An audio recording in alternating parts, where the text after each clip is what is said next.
In the gentle June evening breeze, the willow leaves by the river swayed softly, bathed in the warm glow of the setting sun.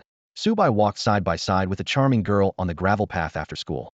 Earlier today, during dismissal, he was confessed to by a pretty underclassman, Naneko. At this moment, Subai was overwhelmed with excitement, his cheeks slightly flushed and his demeanor somewhat awkward. This was his first interaction with a girl in 2 years, more accurately, a casual stroll after school. Before long, they engaged in lively conversation. The sunset cast a soft, yet slightly melancholic glow on their retreating figures. At the end of the path stood a fountain sculpture, depicting an angelic figure, which appeared majestic and divine under the last rays of sunlight. "Oh, we've reached the end of the road," Naneko murmured as she walked toward the fountain, a barely noticeable smile playing on her lips. As the sky darkened, Subai was about to say goodbye when suddenly, Naneko turned around with an unnatural speed. A chilling sound of flesh being torn echoed. Intense pain shot through Subai's abdomen. He looked down in agony to see a grotesque, demonic claw piercing his body. Terrified, he looked up to find Naneko still smiling sweetly, but now with an eerie and twisted expression. "Demon! Monster!" Subai cried weakly. "Oh dear, I just confessed, and Subai is being mean." Naneko feigned a pitiful look, only to reveal a row of sharp, serrated teeth the next moment. The following scene was horrifying. Naneko's demonic claw repeatedly pierced Subai's body, staining the ground with blood. She seemed to revel in this cruel game until the final blow pierced through Subai's throat. Drenched in blood, Subai collapsed, his consciousness fading. In his last moments, memories from 2 years ago surged back like a tide. Ding! Host memory awakening detected. Daily system activation commencing. Activating 1. When Subai was a child, he was born into an ordinary family. Despite their modest means, his parents provided him with a warm and happy childhood. However, a sudden twist of fate struck when he was 5. His mother died in a car accident, leaving a shadow over young Subai. 3 years later, his father met another family who had also lost a spouse. In this newly blended family of 4, Subai gained a younger sister, 2 years his junior. The sweet and charming girl brought new life to their home, and the warmth they had lost seemed to sprout anew in this reformed family. But the good times were fleeting. When Subai was 10, his stepmother also passed away. This time, more mature and understanding, he knew he had to be strong. With his sister and father by his side, he told himself not to despair. Unfortunately, his father could not withstand this second blow. After losing his wife, his father's personality changed dramatically. He began drinking heavily, abandoned his job, and spent his days gambling and drinking. Watching his father fall deeper into this downward spiral, Subai had no choice but to drop out of school and work. He juggled 2 jobs every day to ensure his sister, Su-shi, could continue her education. However, his sacrifices only fueled his father's greed rather than awakening him. "Where's the money you earned today, Xiaobai?" The unshaven man snarled, grabbing Subai by the collar and lifting him up. "Hand it over. I need to buy booze." Looking at this stranger who was once his father, Subai's eyes welled up with tears. His resolve wavered, but he quickly reminded himself, "Xiaoxi still needs me. I can't give up. I must support her education, help her get into a good university, and ensure she has a happy future." With trembling hands, he reluctantly handed over the money. That year, Subai was 12, and Su-shi was 10. On a stormy night, Subai ran through the pouring rain back to their dilapidated rental apartment. Although soaked to the skin, he wore a smile. The day was Xiaoxi's birthday, and he had bought a strawberry cake. Imagining his sister's joy at seeing the cake made all his hardships worthwhile. He pushed open the door and was about to close it when he suddenly heard his sister's cry from inside. "Brother! Brother!" sobbed brother. Subai froze, sensing something terrible. The cake fell from his hands, crashing to the floor as he raced into the inner room. Bang! Subai kicked open the door to the inner room, the wooden door slamming against the walls with a loud crash. Inside, a man stood next to Su-shi, who had fallen to the ground, startled by the sudden noise. Subai's eyes were bloodshot, tears blurring his vision. He saw his sister Su-shi lying helplessly on the floor, her delicate face filled with panic, but a flicker of hope appeared when she saw her brother. "Brother!" Su-shi's voice was both excited and trembling. Subai rushed forward, pushing the man aside and pulling his sister into his arms, gently patting her back to comfort her. "Damn it! You dare push me, kid?" The man clutched his aching side, glaring fiercely at Subai. "What are you doing?" Subai's gaze was intense, the blood vessels in his eyes more pronounced. You, how dare you meddle in my business, brat?" the man shouted angrily.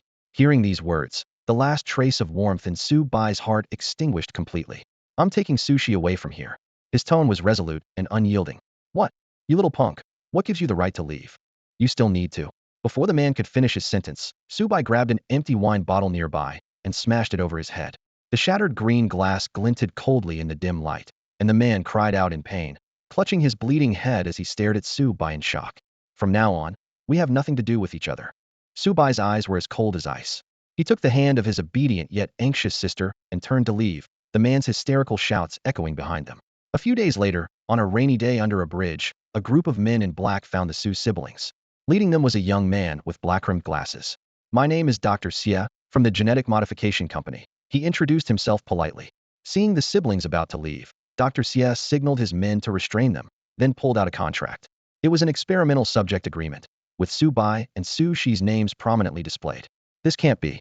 I never signed such a contract. Su Bai struggled fiercely but couldn't break free from the grip of the two strong men.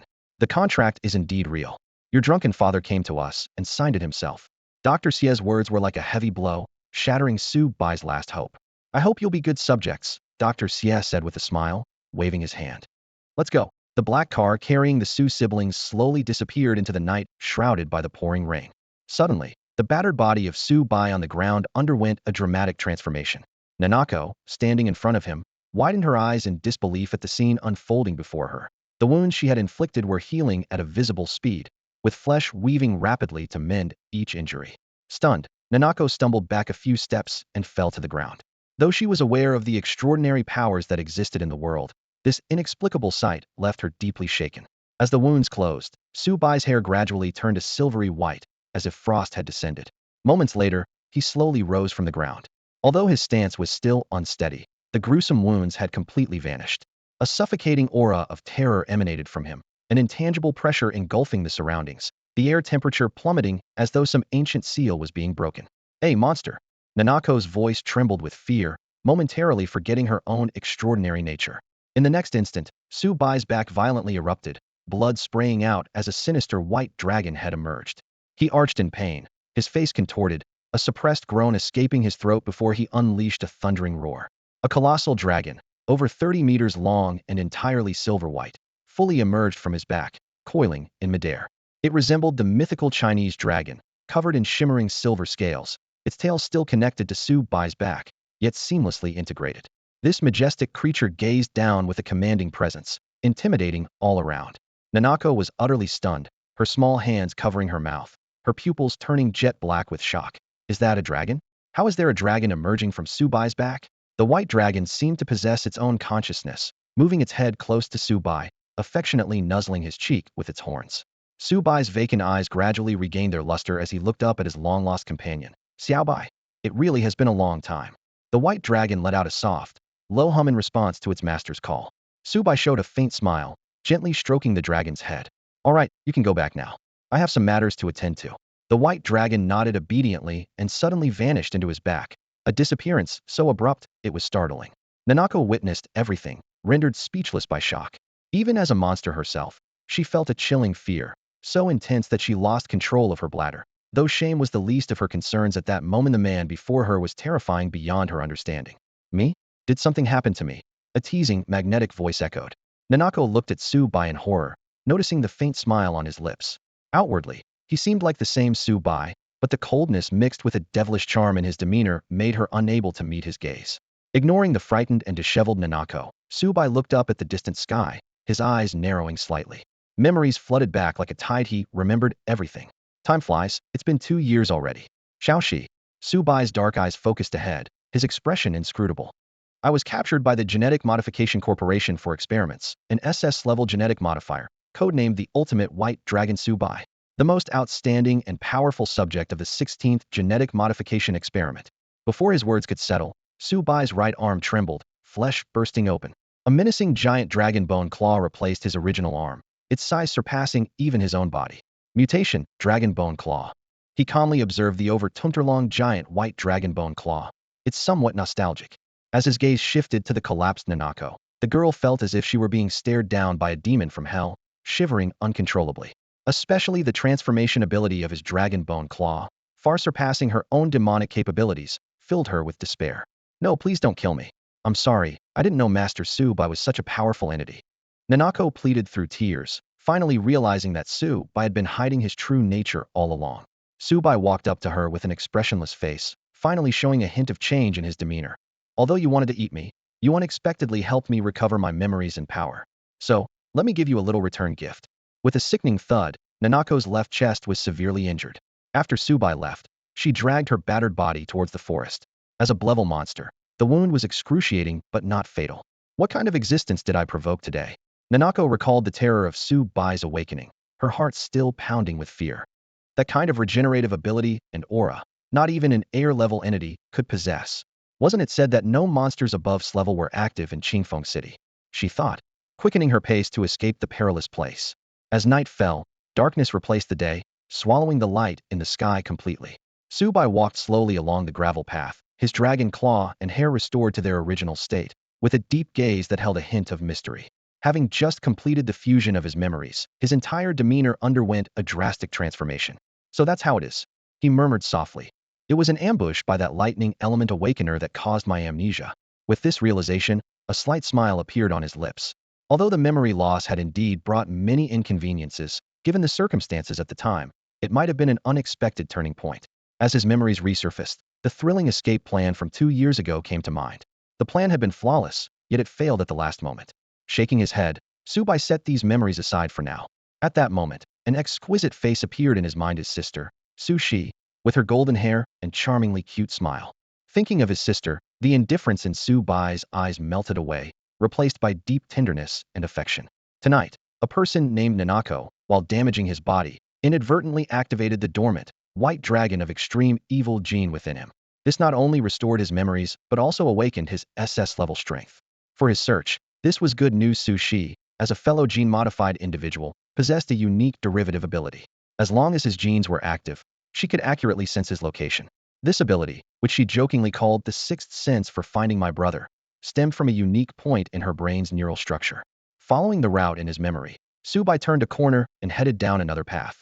2 years ago, when he arrived in Qingfeng City in a state of disarray, his identity couldn't be found online, as if he had vanished from the world. Fortunately, with the help of local aid organizations, he not only found shelter, but also successfully enrolled in Beiluan High School, receiving a monthly living allowance of 2,000 yuan. After 10 minutes, Subai stood in front of the gate of the Beiluan residential area. This old community held the memories of his life during the 2 years of amnesia. Familiar with the place, he navigated through the neighborhood, arrived at Building 6, and finally stopped in front of his apartment door. Subai pulled a somewhat worn key from his pocket and unlocked the door. As he stepped into the modest apartment, a long-lost sense of peace washed over him, dispelling the pent-up restlessness he had felt. This instinctive reaction, developed over the past 2 years, made him raise an eyebrow in surprise. Taking a deep breath of the indoor air, Subai experienced the most relaxing moment in 16 years. This feeling was particularly precious to him, as he hadn't felt anything like it during the 2 years of amnesia when his mind was a complete blank. He casually kicked off his shoes and shed his clothes before collapsing onto the bed. The exhaustion he'd carried since his family's upheaval, through his escape from that suffocating cage, finally found release. Before long, he was fast asleep. The next morning, his internal clock woke him up right on time. Subai stretched, savoring the rare delight of a good night's sleep. A smile crept across his face as he got up, washed, and grabbed his backpack, ready for school. Despite now possessing the awakened memories of an SS-class white dragon, he was still just an ordinary student in his second year at Beiluan High School. Walking to Beiluan High School, Subai exuded a calm confidence. The awakened memories and abilities lent him a unique aura blend of self-assurance and charm, coupled with the presence of a strong individual which immediately caught the attention of other students. Yet, he ignored their stares and headed straight to his classroom. The moment he entered the room, a commotion erupted. The girls in the class were instantly drawn to him, buzzing with excitement. Wow, look, Xiaoru. That guy is so handsome. Is he in our class? I don't remember anyone this good-looking in our class. Hearing the surrounding chatter, Subai felt a twinge of helplessness. Reflecting on the past 2 years, his amnesia-induced reclusiveness meant that, despite his striking looks, he had never paid attention to his appearance. Coupled with his quiet demeanor, he was almost like a ghost among them. In the back corner by the window, a girl nudged the girl in front of her. Sakura, look at that handsome guy. The girl, dressed in a black Lolita-style dress with striking black pigtails, turned around. Dummy, that's Subai. Yezakura replied to Zhang Xiaoman with exasperation. Subai. Zhang Xiaoman struggled to reconcile the striking young man in front of her with the classmate she remembered. How can that be? Before she could finish, Subai had already reached them and sat down next to Yezakura. Zhang Xiaoman finally realized that Subai was Yezakura's desk mate and her own diagonal front neighbor. Subai. What's up? Subai turned to ask. Nothing. Zhang Xiaoman blushed, embarrassed that she hadn't recognized a classmate she'd known for 2 years. Yezakura couldn't help but laugh. quickly covering her mouth to stifle her giggles. Sakura, you're still laughing at me. Zhang Xiaoman complained, playfully swatting at Yuzakura. However, while the two girls played around, Su Bai's attention was elsewhere. He pondered as he observed his pigtail-wearing desk mate, wondering if Yuzakura was more than she appeared to be. Feeling Su Bai's gaze on her, Yi Ying's face quickly turned a shade of crimson, and her hands paused in their movements. With a mix of shyness and a hint of pride, she said, Su Bai, why are you staring at me like that? Before Su Bai could respond, Zhang Xiaoman's voice came softly from behind Yi Ying. Maybe Su Bai is looking at me instead. A few imaginary lines of frustration appeared over Yi Ying's head. Xiaoman. Seeing Yi Ying on the verge of an outburst, Zhang Xiaoman quickly backed down. Haha, just kidding. She waved her hand awkwardly. Why so serious, Xiaoying? Yi Ying huffed, crossing her arms and appearing even more prideful. Su Bai, standing nearby, shook his head helplessly, thinking to himself how strong his deskmate's prideful nature was. Reflecting on his memories, he recalled that Yi Ying was not only beautiful but also recognized as the school's belle, with a privileged background rumored to be that of a young heiress. Unfortunately, for the past 2 years, he had been taciturn, hardly speaking to this beautiful deskmate, wasting such a great opportunity. Now, with his memories awakened, Su Bai was no longer the silent, invisible student. After a few seconds of calm, Yi Ying broke the silence. Hey, Su Bai, you seem different today. Su Bai was a bit surprised, as it seemed to be the first time Yi Ying had initiated a conversation with him. He maintained a calm demeanor. Really? How am I different? Yi Ying stared at Su Bai's clean, handsome face, momentarily at a loss for words. She just felt that Su Bai seemed more handsome, exuding a unique aura that gave off a strong and confident vibe. Previously, she had observed this deskmate too. Although he was somewhat handsome, she hadn't noticed any special charm about him. He was just slightly above average, with a quiet and reserved personality, making him almost invisible in the class. The familiar sound of the bell rang, and the three of them were momentarily taken aback. Class is starting. The first period Chinese teacher slowly walked into the classroom. She was a young woman, appearing to be around 24 or 25. The three quickly sat down, and Su Bai adjusted his posture. Class time was always boring. Yi Ying attentively listened to the lecture. Su Bai seemed to have thought of something, slightly turning his head and glancing at Yi Ying with his right eye. Then, an unbelievable scene occurred. Su Bai's right eye began to transform from black to a platinum-colored vertical pupil, resembling a beast's eye. This eye, akin to a Sharingan, was one of Su Bai's unique traits. In the world of his right eye, Yi Ying's body began to change. Suddenly, she emitted a vivid red aura, and a pair of elegant black wings appeared on her back.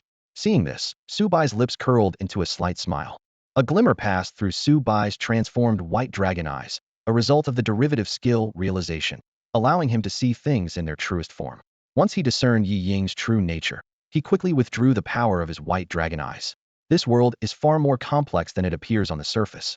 Beneath its seemingly ordinary facade, there is indeed an undercurrent of extraordinaries and monsters. Su Bai himself is the best example of this, and now he is certain that Yi Ying, beside him, is also an extraordinary being disguised as an ordinary human. Su Bai's understanding of the extraordinary world is limited to hearsay. During his imprisonment, apart from other genetic modifiers, like himself, he had never encountered other types of extraordinaries. After escaping from that cage of slaughter, he lost his memory due to an attack by pursuers and spent 2 ordinary years in Qingfeng City. It wasn't until he met Nanako last night and discovered Yi Ying's true identity today that he truly encountered other extraordinaries for the first time. Even as an SS-level combatant, labeled the White Dragon of the Extreme Generation and the strongest genetic modifier of the 16th batch by the Genetic Modification Company, Su Bai knows very little about the true nature of the extraordinary world. Perhaps, the proud classmate beside him could uncover some of these mysteries for him. Su Bai glanced sideways at Yi Ying, meeting her curious gaze.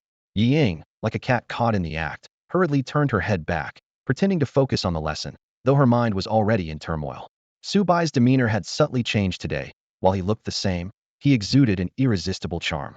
The bell rang, and the classroom buzzed with activity. Xiaoying, Su Bai called out. Huh. Yi Ying was taken aback, surprised by the familiarity of the address. But this was merely Su Bai's habitual way of addressing those weaker than him from his time in captivity. Come with me. Su Bai stood up, grabbing Yi Ying by the wrist, and heading toward the rooftop. Students stepped aside as they passed, soon erupting into murmurs. Some were shocked that the school goddess was being led away. Others were curious about Su Bai's identity, and some recognized the formerly inconspicuous classmate who had suddenly become dazzling. Su Bai ignored the whispers, focused only on uncovering the truth about the extraordinary world. Meanwhile, Yi Ying, being led by him, couldn't help but imagine various possible scenarios. Finally, Su Bai kicked open the rooftop door, bringing Yi Ying out onto the roof. This sudden act of violence snapped Yi Ying out of her daydreams. Ah! A trace of surprise flashed across Yi Ying's delicate face. Before she could react, Su Bai took a quick step forward, gently pushing her against the wall of the rooftop. With a thud, his hand landed on the wall beside her face, surrounding her in a protective stance. I have something to tell you, Su Bai said, his voice low and earnest. At this moment, Yi Ying's face was already flushed red, like a kettle about to boil, her thoughts in disarray. Her heart trembled slightly. Is this the legendary cabinet? It's a bit forceful, but so cool. Noticing the girl's unusual reaction, Su Bai frowned slightly. He glanced at the situation and realized his actions might have seemed abrupt. Seeing Yi Ying's face, red like a ripe apple, he couldn't help but feel a bit regretful. Ahem. Su Bai awkwardly withdrew his hand, taking a small step back to create some distance. Sakura, I was a bit rash earlier. Please don't mind. Yi Ying slowly calmed down, the blush on her face gradually fading. She looked timidly at Su Bai's handsome and aloof face. After a few seconds of silence, she gathered the courage to ask, by the way, what did you want to ask me earlier? Su Bai's lips curved slightly. All right, I won't beat around the bush. I hope you won't be scared. A hint of a meaningful smile appeared on his face. Seeing this, Yi Ying's cheeks flushed again, her gaze wandering unconsciously. Just go ahead and say it. Su Bai looked intently at the girl in front of him, his dark eyes seemingly able to see through her soul. Sakura, you're not an ordinary human, are you? What? Yi Ying first nodded subconsciously, then quickly lifted her head. As she met Su Bai's confident gaze, her heart was thrown into turmoil. He's not confessing to me. Wait, how does he know I'm not human? That's impossible. We barely interact. He couldn't have found out. Something's off with Su Bai today. You can't be the real Su Bai. Her thoughts raced. Huh. This time it was Su Bai's turn to be stunned. Sakura, if I'm not Su Bai, then who am I? Yi Ying was momentarily speechless, and after a brief silence, her demeanor changed dramatically. The fragile girl facade vanished, replaced by an imposing aura. Humph. Yi Ying snorted coldly. Fine, since you found out, there's no need for me to keep pretending. With a rustling sound, a pair of magnificent black wings unfurled behind her, shimmering like the wings of a dark angel in the sunlight. Simultaneously, her eyes began to change, with her dark pupils turning a striking crimson. Standing on the rooftop, Ying crossed her arms, standing tall with her chin slightly raised. Her once dark eyes now glimmered with an unnatural red, resembling a pair of blood-red lenses. That's right, I'm not an ordinary human. I'm a powerful vampire, she declared proudly. Faced with this sudden revelation, Su Bai merely paused for a moment. Although he had never encountered a real vampire before, as a modified creature himself, such a scene was not enough to alarm him. He scrutinized the girl before him and asked in a deep voice, Aren't you afraid of being discovered by me? Why reveal your true identity? Ridiculous. Ying scoffed dismissively. Now that you've seen my true form, you have only two choices. As a pure-blood vampire, her innate arrogance coursed through her veins. She unleashed a powerful vampire aura, enveloping Su Bai. Ha ha ha. Tremble, fear, and grovel at my feet, begging to become my servant. Yang had already decided to use her bloodline conversion ability to turn this remarkably handsome young man into her vampire thrall. However, Su Bai merely chuckled lightly, maintaining a calm smile. This unusual reaction made Yang wary. Wait, you're not afraid of my true form. Could it be? Yang's voice wavered with hesitation. Did you just realize? Su Bai replied calmly. Are you also an extraordinary being? Of course, Su Bai said with a hint of amusement. Do you think an ordinary person would invite a supernatural creature to chat on the rooftop after discovering their identity? Yang frowned slightly, retracting her blood-red wings as her eyes returned to normal. Tell me, what's the real reason you called me to the rooftop? Su Bai maintained his gentle smile. Relax, I mean no harm.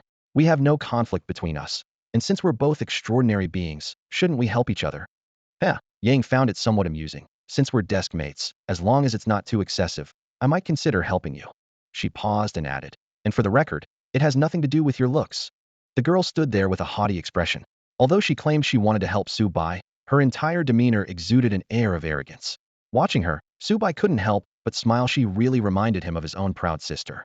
I want to know about the extraordinary beings and everything related to the supernatural in this world. Su Bai asked directly.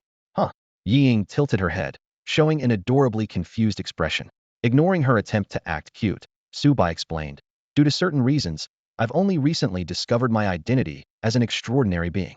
I see. Yi Ying's eyes lit up. I can tell you about these things, but first, you need to tell me which type of extraordinary being you are.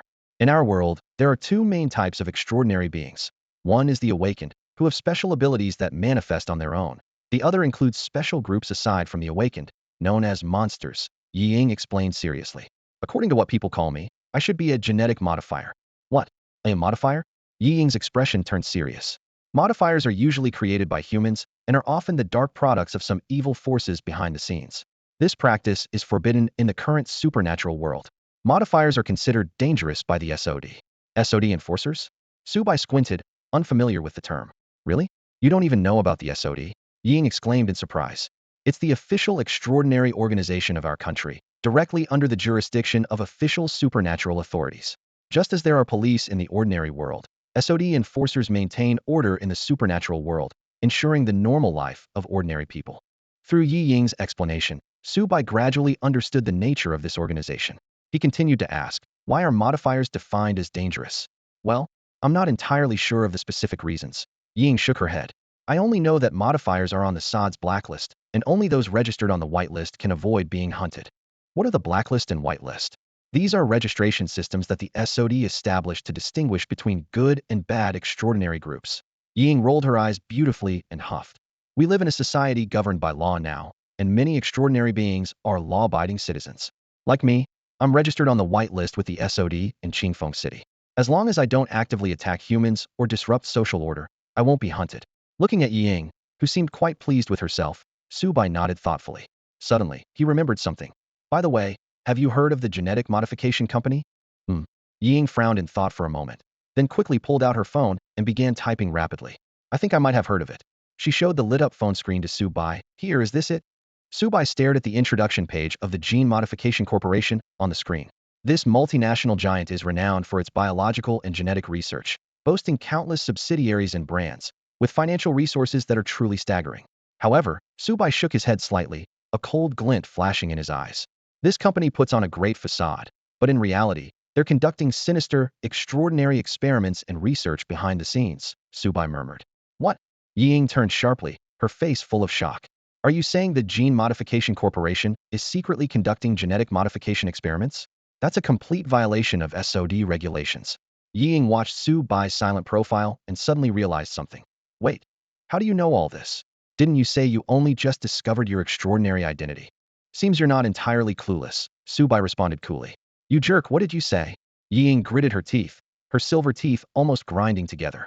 Faced with Yi Ying's questioning, Subai chose to remain silent. Ying took a deep breath and tried a different approach. So, are you seeking refuge? Afraid they'll capture you for their research?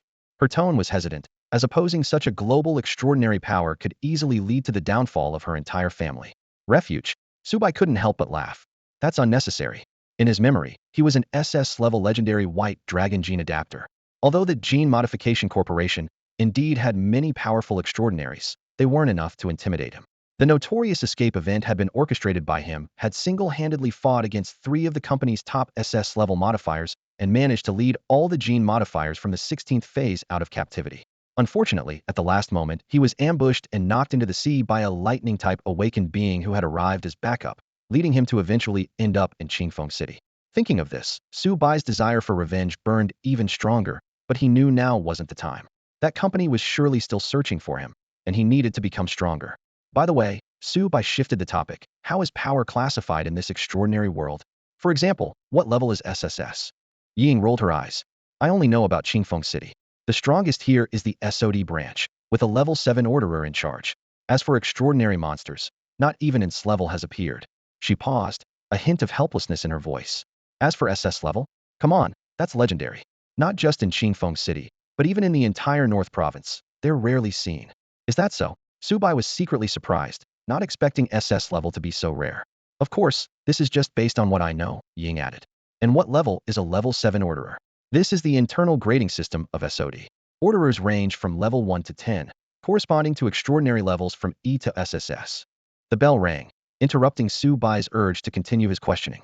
Although he originally intended to skip the class, considering Ying was a good student, he decided to follow her back to the classroom. As soon as they stepped in, a buzz of whispers erupted. Subai ignored the murmurs and headed straight to his seat, while Ying sat down, her face slightly flushed. Hey, Sakura, where did you guys go? Zhang Xiaoman eagerly asked from behind, as soon as Ying sat down. Nowhere, just talked about some personal stuff, Ying replied briefly. Zhang Xiaoman's curiosity only grew. She squeezed her head between Ying and Subai, wearing a mischievous grin. What exactly did you talk about? Subai sighed inwardly, wondering if all girls were this nosy. Yi Ying, on the other hand, simply pushed Zhang Xiaoman's head back. All right, Xiaoman, class is starting. The morning classes flew by. During lunch break, Yi Ying finally managed to shake off Zhang Xiaoman's persistent questions. Are all girls this persistent? Su Bai teased, having witnessed the earlier battle. Humph, it's all because of you. Now it's not just Xiaoman. Everyone in class is talking about us. Yi Ying huffed, her twin tails bouncing with her movements, making her look particularly adorable. All right, let's get back to talking about those extraordinary things. Su Bai shifted the topic, as he was eager to learn more about the information. Yi Ying gave him a helpless glance, wondering how he could focus on that even with a cute girl in front of him. The afternoon had only one class left. After class, Su Bai was about to leave when Zhang Xiaoman called out from behind. Have you heard? There's a serial killer in Beiluan district. Yi Ying was visibly surprised. Zhang Xiaoman continued in a hushed voice. I heard one of the victims was a student from our school. It even made the news. They said the student's heart was missing when found. Some say it's related to extraordinary creatures. Xiaoman, where did you hear this? Yi Ying asked seriously. Do you even need to ask? It's all over Beiluan High School. They say the student was attacked on their way home from school. After leaving the school, Su Bai walked home alone, recalling Yi Ying's parting words. The serial killer was actually a level creature recently active in Beiluan district, violating SOD rules and being hunted. Yet, instead of laying low, it had increased its attacks on humans. Yi Ying had especially warned Su Bai to be careful, as extraordinary creatures could easily sense each other. Su Bai's lips curled into a slight smile as his thoughts raced. The purpose behind the murderer's spree against ordinary people was crystal clear to rapidly enhance its power. But that wasn't the main point. According to Yi Ying, the murderer had already been placed on the Qingfeng City Hunter Association's most wanted list, with a hefty bounty of $100,000 on its head. Images of the Hunter Association flooded Su Bai's mind. As the second largest extraordinary force in Qingfeng City, the Hunter Association is part of a global extraordinary organization. Not only does it have branches in every city of Longhua, but also in surrounding countries. Though its status in Longhua is slightly lower than SOD, its influence is undeniable. The Hunter Association is known for its neutrality, remaining impartial. Its internal structure is simple, with only the role of hunter. Each city branch usually has a few powerful hunters stationed. They issue hunting missions, targeting mostly dangerous monsters as defined by SOD or extraordinary creatures with special research value. These missions are open not only to the association's hunters, but also to other extraordinaries, and even monsters are not excluded, as long as the task is completed. The lucrative bounty is the biggest lure of the hunting missions.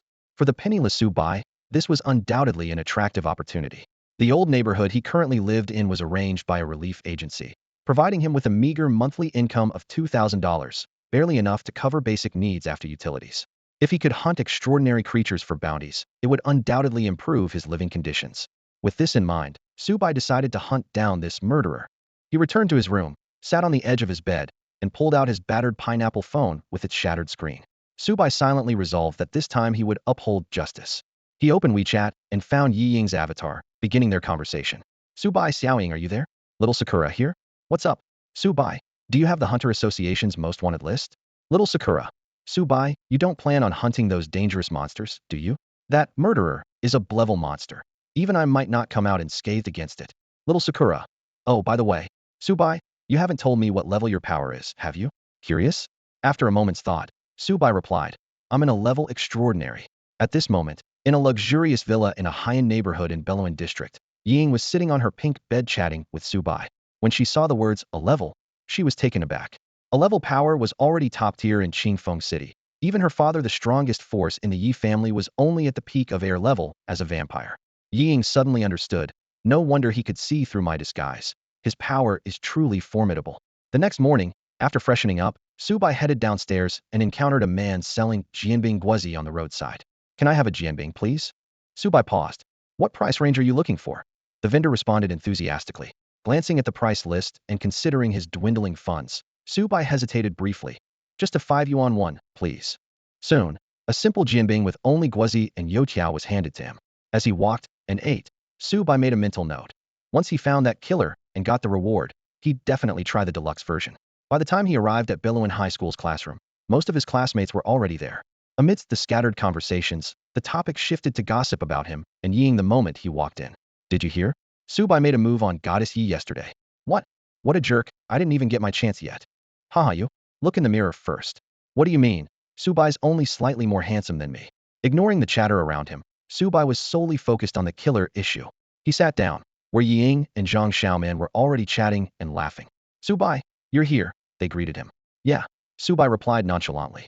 Hey, do you know you're quite the celebrity now? Hmm? What happened? Hee hee, it's about you and Xiaoing. The class bell conveniently interrupted. Ying waved her phone. Hey Subai, weren't you asking about the Hunter Association's list yesterday? Yeah, check my WeChat. Subai took out his pineapple phone and opened the unread message from Ying. The screen transitioned to a browser, leading to a site called Extraordinary Official Website. This piqued his interest, and he began exploring during class time. The site resembled a large forum with many categories. He went straight to the Qingfeng City section under the Dragon Country area, which displayed today's topics, SOD official announcements, extraordinary discussions, and Hunter Association boards. Clicking on Hunter Association, the page was straightforward, featuring only a list of extraordinary creatures targeted for elimination and related information. Subai opened the list, which detailed all extraordinary creatures in Qingfeng City being hunted by SOD and the Hunter Association. Most of these extraordinary creatures have a history of harming humans or threatening society, which is why they are blacklisted by the SOD. As Subai browsed the list of targets in Qingfeng City, he found a total of 47 extraordinary creatures ranked from highest to lowest level, with the strongest being assessed as air level. He opened each file to view the detailed records, which included basic information such as names, ages, and even their human occupations before their identities were exposed. However, when he tried to access more information about their extraordinary abilities and recent activities, a payment prompt appeared, causing Subai to frown. After quickly scanning the entire list, Subai focused on the information about the serial killer in Beluan District. Name, Zhang Donghuai. Gender, male. Age, 25. Danger level, level tentative. When he attempted to view the detailed introduction, a prompt to pay 1,000 yuan immediately popped up. Subai sighed softly, closed the Hunter Association page, and instead browsed other content on the extraordinary website. Although much of the in-depth information required payment, the free sections still contained a wealth of useful information. It wasn't until the bell signaling the end of class rang that Subai realized he had been staring at the website for a full 40 minutes.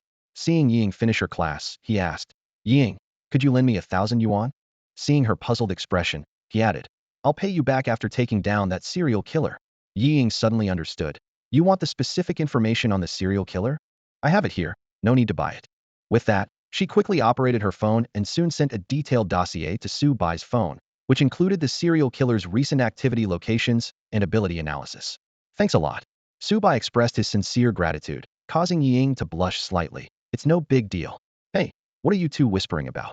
Zhang Xiaoman suddenly popped her head out from behind. Ying was startled and turned to playfully scuffle with Zhang Xiaoman. Ignoring them, Subai focused on studying the information Ying had sent. Although he was confident in his abilities, it never hurt to know his enemy well, especially since there was nothing else to do in class. The ability analysis showed that when the target unleashes his powers, he emits an evil black aura that induces fear and has a corrosive effect on the mind. He can transform parts of his body, particularly his arms, to gain immense strength. Additionally, the target possesses considerable combat awareness and fighting skills, suggesting professional training and possibly the ability to fight above his level. After carefully reviewing the analysis, Subai assessed that this serial killer's overall combat power was roughly equivalent to a peak-level extraordinary being. While he didn't possess any particularly astounding abilities, he was not to be underestimated. After reading the information on the serial killer provided by Ying, Subai scoffed, thinking it was just a minor threat. His attention quickly shifted to the crucial detail: the serial killer was last seen a day ago on Fengxiao Road in the Beluan district. As he pondered this location, the sharp sound of the school bell echoed through the classroom. Ying stood up from her seat and turned to Subai. Let's grab lunch together. It's on me. Hearing the words on me, Subai's eyes lit up, and he agreed without hesitation. Okay. The cafeteria was bustling with people, and the two found a spot by the window. Ying told him to order whatever he wanted, and Subai didn't hold back, ordering twice his usual amount. For Ying, who came from a wealthy family, this expense was insignificant. While waiting for their food, Ying finally revealed her true purpose. Subai, are you really in a level modifier? She explained that a level extraordinaries, whether awakened ones or extraordinary creatures, are the core strength of any city. Even with SOD's regulations, the extraordinary world isn't as harmonious as it seems, Ying continued. Factions without strong leaders are often swallowed up. Our vampire family is one of the top 5 extraordinary forces in Qingfeng City. The implication was clear: she wanted to recruit this potential powerful ally. Yes, I'm in a level, Subai replied casually, joking. Little Ing, you don't think I'm tricking you for a free meal, do you? Ying waved her hands in denial, explaining. No way, we've been desk mates for so long. What's wrong with treating you to a meal? By this time, their food had arrived, and Subai was too focused on his meal to continue the conversation. Watching him devour his food, Ying couldn't help but tease. Hey, it's like you haven't eaten in 10 days. Subai didn't explain. Before he had memories, in the confines of the gene modification company, they survived only on nutrient solutions and enhancement liquids. Coupled with 2 years of amnesia, he hadn't had normal food in 4 years.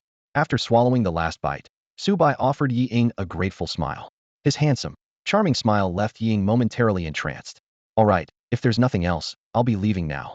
Subai stood up to leave, but Ying grabbed the corner of his shirt. This scene immediately caught the attention of a few students dining nearby. Wow, isn't that Ying, the goddess of our school? One of them whispered in surprise. And who's that handsome guy with such an extraordinary aura? I haven't heard that the goddess has a boyfriend. Before the words had even settled, another student had skillfully pulled out their P50 phone and was snapping photos of the pair. The flashlights flickered, making Ying visibly uncomfortable. Let's find a quieter place to talk, she suggested, quickly leading Subai out of the cafeteria, with camera flashes still occasionally lighting up behind them. Once they reached a secluded corner of the campus, Subai finally asked, what else do you want to talk about? It's about this serial killer. Ying's expression turned serious. After you messaged me last night, I had my dad's people look into it. Seeing the curious look in Subai's eyes, she quickly added with a pout.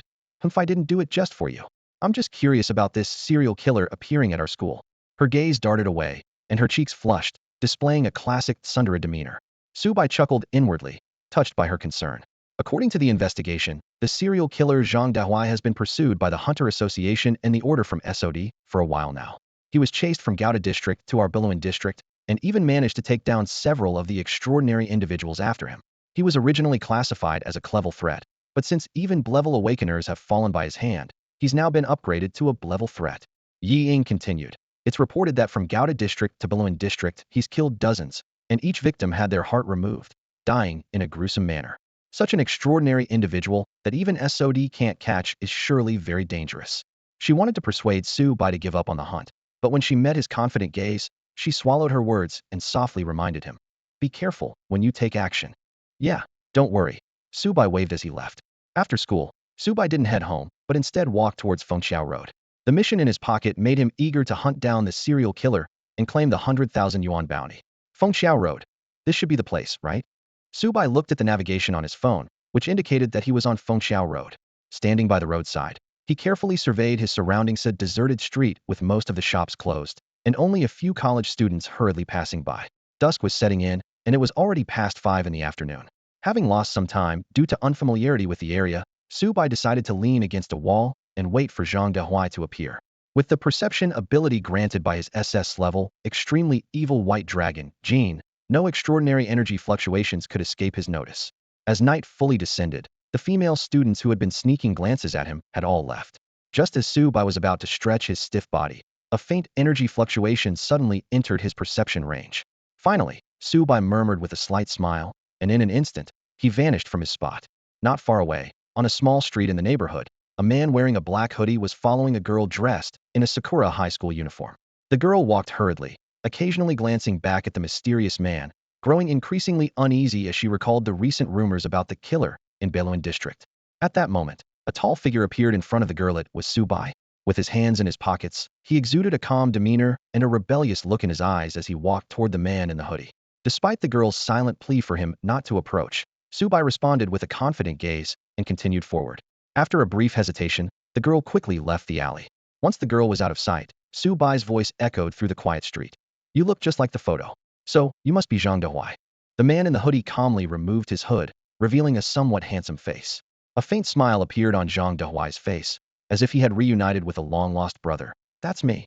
Didn't expect another assassin to show up so soon. Zhang Dahuai stood his ground, his tone light and his demeanor calm, as if the threat before him was of no consequence. Subai, intrigued by the man's composure, remarked, Humph, you seem quite confident. I'm here to hunt you down. Hunt me down. Zhang Dahuai burst into laughter, bending over with mirth, hands clutching his stomach as if he'd heard the most ridiculous joke. What are you laughing at? Subai inquired, maintaining a confident smile. Laughing at what? Zhang Dahuai stifled his laughter, a hint of disdain in his eyes. I'm laughing at the ignorance and naivety of you hunters. I set a simple trap, and yet it keeps luring you foolish superhumans to your deaths. Even the Hunters Guild and those SOD guys haven't caught on. Subai narrowed his eyes. You're hiding your true strength. Zhang Dahuai elegantly dusted off his sleeves, a cold smile playing on his lips. Seems you're not completely clueless. Unlike the last one who died with a look of shock on his face. His gaze turned menacing. You dared to come alone to hunt me, so you must be at least level, right? Consuming your heart will completely heal my injuries.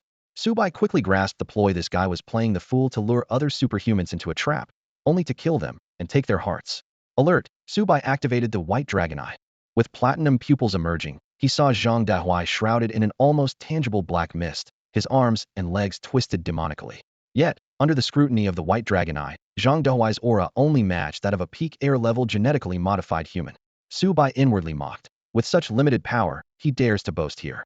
What did you say? Zhang Dahuai asked coldly. It's too late to call for help now. When did I ever say I needed help? Subai retorted.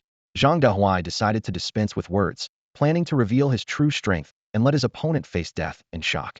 Ha ha, I'm at the peak of air level, the top superhuman in Qingfeng City. Fear me. He charged at Subai with a burst of confidence, certain that his opponent wouldn't react in time. But in the next moment, Zhang Dahuai's eyes widened in disbelief.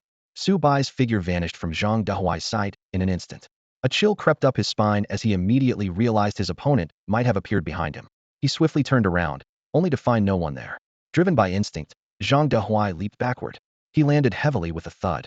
As he looked up, he was shocked to see Subai still standing in the same spot, as if he had never moved. Impossible. Zhang Dahuai stared at him in disbelief, clearly remembering he had charged in Subai's direction. Huh. Subai smirked, his tone mocking. I haven't moved at all. The words hit Zhang Dahuai like a sledgehammer, his pupils contracting sharply as his heavy breathing filled the silence. A terrifying realization dawned on him: this opponent was far more powerful than he had anticipated. It can't be, Zhang Dahuai thought amidst his labored breaths. Even if I'm not at my peak, I still have air-level peak strength. In Qingfeng City, apart from the Hunter Association and a few from SOD, there shouldn't be anyone above air level. Who on earth is this guy? What's wrong? Not going to attack anymore. Subai's taunt snapped Zhang Dahuai out of his thoughts. The provocation infuriated Zhang Dahuai. Quickly assessing the situation, he concluded that Subai must be using some kind of extraordinary technology, a powerful weapon that combines supernatural abilities with modern technology. Such equipment not only possesses tremendous power, but also mysterious capabilities, like the strange near-instantaneous movement he had just witnessed. Ah! Zhang Dahuai roared, his sleeves instantly bursting. Black, twisted muscles visibly expanded and grew, transforming his arms into monstrous claws. The black tissue intertwined and writhed like living creatures, sending a shiver down the spine.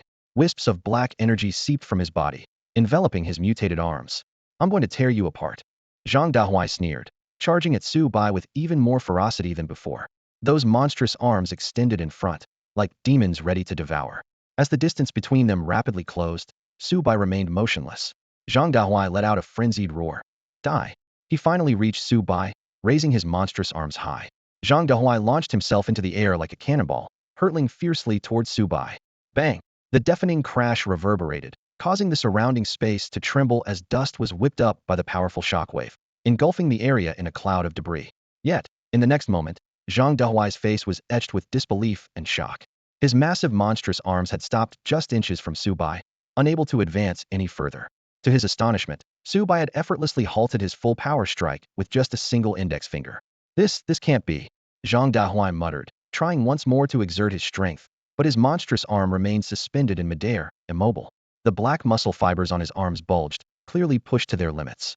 Any further force might cause his arms to collapse under the strain.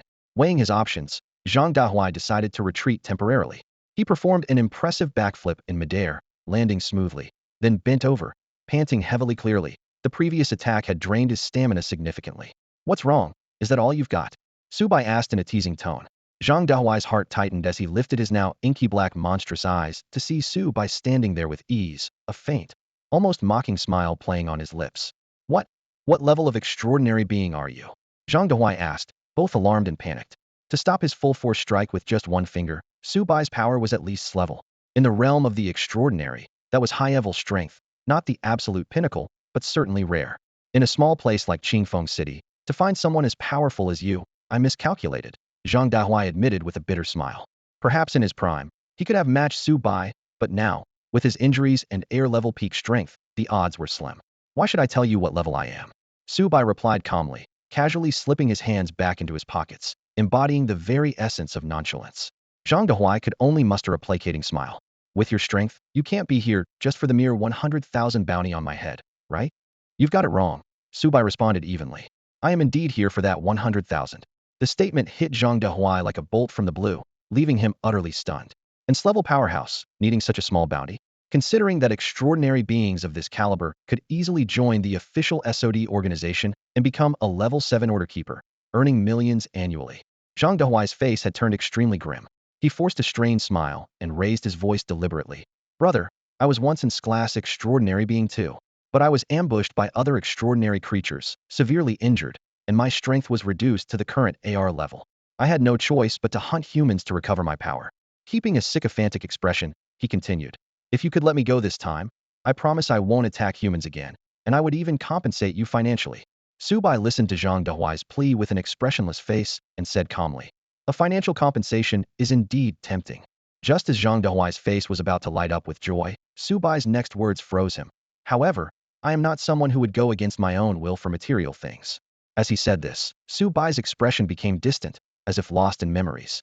Scenes from his past in captivity flashed before him, betrayed by a trusted partner for the promise of an extra bottle of enhancement fluid each day. Remembering this, Subai's entire demeanor changed abruptly, and a terrifying wave of energy radiated from him, the strong current lifting the hood behind Zhang Dehuai. Feeling this pressure, Zhang Dehuai's expression turned to utter despair. Damn it, he cursed inwardly. The dignity and pride of his class extraordinary being could not be trampled on, and he shouted fiercely, if you won't let me go, then I'll fight to take one of your arms. Before he finished speaking, Zhang Dehuai's legs began to mutate. With the sound of his pants tearing, his legs twisted into monstrous forms of black muscle. This was his true power mutation at 4 points. Before, he had only shown the mutation in his arms to all his pursuers. Facing Subai, who was at least class, Zhang Dehuai had to give it his all. As his 4 mutations completed, his angry shout turned into a monstrous roar, his rationality and nature gradually shifting towards that of a monster. Subai had yet to reveal his mutations or special traits. Although Zhang Dehuai's current strength couldn't reach his peak class level, with his 4 mutated points and air class peak combat power, he believed he could at least contend with Subai, who maintained his human form. After all, the strongest combat power of extraordinary creatures lies in their mutations and peculiar traits. After a deafening roar, Zhang Dehuai's form twisted abruptly, dropping to all fours like a wild beast as he lunged fiercely towards Subai. Each step he took left spiderweb-like cracks in the concrete, his speed and ferocity surpassing anything before. Yet, Subai appeared to be in a trance, his eyes vacant, showing no reaction to the impending threat. Seeing this, Zhang Dehuai's eyes gleamed with a savage light. Seizing this rare opportunity, he gathered all his strength in his limbs and launched himself into the air, descending upon Subai like a starving tiger. Die! Zhang Dehuai roared, his limbs poised to tear Subai apart. A drop of blood slowly slid down Subai's arm. As Subai withdrew his arm, Zhang Dehuai's body fell heavily to the ground with a dull thud. Subai held Zhang Dehuai's still beating heart in his hand and crushed it without emotion. A hint of ferocity flashed in Subai's eyes, but his murderous intent was not directed at Zhang Dehuai. It stemmed from the memory of a traitor. Rippling bird, he murmured softly, I hope you're still alive. Don't die so easily. As Subai was lost in his angry memories, an elderly man appeared at the end of the path. He was short and slightly hunched, but his neatly combed white hair and well-trimmed goatee hinted at something extraordinary. If Ying were here, she would be surprised to recognize him as Zhang Tianlong, the head of SOD in Qingfeng City. Zhang Tianlong walked steadily towards Subai and Zhang Dehuai's corpse. He had come to capture this serial killer, Zhang Dehuai, as recent investigations showed that Zhang Dehuai's power far exceeded a level, potentially reaching air level. His record of 7 kills of extraordinary individuals, with no survivors, prompted Zhang Tianlong to take action personally. After carefully examining Zhang Dehuai's corpse and confirming his death, he looked at Subai with slight astonishment. Young man, what's your name? Subai then took a closer look at the old man before him. He activated his white dragon eyes to inspect, but found nothing unusual. An ordinary person? No, an ordinary person would have run away from such a scene. This must be the awakened one that Sakura mentioned, Subai thought to himself. This was his second encounter with an awakened individual, the first being the lightning type awakened one who caused his amnesia. Zhang Tianlong keenly noticed the abnormal change in Subai's pupils and asked, Are you also an extraordinary creature? Aren't you afraid of me? Subai asked with a playful smile, instead of directly answering Zhang Tianlong's question. Zhang Tianlong's eyes narrowed, and this response only confirmed his suspicion this young man must be extraordinary. Did you kill Zhang Dehuai? Isn't that obvious?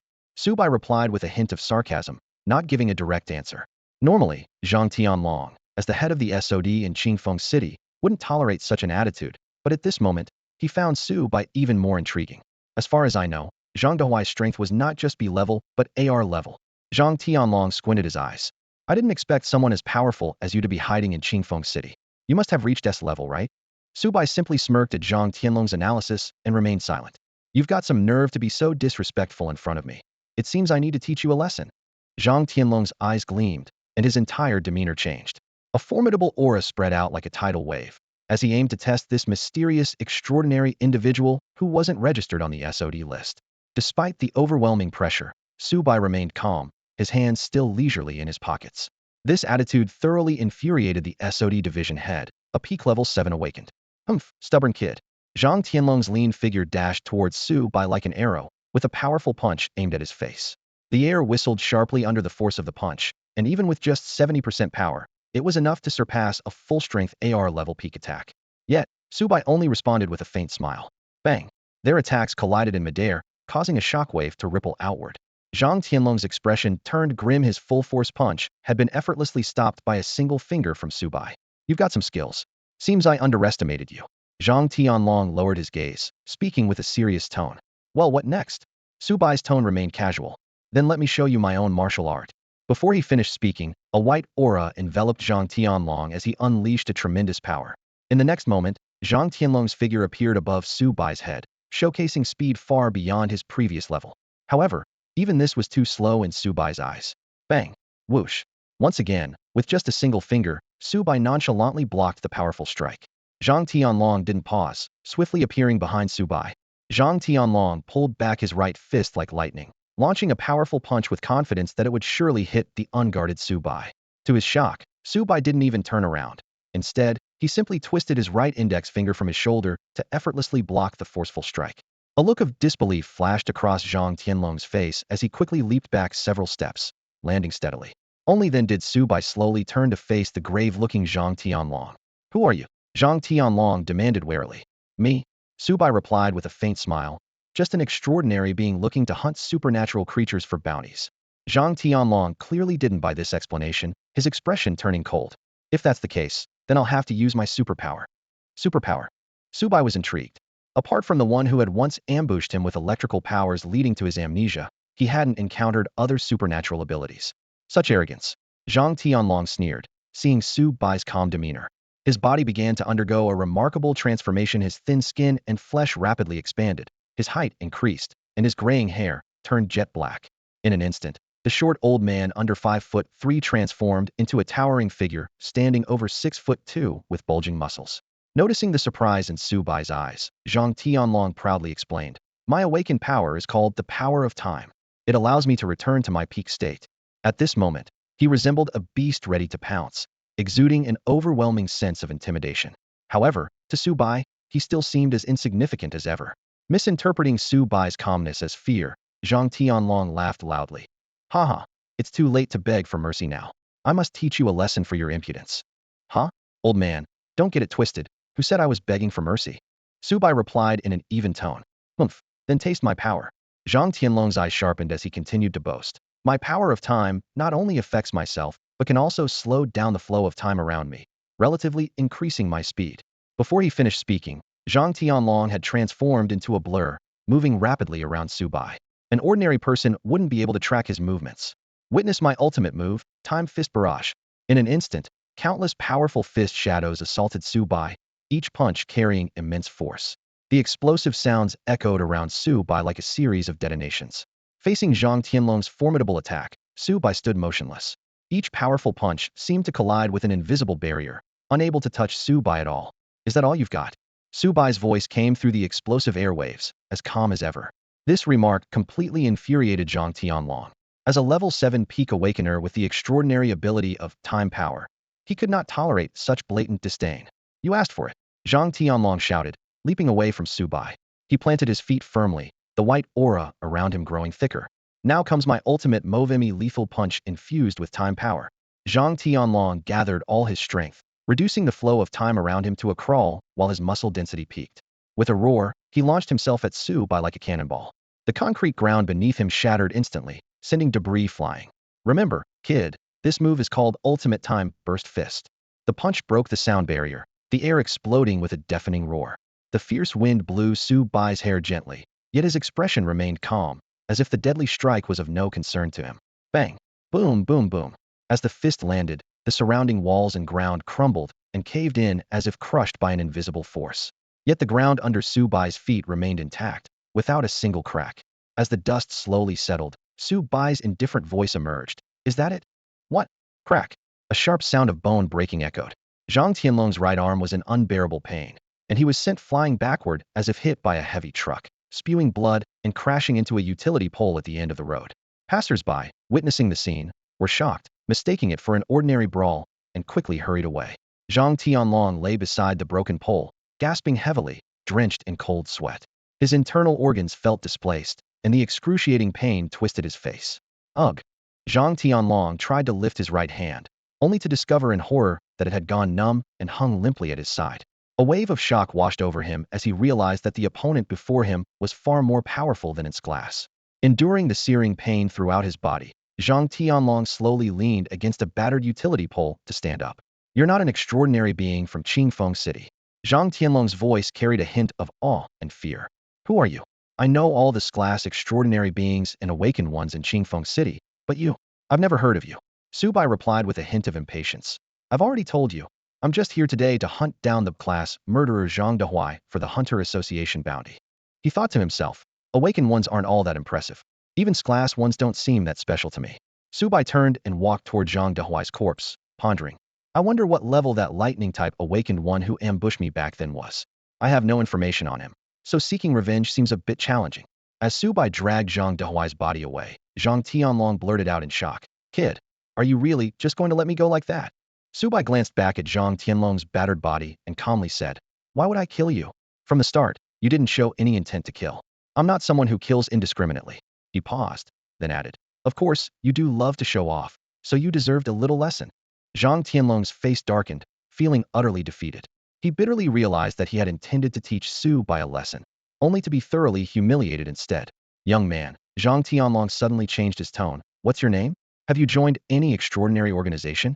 With your abilities, you should join our SOD to uphold justice and maintain order among the extraordinary. If you're willing. Su Bai interrupted. No thanks, I prefer a quiet life. With that, he turned and walked down the path, ignoring the SOD branch leader's attempts to recruit him. Hey, don't go. You haven't told me your name.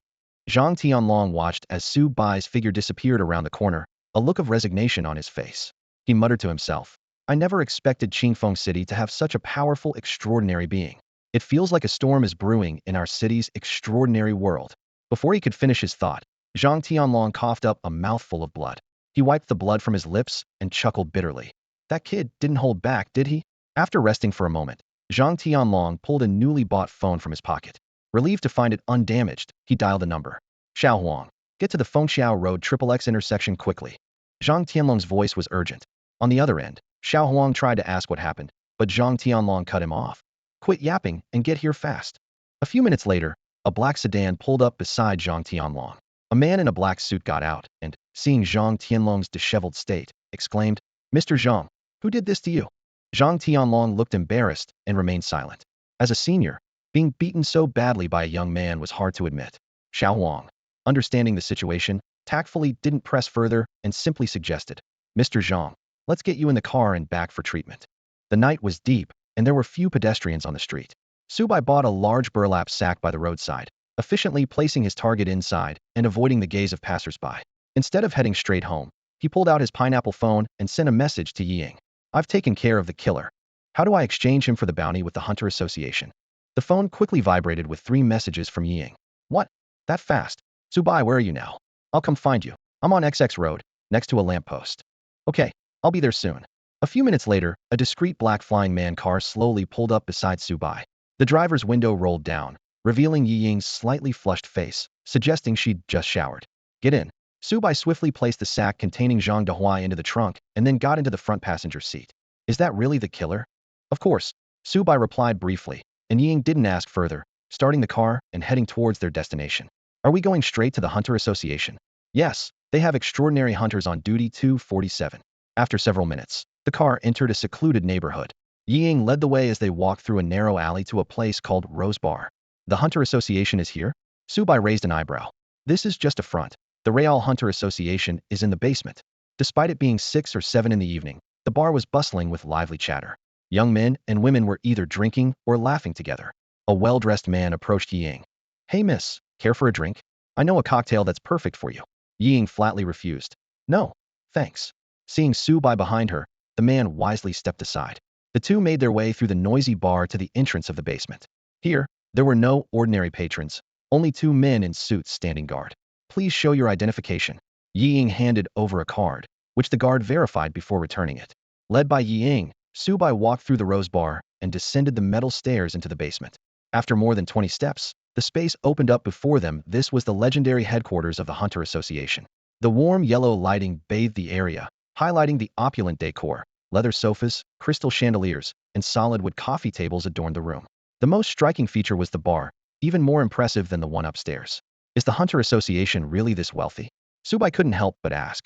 It's not bad, Ying replied nonchalantly. After all, it's a world-class extraordinary force. This kind of decor is pretty standard. Seeing Subai's twitching mouth, she added, follow me.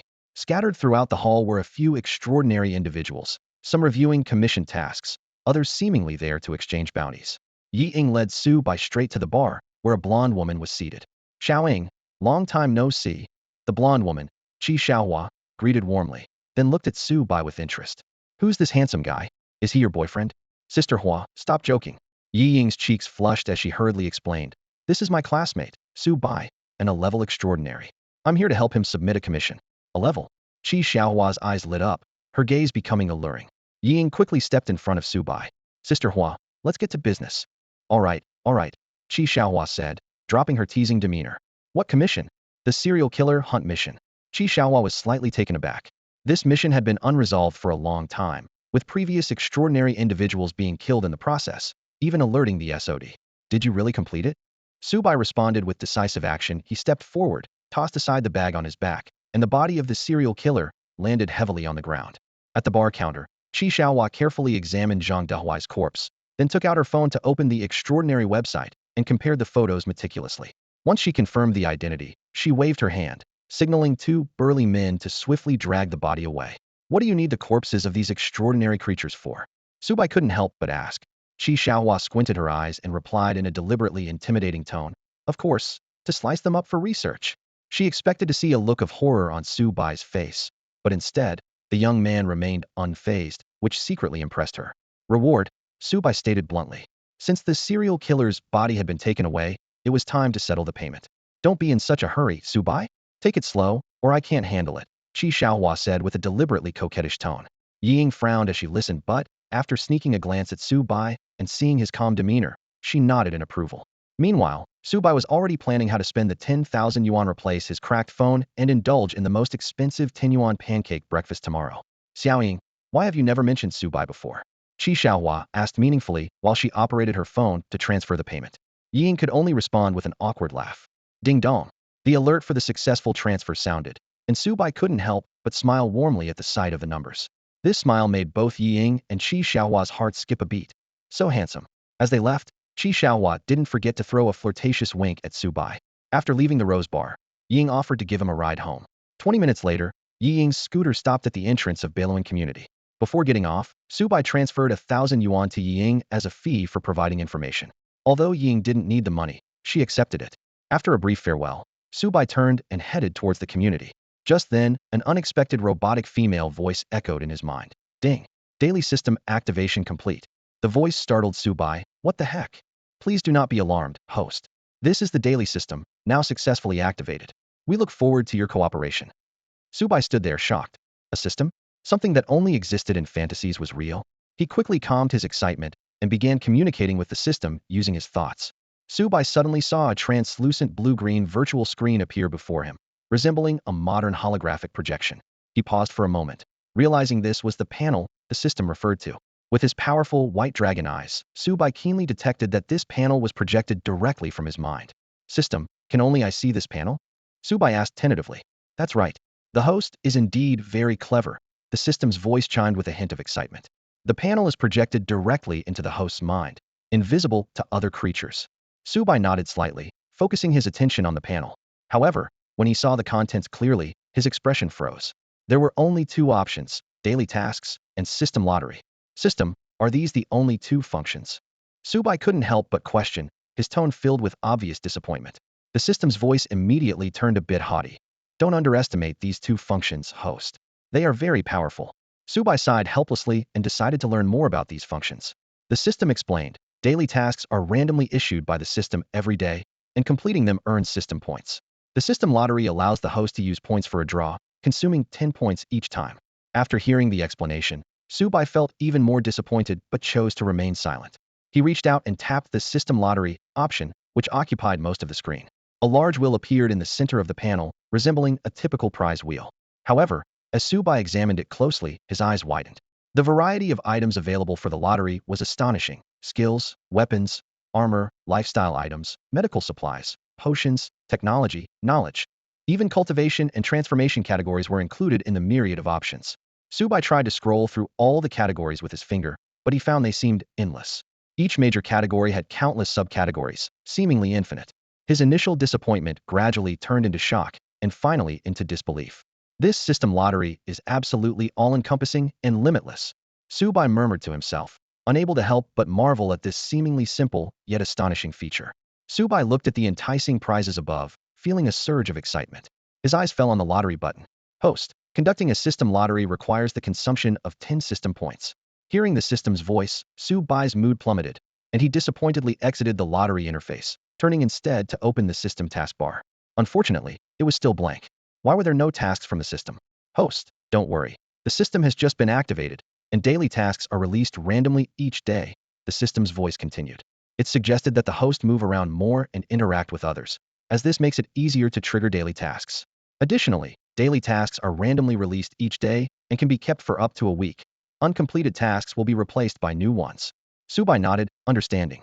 Since there were no tasks from the system and the lottery required points, he directly closed the system panel and continued walking toward the apartment building. As he walked, a question arose in his mind. Why did the system choose me? Choose the host? Not at all. The system's answer left Subai even more puzzled. This system is an offshoot from within the host, somewhat similar to the white dragon inside the host. Subai was stunned. Could it be derived from my body? Exactly, host. This system is generated by the host's body. Simply put, you can think of it as a superpower of the host. These words shocked Subai to the core. So, extraordinary powers could exist in the form of a system. Does this mean I'm an awakened one too? I don't know, Omega. The system's response made Subai's mouth twitch. He felt that this daily system seemed somewhat unreliable. By the time he returned to his room, it was past 8 in the evening. After a quick wash, Subai lay on his bed and opened the Transcendent website, starting to browse. Although only a few people knew about the Transcendent website, its content about extraordinary matters was constantly being updated.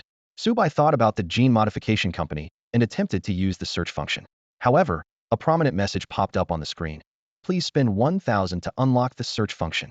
Subai's face turned dark instantly. Who the hell developed this Transcendent website?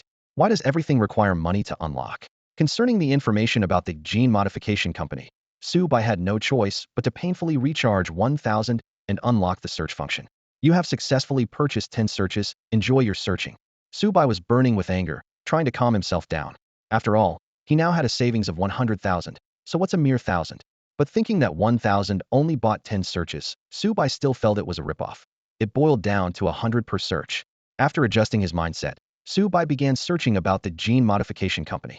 After some effort, as expected, there was a lot of information about the gene modification company on the Transcendent website. He used several different keywords during his search. Subai's attempt to search for genetic modification company on the Transcendent website ended in failure. He exhausted all 7 search attempts, wasting 1,000 yuan, only to gain some basic information. Frustrated, he closed the search bar and began browsing other sections of the Transcendent website. In the Transcendent communication module, eye-catching topics highlighted in red caught his attention. One of the 12 paladins of the Nut Kingdom, Flandra, destroyed an evil organization of Sklash Transcendence. A 100-meter giant lizard appeared in the waters of a small island nation. A SS-level dimensional rift was discovered in the Asen country. Ocean Blue Technology Company successfully developed a human enhancement drug, and a suspected S-level foreign transcendent was sighted off the southern coast of the Dragon Kingdom. These news stories about international transcendent forces and powerful transcendents captivated Subai. He noticed that topics related to the Dragon Kingdom were relatively scarce, and incidents involving SS-level transcendents were even rarer. This reminded him of what Ying had said. An SS-level transcendent. We might not even have one in the entire northern province of the Dragon Kingdom. Driven by curiosity, Subai used the search function again, entering the keyword SS level. To his surprise, the first result was a detailed introduction to SS-level transcendents, the highest rank in the current transcendent classification, so rare they are referred to as legendary beings. Each SS-level transcendent possesses city-destroying power, akin to a human nuclear weapon. However, when Subai saw the internationally published list of 19 SS-level transcendents, he discovered a crucial discrepancy. The list included only one person from the genetic modification company. Yet 2 years ago, he had single-handedly fought against 3 SS-level modified individuals from that company. This realization struck him: this list was incomplete. Top-tier transcendent forces like the genetic modification company were evidently concealing the true number of SS-level transcendents, maintaining a low profile externally. After entering the Qingfeng City residential area, Subai immediately opened the local extraordinary communication module. Compared to the international section, the extraordinary topics in Qingfeng City were not as sensational, but surprisingly numerous. He quickly browsed through the information. Attention!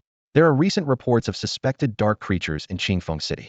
Extraordinary individuals are urged to report any sightings to the SOD immediately. Sneak peek. It seems that Minister Zhang of Qingfeng City SOD is seriously injured. Among these messages, a particular headline caught his attention: the 27th place on the Beiluan district's hunting list, the serial killer, had been successfully eliminated.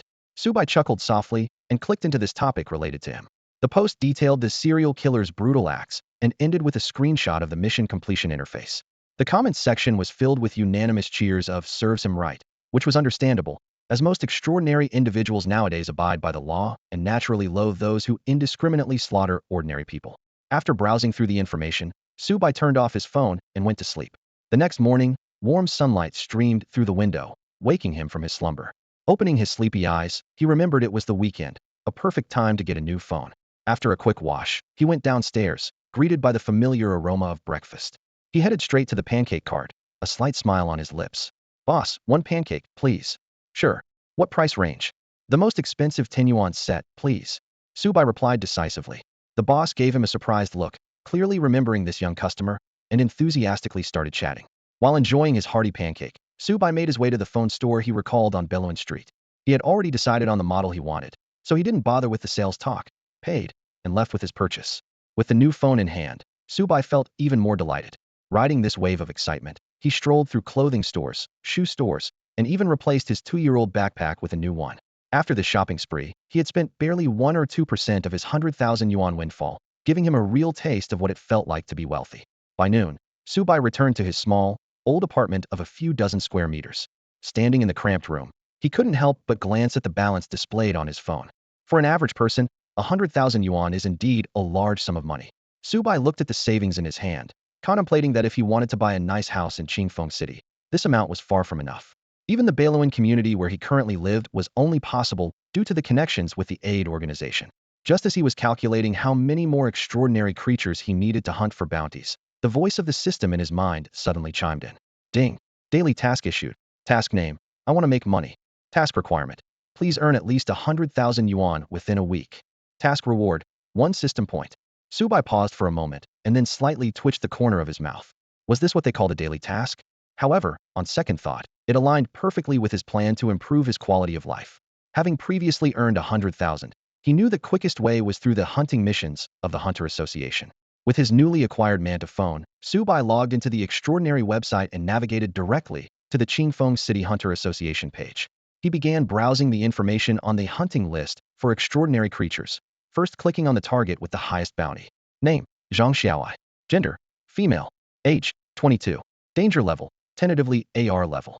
Detailed description: please pay 100,000 yuan to unlock more. Seeing this, Subai was dumbfounded. It turned out that information on different levels of creatures required payment to unlock, and Zhang Xiaowai needed 100,000? That was outrageous.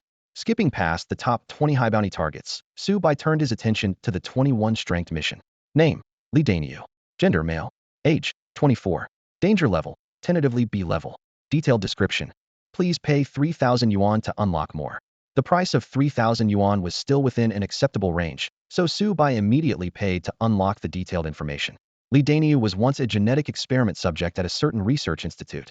Unable to withstand the genetic power, his mind became twisted. After forcefully escaping, he had brutally killed several extraordinary and ordinary people and was now on the SOD blacklist. According to an extraordinary person who had fought him, he carries the genes of some evil bovine creature, with mutations in his head and right arm, possessing strength comparable to the peak of B level, but lacking combat skills. The last line read, "No recent active location." Subai was immediately frustrated. He spent 3,000 yuan just to find the opponent's whereabouts and ended up with nothing? Haha. Host, this system did not. Subai's mouth twitched uncontrollably. Not only did he waste 3,000 yuan, but he was also mocked by his own system. Subai closed the extraordinary website with a heavy heart and opened the Douyin app to unwind. Before he knew it, the whole afternoon slipped away in an endless stream of short videos. Whoa, he suddenly snapped back to reality. This stuff is too addictive, and I still need to figure out how to complete the system's task to earn 100,000 yuan. Clearly, you were watching quite intently, master. The system's voice chimed in his mind at just the right moment. System, shut up. Subai said, his face darkening as he closed the app. The hunger pangs in his stomach reminded him it was time for dinner, so he promptly used his Manta phone to order a lavish meal. Half an hour later, as Subai enjoyed his meal, he marveled. Wow, this is so delicious, way better than the school cafeteria. As it was his first time trying takeout, the experience left a strong impression. After dinner, just as he was about to go for a walk, his Manta phone lit up. It was a message from Ying on WeChat. By the way, Subai, you probably haven't registered your extraordinary information with SOD yet, right? I happen to be free tomorrow and can take you to register. Why do I need to register my information? Subai replied. At that moment, Ying was lying on a luxurious bed in a high-end villa, wearing a loose black gauze nightgown, her fair skin faintly visible. She rolled her eyes and quickly typed. You really are a newbie extraordinary. If you proactively register your extraordinary information with SOD, you'll be classified as a whitelist extraordinary creature. This means not only will you avoid being hunted by SOD enforcers, but you'll also receive their protection. There's no need for that. And besides, I don't need their protection, Subai replied. Of course, if they foolishly try to hunt me, I'll show them why the flowers are so red. Ying was dumbfounded by his response. Big brother, don't get it twisted. You're in a level, not S-level. Although a level is strong, it's not enough to go against the entire SOD of Qingfeng City. Not wanting to continue the conversation, Subai slipped his phone into his pocket and went downstairs for a walk. Although the Bailuan community was an old residential area with a long history, its environment was pleasant. As he strolled along the dimly lit cobblestone paths, occasionally passing by scattered residents, his mood gradually lightened. After dinner, Subai was leisurely contemplating how pleasant this moment was while taking a walk in the neighborhood. Suddenly, a wave of sinister energy intruded upon his senses. This energy appeared abruptly, as if out of nowhere, immediately piquing his interest. Interesting, Subai murmured with a slight smile, turning to head towards the source of the energy fluctuation. Although the Bailuan neighborhood did not have many buildings, it boasted a considerable amount of greenery. As he approached the origin of the disturbance, distant cries of terror reached his ears. Help! A monster! There's a monster! Somebody come quick! Run! With his extraordinary hearing, even from hundreds of meters away, these cries were crystal clear to Subai. He quickened his pace and, in an instant, arrived at the source of the calls for help. Before him, a man was sitting on the ground, his face etched with fear, on the verge of tears. Seeing Subai appear suddenly, the man stammered. Handsome guy? There's a monster here, run. Following the man's gaze, Subai saw a black creature, as large as a tiger and resembling both a cat and a tiger, hungrily eyeing their direction from a nearby greenbelt. The bizarre creature momentarily puzzled even the well-informed Subai. What is this thing? Subai pondered with a frown. Handsome guy, do you even need to ask? It's obviously a monster. The man on the ground was near a breakdown, fainting from fright the next second. The host is just showing off. Of course, you're not afraid, being a powerful, extraordinary being. The system suddenly chimed in with a mocking tone. What did you say, system? Subai questioned internally, but the system fell silent. Subai then directed a deathly gaze at the large black, cat-like monster. Under his stare, the creature emitted a frightened whimper and attempted to flee. But there was no way Subai would let it escape. His figure blurred into a shadow, moving with dizzying speed. Moments later, Subai stood at the edge of the neighborhood greenbelt, effortlessly holding the trembling black cat monster with one hand. This fierce creature was now looking at the human before it with terrified eyes, its mind filled with only one thought. This human is incredibly powerful. Subai looked at the large black cat-like creature he was holding like a chick, a hint of curiosity in his eyes. The oversized black cat met his gaze, and the atmosphere became slightly eerie. Forget it. I'll just finish it off, Subai said calmly. As soon as he spoke, the black cat seemed to understand and immediately began to struggle violently in his grasp, letting out a series of frantic yowls filled with fear. You can understand me. Subai raised an eyebrow in surprise. The black cat nodded repeatedly, its ingratiating demeanor making Su-bai secretly amused. Can you talk? The black cat's expression turned troubled, clearly vexed by the question. Seeing its silence, Su-bai sneered. Then I might as well kill you. The black cat yowled in terror, its body going limp as it trembled. Suddenly, an idea struck Su-bai, and he smiled. How about this? I'm not unreasonable. If you acknowledge me as your master, I'll spare your life. What do you say? The black cat, as if granted a reprieve, nodded vigorously, almost shaking its head off in earnestness. System, is there any function that can help me assess this black cat's loyalty? No. Useless. Su-bai cursed silently. All right, from now on, you'll be called Xiao He. Su-bai placed it on the ground. Although Xiao He found the name rather plain, it had no choice but to feign delight and meow twice. Why did you suddenly appear in our neighborhood? And what exactly are you? Su-bai pressed. Xiao He yowled anxiously. Woof woof. Of course, I'm a creature. Unfortunately, Su-bai couldn't understand its language. System, is there a function that allows me to understand other creatures' languages? The host can acquire related skills and talents through the system's lottery. This time, the system didn't flatly say no. While Su-bai pondered, Xiao He suddenly started walking in a direction, occasionally turning back to signal him to follow. It moved nimbly through the greenery, and Su-bai leisurely trailed behind. Soon, they arrived at a secluded part of Baloan community, where a massive, black hole-like rift appeared. What is this? Su-bai squinted, puzzled. Strangely, he hadn't sensed this energy anomaly before. As Su-bai approached the black hole, he immediately felt a strong wave of energy wash over him. He quickly took out his phone to capture the strange phenomenon and sent the photo to Ying for advice. Soon, Ying's messages came in rapid succession. What? Su-bai, you've actually discovered a dimensional rift. Su-bai, you need to move away from that black hole immediately. It's really dangerous there. Quick, tell me your location. In response to Yi Ying's anxious reaction, Su-bai calmly asked, what exactly is a dimensional rift? Yi Ying promptly explained. At some point, these black hole-like rifts started appearing all over Blue Star. The International Transcendent Alliance calls them dimensional rifts. These rifts connect to another dimension, allowing creatures from there to come here. Some of these dimensional beings are extremely dangerous, with potential to be level threats. The rift you found seems newly formed, so its danger level is still uncertain. I'm at Baloan Community right now. What do you plan to do? Su-bai asked. Of course, report it to Qingfeng City's SOD, so they can send a team to handle the rift. After ending the conversation with Ying, Su-bai turned to Xiao He. Did you come out of this black hole? Xiao He nodded and made a confirming sound. Su-bai understood then that Xiao He was indeed a dimensional creature.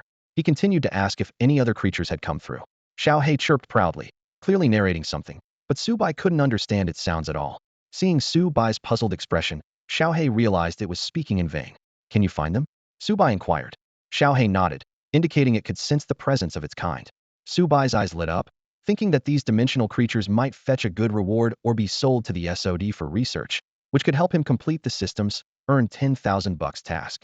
Help me find them, and I'll reward you with a big chicken leg. Su-bai promised. Although Xiao He didn't know what a chicken leg was, it sounded tempting, so it immediately closed its eyes to sense its kind. A few seconds later, it opened its eyes, chirped, and dashed off in a certain direction. Su-bai quickly followed, accelerating to keep up. Under Xiao He's guidance, Su-bai arrived at an abandoned old factory outside the Baloan community. The factory's weathered exterior looked particularly eerie under the night sky, surrounded by an unsettling silence. Xiao He pointed with its paw towards the interior of the factory, indicating that its kind was hiding there. Su-bai paused, closed his eyes, and sensed the energy fluctuations within the factory's vicinity. A moment later, he opened his eyes, a slight smile forming on his lips, 3 of them, with energy levels ranging from C to B grade. Just as Su-bai was about to take action, he caught a glimpse of Xiao He beside him, staring at him with an excited expression. He narrowed his eyes, asking with a teasing tone, you wouldn't be thinking of making a run for it while I deal with them, would you? The look sent a chill down Xiao He's spine. It immediately dropped to its front knees, whining, desperately expressing its loyalty to its master. Seeing Xiao He's near-teary performance, Su-bai couldn't help but twitch the corner of his mouth. With acting skills like that, you'd be wasted as anything but an actor. Then you handle them and bring back the bodies. Su-bai chuckled as he gave the order. With Xiao He's level energy, dealing with a few C and level minions was more than manageable. With an excited howl, Xiao He's agile figure dashed into the factory. A few minutes later, a massive shadow leapt out from the building. What was once a large black cat now resembled a beast as big as a truck. Its silver-black coat gleamed under the moonlight, majestic and imposing enough to outshine even lions and tigers. Its pitch-black eyes glinted coldly, and it carried the corpses of 3 demon dogs in its formidable jaws. Is this still Xiao He? Su-bai was so astonished that his jaw nearly dropped. Xiao He snorted softly, dropping the prey on the ground. In the next instant, its form rapidly shrank, transforming back into the endearing big black cat. Seeing this miraculous transformation ability, Subai couldn't help but marvel. You can switch sizes and shapes at will? That's incredible. Xiaohei proudly lifted its head, whining. Master, that majestic form is my true self. This is just my disguise. Subai put away his surprise, his gaze stern as he warned. Even if you can transform, you're still my Xiaohei, so don't get any funny ideas. Xiaohei weighed the situation in his mind. He knew that despite his imposing appearance, his strength was only at its level, which was insignificant compared to Subai. Woof woof. Rest assured, master, Xiaohei declared eagerly. My loyalty to you is as endless as the Yellow River. I will never have a second thought. Xiaohei calculated silently that following someone as powerful as Subai, far exceeding any creature he had ever encountered, was undoubtedly a great opportunity for him. Subai approached to examine the 3 bodies Xiaohei had brought. These creatures bore some resemblance to Xiaohei after transformation, but were smaller and far less imposing. He pondered their value, took out his phone, and sent photos to Ying. Xiaoying, do you know what these creatures are? Ying replied almost instantly. What? Could these be dimension creatures that escaped from a dimensional rift? A moment later, she sent another message. I asked Sister Xiaohua, and they're demon dogs, a type of dimensional creature with decent intelligence. What level are they? 1 level and 2 level, Subai replied. Can they be exchanged for a bounty? Or sold to SOD? In a luxurious villa in Biluan district, Ying lay on her bed, looking at the messages, and couldn't help but twitch her lips. Why is this guy always thinking about money? Of course, these dimensional creatures are very valuable, she replied. They're worth even more if they're alive. Upon seeing this message, Subai's smile froze. He regretted not asking earlier and letting Xiaohei leave them alive, but it was too late to change that now. I'm at the abandoned factory on Biluan 9th Road, he messaged Ying. Got it, Ying replied. I'll make sure you're compensated. Half an hour later, Ying arrived at the scene in her hover vehicle. She examined the 3 demon dog corpses on the ground, noticing the distinct tear marks that didn't seem to be caused by a superhuman. Did you kill all these? She asked with a hint of doubt. Who else could it be? Subai lied with a straight face.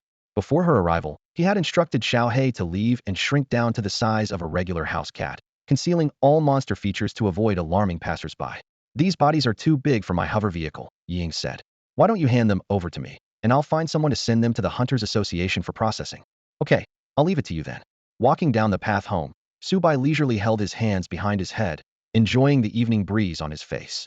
As he strolled, he pondered over the dimensional rift and the demon dogs he had encountered earlier. The thought of Xiaohei being the same kind as those demon dogs piqued his curiosity, but then he remembered that Xiaohei's formidable form was in a league of its own compared to the 3 demon dogs. I should just ask Xiaohei directly when I get back, he thought, quickening his pace, filled with curiosity about the dimensional creatures he had encountered that night. Tomorrow, I need to ask Ying about the dimensional rift. As he approached the Biluan neighborhood, the sound of blaring sirens and chattering voices reached his ears. Subai furrowed his brows, having anticipated this someone had indeed called the police. The entrance to the neighborhood was cordoned off, with 2 young individuals in uniforms bearing the SOD emblem standing guard. This reminded Subai of the SOD enforcers. Ying had mentioned these must be them. The 2 enforcers, a man and a woman, appeared to be in their early 20s. The man had an unremarkable appearance, while the woman was quite beautiful, with a high ponytail that accentuated her aloof yet energetic demeanor, scoring a 90 in Subai's aesthetic standards. Excuse me, what's happening here? Who are you? Subai calmly approached and inquired. His presence immediately drew their attention, especially the female enforcer, whose eyes gleamed with a peculiar light. Even in the dim night, Subai's handsome features stood out. Hello, I'm Mu Xiaoai.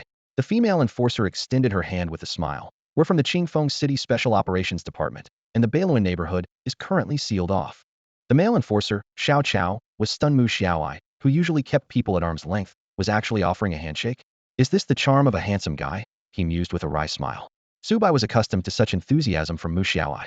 After all, no girl had ever turned him down when he initiated a conversation. Just as he was feeling smug, the system's voice echoed in his mind. Huh. The host is so shameless. System, just wait until I get back, and I'll deal with you. Subai thought to himself, but for now, he needed to find out what was going on. He feigned the demeanor of a resident returning from a walk. I'm a resident of Biluan neighborhood. Can you tell me why it's been sealed off?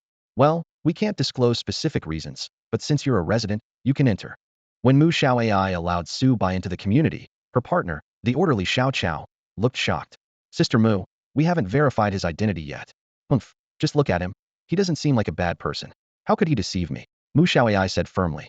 Xiao Chao could only shake his head and sigh helplessly. Subai walked towards his apartment building along a familiar path. Along the way, he noticed several people moving hurriedly, clearly members of SOD, though some weren't wearing their iconic uniforms. This indicated that SOD's organizational structure was more complex than he had imagined. Hey, go back to your rooms, a commanding voice shouted from afar. Yes, I'm talking to you. Stop wandering around the community. SOD personnel were maintaining order everywhere, with large areas cordoned off, and even residents were restricted from moving freely. Subai deliberately detoured to the spot where he had previously discovered the dimensional rift. As expected, not only was it heavily cordoned off, but it was also concealed with a black curtain.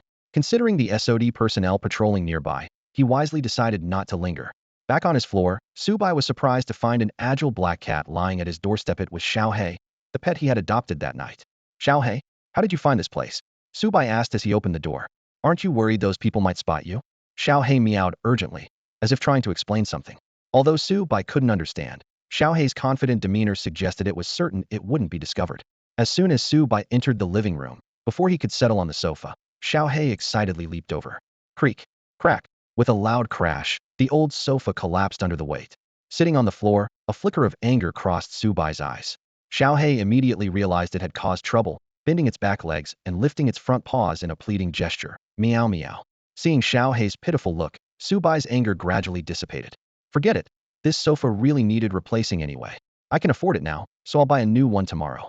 Remember, don't break anything else in the house, Subai warned, or I'll sell you to cover the cost. Xiaohei nodded repeatedly, looking relieved. After showering, Subai lay on his bed, his thoughts wandering. How much could the bodies of those 3 demon dogs fetch? Would it be enough to meet the system's requirement of 100,000? Suddenly, a thought struck him. System, don't I get any initial rewards or welcome gifts? Subai was about to ask the system about the rewards when a crucial detail suddenly crossed his mind. He frowned slightly, a hint of dissatisfaction in his voice. By the way, system, you almost forgot about this, didn't you? The system seemed a bit flustered and quickly explained. I almost forgot about it. How careless of me. Subai was secretly surprised that the system could forget something so important. He suppressed his displeasure, forcing a slight smile, with a touch of iciness in his voice. So, my dear system, what exactly is my gift package? Sensing Subai's change in mood, the system's tone turned fawning. Oh, the host can be so gentle. A flicker of impatience crossed Subai's eyes as he coldly said, Dear system, stop with the nonsense. The system seemed to want to joke a bit more and said, the host needs to call the system little darling to trigger the system gift package. This remark completely ignited Subai's anger. His facial expression began to twist, the corners of his eyes widened increasingly, and he exuded an unsettling aura. Sensing danger, the system immediately dropped the teasing attitude. Haha, I was just joking, no need to take it so seriously, the system hurriedly explained. Subai struggled to contain his anger, gritting his teeth as he said, Hurry, give it to me. The system immediately got serious. Ding. After the daily system's creation, you have 30 original system points, allowing for 3 unconditional system draws. The free system draw feature is now available. Please proceed with the draw. Host. Hearing this news, Subai was delighted. He knew the system draws contained many powerful skills, weapons, equipment, and items. Eagerly, he summoned the system panel and entered the lottery interface. Staring at the lottery wheel before him, displaying available for draw, he opted not to use his mind to draw, but instead extended his finger to personally click the wheel. With his action, the wheel began to spin rapidly, colorful item slots flashing by quickly. Suddenly, a series of crisp notification sounds rang out. Ding. You've won the skill Eye of God. Ding. The skill Eye of God is starting to merge. Ding. A similar skill White Dragon Eye has been detected, and the host's White Dragon Eye has now evolved into White Dragon Emperor's Eye. Subai was stunned by these notifications. White Dragon Emperor's Eye? The name alone sounded incredibly powerful. He eagerly checked the system's skill description. White Dragon Emperor's Eye allows you to scrutinize all beings and their essence, ignoring rules and laws, with the ability to explore at will. Subai looked at this description, completely puzzled. He helplessly asked the system, I recognize every word, but together I have no idea what it means. System, can you explain it simply? The system patiently explained, Host, the White Dragon Emperor's Eye can be seen as an analysis panel in a game. It can probe the essence of any creature or object, presenting everything in the most real and straightforward data form. You can try out the White Dragon Emperor's Eye now. Subai nodded, focusing his mind like he usually did with the White Dragon Eye, ready to experience this new ability. The next moment, Subai's eyes underwent an astonishing transformation. The originally dark pupils gradually turned into a dazzling platinum color, emitting a peculiar glow. This marked the initial awakening of his new ability, the White Dragon Emperor's Eye. Eager to test this new power, Subai looked through the door at Xiaohei outside. Instantly, the White Dragon Emperor's Eye activated, and a stream of information appeared in his vision. Name, Xiaohei. Gender, level, S-class high demon. Skills, camouflage, scent tracking, hellfire. Current status, bored in thought. Seeing this information, Subai's platinum pupils widened slightly. Was this the true power of the White Dragon Emperor's Eye? The ability to directly perceive all information about a target, almost like having a cheat code. A sudden thought crossed Subai's mind. What if he used this ability on himself? He decided to give it a try, directing the White Dragon Emperor's Eye inward. In the next moment, an extensive information panel unfolded in his mind. Name, Subai host. Modified gene, Ultimate White Dragon. Level, SSS class. Skills, White Dragon Emperor's Eye, Super Rapid Regeneration, Limit Break, Dragon Might, Dragon Claw Transformation, etc. Following this were detailed descriptions of 10 unique points, each accompanied by its own set of derivative skills. The brain developed 5 abilities like biological perception and energy detection. Hair acquired 3 skills such as black and white shift and energy dissipation. The spine wielded dragon bone spikes and dragon spear. The eyes possessed 5 abilities including piercing vision and dragon might. The body featured super rapid regeneration and limit break. The arms and right arm obtained dragon claw transformation. Both legs had 4 skills like dragon transformation and dragon scale armor. Even more astonishingly, Subai possessed an extreme unique point, the companion White Dragon, mastering 4 powerful skills like White Dragon Wave and Dragon Cannon. This information made Subai realize his extraordinary nature. In the entire field of genetic modification, a typical modifier might have at most 1 or 2 unique points, considered mild alteration, 3 or more reached AR class, semi-complete alteration, 5 indicated special S class, complete alteration, fully departing from human form. Yet Subai not only had 10 unique points, but also an unprecedented extreme unique point, something unheard of in the history of the gene modification company. Because of this, even though Subai had escaped, the gene modification company was relentlessly searching for him. They feared his potential retaliation and were eager to uncover the secret behind his possession of the extreme unique point. Subai retracted the White Dragon Emperor's Eye and turned his gaze to the system's floating lottery panel in front of him. With 2 more chances left, his fingers trembled slightly, unable to contain his anticipation. The colorful wheel slowly spun before him, and amidst the swirling lights, a crisp system notification suddenly chimed. Ding! You've acquired the ability Infinite Consciousness. System, what exactly is this infinite consciousness? And what's the difference between abilities and skills? Subai asked eagerly. The system's voice promptly replied. Infinite consciousness is a complex mental auxiliary ability. As for the difference between abilities and skills, simply put, it's passive versus active. Skills require you to actively release and control them, while abilities integrate with your body and remain constantly active. You'll need to explore their specific effects through usage over time. Subai nodded thoughtfully and then focused on his final chance at the lottery. He silently wished for good luck and tapped the screen. The wheel spun once more, lights flickering, and the system's notification sounded again. Ding! The host has acquired the ability Dimensional Space. Dimensional Space? Is this like the storage spaces in novels? Subai's eyes lit up. Not exactly, the system explained. While its function is similar, Dimensional Space is more advanced. It doesn't rely on external items like rings, has no capacity limit, and is directly connected to your consciousness. You can open the space channel with just a thought. That amazing? Subai asked excitedly. So, could I fit the entire blue star inside it? The system let out a sigh of exasperation. Your current power level is far from sufficient. Please don't daydream. So, you're saying that if I become strong enough, it could really be possible? That's right, the system confirmed. Trust the system, and trust yourself. Upon hearing this, Subai couldn't help but smile confidently. The skills and abilities gained from the 3 free lottery draws opened up a broader future for him. Subai suddenly realized that the most powerful aspect of the daily system was its lottery feature.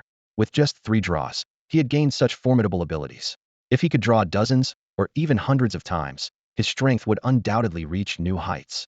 Although his current SS-level power was nearly invincible, he knew it wasn't the pinnacle of transcendence. For most extraordinary individuals, SS level was the end point. But upon reaching this level, one would understand that it was just the beginning of the true journey. Beyond SS level, there were even more powerful beings. Because of this, even as an SS-level genetic modifier, he chose to flee rather than confront the genetic modification company directly.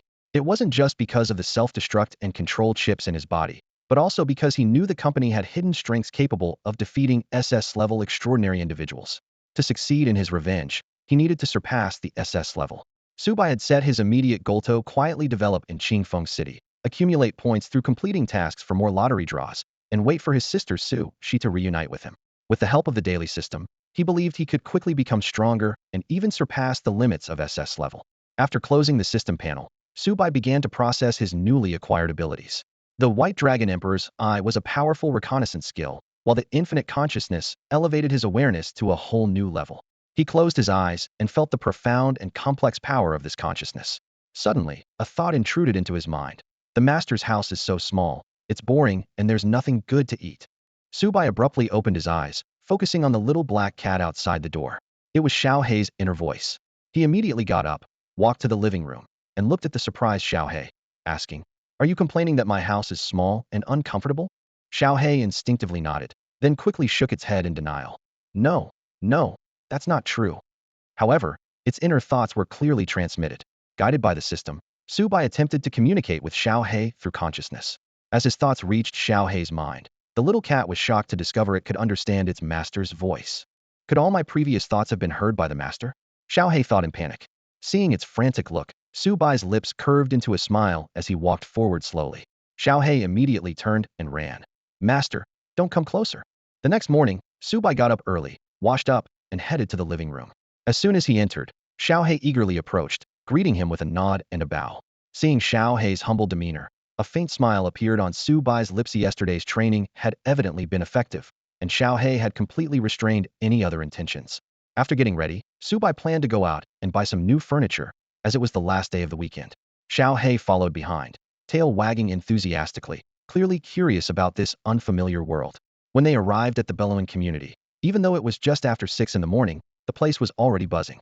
The reason was simple: the dimensional rift that had appeared last night. Residents gathered in small groups, whispering to each other. "Did you hear? There were monsters in the community last night." "What? How could something like that happen in an ordinary neighborhood like ours?" "Exactly. The special department has come to seal off the area. I heard someone was killed, and it was a gruesome sight." "Who was it?" "Iron Pillar from Building 6. Such bad luck." The discussions were lively, with some people hurriedly expressing their intention to go home and warn their families to be careful. Subai listened quietly, recalling the extraordinary world knowledge that Yi Ying had explained before. Ordinary people in this world were actually aware of the existence of monsters. These dangerous creatures occasionally appeared in public, causing casualties and destruction, but were always promptly handled by official special departments. As a result, the lockdown of Bellowing community hadn't caused much panic. Such incidents had become routine in society. Although the public was uneasy, they had grown accustomed to it. Before long, this incident would gradually fade from memory. Of course, there is a fundamental difference between these suddenly appearing monsters and the extraordinary monsters among the extraordinary beings. The former refers to the low intelligence, extremely dangerous dimensional creatures that emerge from dimensional rifts, while the latter is merely a term for certain extraordinary beings capable of changing form. In comparison, dimensional creatures are far more dangerous and are a primary target for eradication by the SOD department. Once their presence is detected, the SOD immediately dispatches personnel to hunt them down while also calming the public. As Subai moved through the crowd, he was occasionally stopped by enthusiastic elderly folks who inquired about his marital status. "Young man, you look so handsome, you must not have a girlfriend yet, right?" As Subai walked through the neighborhood, he was constantly stopped by enthusiastic elderly men and women. Some wanted to introduce him to potential partners, while others hinted at their own youthful beauty, leaving him overwhelmed. He quickly made his way through the bustling crowd and finally reached the entrance of the neighborhood. Behind him, Xiao Hei witnessed all of this, so surprised that his jaw nearly dropped. Is the master so popular in this world? Xiao Hei wondered to himself. I must strive to become as impressive as the master. Seeing Xiao Hei lost in his delightful fantasies, Subai couldn't help but have a few lines of exasperation appear on his forehead. As they passed a familiar pancake stall, Subai stopped and ordered a deluxe set for 10 yuan. Noticing Xiao Hei's expectant gaze, he remembered his promise from the night before and added a regular set for 5 yuan. Smelling the aroma, Xiao Hei wagged his tail excitedly. Wow, the master is amazing. Xiao Hei caught the slightly flat pancake Subai tossed to him and devoured it eagerly as they walked. This is so delicious. Seeing Xiao Hei's blissful expression, Subai curiously asked, don't you have this kind of food where you're from? By the way, I still don't know what the other side of the dimensional rift is like. Wow, Xiao Hei explained between bites. Where we're from is just a desolate place, nothing but forests, strange plants and creatures, and us demon species. We usually only hunt weaker creatures, never having tasted anything this delicious. Watching Xiao Hei's tail wag furiously, Subai thought, if I gave you my deluxe set, you'd probably take off from excitement. The two continued along Bellowing's second road. and Subai contemplated buying some new furniture. A new sofa to replace the one Xiaohei had broken, a refrigerator, and a new door to replace the one with a hole. Just as he was thinking, his phone suddenly vibrated. It was a transfer message from Ying. Subai clicked to accept, and his WeChat wallet instantly received 100,000 yuan. Ying then sent an explanation. One little Sakura last night, the 3 demon dogs were dealt with, totaling 100,750 yuan, with a 750 yuan handling fee, rounding it for you. Subai was secretly delighted with this unexpected windfall, and just then, the system notification chimed in. Ding. Host has completed the task. I want to make money. Task reward, 1 system point.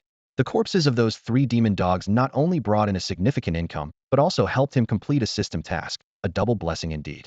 Subai spent a few thousand yuan on Billowin Road's shopping street, purchasing a new sofa, a refrigerator, and an impressive wooden door.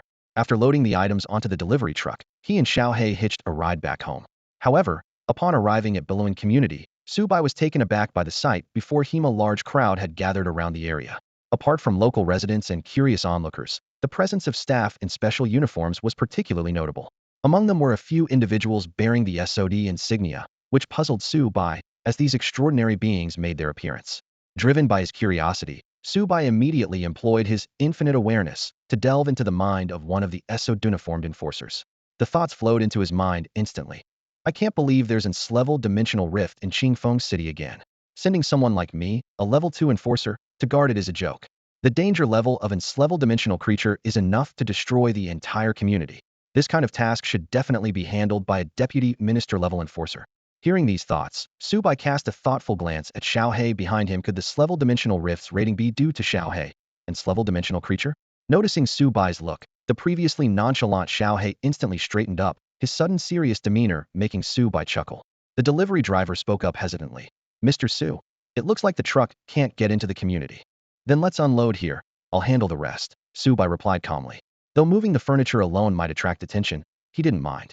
Just then, a clear and pleasant female voice called out. Hey there, what a coincidence. Looking up, Subai saw a striking young woman in a custom SOD uniform approaching with a cheerful smile. Accompanied by a rather ordinary-looking male enforcer, it was Mu Xiao Ai and her partner, Xiao Chao. What a coincidence, Subai responded with a hint of surprise in his tone. Mu Xiao Ai glanced at the furniture on the ground and offered, Are you moving things?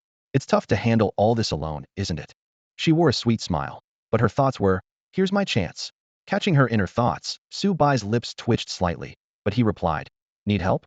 Sure, Mu Xiao Ai responded with a smile, though she couldn't shake the feeling that something about this conversation seemed a bit off.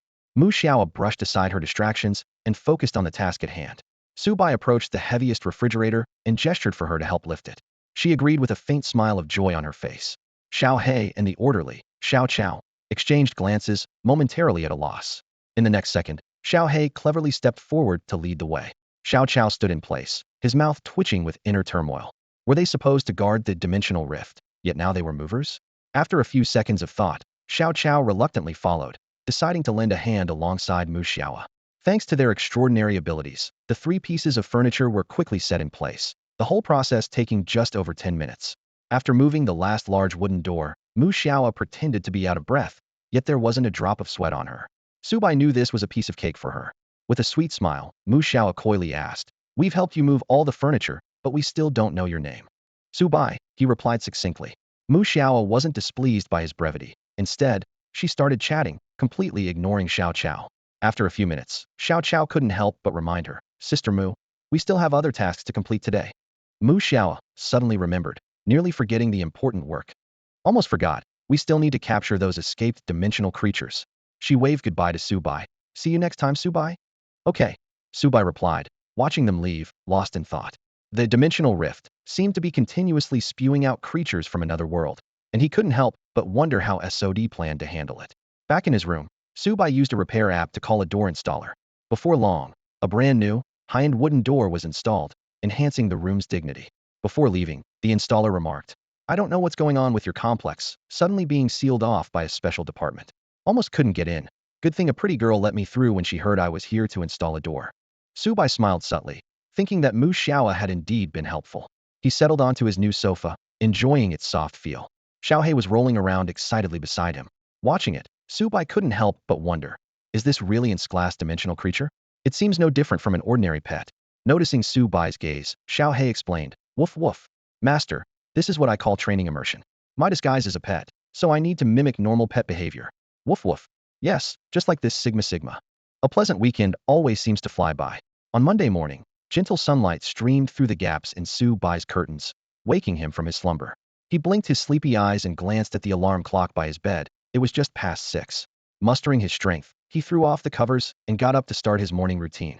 For Su Bai, going to school now felt like a unique experience. He was trying to live a normal student life, just like other boys his age. As he was about to leave, his pet dog, Xiaohei, nudged against his feet, eager to follow.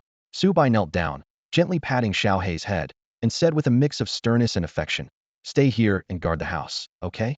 Don't get into any trouble." Xiaohei tilted his head and nodded seriously, as if he truly understood his owner's instructions. Su Bai turned and stepped into the fresh morning air. As he walked through the neighborhood, his eyes scanned the surroundings. The atmosphere remained tense, with various special department personnel bustling about. Among them were powerful entities known as the orderlies, who moved with urgency, as if responding to a significant crisis. Su Bai was used to it all and headed straight towards the school. When he arrived at the classroom, Su Bai realized he was relatively early. The room was sparsely populated, with only a few classmates present. However, his desk mate, Ying, was already seated. Seeing Su Bai approach, Ying greeted him with a warm smile. "Morning, Su Bai." He nodded in response and placed his backpack down as he took his seat. Ying suddenly lowered her voice, her tone serious as she asked, "Su Bai, how are things at Bellin community lately? I heard there's an S-level dimensional rift there." Su Bai's interest was piqued, and he replied, "Is an S-level dimensional rift really that scary? I've only noticed a lot of SOD personnel around lately, but they don't seem all that impressive." Yi Ying's delicate face showed a mix of exasperation and concern. She whispered, her voice tinged with surprise and worry. "An S-level dimensional rift. That means S-level dimensional creatures could appear. Do you know what that implies?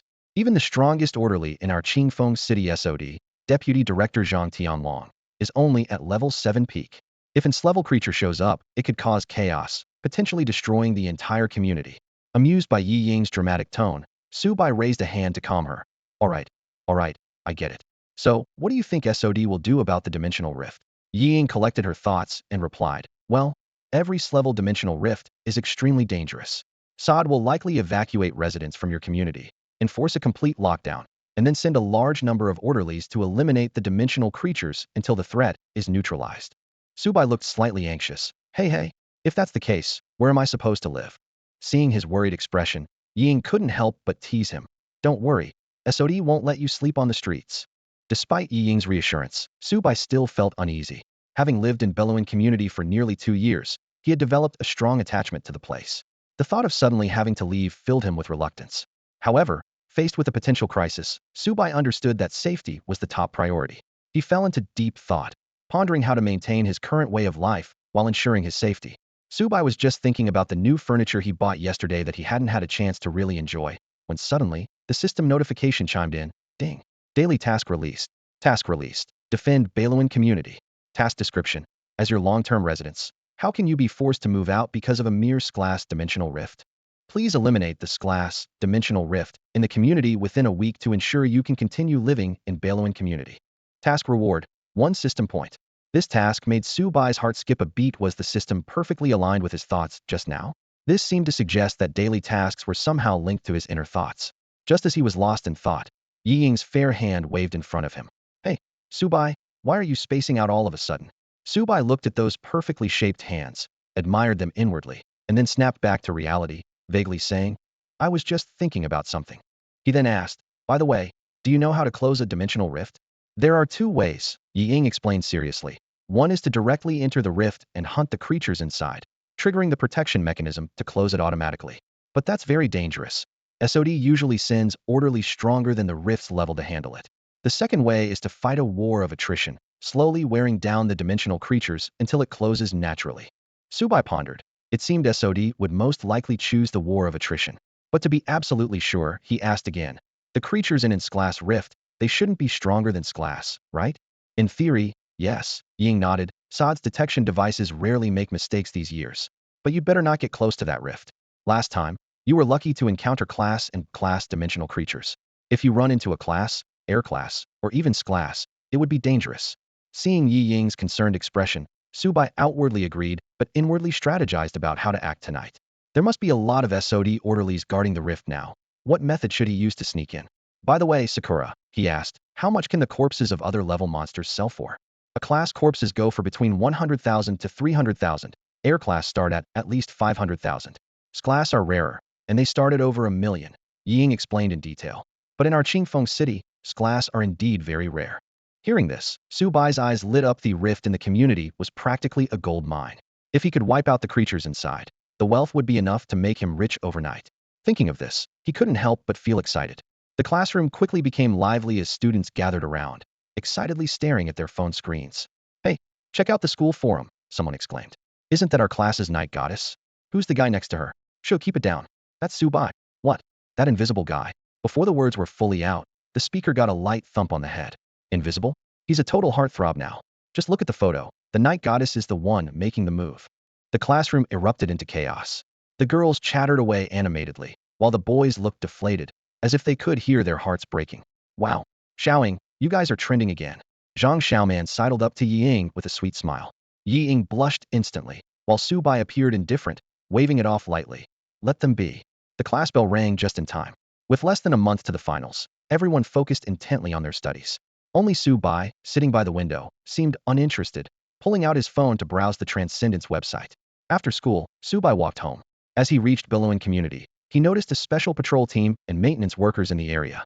He frowned slightly, thinking he needed to deal with that S-level dimensional rift quickly. Judging by the situation, Saad's efforts to relocate residents might start soon. Just as he was about to enter the building, he encountered Mu Xiaoai and her partner, Xiao Chao, waiting at the entrance. Su Bai silently grumbled. Are they waiting here just for me? Is this woman a stalker? Su Bai, what a coincidence. We meet again. Mu Xiaoai greeted him warmly, causing Xiao Chao behind her to look displeased. Yeah, really a coincidence. Su Bai responded with a forced smile. After finally shaking off Mu Xiaoai's pestering, Su Bai returned to his room and called Xiao He to get ready to head downstairs. On the way to the dimensional rift, he suddenly looked down at Xiao He and asked, Xiao He, how does your strength rank in your world? Woof. I'm probably the strongest, but there seems to be an even more powerful being. It's just that it's always asleep, and I don't dare to approach it. Hearing Xiao He's response, Su Bai felt more assured. He and Xiao He quickly arrived at the area in the neighborhood greenery where the dimensional rift was located, but it was guarded by Saad's enforcers. Su Bai swiftly activated the White Dragon Emperor's Eye to examine the situation, discovering 18 extraordinary individuals, mostly awakeners, with energy levels fluctuating between C and A grades. After some thought, he came up with a plan. Xiao He, in a moment, turn back into your true form and lure them away. With your strength, they shouldn't be able to catch up. Once they're distracted, come back and meet me inside the dimensional rift. Woof. Got it, master. Let's begin. Su Bai instructed, and in the next moment, Xiao He transformed back into its imposing and majestic true form of a black abyss cat. The cat, as large as a truck, immediately drew the attention of all the enforcers. What is that? Oh no. It must be a dimensional creature from the dimensional rift. Everyone, be careful. A dimensional creature has appeared. Prepare for defense. Teams 1 and 2, flank it from both sides. The rest provide fire cover. Su Bai hid in the greenery, observing the vigilant enforcers. They wielded weapons of peculiar shapes, reminding Su Bai of what Ying had told him. Some enforcers rely more on weapons, with superpowers as a secondary. A barrage of dazzling superpower and weapon attacks targeted Xiao He, but as an scrayed dimensional creature, Xiao He easily evaded them. Then, pretending to be outmatched, Xiao He fled in a direction within the neighborhood. Quick! Teams 1 and 2, follow it. Don't let it escape, shouted Huang Tian, the highest-ranking enforcer present, temporarily in charge of guarding the dimensional rift. Soon, the majority of the 18 enforcers were led away by Xiao He's act.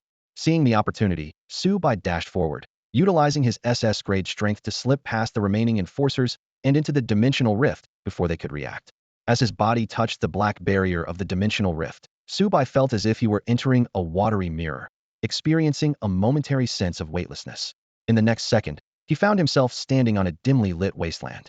Slowly turning around, Su Bai was astonished by the surrounding scenery, as if he had entered another realm. This was the world on the other side of the dimensional rift. Moments later, Su Bai sensed the dimensional rift behind him ripple slightly, and soon, the massive form of Xiao He leaped out. Woof! I'm here, master. Xiao He made a graceful leap in the air and landed by Su Bai's side. Looking at Xiao He, Su Bai had a thought. Xiao He, you must be familiar with this place, right? Woof! Then lead the way. Take me to find the strongest creatures here. Xiao He barked excitedly. Although its strength was at the highest level within this dimensional rift, there were still some formidable creatures, and even one with an incredibly terrifying presence. Hearing that Su Bai intended to make a significant impact here, Xiaohei's excitement was palpable. Subai rode on Xiaohei's back as it trotted forward, closely observing the unfamiliar surroundings. What unfolded before his eyes was a bizarre world painted in hues of dusky yellow and gray-black. The sky lacked both sun and clouds. Instead, it was shrouded in a dusk-like red hue. The ground was a stretch of black soil, riddled with dry cracks, as if untouched by rain for ages. The landscape was desolate and silent, devoid of vegetation or life, with an unending expanse of black wasteland stretching into the distance. Xiaohei, are you sure there are other creatures in this space? Subai asked, doubting the barren scene before him. Woof woof, Xiaohei replied confidently. Master, trust me.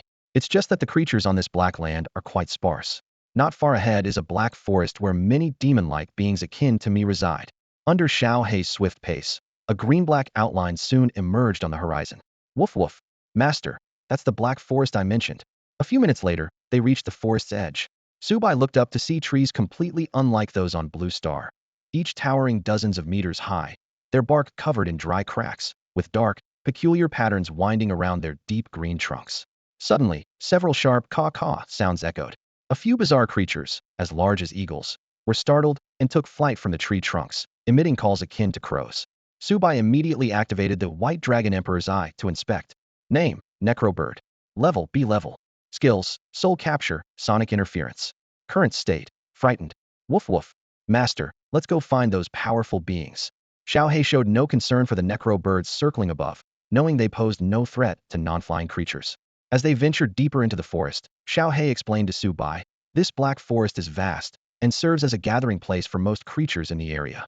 Through Xiaohei's narration, Subai learned that this forest was Xiaohei's former habitat, and the black wasteland outside seemed endless, with Xiaohei never reaching its end despite previous explorations. While Subai pondered, Xiaohei suddenly halted. Subai also sensed an aura approaching, one that rivaled Xiaohei's strength. Is it an S-level dimensional creature? Woof woof, Xiaohei confirmed. Soon, a creature resembling a crocodile emerged slowly from the front.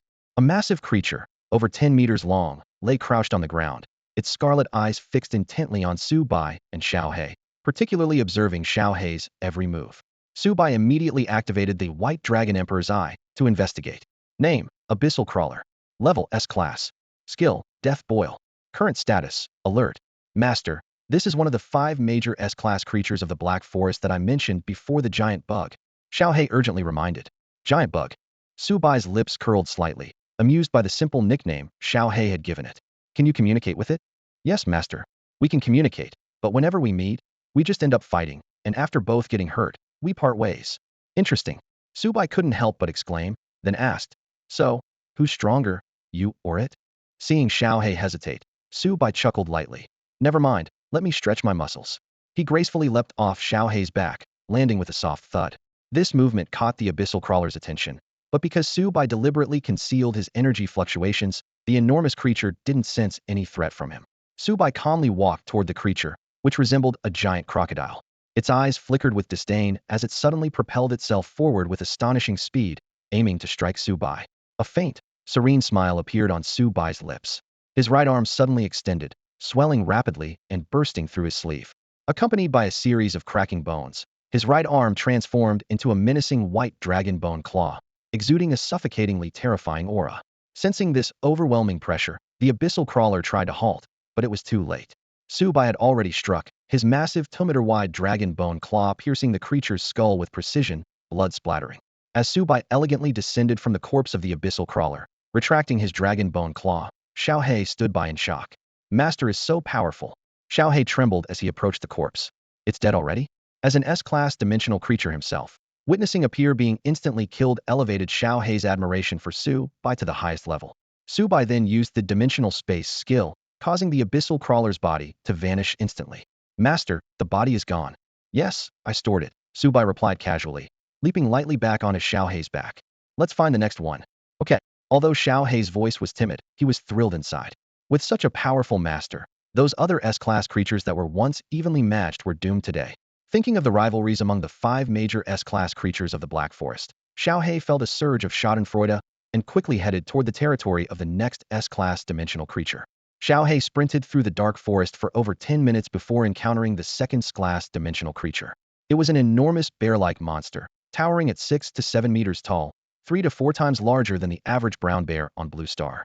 Faced with such a gigantic creature, Xiao He was clearly outmatched. Su Bai swiftly intervened, dispatching the bear-like monster with ease. Soon after, the third class dimensional creature emerged, a menacing serpent-like demon. Xiao He engaged in a fierce battle with it, until Su Bai stepped in to deliver the fatal blow. The last class dimensional creature is just ahead, Xiao He whispered. It's the strongest among the 5 class beings. They quickly reached the territory of this formidable creature. Xiao He taunted it successfully, luring it out. Su Bai immediately analyzed the creature's profile. Name: Tyrant Dragon. Levels: Class Peak. Skills: Tyrant, Aura, Intimidation. Current state: Attack. This information surprised Su Bai. A creature before him wasn't a demon, but a subspecies dragon. Through the White Dragon Emperor's eye, he confirmed that the Tyrant Dragon's strength indeed reached this class peak, surpassing Xiao He and the others by a significant margin. Su Bai leaped off Xiao He's back, signaling it to watch from the sidelines. Knowing it was outmatched, Xiao He obediently crouched at a distance. Su Bai's right dragon bone claw transformed instantly, unleashing a formidable and terrifying aura. The Tyrant Dragon sensed the pressure but did not retreat. It stared intently at Su Bai, exuding its own powerful aura. To Su Bai, such pressure was trivial, yet he admired the creature's indomitable spirit.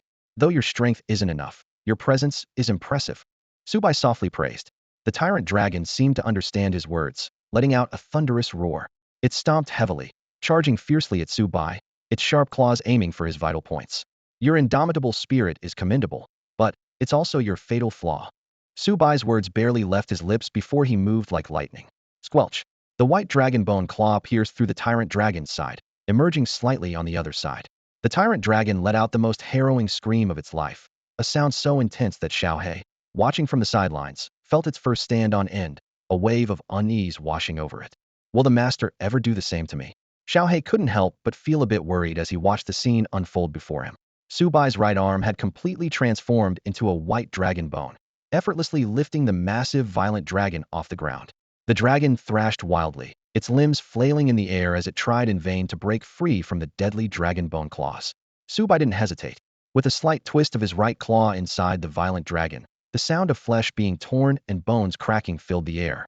Blood gushed out like a fountain.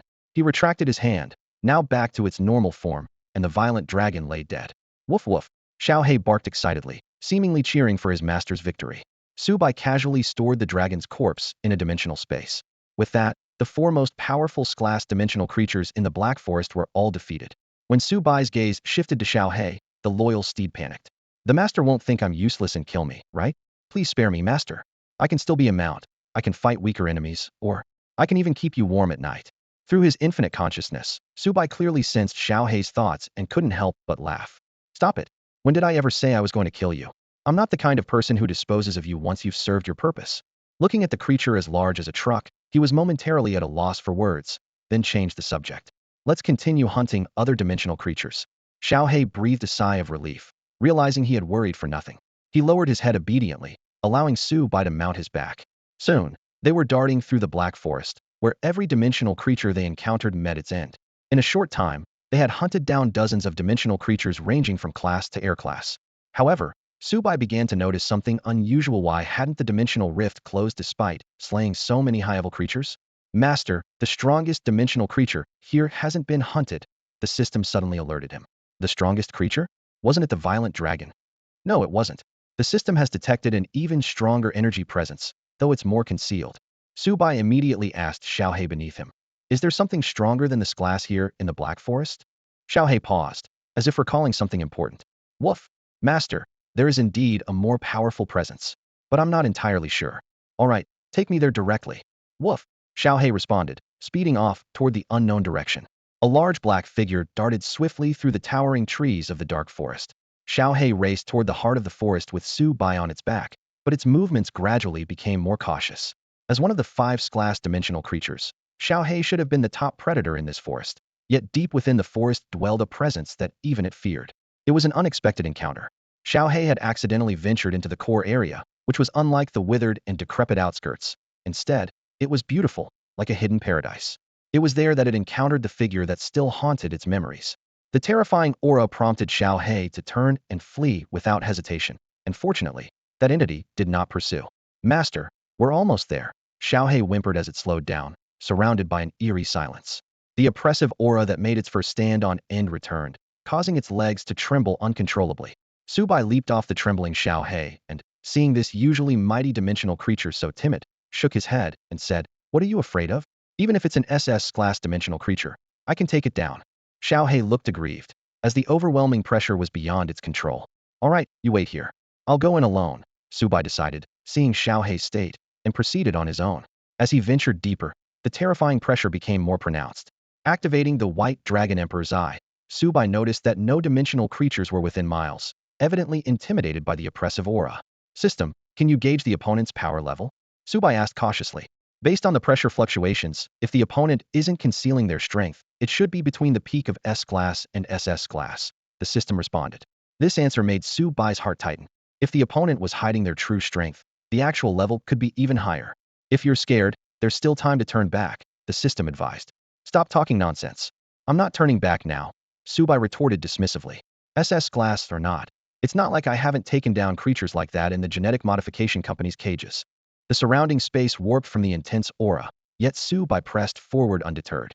Subai's eyes suddenly transformed, with platinum vertical pupils as sharp as blades, locking onto every change around him. His nerves were stretched to the limit, and he seemed to have become a precise combat machine, ready to react in a fraction of a second. He marched quickly into the depths of the dark forest. Although it appeared to be a regular walk, each step covered several meters. In the blink of an eye, he had penetrated hundreds of meters deep. As he advanced, the surrounding aura grew increasingly intense, the pressure mounting until even someone as powerful as him felt a heavy burden upon reaching the heart of the forest. SS-level aura, Subai thought to himself. In front of him stood a deep, dark cave. The entrance wasn't large, and inside was pitch black, impenetrable by sight. Subai narrowed his platinum, White Dragon Emperor's eyes as he pondered. Suddenly, a low growl emanated from within. Though not loud, it carried an astonishing penetrative and intimidating force. Through his infinite awareness, Subai immediately grasped the warning within the growl. A slight smile curved his lips as he shouted into the cave, "Leave? Now that I'm here, why don't you show yourself?" As soon as he spoke, the entire cave shook violently, and the sound of heavy metal clashing came closer. Subai's eyes were fixed on the entrance. Soon, a towering black figure emerged, a giant over 3 meters tall, clad in thick metal armor, each step causing the ground to tremble. An overwhelming spiritual pressure that would make anyone want to kneel washed over him. But Subai's formidable willpower dispelled it instantly. Activating his White Dragon Emperor's eyes, he quickly discerned the entity's details. Name: Death Knight King. Level: SSS, injured state. Skills: Death Flame, Scorching Eye, Fear Impact. Current status: guarded. Injured yet still at SSS level. Subai was taken aback and immediately asked the system for confirmation. Upon receiving an affirmative response, he couldn't help but draw a sharp breath. This meant that at full strength, the opponent's power must exceed SSS level. As Subai rapidly calculated the odds of victory, the Death Knight King suddenly spoke. "Human, why have you come here?" This voice wasn't produced through vocal cords, but transmitted directly into Subai's consciousness. He immediately realized that his infinite awareness had passively activated its perception ability. "Human, leave this place before I change my mind." The Death Knight King's voice echoed like a chilling wind from the abyss. Subai didn't respond. Instead, a faint smile appeared on his lips, and a fleeting platinum light flashed in his eyes. Seeing his silence, the Death Knight King's eyes beneath the black helmet suddenly burst with a blinding red glow. An invisible yet overwhelmingly oppressive wave of energy erupted from his armored body, sweeping the surroundings and causing the trees and grass to sway violently. However, when this wave of energy reached Subai, it was easily dispelled by the aura he emitted. In the next instant, Subai's arms began to transform into white dragon claws, the expanding claws tearing through his sleeves. A powerful aura, no less formidable than the Death Knight King's, emanated from within him. "Huh!" Subai crouched and shouted angrily, launching himself at the Death Knight King with his dragon claws extended. The tangible energy wave struck, causing the Death Knight King's armor to emit a metallic hum. His eyes grew even more crimson as he stood firm, driving his massive black sword into the ground with a heavy thud. "So, human, you intend to fight me?" "Cut the nonsense." Subai, now in a semi-complete transformation state, replied coldly. At this moment, both his presence and strength were vastly different. Although both were SS level, Subai was acutely aware of the disparity in strength. He had once faced 3 SS-level modified beings from the genetic modification company, alone without defeat, not to mention that the Death Knight King was now displayed as injured in the White Dragon Emperor's eye. "In that case, I'll show you what true death is." The Death Knight King's eyes were filled with killing intent. As one of the 12 demon kings under the Night Lord, His dignity could not be challenged by a mere human with the strength of a high-ranking demon. We'll see who dies. Subai spoke no more, his body suddenly bursting into motion. His starting speed broke the sound barrier, creating a deafening sonic boom at his original position. Seeing this, the Death Knight King was taken aback, not daring to be careless. Although Subai's energy wave felt only equivalent to a high-ranking demon, his own injured state meant he could only exert power at that level. He swiftly pulled the black sword from the ground and swung it out, meeting the airborne Subai Heaton. Two massive dragon bone claws swooshed down towards the Death Knight King. Subai's attack landed precisely on the opponent's giant sword, producing a piercing clang, as metal struck metal. The terrifying shockwave caused the surrounding space to hum under the strain, and the ground beneath the Death Knight King caved in, with web-like cracks spreading outward. The Death Knight King's arm trembled slightly, secretly astonished by the force. He quickly adjusted his stance, sweeping his giant sword at an angle to fend off Subai's attack. Sparks flew where the dragon bone claws met the giant sword, and seeing this, Subai withdrew his offensive and retreated to the ground. His gaze was fixed on the Death Knight King's giant sword as he activated the White Dragon Emperor's Eye skill. Name: Death Greatsword. Category: Weapon. Skills: Death Coil, Soul Impact / Death Boil, Indestructible. Description: Forged from special minerals at the core of the abyss, it possesses extreme toughness, able to resist the erosion of abyssal evil spirits and directly attack an enemy's soul. Seeing the analysis panel, Subai was shocked, realizing the sword's immense value. Just as he considered it a future trophy, the Death Knight King noticed his gaze and planted the giant sword into the ground, issuing a chilling warning. Human, this Death Greatsword is not something a lowly being like you can touch. Subai was about to retort when the system's voice suddenly echoed in his mind. Host, he's right. Normal humans indeed cannot handle this sword. It is forged from rare minerals at the abyss's core, constantly eroded by terrifying evil spirits, and possesses death attributes. An ordinary person wielding it would have their soul consumed by its deathly aura.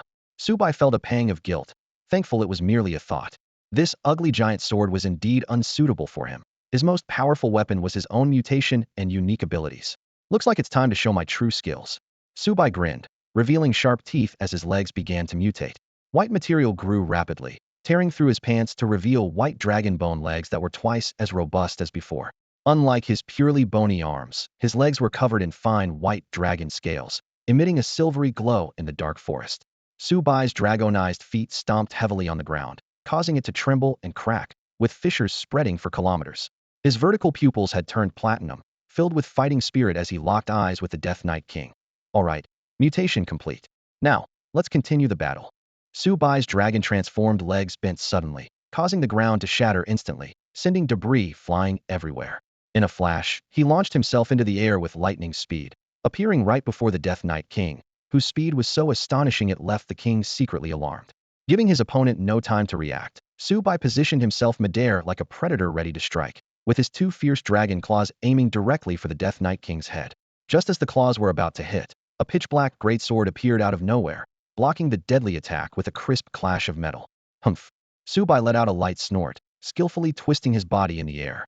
Quickly retracting his right claw, he used the momentum of his spin to bring down his left claw like a thunderbolt. This strike landed solidly on the Death Knight King's greatsword, forcing the king to stumble back 3 steps, each step leaving a deep indentation in the ground, with the last step creating a massive crater. Seeing this, Subai immediately retreated, performing a backflip to land steadily several meters away. Although the Death Knight King managed to stabilize himself in time, his anger was unmistakable. Bastard, the Death Knight King roared. Though his face was hidden behind dark armor, his fury was palpable. Subai smirked slightly, thinking to himself, is he getting angry because he can't win? The Death Knight King's anger was not without reason.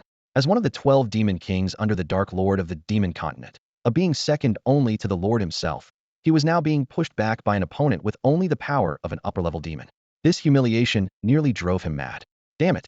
If I weren't injured, how could you suppress me like this? Watching the king's agitated reaction, Subai was a bit puzzled. He muttered to himself, what's up with the system?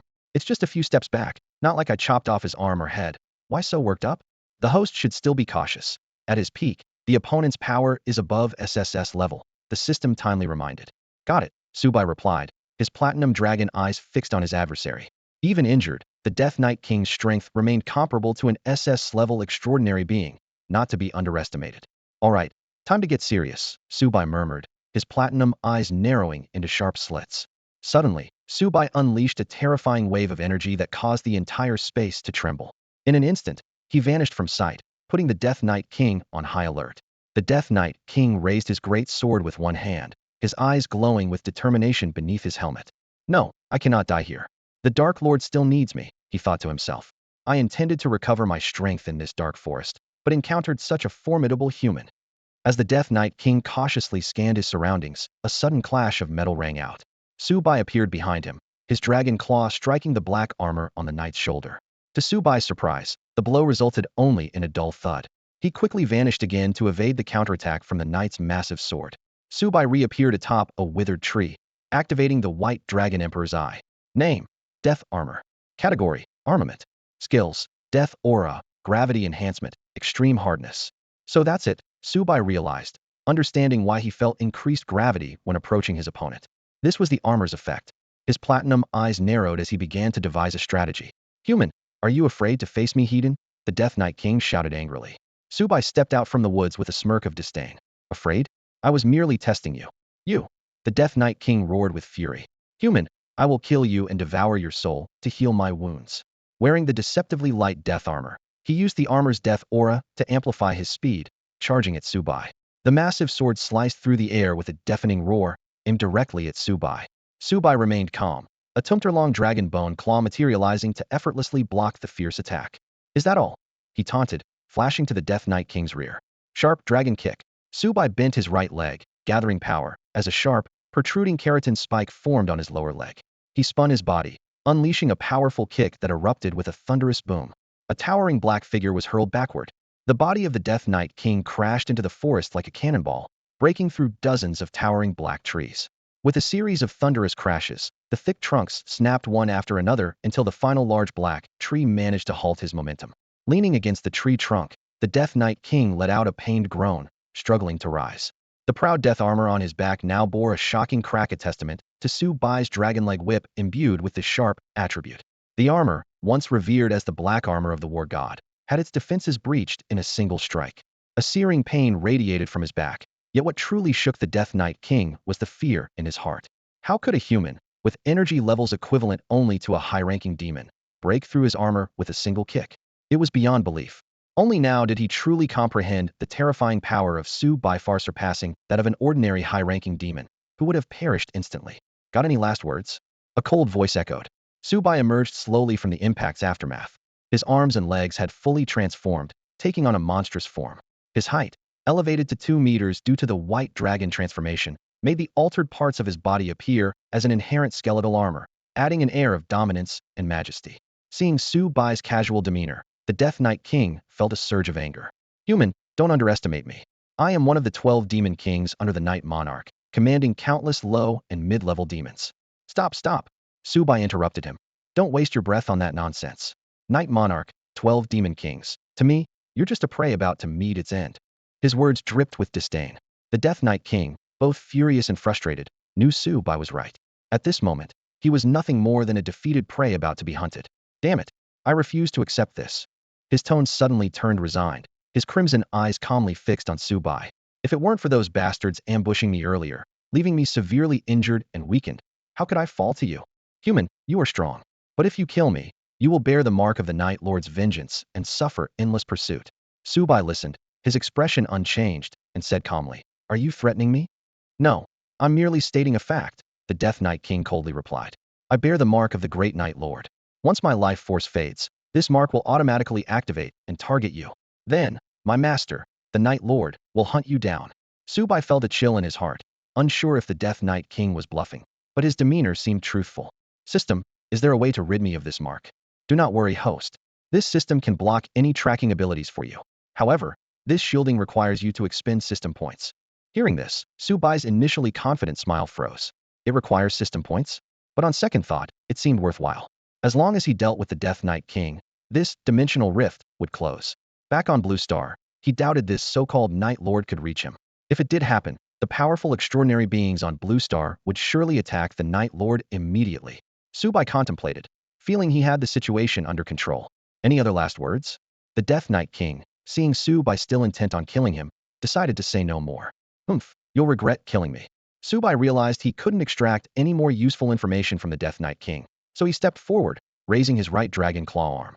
The Death Knight King, unwilling to back down, despite being attacked from behind by Subai and having his defenses breached, still possessed fighting strength. Even if I die, I'll fight with all my might. A human of your strength must die, he shouted coldly, then charged at Subai. Subai met him heat. The two clashed like lightning, darting through the forest filled with massive black trees. The sound of their fierce collisions echoed, snapping and shattering the towering trees one by one. Deep within the forest's core, the ground cracked, and trees were uprooted as their battle turned the area into a wasteland. After several minutes, Subai delivered the final blow, a dragon claw strike, piercing the Death Knight King's back armor. The dragon bone claw penetrated his armor with full force. Break! Subai roared, feeling strong resistance. Crack, crack, thud. The next moment, the sharp dragon bone claw burst through the Death Knight King's front armor, hurling his three-meter-tall body into the air. Underneath his helmet, the crimson glow in his eyes slowly faded. The Death Knight King was dead. Subai casually tossed the Death Knight King's corpse aside. As he had warned, a faintly glowing energy orb emerged from the body and entered Subai. Subai felt a chill. Was this the tracking mark the Death Knight King mentioned? Yet, sensing no immediate danger, he dismissed the thought, leaning against a large black tree, gasping for air. Although he had dominated the fight, the energy and stamina expended were immense.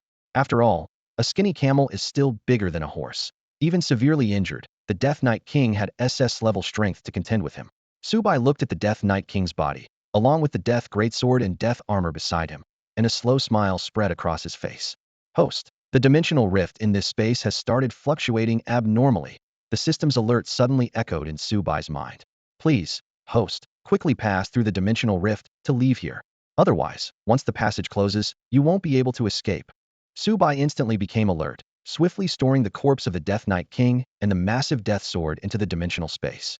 He immediately sprinted towards the outer perimeter of the Black Forest's core and soon spotted Xiaohe waiting.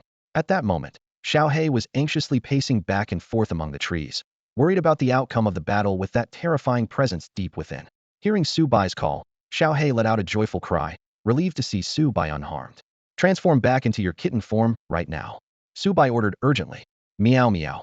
Xiaohe, though puzzled, dared not question further upon seeing Subai's tense expression and promptly shrank from a truck-sized creature back to the size of an ordinary black cat. Hop on, we're going back, Subai said without further ado, scooping Xiaohe into his arms. His body accelerated to an astonishing speed, the powerful airflow making Xiaohe's fur ache. The cat could only curl up tightly, trying to nestle into Subai's embrace for protection. The system indicated that only 3 minutes remained before the dimensional rift would close. Subai had to return to the original barren land within this short time frame. His speed surpassed conventional running, more like a white lightning bolt darting through the Black Forest. Activating infinite consciousness, Subai rapidly calculated the direction, distance, and required speed. As he passed, towering black trees, dozens of meters high, toppled and were hurled aside by the violent impact. Even Xiaohe, an glass-dimensional creature, felt as if its body might fall apart under such supersonic movement. Thunderous crashes resounded continuously as Subai plowed through every obstacle like an unstoppable bulldozer. In less than 30 seconds, they had already reached the edge of the Black Forest. Several undead birds were startled by the intense rumbling, flapping their wings and taking to the sky with eerie caws. After bursting out of the dark forest, Subai maintained his high speed, racing back in the direction he had come from. His path left a deep trench in the ground, as if a bulldozer had plowed through, stretching endlessly. Whimper. Little Hay, held tightly in his arms, let out a faint whine. The surroundings blurred by at an incredible speed, overwhelming Little Hay's mind with dizziness as it struggled to process the rapidly passing images. This was a result of its perception failing to keep up with the pace. 2 minutes later, a small black appeared on the distant horizon. It was the dimensional rift. Without hesitation, Subai charged straight into the rift. After a brief dimensional shift, his vision refocused on the familiar greenery of the Baloan neighborhood. Without stopping, he dashed towards the community's interior. The Order Keepers stationed there felt a sudden gust of wind, accompanied by a strong energy fluctuation that vanished in an instant. What happened? Did something just rush out of the dimensional rift? A keeper holding an energy detector quickly approached Huang Tian, showing him the display screen. Astonishingly, all energy level indicators from AR level and up were lit, reaching the highest SS level. Captain Huang, could the device be malfunctioning? The Order Keeper asked, puzzled. The screen should only show a single level. Huang Tian quickly regained his composure. This dimensional rift had been detected with only S-level energy fluctuations, It was unlikely for even a special level, let alone an S-level dimensional creature, to appear. Moreover, they only felt a strong breeze without spotting any creature. Increase the alert. Huang Tian ordered. Minister Zhu will be here tomorrow to handle this rift. What about Minister Zhang? Someone inquired. Qingfeng City's SOD has 2 level 7 order keepers, Minister Zhang Tianlong and Deputy Minister Zhu Zhihao. Both should be present for its level rift. Minister Zhang is currently tied up with important matters and can't come for now, Huang Tian replied vaguely, not mentioning that Minister Zhang was recovering in the hospital. Isn't it too risky to clear its level rift with just one level 7 order keeper? That's why a level 7 order keeper from the Dongmu City SOD branch will assist tomorrow, Huang Tian explained. A figure slowly emerged from the trees in the greenbelt of Bailuan community. Su Bai had already restored his transformed parts to their normal state, and behind him followed Xiaohe, whose steps were unsteady. This glass-dimensional creature was walking in a wobbly manner, as if drunk, but in reality, it was due to the high-speed movement with Su Bai, which made its legs weak. Master, slow down a bit. Xiaohe let out a soft cry. Su Bai turned around, slightly surprised. You're in glass-dimensional creature, and you need me to slow down just for walking? Meow meow. Xiaohe looked up pitifully, its large black eyes sparkling like 2 dazzling crystals. Faced with such a gaze, Su Bai couldn't help but soften, lifting Xiaohe with one hand and placing it on his shoulder. Master is so nice. Xiaohe contentedly rested its head on Su Bai's shoulder. Given that it had been quite helpful today, Su Bai allowed it to indulge a little. Back at the front door of his home, Su Bai looked with satisfaction at the brand new high-end wooden door. Once inside, he carefully moved the now sleeping Xiaohe from his shoulder to the newly bought sofa, doing so without waking it. After a quick wash, Su Bai headed to his bedroom to rest. The next morning, the system notification was the first to wake Su Bai. Ding. Task. Protect Bailuan community has been completed. Ding. Task reward. 1 system point. Ah, that task is completed already? Su Bai mumbled, rubbing his sleepy eyes. The system explained. That's right, host. The SOD personnel withdrew from the community after the dimensional rift closed and abandoned the plan to relocate the residents. Su Bai stretched and walked towards the living room. The sunlight was just right, and Xiaohe was comfortably basking in the morning light. Upon seeing Su Bai, it immediately stretched its front paws, mimicking an ordinary cat stretch. Meow, good morning, master. Hearing this cat-like sound, Su Bai couldn't help but smile. This powerful dimensional creature was becoming more and more like a house cat. Xiaohe's true form is an S-level dimensional creature known as a black prison cat, but to Su Bai, its behavior increasingly resembles that of an ordinary pet cat. When he noticed the word cat in black prison cat, he couldn't help but ponder. Meow meow, Xiaohe tilted its head and asked in a coy voice. Doesn't the master like it when I meow like a cat? I can make lots of other sounds too. Which one does the master prefer? Using his infinite awareness, Su Bai sensed the intention behind Xiaohe's meows, and a few lines of frustration appeared on his forehead. That's not even close to a cat's meow. Meow meow. Xiaohe suddenly spoke seriously. Master, I've actually crossed the dimensional rift before and visited your world a few times. This revelation left Su Bai stunned. Are you saying you've been to this world before, and not through the dimensional rift in our neighborhood? Seeing Su Bai's shock, Xiaohe immediately stopped stretching and sat upright on the sofa to explain. That's right, master. The same dimensional rift can appear multiple times. Our Black Forest has experienced these rifts over a dozen times, and each time it connects to a different world. This time it's your neighborhood. Last time it was a place with a big river. Listening to Xiaohe's explanation, Su Bai's thoughts raced, sensing that this dimensional rift was significant. He quickly asked the system in his mind. System, do you know what the dimensional rift actually is? Host, this system was just recently created. How could I possibly know? The system replied helplessly. However, based on the analysis of the previous level dimensional rift, these dimensional passages seem to be caused by some unknown reason. Su Bai stopped questioning the system, which clearly had no answers, and turned to Xiaohe. Haven't you been captured or hunted by the enforcers here? Meow meow. Enforcers? Xiaohe said disdainfully. Does the master mean those fools in black clothes? Those idiots think they can catch me? I can easily toy with them. Be serious. Su Bai said, exasperated. Tell me about your experiences crossing the dimensional rift and the details of your original world. And so, time passed quietly. When the noon sunlight streamed through the window onto Su Bai's handsome, devilishly charming face, he suddenly remembered something had forgotten to go to school today. Damn! Su Bai's sudden exclamation startled Xiaohe, causing it to jump off the sofa. Meow meow. What's wrong, master? Su Bai's gaze was vacant, and his mouth twitched. The system helpfully reminded him. Host, if you leave now, you can still make it for the afternoon classes. Shut up. Shut up. Su Bai shouted, both in his mind and aloud. On the sofa, Xiaohe looked confused and a bit hurt. Huh? Didn't the master just ask me to speak? Why is he telling me to shut up now? Ignoring the sulking Xiaohe, Su Bai grabbed his backpack and dashed out the door, leaving behind only a quick command. Remember to watch the house. Subai quickened his pace a little and arrived at the entrance of Bailuan High School in less than 5 minutes. He slipped quietly into the classroom just in time for the last few minutes of the Chinese class. The Chinese teacher noticed his tardiness, but surprisingly, she just casually told him to return to his seat. This scene immediately stirred a wave of discontented murmurs among the students, especially the boys. Why does Subai get a pass? I was made to stand for being 1 minute late last time. And I had to copy the textbook 30 times. That's not just being late. It's basically skipping class. Yeah, just because he's good-looking doesn't mean. The boys' muted protests rose and fell. Naturally, the teacher standing at the podium heard these discussions, and her pleasant expression suddenly turned serious. Quiet, all of you, she said sternly. Am I the teacher, or are you? Her rebuke instantly silenced the classroom. Although a few boys were still secretly grumbling about favoritism, they only dared to mutter it inwardly. Subai, go back to your seat and continue the lesson. Okay, teacher. Subai returned to his seat with a hint of embarrassment, thinking he might have just become the enemy of all the boys in the class. As soon as he sat down, Zhang Xiaoman leaned over from behind, speaking in a tone of envy. I didn't expect you even won over the Chinese teacher. Xiaoman, stop talking nonsense, Subai replied helplessly. Well, you're good-looking, so even being late is forgiven. Subai chose to ignore her, turned around, and took out his phone to browse the Chaofin website. He had no interest in the class content and decided to slack off instead. Soon, the last Chinese class ended, marking the conclusion of the morning's lessons. As classmates gradually left, only a few remained in the classroom. Subai, his deskmate Ying couldn't help but ask, where were you this morning? Why did you come so late? Got delayed by a cat, Subai mumbled. Ha ha ha, Zhang Xiaoman laughed. If you're going to make up an excuse, at least make it believable. How can a cat delay you for so long? Unless, it wasn't an ordinary cat. Yeah, it wasn't just an ordinary cat. Subai said before getting ready to leave. Zhang Xiaoman's face was filled with curiosity, and she wanted to ask more questions, but Yang was already pulling her towards the cafeteria.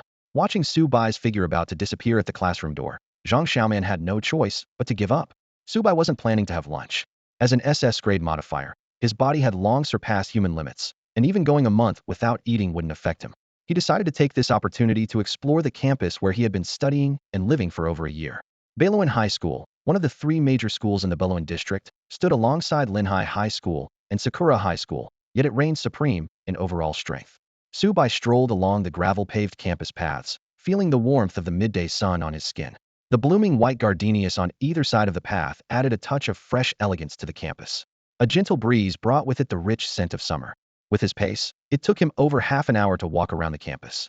The large campus was filled with a variety of buildings, including teaching buildings and libraries, alongside various entertainment and leisure facilities, truly befitting a top-tier institution in the district. After his campus tour, Subai went to a park and sat on a wooden bench to rest. He watched with interest the attire of the passing students, especially the various styles of stockings and beautiful legs. White stockings, semi-transparent black ones, and some clearly welted long legs caught his attention. Suddenly, a pair of perfect black stocking legs came into his view. The long, straight legs paired with thin, semi-transparent black stockings were flawless. Subai was so mesmerized that he didn't even notice the owner of these legs had approached him. When he snapped out of his daze and looked up to see the owner of those beautiful legs, he found her almost in his face. Following the perfect legs outlined by denim shorts and black stockings upward, he saw a white cartoon t-shirt with a curve on the chest that made him swallow hard. When he finally raised his head to see her face, he was stunned. Subai's face froze instantly. A clear and playful voice came from in front of him. Hee, long time no see, big brother. He snapped out of his daze at the familiar voice, staring blankly at the beautiful girl with a mischievous face before him. He softly called out, Xiaoxi. Big brother, it's been 2 years, and you're stuttering just seeing your little sister? Are you planning to make a move on your cute sister? Sushi teased, striking a shy and adorable pose that immediately caught the attention of passing male students. Subai's face darkened at her words, but a warm smile appeared as he lightly flicked her forehead. What nonsense are you talking about? Pouting, Sushi said, with a glint of mischief in her eyes. Big brother was just staring at my legs like a creep. Looking into her bright black eyes, Subai pulled her into a hug. Feeling the warmth and reliability of her brother's embrace, Sushi trembled slightly, unable to hold back her long-suppressed emotions. They poured out in a rush. Brother Hua, I'm so glad I finally found you. Subai held her tightly, overwhelmed with emotions he couldn't express, and could only softly call, Xiaoxi. After a moment, he steadied her, meeting her misty, reddened eyes, feeling a pang in his heart.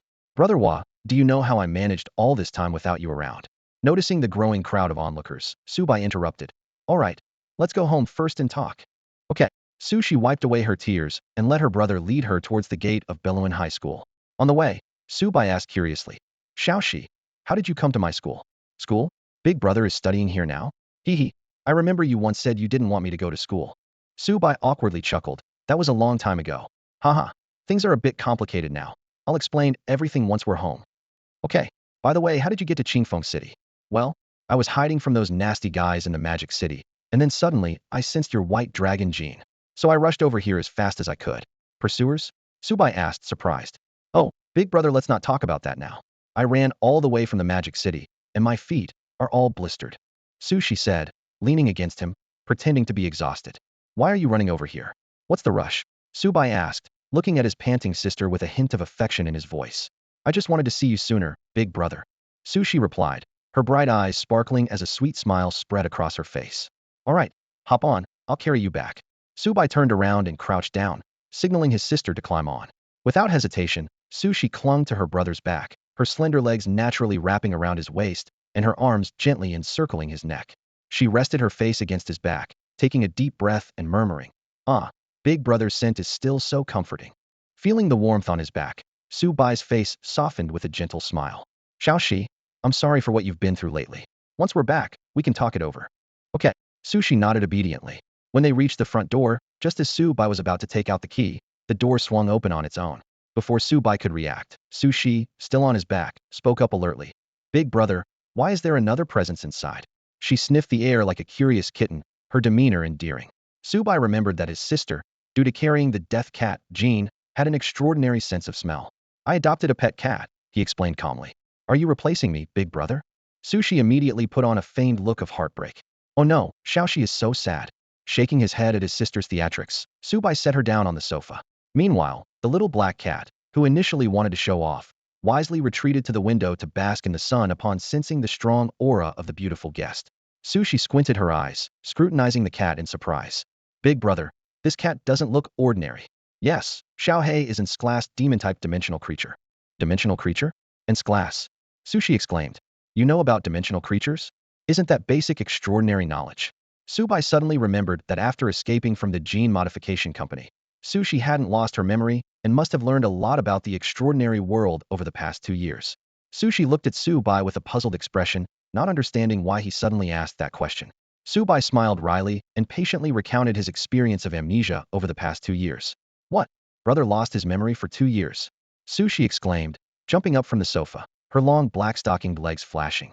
No wonder I couldn't sense your presence after we parted that time, she said with a hint of grievance in her voice. Seeing his sister's pitiful expression, Subai's heart softened, and he pulled her into a hug. From an angle he couldn't see, a sly smile appeared on Sushi's lips as she savored the embrace. Her heart was fluttering. Oh, it feels so good to be hugged by Brother Omega. With his passive state of infinite awareness, Subai clearly sensed his sister's thoughts. He released her from the hug with an odd expression. All right, Xiaoxi, tell me what you've been through these past 2 years. Although reluctant to leave the warm embrace, Sushi remained composed. Me? Brother, do you know how tough these past 2 years have been for me? Her voice suddenly carried a note of grievance. Memories of those days when she felt alone overwhelmed her, and she couldn't control her emotions any longer, throwing herself into Subai's arms and bursting into tears. Feeling his sister's trembling body, the evil white dragon gene within Subai began to stir. A terrifying aura emanated from him, causing the entire room to shake violently, even making the whole building tremble. Brother? Sushi's clear voice brought Subai back to his senses, realizing he had lost control of his emotions. He quickly reined in his aura, gently stroking his sister's golden hair that shimmered in the sunlight. Sorry, I lost control for a moment, and my aura leaked out. It's okay, brother. Sushi buried her head deeper into his embrace, sweetly adding, I like you the most, brother. Subai simply smiled faintly. Meanwhile, Xiaohei, perched on the living room window, was trembling with fear from the terrifying aura earlier. Xiaohei was stunned by the scene before him, his mind racing. What kind of power does my master truly possess? Subai gently quieted the girl in his arms, speaking softly. All right, Xiaoxi, tell me about what you've been through during this time. Okay.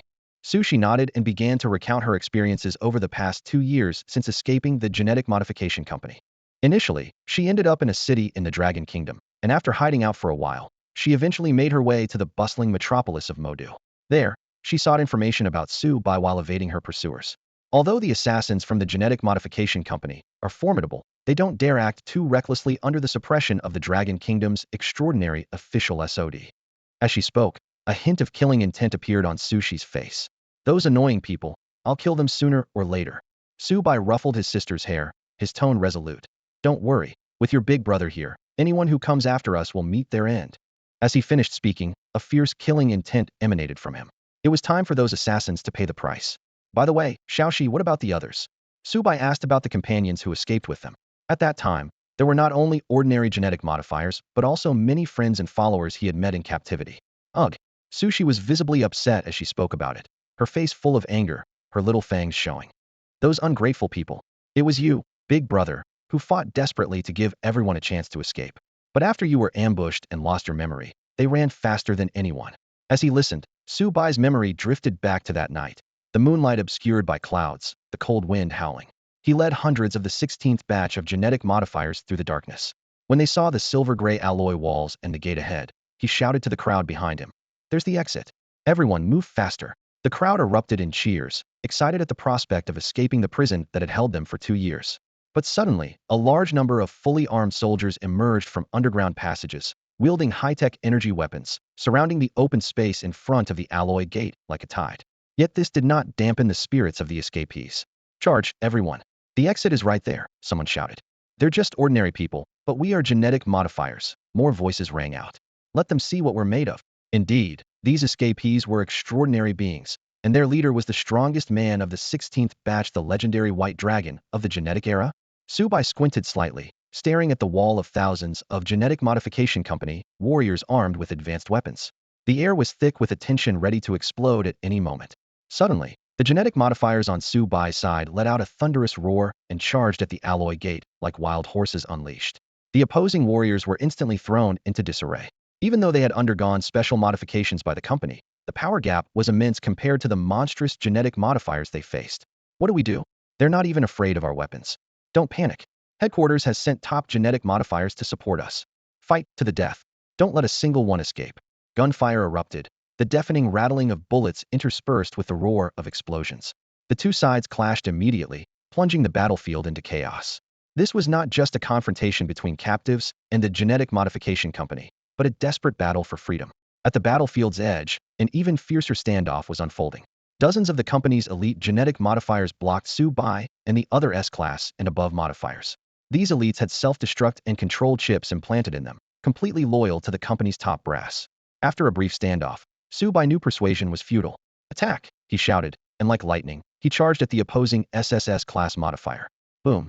The moment they collided, a terrifying wave of energy swept the surroundings. The burly SSS-class modifier was pushed back several steps in the first clash, struggling to regain his stance. All together, the man shouted to those behind him. 2 more SSS-class modifiers joined the fray, surrounding Subai. To avoid affecting his allies, Subai deliberately drew the battle to the side. Meanwhile, other genetic modifiers engaged in fierce combat. Besides Subai, the 16th batch included 4 SS-class and several special S-class powerhouses. Their battle quickly shattered the area around the alloy gate. In the core of the battlefield, the energy fluctuations grew increasingly violent.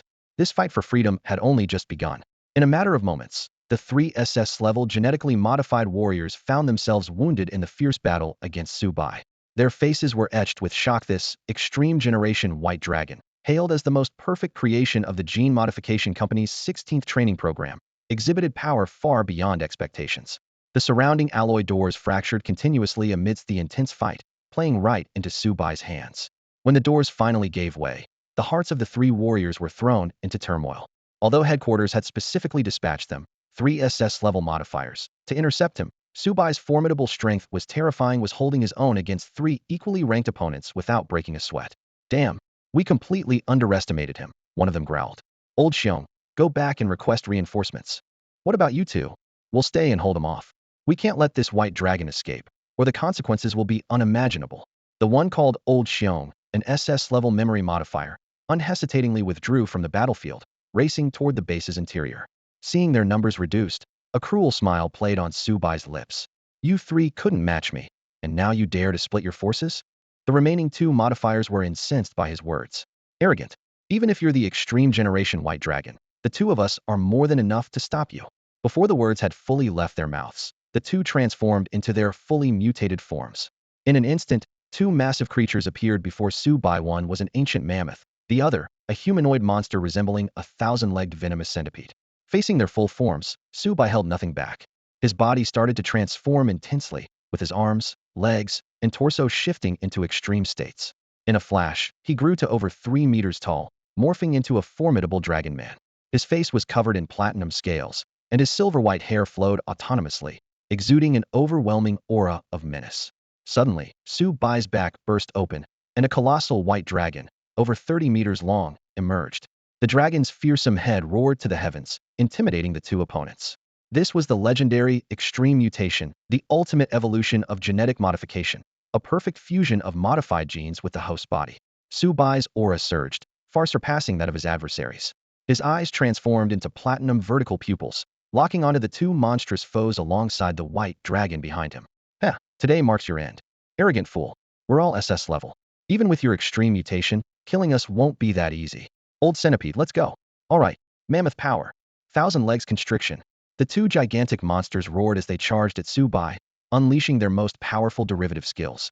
Subai grinned, revealing sharp, white fangs, his eyes glinting with bloodlust. Bring it on.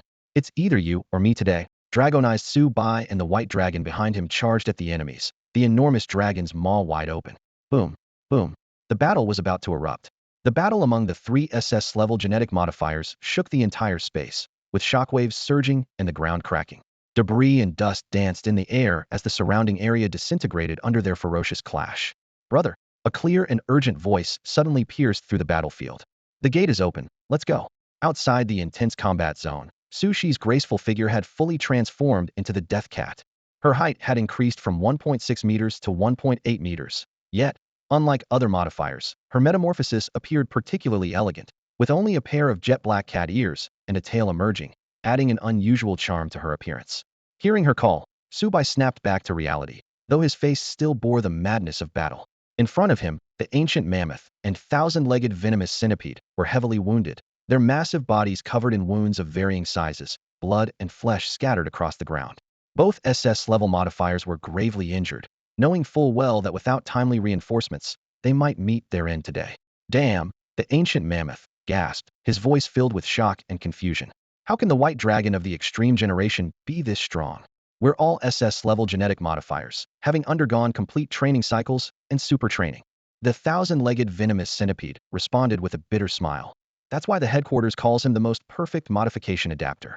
Although Subai was confident he could finish off the two injured SS-level modifiers, his sister's call reminded him of tonight's true objective, escaping this cage.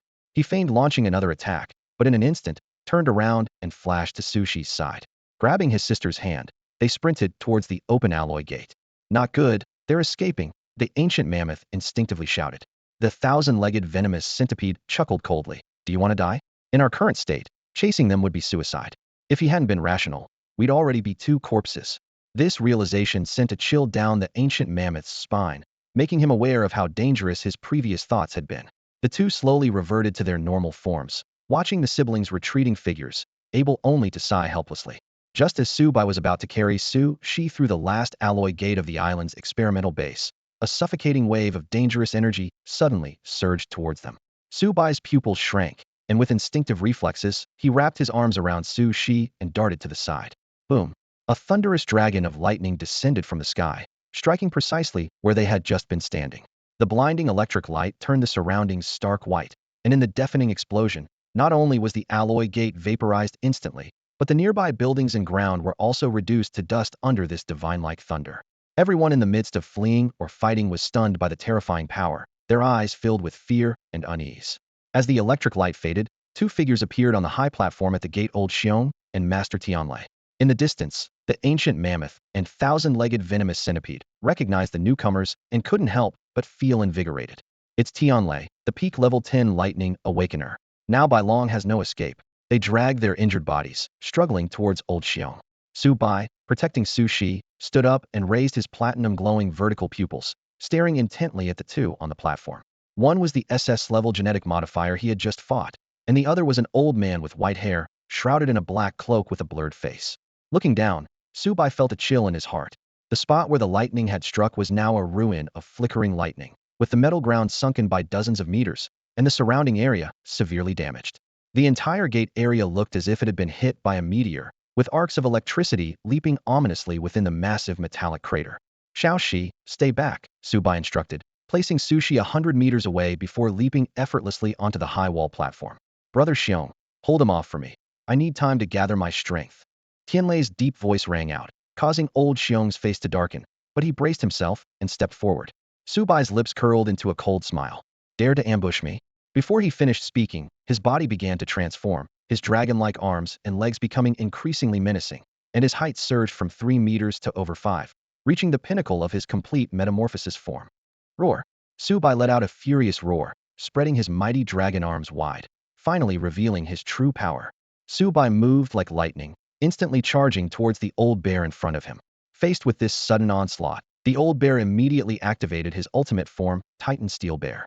The old bear's muscles and bones swelled visibly, quickly transforming into a 5-meter humanoid bear monster.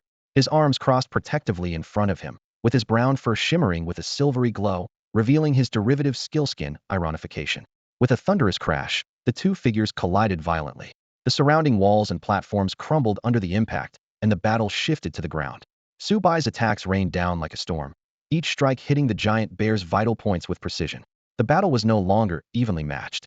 Without other allies, the Titan Steel Bear was forced to retreat under Subai's relentless assault. His body was riddled with wounds, and his once proud black-brown fur was torn in large patches, leaving him critically injured. At this precarious moment, a black-robed man on the platform shouted, "Old bear, get out of the way!"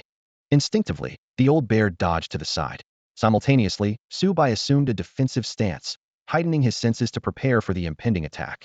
However, as the terrifying energy gathered in the sky again, Subai realized something was amiss. The target of the heavenly thunder wasn't him. Damn it!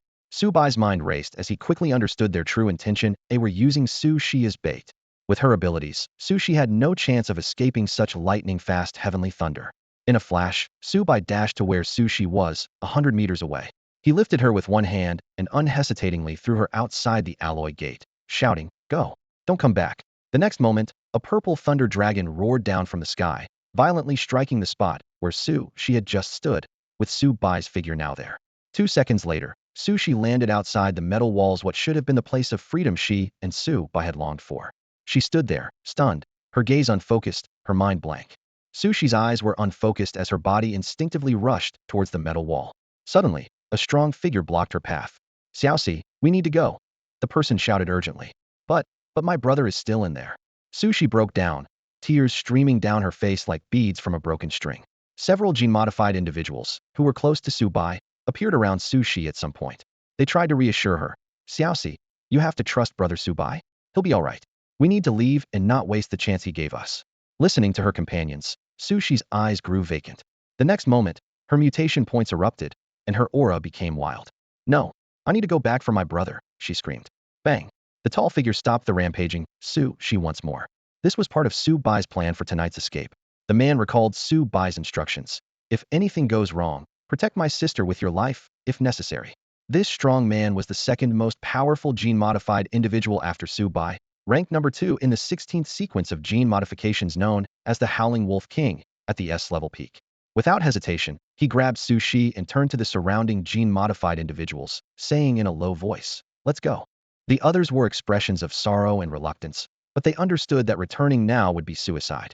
Against an SS-level modified individual and a level 10 peak awakener, they were too weak. Seeing their hesitation, the strong man coldly urged, "Going back now won't help Brother Su at all. We need to trust him. You don't want to become a burden to him, do you?" Under his stern persuasion, the group finally left swiftly. Subai's memories lingered on that terrifying Thunder Dragon. He remembered that after throwing Su Shi to safety, he was struck by the opponent's Thunder Dragon attack. Even now, the sensation was unforgettable for him. Fortunately, Subai's body was resilient. Even after being hit by the full force attack of a level 10 peak Thunder-type Awakener, he survived. He forcibly broke through the opponent's Thunder Dragon attack and escaped from the towering pillar of lightning. Subai desperately fled towards the metal wall's exterior, his thoughts becoming fewer and more blurred. Eventually, he found himself at the base's perimeter by the sea, where he collapsed into the ocean. In the water, Subai's mutations began to recede. Due to the intense electrical stimulation to his brain, he temporarily lost his memory. The extremely evil white dragon gene within him sensed danger and went into a dormant state. Subsequently, Subai drifted with the ocean currents, unknowingly ending up in the waters adjacent to Qingfeng City. When he awoke, he had lost all memories, and his modified genes were completely hidden. As the recollection ended, Su Bai looked at Su Shi with tender affection. It's a good thing Xiaoxi escaped safely. His gaze then turned fierce with killing intent. Otherwise, I would have razed the entire gene modification company to the ground. Su Shi teased. Oh, big brother, always with the big talk. There was just one level 10 peak awakener back then, and you almost didn't make it. Hearing the words, didn't make it, Su Bai's face flushed with embarrassment. Seeing his expression, Su Shi couldn't help but cover her mouth and laugh. Ha ha ha. Did I hit a nerve, big brother? Upon hearing this, a vein popped on Su Bai's forehead. Oh, does big brother want to try again? Su Shi continued to tease. Just try and. Su Bai's words abruptly stopped as alarm bells went off in his mind. He realized just in time that he almost fell into the little girl's trap. At that moment, Su Shi leaned forward, her bright eyes fixed intently on Su Bai's face, so close that they could almost feel each other's breath. Big brother, how do you plan to try? She asked playfully, blinking her eyes. Su Bai helplessly placed his hands on his sister's shoulders and gently pushed her back onto the sofa. All right, Xiaoxi, let's talk about something serious. How are Xiao Tian and the others doing now? Seeing her brother's serious expression, Su Shi put away her playful demeanor. They're all fine. We escaped to the magic city in the dragon country together. She pouted and added with a proud look. I came to find you on my own this time and haven't told them yet. Why didn't you tell them? Because they didn't want to rescue you back then. Su Shi's face showed a hint of displeasure. I wanted to rush in and find you, but that annoying Xiao Tian stopped me. Hearing this, Su Bai felt both touched and amused. Xiao Tian was trying to protect you. If you all came back, it wouldn't have helped me. It would have distracted me instead. Okay, I understand. The two talked for a long time, sharing their experiences during that period. Suddenly, Su Bai asked, so, you don't have a place to stay now, do you? Huh? Now that I've found you, of course, I'm going to live with you. Su Shi replied matter-of-factly. Just then, a system notification sounded in Su Bai's mind. Ding. Mission released. Welcome your adorable sister home. Mission description. Please agree to Su Shi's request to live together and take responsibility for her daily life and expenses. Mission reward. 1 system point. Su Bai heard the system prompt and felt helpless, but his mind was already made up. Su Shi was his only family now, and he vowed to protect her, even if it meant standing against the gods themselves. All right then, you can stay with me from now on. Ding. Mission. Welcome your adorable sister home completed. Mission reward. 1 system point. Hearing his response, Su Shi nodded enthusiastically like a pecking chick, her face beaming with happiness. Su Shi's face lit up with a sweet smile, as if it could warm hearts.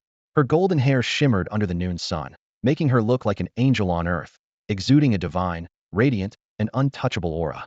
Su Bai couldn't help but stare, his gaze fixed on his sister. Noticing her brother's attention, Su Shi's smile turned mischievous and proud. Hey, big brother. I'm pretty, right? She asked playfully, blinking her eyes. Yeah, Su Bai replied instinctively, thinking to himself that Su Shi was indeed the most beautiful girl he had ever seen. Hearing his response, the girl was satisfied, her lips curling slightly upward. So do you like it? Wait. Xiaoxi, you're tricking me again. Su Bai suddenly realized, stepping forward to give Su Shi a playful flick on the forehead. Ouch! Su Shi immediately covered the spot with her fair arms, letting out a soft whimper. Big brother, you're so mean. Why do you always flick me? Su Bai didn't answer, only internally grumbling. It's because you always try to trick your brother. All right, Xiaoxi, if you're going to stay here, we don't have any of your essentials at home. Su Bai was about to suggest taking Su Shi shopping when she interrupted him. Big brother, I actually brought my luggage. Su Shi jumped off the sofa, pulling out her phone. I'll call the hotel now to have my stuff sent over. Huh? You stayed at a hotel before? Su Bai asked in surprise. No, I just temporarily stored my luggage there. As soon as I arrived, I came straight to see you, big brother, she said, moving closer to give Su Bai a peck. Su Bai, with a straight face, blocked her affectionate advance. Ugh, big brother, you're so heartless, even refusing your sister's kiss. Su Shi pouted, complaining. It's precisely because you're my sister that I have to refuse.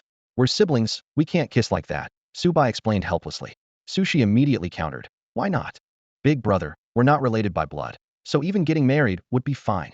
Su Bai felt a little flustered by her relentless logic. Although Su Shi wasn't wrong. All right, big brother, stop talking and come help me move my stuff. Su Shi didn't give Su Bai a chance to argue further, grabbing his hand and leading him outside. The two waited by the entrance of the apartment complex. Su Shi had already called the hotel, and they promised delivery within 20 minutes. Soon, a black moving van arrived. Seeing its size, Su Bai asked in surprise. Xiaoxi, you didn't bring that much, right? Su Shi replied with a bright smile. Yeah, big brother, not that much. Although her smile remained cute, Su Bai felt something was off. The truck driver got out, quickly confirming the details with She before turning to Subai. Sir, would you like our professional movers to help with your items? Thinking that Sushi's belongings shouldn't be much, Subai politely declined the driver's additional service. When Subai saw the truckload of items Sushi had brought, his expression froze instantly. It's not that much, is it? Sushi mumbled softly, noticing Subai's shocked expression. Recovering from his shock, Subai pointed at the mountain of belongings, his mouth twitching slightly. I'm starting to wonder if my house can even fit all this stuff. Geez, you're such a miser, big brother, Sushi pouted. As the large truck slowly drove away, only Subai, Sushi, and the mountain of luggage were left at the entrance of the neighborhood. Subai sighed. All right, Xiaoxi, stay here and watch over everything. I'll help you move it inside. Okay. To help Sushi with her luggage, Subai had to skip his afternoon classes. It took him over an hour to finally move the last piece into the apartment. By then, the living room was crammed full, while Sushi sat cross-legged on the sofa, looking relaxed and carefree. This is what you call not much. Subai gestured at the surrounding piles of items, looking exasperatedly at the blonde girl. Well, it wasn't much originally. Sushi tilted her head in thought. Maybe your place is just too small, so it looks cramped. This comment hit Subai like a bolt from the blue. As accommodation provided by the Qingfeng City Relief Agency, his current place was indeed only a few dozen square meters. No way, Subai declared firmly after a moment of silence. There are too many things. We have to get rid of some. Seeing Subai's resolute attitude, Sushi finally conceded. All right then. She jumped off the sofa and began rummaging through the scattered suitcases and bags. Subai stood by the window with Xiaohei, observing. Most of the luggage was clothes, and the sheer volume made Subai silently wonder how long it would take to wear them all. This one can go, and this one, and this. Sushi muttered to herself as she sorted through the items. Suddenly, a piece of clothing flew over, landing squarely on Subai's head. Subai helplessly removed the small pleated skirt from his head. Xiaoxi, could you be a bit more careful when throwing things? Hey, you're just standing there doing nothing. What's wrong with helping your sister collect the unwanted clothes? Sushi continued her search without turning around. All right, but try not to. Before Subai could finish, another piece of clothing hit him squarely on the head. As he reached up to remove it, he suddenly sensed something was off. Why does this outfit seem a bit small and thin? Subai was dumbfounded when he saw what he was holding. In his hand was a pair of black lace-trimmed, semi-transparent panties. Subai froze on the spot, his mind in chaos. At this moment, Sushi turned around and saw Subai's stunned expression. She couldn't help but giggle and ask, why are you so shocked, big brother? Or is it that you've never seen a girl's panties before? How does it feel to see your sisters for the first time? Exciting, isn't it? Sushi looked mischievous, feeling secretly proud. Listening to Sushi's teasing, Subai finally snapped back to reality and stammered. Xiaoxi, did you do this on purpose? Sushi seemed unfazed, casually replying, huh? No, I didn't. With that, she turned back to rummaging through her luggage, leaving Subai standing there, still holding the black lace panties. Just as Subai was about to look down, his strong willpower stopped him. He retrieved a bag that Sushi didn't need from the room and folded the pleated skirt and panties into it. Phew. He sat on the sofa, planning to relax with his phone for a bit. Suddenly, a white bra flew onto his face. Subai stayed still, slowly removing the item from his face. On the other side, Sushi playfully stuck out her tongue. Seeing his cute sister, Subai's anger dissipated significantly. He sighed helplessly. Hearing the sigh, Sushi turned her face, showing a triumphant expression. Subai lost interest in his phone, picked up the bag, and walked behind Sushi to help her pack the clothes she didn't want. During this process, Subai's eyes were opened wide. Various styles of clothing left him dazzled. White lace, cartoon designs, Hello Kitty, semi-transparent, string-tied. Hee. What do you think, big brother? Aren't these styles nice? Sushi suddenly asked. Subai felt a bit awkward at her words, unsure of how to respond, so he remained silent. Sushi didn't mind and continued organizing her belongings.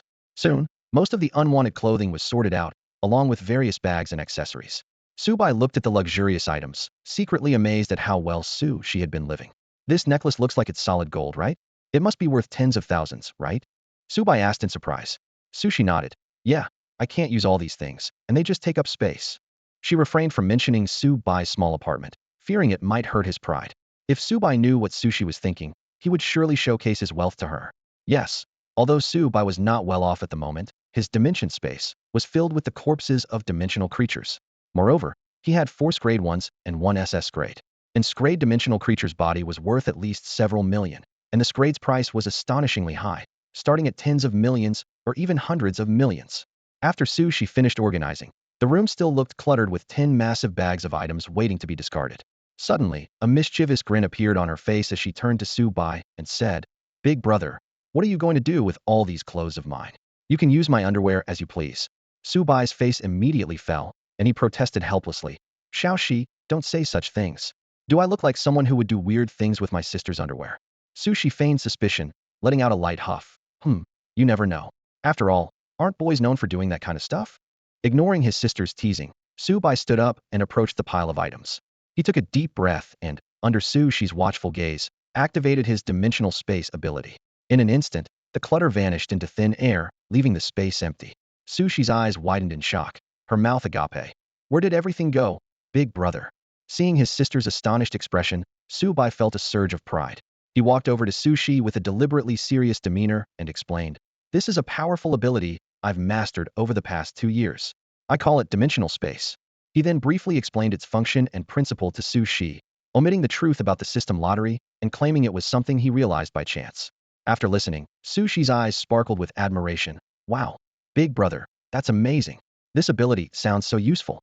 If only I had it, I could store all my clothes and keep buying more and more. Hearing this, Subai's mouth twitched slightly. He was secretly relieved, thinking that he absolutely couldn't let his sister gain such an ability, or his wallet would surely be emptied. Suddenly, Sushi adopted her skeptical look again, placing her hands on her hips and staring intently at Subai. So, big brother, is it really okay to put my stuff in your dimensional space? You're not going to take out my panties later to do something unspeakable, right? Subai sighed helplessly. All right, Xiaoxi, stop teasing your brother. Seeing that her brother was unwilling to play along anymore, Sushi immediately dropped her act. She grabbed Subai's arm, her face lighting up with a playful and adorable smile. Just kidding. I know exactly what kind of person my big brother is. Watching his sister switch expressions so quickly, Subai couldn't help but marvel internally. Her face-changing speed is faster than a magic trick. At that moment, while holding onto Subai's arm, Sushi suddenly spoke up. Hey, big brother, let's go shopping for clothes. Sushi suddenly suggested. Subai was taken aback by her words and pointed to the pile of luggage in the living room, which looked like a small mountain. Didn't you already bring a lot of clothes? Do you really need more? He couldn't help but calculate the expense of having a sister in his mind. No, silly brother. Sushi tiptoed and whispered playfully into Subai's ear. We need to buy underwear. The words hit Subai's eardrums like an electric shock, leaving him frozen in place. Seeing her brother's flustered expression, Sushi couldn't help but cover her mouth and giggle. Brother, I'm still growing, Sushi said proudly, straightening up. My old underwear might not fit anymore. The gesture made Subai shiver, and he quickly stepped back to keep a distance. Seeing this, Sushi pouted unhappily and huffed. Humph, brother, you're such a scaredy cat. Faced with his sister's teasing, Subai was both frustrated and helpless. He quickly changed the subject. All right, let's go buy some, and see if you need anything else. Before they left, Subai didn't forget to instruct their cat on the windowsill. Xiaohei, make sure to watch the house. Meow, Xiaohei responded. On the way, Sushi clung tightly to Subai's arm as if afraid he might suddenly disappear. Subai understood her feelings over the past 2 years. Sushi had always believed her brother was alive, yet she couldn't sense his presence. This emotional strain made her particularly attached to him now. Looking at the charming young girl beside him, Subai felt nothing but affection. With tens of thousands of dollars in his pocket, he didn't hesitate to take Sushi to the most upscale clothing store in Qingfeng City. In his eyes, his sister deserved the best of everything. They entered a five-story brand tower. While Sushi appeared calm and composed in the face of the opulent surroundings, Subai was momentarily dazzled by the glittering decor. After entering the boutique, Subai and Sushi were greeted by a sweet-looking saleswoman who approached them with a professional smile. Hello, how can I assist you today? She asked. We're here to buy clothes, Subai replied simply. The saleswoman's eyes lingered on both of them, especially on Subai's handsome face, for a few extra seconds. Noticing this subtle change, Sushi discreetly moved closer to Subai. Could you please show me where the size lingerie is? She asked directly, deliberately emphasizing the size. Her straightforward question caught Subai off guard, making him think about how well she had developed. Just then, a system voice suddenly chimed in. Host, are you having any strange thoughts? Can you stop eavesdropping on my thoughts? Subai complained internally, but received no response. The saleswoman promptly led them to the section filled with lingerie. The racks were adorned with an array of styles and designs. These are all sized lingerie, with 233 different types, she enthusiastically explained. We have every kind you can imagine if you can think of it. We have it. Seeing the doubt on their faces, she quickly added, our brand, Sea Blue, is one of the top in the Dragon Country. We have over 3,000 designers, and new styles are released every day. She continued to boast about the company's prowess, covering everything from fashion design to international business. You can leave us to it. We'll choose on our own. Sushi interrupted at the right moment. A flicker of disappointment crossed the saleswoman's face, as she had hoped to get closer to Subai, but she eventually turned and left. Go ahead and pick whatever you like. Don't worry about the price, Subai told Sushi, emphasizing that money was not an issue. Hearing this, Sushi smiled sweetly, her eyes curved as she looked at him. Subai's words came to an abrupt halt, and his mouth twitched involuntarily. He realized he almost fell for Sushi's wordplay again. Without any hesitation, he gently flicked Sushi's forehead. Just buy what you like to wear, he said with a hint of helplessness in his voice. Okay, I got it. Sushi pouted, covering her head, and with a playful huff, she turned and headed towards the lingerie section. Subai stood in place, watching Sushi's figure disappear among the rows of lingerie displays. He had no intention of following her. Otherwise, he might be mistaken for a creep. Time ticked by as Subai waited patiently. Suddenly, he heard Sushi calling him from inside. Initially, he chose to ignore it, but her voice grew louder, drawing curious glances from nearby shoppers. With no other choice, Subai lowered his head and quickly walked into the lingerie section. I'm coming, stop yelling. If you keep shouting, everyone's going to stare at me, he muttered softly. Navigating through the rows of lingerie racks and mannequin displays, Subai arrived at a changing room. Sushi's voice was coming from inside. What did you call me for? Subai asked just as the door of the changing room swung open, and a small, fair hand pulled him inside. Startled, Subai immediately shut his eyes, afraid of seeing something he shouldn't. Open your eyes, dummy. Sushi's exasperated voice reached him. It's precisely because you have such a good figure that I shouldn't look. Subai replied with his eyes still closed, eliciting a playful huff from Sushi. I'm fully dressed. Just open your eyes and look, Sushi urged. Only then did Subai open his eyes, unable to resist a bit of sarcasm. Why didn't you say you were dressed earlier? You didn't ask. Sushi retorted. In front of him stood a stunning blonde girl with an impeccable figure. Sushi was wearing a carefully chosen white strap bra and white string panties, showcasing her perfect body to Subai. Her curvaceous figure, high beauty, fair skin, and long legs were nothing short of extraordinary. Subai was momentarily dazed but quickly snapped back to reality, shaking his head to regain composure. So how does it look? Pretty nice, huh? Sushi asked with a mischievous sparkle in her eyes. Swallowing hard, Subai tried to maintain his composure. Ahem, it looks quite nice. With that, he swiftly turned and left the changing room, closing the door behind him. Standing among the rows of lingerie, Subai took several deep breaths, trying to calm his racing heart. Meanwhile, inside the changing room, Sushi wore a triumphant smile, her eyes narrowing slightly in satisfaction. A moment later, Sushi emerged, dressed, and carrying a large bag of lingerie. She playfully patted Subai on the shoulder and cheerfully announced, I've made my choices. Subai turned to look at the bulging shopping bag in Sushi's hand and couldn't help but twitch his mouth. Do you really need to buy that much? Subai took Sushi to the counter to check out. When the display showed a string of numbers, his pupils suddenly contracted. The total price for a few pieces of lingerie was a staggering 140,000. What's wrong, big brother? Sushi asked, puzzled by his reaction. Subai forced a calm demeanor and used his ordinary phone to complete the payment. The cost nearly drained all his savings, and his smile during the transaction was a bit stiff. On the way home, Subai kept reassuring himself. Don't think too much. You're still a billionaire. Thinking about the dimensional creatures' corpses stored in the dimensional space, his mood gradually eased. Walking beside him, Sushi was completely unaware of Subai's predicament and curiously observed the changing expressions on his face. What's up with him? One moment he looks worried, the next moment he's beaming. Suddenly, she had a thought, a mischievous smile appearing on her lips. Could it be because of the things I bought? Humph, men are all the same. With their own thoughts, the two returned to their neighborhood. At the apartment door, the clever Xiao Hei greeted them right on time. Big brother, how did you train it to be so obedient? Sushi asked curiously. Huh? Is it that hard? Subai looked at Xiao Hei, a meaningful smile on his face. Xiao Hei seemed to recall something, lowering its head slightly, avoiding Subai's gaze. Sushi watched their subtle interaction, looking baffled. Xiaoxi, you should go take a shower first. Subai glanced at the time. It was already past 5. Shopping with a girl did take a lot of time. What are we having for dinner, big brother? Sushi asked as she headed towards the bathroom. Let's order takeout. What do you want to eat? Sushi tilted her head in thought, gently pinching her lower lip. I don't know. You just order whatever you like. Okay, I'll handle it. Before long, Sushi's dissatisfied voice came from the bathroom. Hey, big brother, what's up with this bathroom? There's not even a bathtub, and it's so small. Sitting on the sofa browsing takeout options, Subai replied helplessly. When your brother gets rich, I'll get you a big bathtub. Yay, came Sushi's cheerful response from the bathroom. Subai couldn't help but smile when he heard his sister's words. He picked up his phone, opened a food delivery app, and started browsing. Since he rarely ordered takeout and wasn't familiar with the local restaurants, he randomly chose a place and placed an order. Just as he was about to kill time on a social media app, a notification popped up at the top of his phone. It was from Ying, asking why he had missed class that afternoon. Subai, did you oversleep this afternoon? Why didn't you come to class? Ying inquired. Subai found the message a bit exasperating. Who could possibly sleep until 5 p.m.? He replied, I had something to do this afternoon, so I couldn't make it to class. Oh, I've already informed the teacher for you, so you won't lose any points. Ying responded. Thanks. Just as he finished the conversation with Ying, he heard his sister Su Shi's voice from the bathroom. Brother, I forgot to bring my clothes in. Can you hand them to me?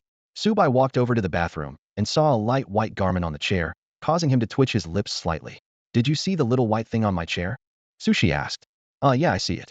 Pass it to me. Sushi opened the bathroom door a crack, her damp golden head peeking out. Warm steam mixed with the scent of body wash wafted through the gap. How long are you going to hold on to my little white thing? Sushi's voice snapped Subai back to reality. Feeling a bit awkward, he handed over the clothing. Be more careful next time. Got it. Sushi replied playfully, taking the garment before closing the door. After calming himself, Subai sat on the sofa in the living room, ready to play on his phone, when the doorbell rang. Hello, your delivery is here. Please open the door. After taking the delivery back to the living room, he placed the food on the coffee table. Xiaohei, the cat on the windowsill, seemed to catch the scent and jumped down to rub against his legs. Subai smiled and pulled out a large chicken drumstick from the bag.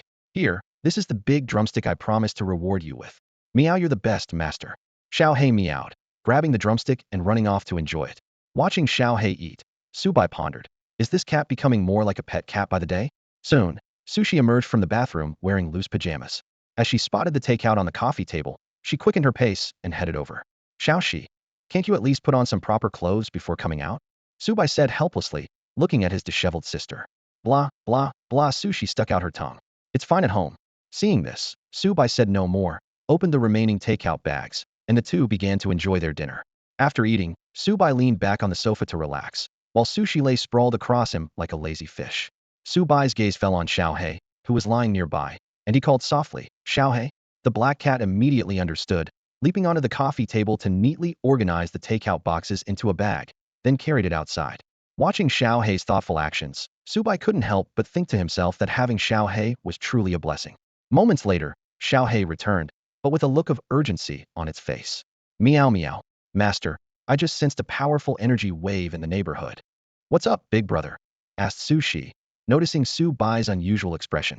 Xiaohei said it sensed a strong energy wave outside. Subai replied, narrowing his deep eyes. I should go check it out and stretch my legs a bit. Wait for me, big brother. I'm coming too. Sushi quickly threw on a jacket and followed Subai out the door, with Xiaohei close behind. When they reached the bottom of their apartment building, Subai asked, where? Meow meow, master. In that direction. Xiaohei pointed ahead with its black paw. Subai immediately activated his infinite awareness, his mental power enveloping the entire Beloan neighborhood. Soon, he locked onto the target location, stopped in his tracks, and stared straight ahead. Standing behind him, Sushi also felt a strong energy wave rapidly approaching. Suddenly, a dark figure burst from the greenery ahead. The figure's terrifying energy aura was unabashedly directed at them. Xiaohei, frightened by the powerful aura, shrank back behind Subai's legs, while Subai calmly watched the approaching presence. In the next moment, Subai activated the White Dragon Emperor's Eye. As the ability kicked in, the opponent's information was clearly displayed before him. Name, Adano. Modified gene, Gale Dragon. Level, SS. Skills, Gale Dragon Leg, Dragon Claw Penetration, Gale Mirage, etc. Singularity, distributed across both arms, legs, and back. Current status, in pursuit. This analysis panel made Subai narrow his eyes slightly. An S-level gene modifier, and the current status showing, in pursuit. Things were clearly not simple. At that moment, Sushi beside him suddenly exclaimed, It's you, Gale Dragon. Xiaoxi, you know this guy? Subai turned to ask. Yes, big brother. He's one of the people sent by the gene modification company to hunt me down, an S-level modifier known as Gale Dragon. He must have discovered my trail and tracked me here. The previously composed Gale Dragon froze the moment he heard Sushi call him big brother. What? You're the brother of Death Cat? Impossible. Death Cat supposedly has no family. His voice was full of confusion. Then, as if realizing something, his pupils suddenly contracted. Wait. You wouldn't happen to be the top-ranked number 1 of the 16th gene modification sequence who escaped 2 years ago, the ultimate white dragon Subai? Facing the Gale Dragon, whose expression twisted as if he'd seen a ghost, Subai calmly replied, That's right. It's me. Impossible. The corners of Gale Dragon's mouth twitched uncontrollably, a physiological reaction to extreme fear. Wasn't it said that 2 years ago the ultimate white dragon disappeared during that massive battle and was presumed dead? Fear spread in his heart. Ultimate white dragon, the strongest existence in the 16th gene modification experiment, an SS-level perfect gene modifier. Although SS and SSS sound like they're only one level apart, only those truly extraordinary individuals can genuinely feel the terrifying gap in strength. Moreover, Subai is legendary for standing undefeated against 3 SS-level genetically modified beings. The swift dragon immediately made a decision and turned to flee without hesitation. But how could Subai, who was well prepared, let him get away? In an instant, Subai vanished from his original spot, reappearing beside the swift dragon, as if teleporting. His right leg transformed into a dragon's leg, delivering a fierce side kick. Boom! With a deafening crash, the swift dragon was hit as if by a speeding truck, sent flying and crashing heavily into the concrete ground, raising a cloud of dust. Subai walked slowly towards the massive pit, with Su Shi and Xiao He following closely behind. In the pit, the swift dragon looked terrified and pleaded incessantly, "No, please don't kill me." The power of that kick made the swift dragon completely certain that the person before him was indeed the white dragon of the era, who had disappeared 2 years ago. He felt as if his entire body was about to break, unable to move at all. The swift dragon, whose real name was Anoi, was a standout in the 14th batch of the genetic modification company. He was promoted to specialist level at 18 and later trained at the headquarters, progressing to S level, becoming one of the company's elite forces. Ambitious, he once hoped to break through to SS level. When he saw the headquarters issue a pursuit mission, having heard of Subai's feats, he believed his strength was on par with Subai. Learning that the target was the Reaper Cat, the sister of the white dragon of the era, he accepted the mission without hesitation, hoping to prove his strength by capturing the Reaper Cat alive. Now, all he felt was endless regret. Although Death Cat was also an S-level genetic modifier like him, Adano had always had an inexplicable confidence in his own abilities. However, at this moment, he was left with nothing but endless regret and remorse. He lay in a large crater on the ground, staring in horror at Subai in front of him. Who would have thought that Death Cat not only found her brother, but also, shockingly, the white dragon of the era, who had disappeared 2 years ago, would show up in the obscure Qingfeng city in the Dragon Country. Faced with the SS-level powerhouse Subai, he knew he had no chance of escape. At this moment, Sushi walked over to Subai's side, like a child complaining. "Big brother, this guy has been chasing me and even threatened to take me back to those old folks for experiments." "What?"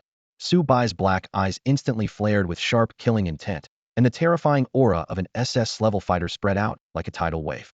"No, no, dear lady, I was just joking at that time." Feeling the hellish killing intent, Adano's heart turned cold. "Don't kill me. I can tell you all the intelligence about the genetic modification company, sending people to hunt down the escapees of the 16th phase, including information on their top combat forces." Upon hearing this, Subai's murderous intent slightly subsided, and he said coldly, "Then speak." Adano, with no other options in the face of death, blurted out, "The genetic modification company's hunt began the moment you escaped 2 years ago. The mission is simple: capture alive or bring back a corpse." Over the past 2 years, other phases of genetic modifiers have taken on the task. Currently, the company has deployed top forces including 18 specialist level, 7 S level, and 2 SS level genetic modifiers. As for the escapees of your 16th phase, there are still 110 who haven't been caught, specifically 46 level, 37 A level, 10 air level, 10 S level, for specialist level, for S level, 1 SS level. Subai couldn't help but be a bit surprised after hearing this. 2 years had passed, and the company was still investing so much high-level force to capture them. Is it because they fear we'll leak the secrets of the genetic experiments? Or are they worried other modification organizations will study our special physiques? He asked expressionlessly. "Where are all of you hunters now?" "Thighs, I can't say for sure," Adano replied nervously. "Many strong ones operate alone. I only know that we have people in all the major cities of the Dragon Country." Then you can die now." "Wah!" Adano's exclamation was cut short. Subai moved like a gust of wind, appearing in front of his opponent in an instant. His right hand, transformed into a dragon bone claw, mercilessly pierced through the opponent's body. The S-ranked, genetically modified Gale Dragon didn't even have a chance to use his renowned genetic abilities before he was taken down. His greed led him to try capturing the white dragon of the Extreme Generation's sister, Death Cat, to prove his strength, only to lose his life in the process. With an expressionless face, Subai retracted the dragon bone claw, returning his right arm to its normal state. Su Shi, standing by the edge of the crater, witnessed the whole scene, her mouth slightly agape. She hadn't expected her brother to strike so decisively after gathering information. She stared at Subai, who stood proudly in the pit, secretly delighted. My brother still looks as cool as ever. After storing Gale Dragon's body in the dimensional space, Subai surveyed the battle-scarred ground and damaged greenery, his brow furrowing slightly. Noticing his concern, Sushi quickly explained, "Don't worry, big brother. The special department will handle these traces. Even if someone saw something, they'll use memory erasing technology to deal with it." "Is that even possible?" Subai looked shocked. "I was always worried about being discovered by ordinary people. Turns out it was all for nothing." Then he looked at his sister with curiosity. "Xiaoxi, how do you know all this?" "Humph." Sushi lifted her nose proudly. "I've learned from dealing with those who hunt modified individuals. Plus, I just covered the entire area with energy, blocking all surveillance signals, so no need to worry about SOD showing up." Back in their room, Sushi casually tossed her jacket onto the sofa and sprawled out without any regard for modesty. "Xiaoxi, mind your posture." "Well, there's no one else at home anyway," she teased. "As long as you don't sneak a peek at your sister." Su Bai's face darkened. "Ahem, I'm going to take a shower." He headed straight to the bathroom.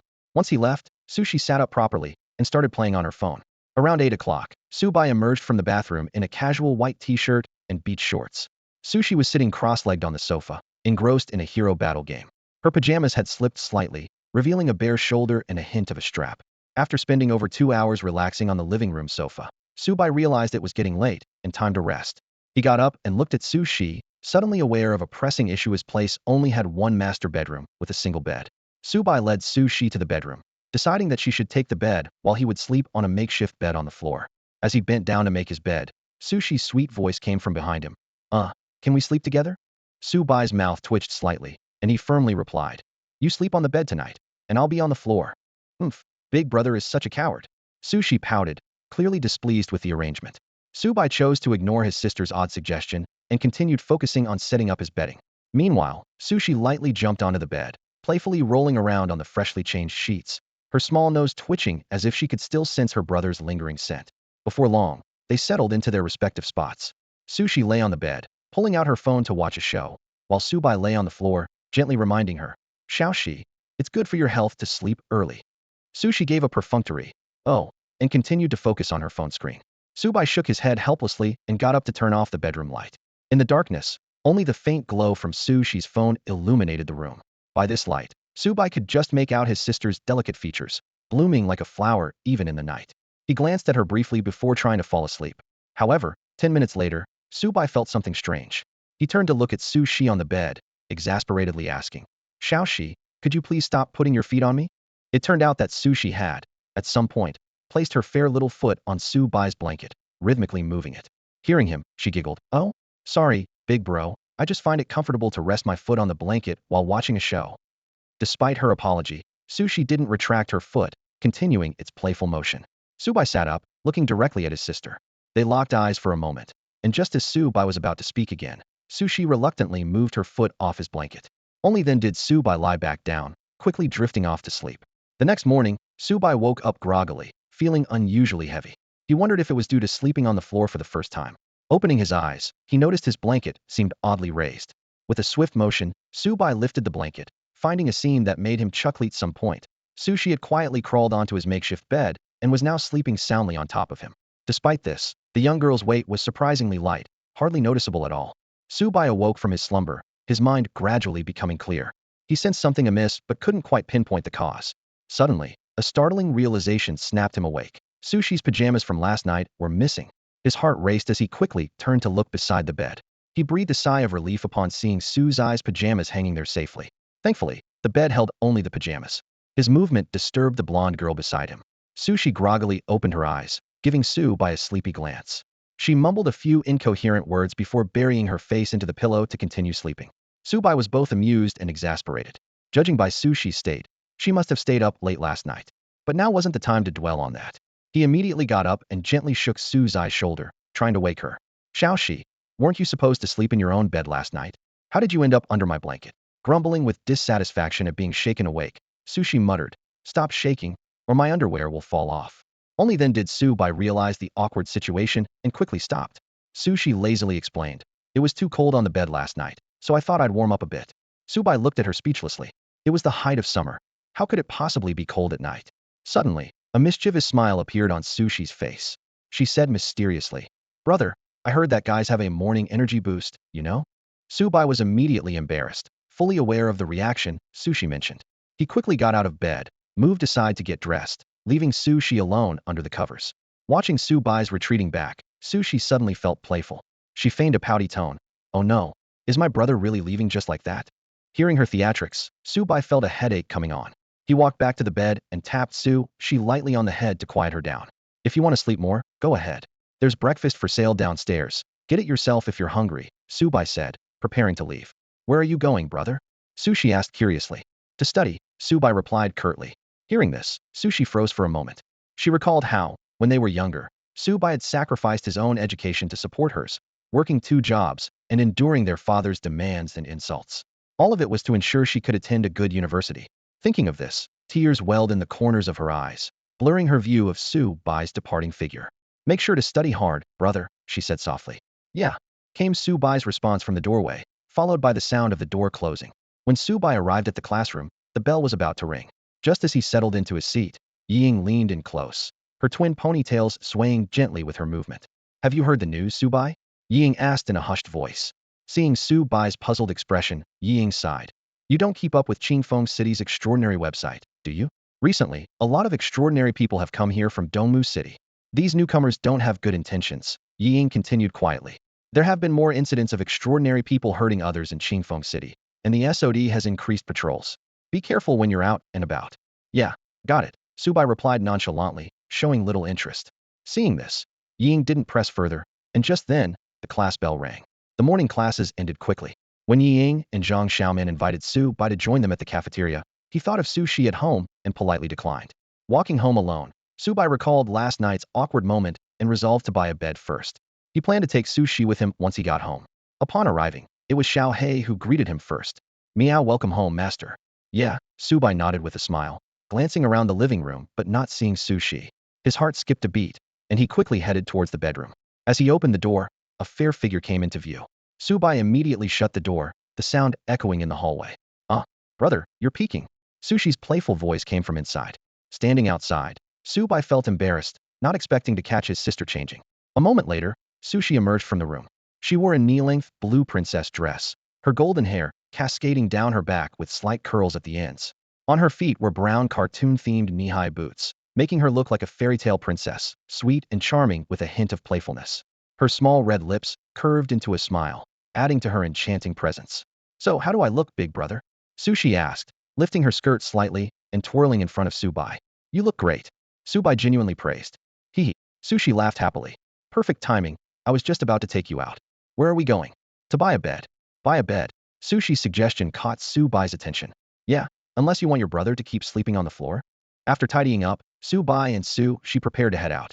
Xiao Hei wagged its tail, eager to follow, and after a moment's thought, Su-bai decided to bring it along. At the entrance of the community, Su-bai hailed a taxi. He realized the inconvenience of not having a private car. Just as he was contemplating buying one, a familiar system notification sounded in his mind. Ding. Daily task issued. Task name. I want to buy a car. Task description. As a brother, how can you let your sister always take ride-hailing services? Purchase a luxury car worth millions within a week to provide your sister with the best ride experience. Task reward. 1 system point. Su-bai's lips curled into a smile. This task wasn't difficult for him. Thinking of the corpses of dimensional creatures in the dimension space, he already had a plan. Last time, when he went to Rose Bar with Ying to submit this serial killer task, a blonde female hunter named Qi Xiaohua had given him a Hunter Association pass, which would come in handy. Soon, they arrived at the largest commercial street in Qingfeng City. The towering skyscrapers and malls made Su-bai feel like he was in a metropolis. Sushi became excited as soon as they got there, her white floral dress fluttering in the breeze as she pulled Su-bai towards the largest shopping center.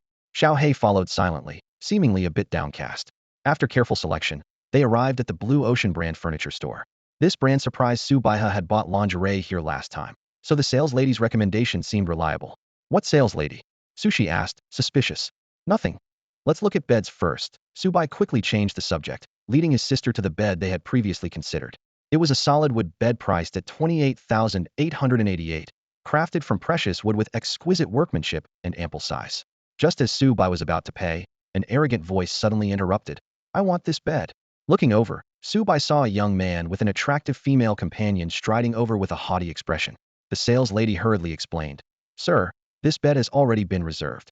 The young man, referred to as young Master Long, sneered disdainfully. So what? Who the hell dares? Before he could finish, a dark figure flashed like lightning. With a loud bang, young Master Lung was sent flying by a punch from Su Bai, crashing heavily to the ground and losing consciousness after spitting out blood. The scene fell into a brief silence. Suddenly, a piercing scream shattered the quiet. Ah! Murder, murder! The girl next to Lung Xiao crouched down in panic, her hands trembling as she checked his condition. Her face was filled with fear if something happened to Lung Xiao. She would also be held responsible. The saleswoman was similarly flustered, fumbling to pull out her phone to call both the police and emergency services. Su Bai's move had been as quick as lightning. Aside from Su Shi, no one present could catch his actions, and even the mall's surveillance cameras might not have recorded the fleeting moment. Su Bai and Su Shi stood unfazed. I'll take this bed. I'll pay for it. Su Bai told the saleswoman in a tone that brooked no disagreement. The saleswoman dared not refuse after all. It was a sale she had been expecting. Su Bai swiftly completed the transaction on his phone and arranged for the bed to be delivered to bellowing community. As Su Bai and Su Shi prepared to leave, with Xiao He following closely, the girl suddenly called out to them. Stop. You can't leave. It must be you. Lung Xiao was definitely killed by you. She charged at Su Bai, eyes filled with hatred. Su Bai smirked slightly. Did you see me hit anyone just now? The girl's face turned pale as she shook her head. Then why do you think it was me? Beside him, Su Shi was losing patience.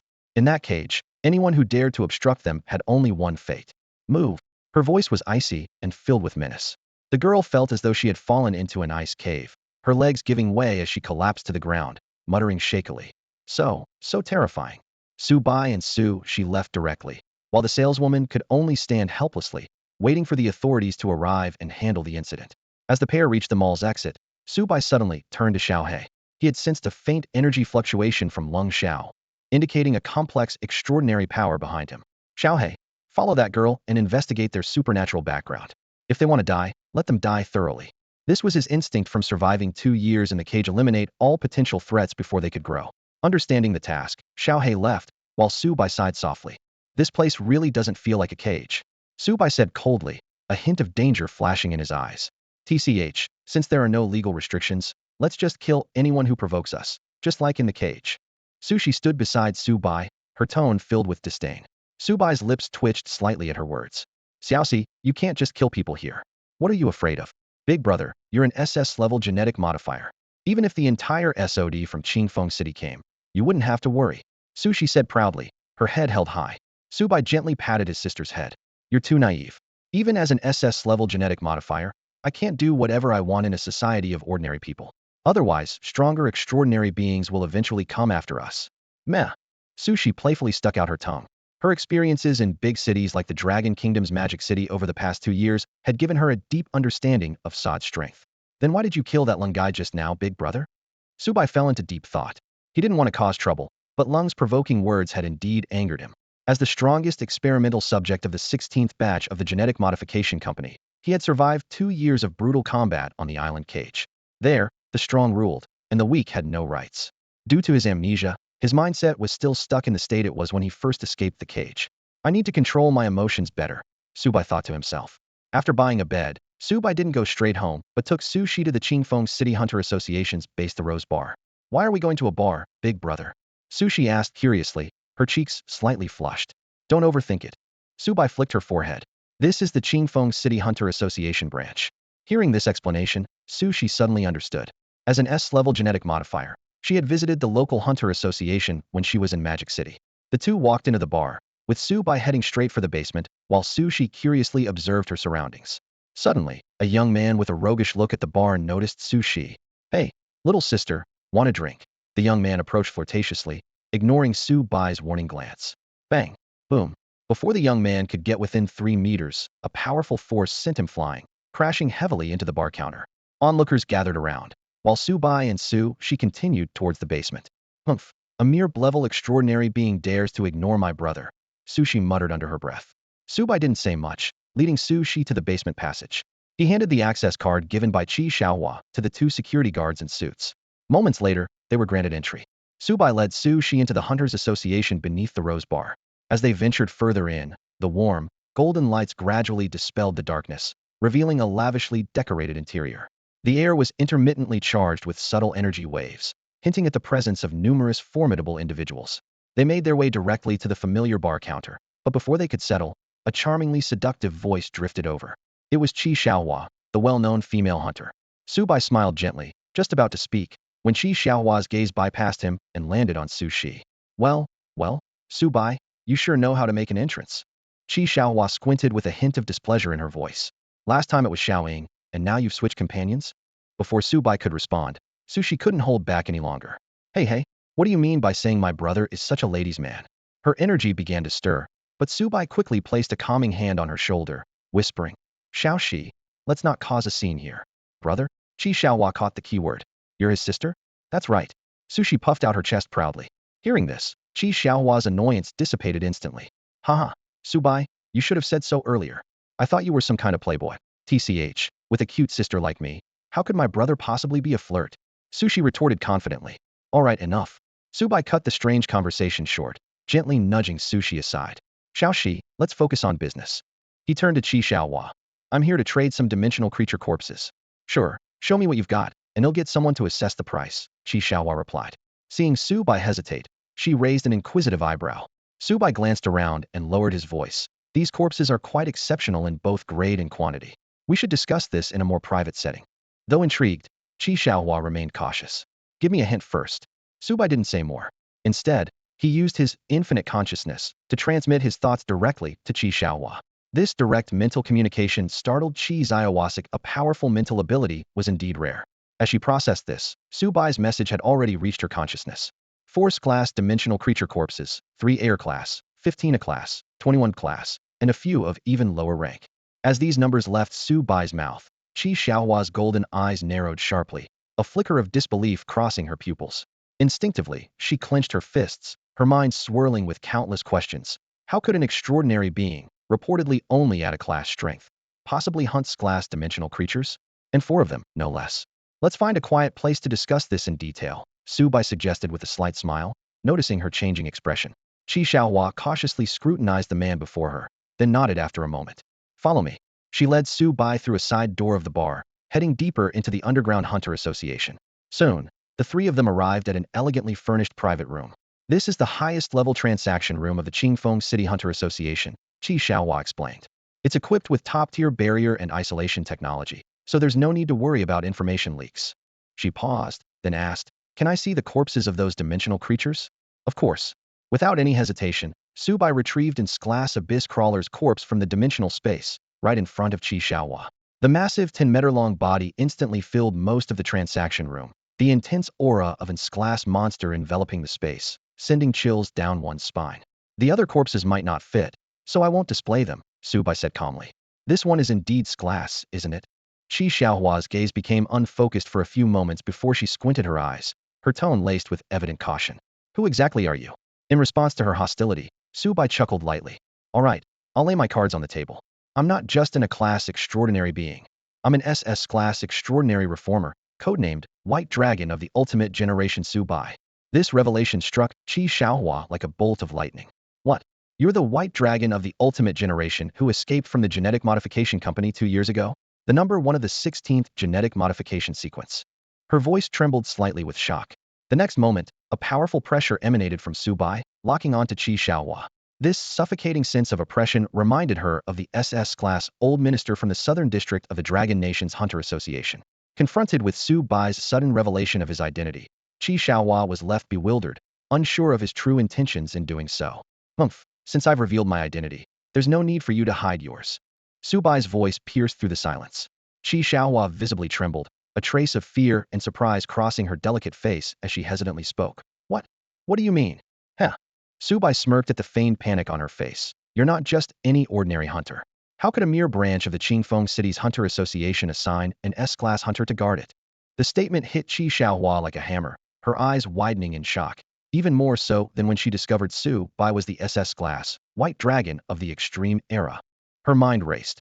Her disguise was supposed to be flawless, not even detectable by an SS-class extraordinary being. How did he discover it? You seem quite surprised, huh? Su Bai teased, noticing her slightly parted lips in astonishment. Qi Xiaohua immediately stepped back, putting some distance between them, and asked warily, How did you uncover my true identity? It's just one of my abilities, Su Bai replied calmly. Don't worry, I mean you no harm. Otherwise, I wouldn't have revealed my identity and exposed your disguise. This assurance allowed Qi Xiaohua to relax her guard slightly. Indeed, with the power of an SS-class genetically modified being, He wouldn't need such tactics to deal with her. All right, now that we've been honest with each other, let's get down to business. Subai got straight to the point. Qi Xiaohua tensed again, curiosity flickering in her eyes. What business? Of course, it's about the transaction of these dimensional creature corpses. Why else would I reveal our identities? Qi Xiaohua's mouth twitched slightly. You mean you exposed your SS class extraordinary status just to trade these dimensional creature corpses with me? It's the most straightforward way to transact, Subai explained. Plus, I might need more dealings with the Hunter Association in the future. Revealing my identity now saves a lot of trouble. Qi Xiaohua considered his words carefully and nodded slowly. Indeed, trading these class dimensional creature corpses is quite troublesome. In Qingfeng City, there are only a few people capable of handling high-level dimensional creature corpses. Qi Xiaohua squinted her eyes, her tone carrying a hint of threat. Subai, aren't you afraid I'll report your whereabouts to the genetic modification company? Or spread the word on the Transcendent website?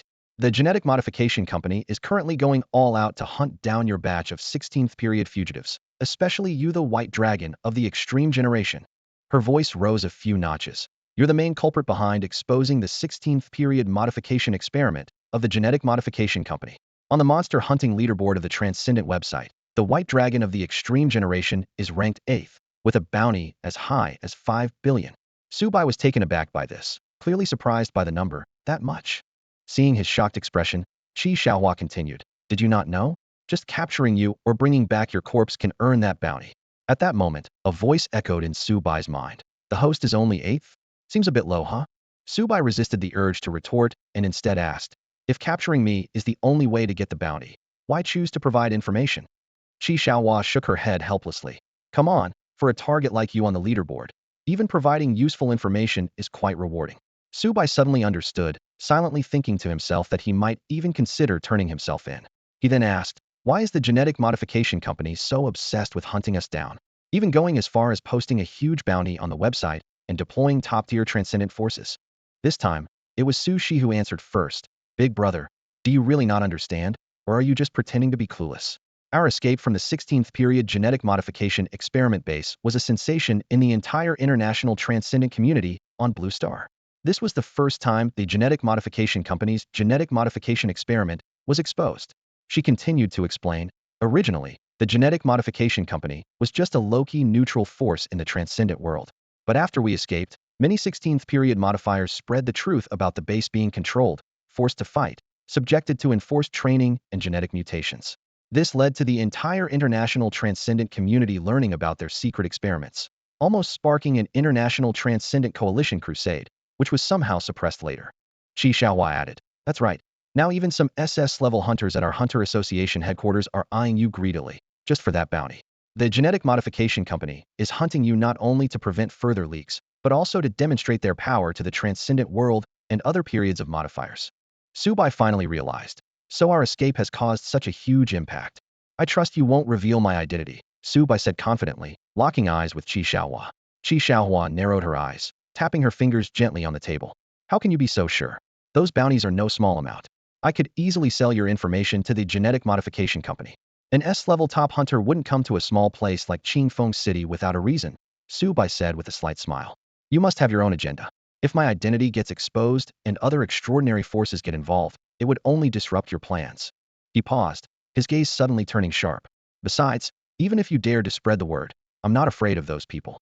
But I promise you, before that happens, I'll make sure to deal with you first. The threat in his words made Qi Xiaohua ponder. She knew very well that if she couldn't subdue Subai on the spot, she would be dead as the informant. After a moment, she took a deep breath. All right, I agree to keep your secret. Subai nodded slightly.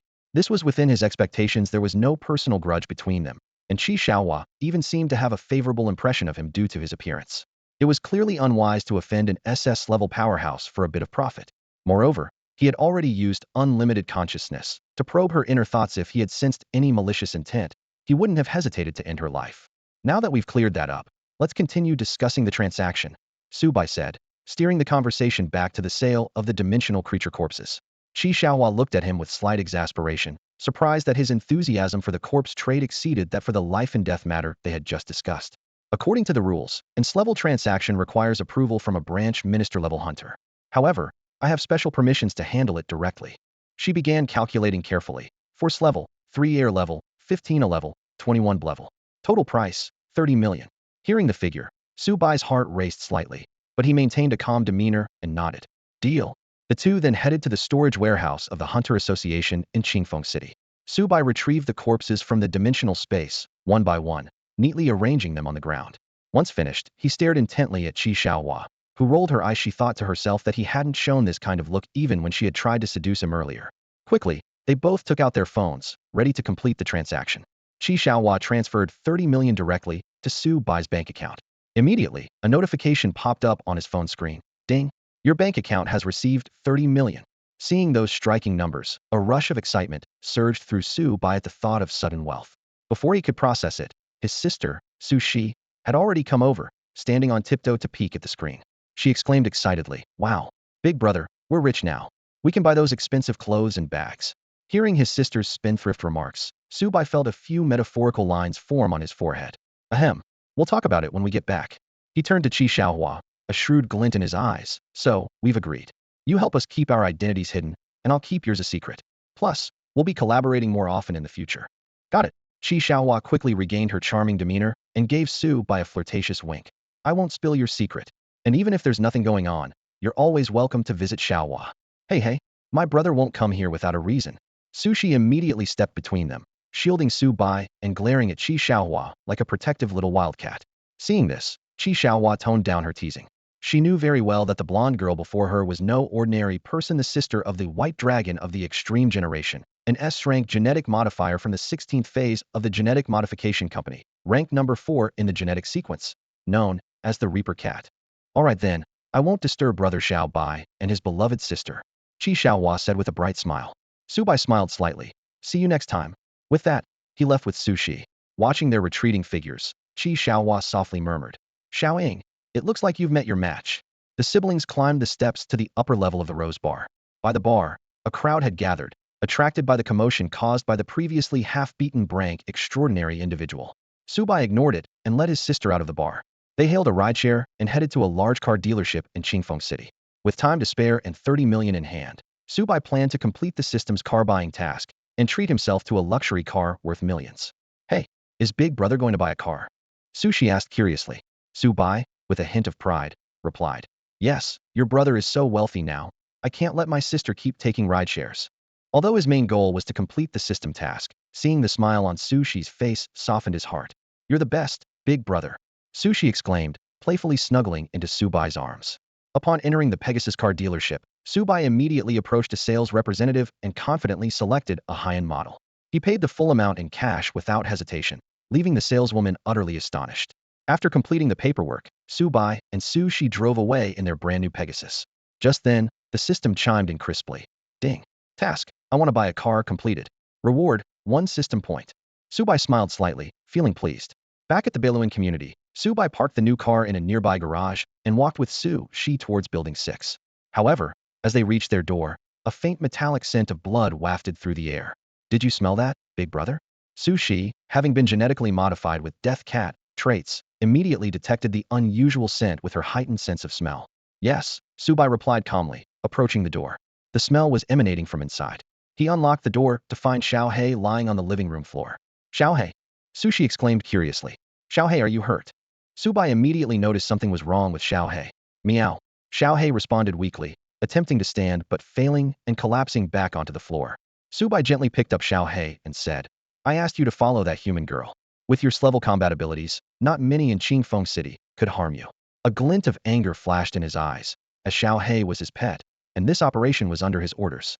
Su Bai's mind turned to the young man who called himself Lung Xiao, pondering whether there was a powerful, extraordinary family or force behind him. Meow? Master, I was following your instructions and trailing that girl. Xiao He began to recount the events. It turned out that it wasn't Lung Xiao's forces that had injured it.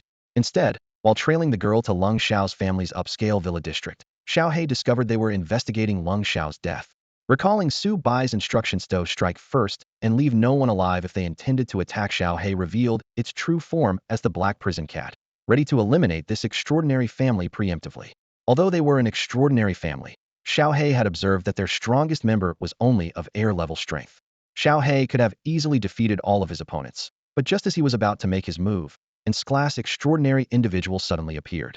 Both parties noticed each other almost simultaneously, and this class individual immediately commanded the many extraordinary members of the Lung family to besiege Xiaohe. The battle was imminent. Xiaohe and this class extraordinary were evenly matched, and even with the support of the Lung family's numerous extraordinary individuals, it was difficult to subdue Xiaohe in a short time. Considering that reinforcements might arrive for the opponent, Xiaohe ultimately chose a strategic retreat intentionally, taking a heavy hit from the opponent to quickly escape the battlefield, albeit injured. Subai watched the injured Xiaohe, his eyes narrowing dangerously. The Lung family, he muttered through gritted teeth, signaling Xiaohe to rest on the sofa. He had originally sent Xiaohe to investigate Lung Xiao's background and influence, not expecting to encounter an class extraordinary individual. He immediately took out his phone and contacted Ying. Xiaoying, I need to ask you something. What is it? Do you know about the Lung family in Qingfeng City? Yes, they're an extraordinary family like ours. Why do you ask? Did you run into someone from the Lung family? They're one of the top 10 extraordinary forces in Qingfeng City. It's best not to get into a conflict with them. They have air-class extraordinary individuals. Do they have any class extraordinary individuals? That's unlikely. If they did, they would have already become the third largest extraordinary force in Qingfeng City. Got it, thanks.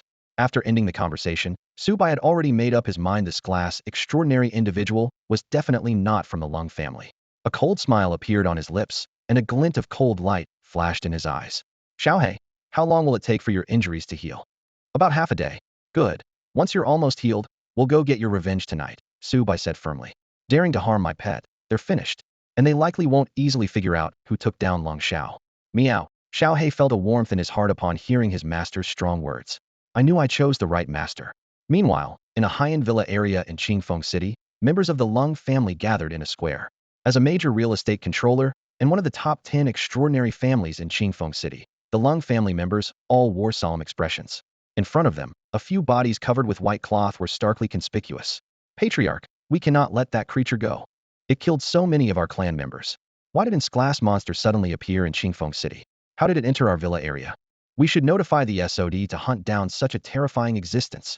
The discussions among the clan members were filled with anger and fear. The crowd was abuzz with discussion, their faces filled with resentment. The bodies of several Lung family members lay on the ground, victims of Xiaohe's counterattack during their attempt to capture it. Lung Wanli, the head of the Lung family, wore a grim expression.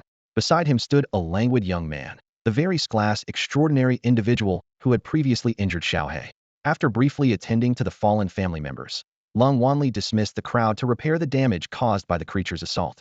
He then led the languid young man to his villa, where he bowed slightly upon entering the room. Brother Guehu, he said, we are greatly indebted to you for your assistance. Without you, the Lung family might not have survived today. Guehu, as the young man was called, replied casually. No need for formalities, Brother Wanli. We are partners, after all. I wouldn't stand by and watch that creature annihilate your family. His tone conveyed a subtle disdain for Lung Wanli, which was understandable given his class status compared to Lung Wanli's air class. Indeed, as an class extraordinary individual, your power is unmatched. That black tiger creature was also class, yet no match for you. Lung Wanli flattered him. Guehu, pleased by the compliment, said regretfully, it's a pity it got away. The corpse of an class creature would have been quite valuable. Our family has suffered a severe blow, and our estate is heavily damaged, Lung Wanli said cautiously. I'm afraid our plans with you might need to be delayed. Hearing this, Guehu's expression darkened. He had come on behalf of the Ghost Alliance to discuss plans, only to find the Lung family under attack. Seeing the family so weakened, he spoke with authority. I hope you recover quickly. Remember, the Ghost Alliance can always find other partners. Feeling the pressure, Lung Wanli quickly replied. Yes. You're right, Brother Guehu. The Lung family only wishes to align with the Ghost Alliance. Once you've unified the extraordinary community in Qingfeng City, all we ask is a chance for survival. Satisfied with Lung Wanli's understanding, Guehu smiled approvingly.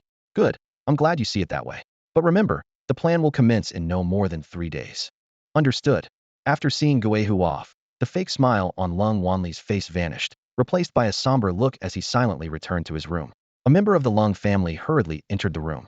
Lung Wanli sat at the head of the table, his eyes glinting dangerously. Who killed my son? He demanded.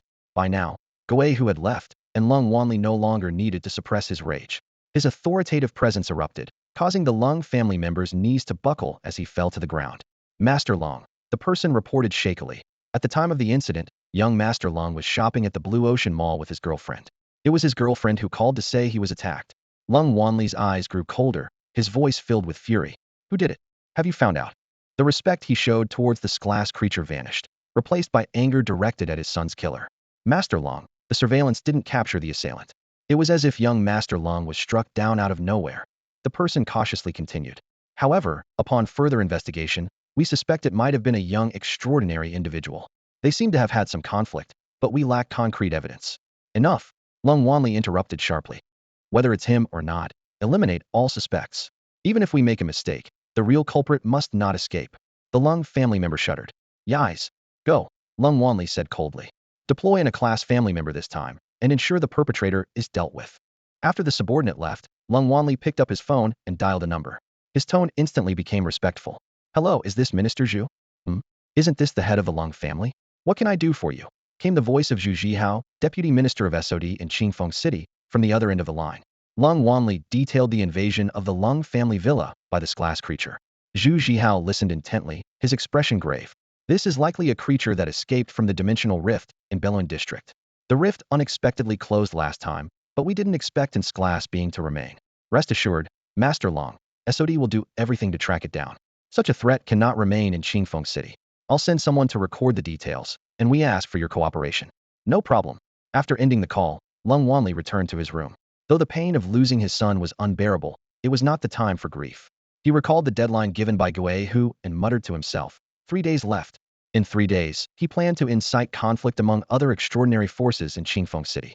As for how to stir up trouble, a sly smile appeared on Lung Wanli's lips. As the largest real estate tycoon in Qingfeng City, a few strategic business moves would suffice to achieve his goal. Night had fallen, and thick clouds loomed heavily over the horizon, hinting at bad weather. Su Bai gazed at Xiao He, the black cat on the sofa, whose injuries were almost fully healed. Xiao He, how's your recovery going? Meow. Xiao He replied cheerfully, indicating it was ready to move freely again. Su Bai's lips curled into a slight smile. Good. You still remember the way to the Lung family estate, right? Meow. Xiao He exclaimed excitedly, leaping off the sofa with agility. Su Bai and Su Shi followed closely, beginning their nighttime operation. The Lung family villa was located several kilometers north of the Beluan community, but with their extraordinary abilities, they reached their destination in just a few minutes. Standing before the upscale villa district, Su Shi hesitated. Brother, didn't you say earlier we shouldn't kill recklessly? Su Bai looked a bit awkward but then said seriously. True, we shouldn't kill recklessly. But they hurt Xiao He first. Besides, with Lung Xiao dead, the Lung family will come for us sooner or later. It's better to take the initiative than to be passive. As for the official SOD, they won't go against me for a mere Lung family. A cold glint flashed in his eyes. Xiao He, leave the people inside to you. Su Bai and Su Shi decided not to act themselves, as their target was this class extraordinary individual. Xiao He was more than capable of handling the Lung family's air-class extraordinaries. Meow. Master, give me a few minutes, I'll be right back. Xiao He darted into the depths of the villa district. Soon, the sounds of screams and fighting echoed throughout the villa district. A few minutes later, Xiao He returned, its fur speckled with blood. All done? Su Bai asked nonchalantly. Meow. Master, I took care of most of those who attacked me earlier. Su Bai nodded slightly. He had only tasked Xiao He with dealing with the Lung family's extraordinaries, leaving ordinary people out of consideration. Can you still track that glass extraordinary from earlier? Meow. Master, I'll give it a try. As a black prison cat, Xiao He had a natural tracking ability. It had memorized the scent of this glass extraordinary and began sniffing around to find their trail. Su Bai and Su Shi then followed. Not long after they left, chaos erupted in the Lung family villa district. The ground was stained with blood, and the bodies of the Lung family's high-ranking members lay everywhere, covered in bite marks. Terrified servants called the police, and SOD was quickly notified. Deputy Minister Zhu Zhihao arrived at the scene, frowning at the gruesome sight. Damn it! Is it that glass dimensional creature again? He turned to his subordinates. Xiao Chao, Xiao AI, get all the surveillance footage from the area immediately. Yes, sir, responded Mu Xiao AI and Xiao Chao, two enforcers Su Bai had encountered before. Zhihao quickly mobilized personnel from the special department to tightly seal off the Lung family villa area. Meanwhile, Xiao He, who had just wiped out the Lung family, was leading Su Bai and Su Shi forward, following a trail. Meow meow. The master is just ahead. Xiao He exclaimed excitedly, his eyes gleaming with a thirst for revenge. Behind him, Su Bai and Su Shi remained calm, unfazed by the prospect of confronting this glass extraordinary being. After passing through a narrow alley, the three arrived at a dimly lit street corner. A young man was leaning lazily against a utility pole, smoking a cigarette, precisely the target they were seeking. Guihu.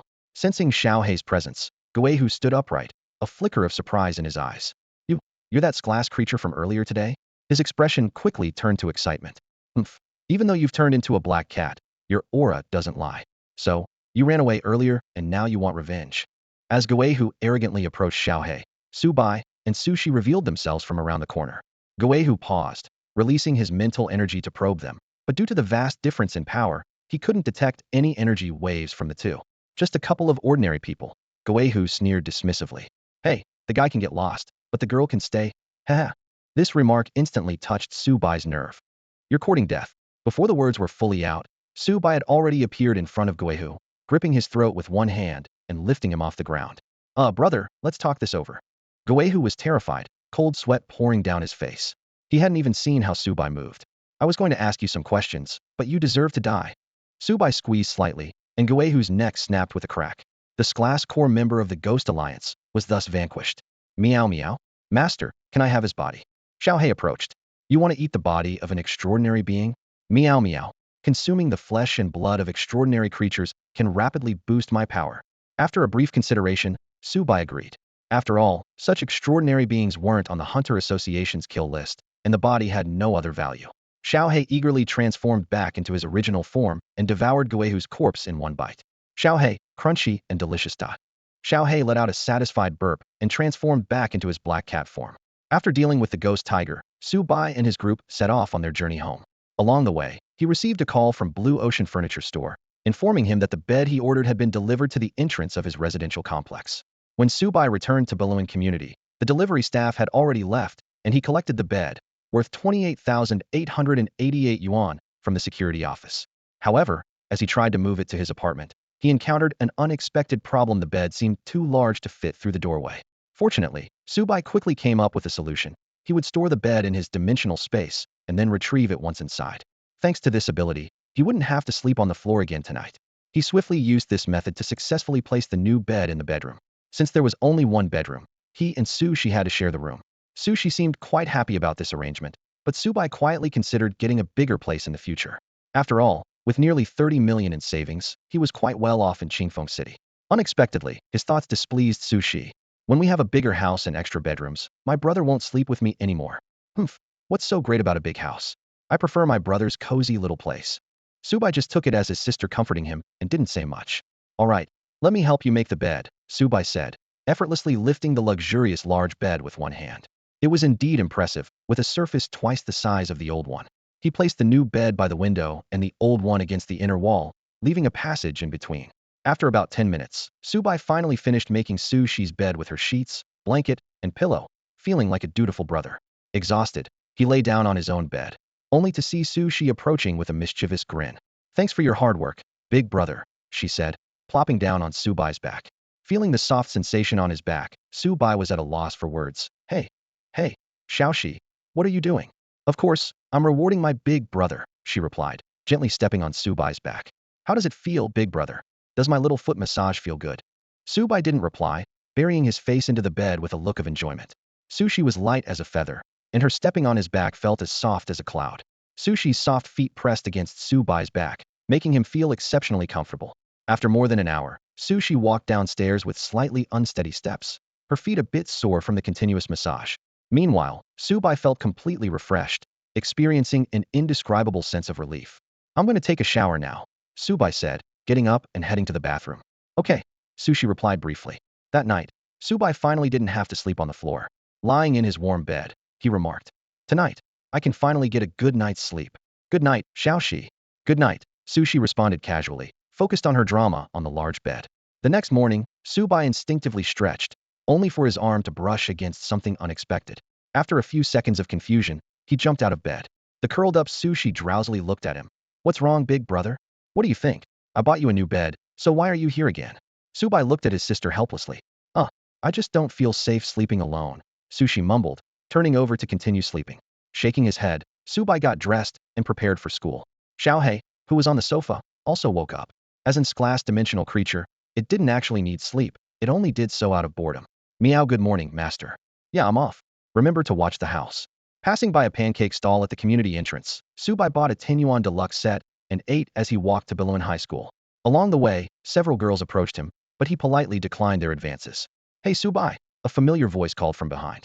Zhang Xiaoman jogged over, and as she bent over to catch her breath, Subai couldn't help but glance at her figure. Xiaoman, you need more exercise, he remarked. Yeah, Zhang Xiaoman replied with a smile, straightening up to walk to the classroom with him. Have you heard? The Lung family in Qingfeng City was attacked by a supernatural event yesterday, and many people died. Su Bai responded nonchalantly. While a flicker of something unusual crossed Zhang Xiaoman's eye, such information was supposed to be immediately sealed by the SOD, making it impossible for ordinary people to know. The two quickly made their way to their classroom. Su Bai and Zhang Xiaoman took their seats, and Yi Ying, who had already arrived, greeted them warmly. Good morning. Morning. Good morning, Xiaoying. As the dull class began, Su Bai skillfully took out his phone, cleverly hiding the screen with his textbook, and started browsing the extraordinary website.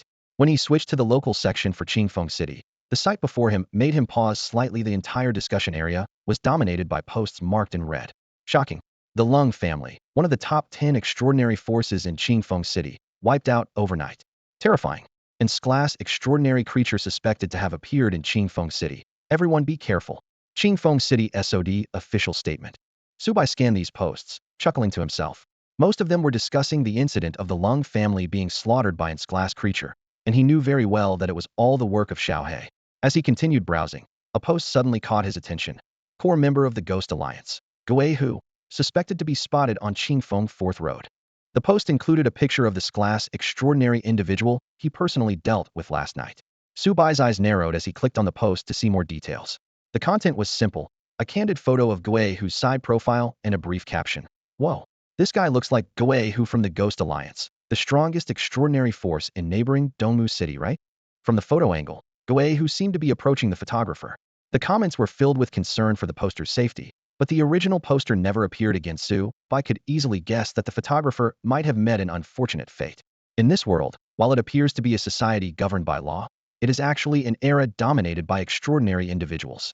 Although most extraordinary beings abide by the law, there are always some who act recklessly. Clashes between extraordinary individuals are commonplace, but these violators eventually face SOD sanctions. After exiting the post, Su Bai intended to search for more information about the Ghost Alliance, but was interrupted by a recharge prompt. Without hesitation, he topped up his account with 100,000 and began an in-depth search. Soon, a wealth of information about the Ghost Alliance appeared, mostly from the discussion section of Dongmu City.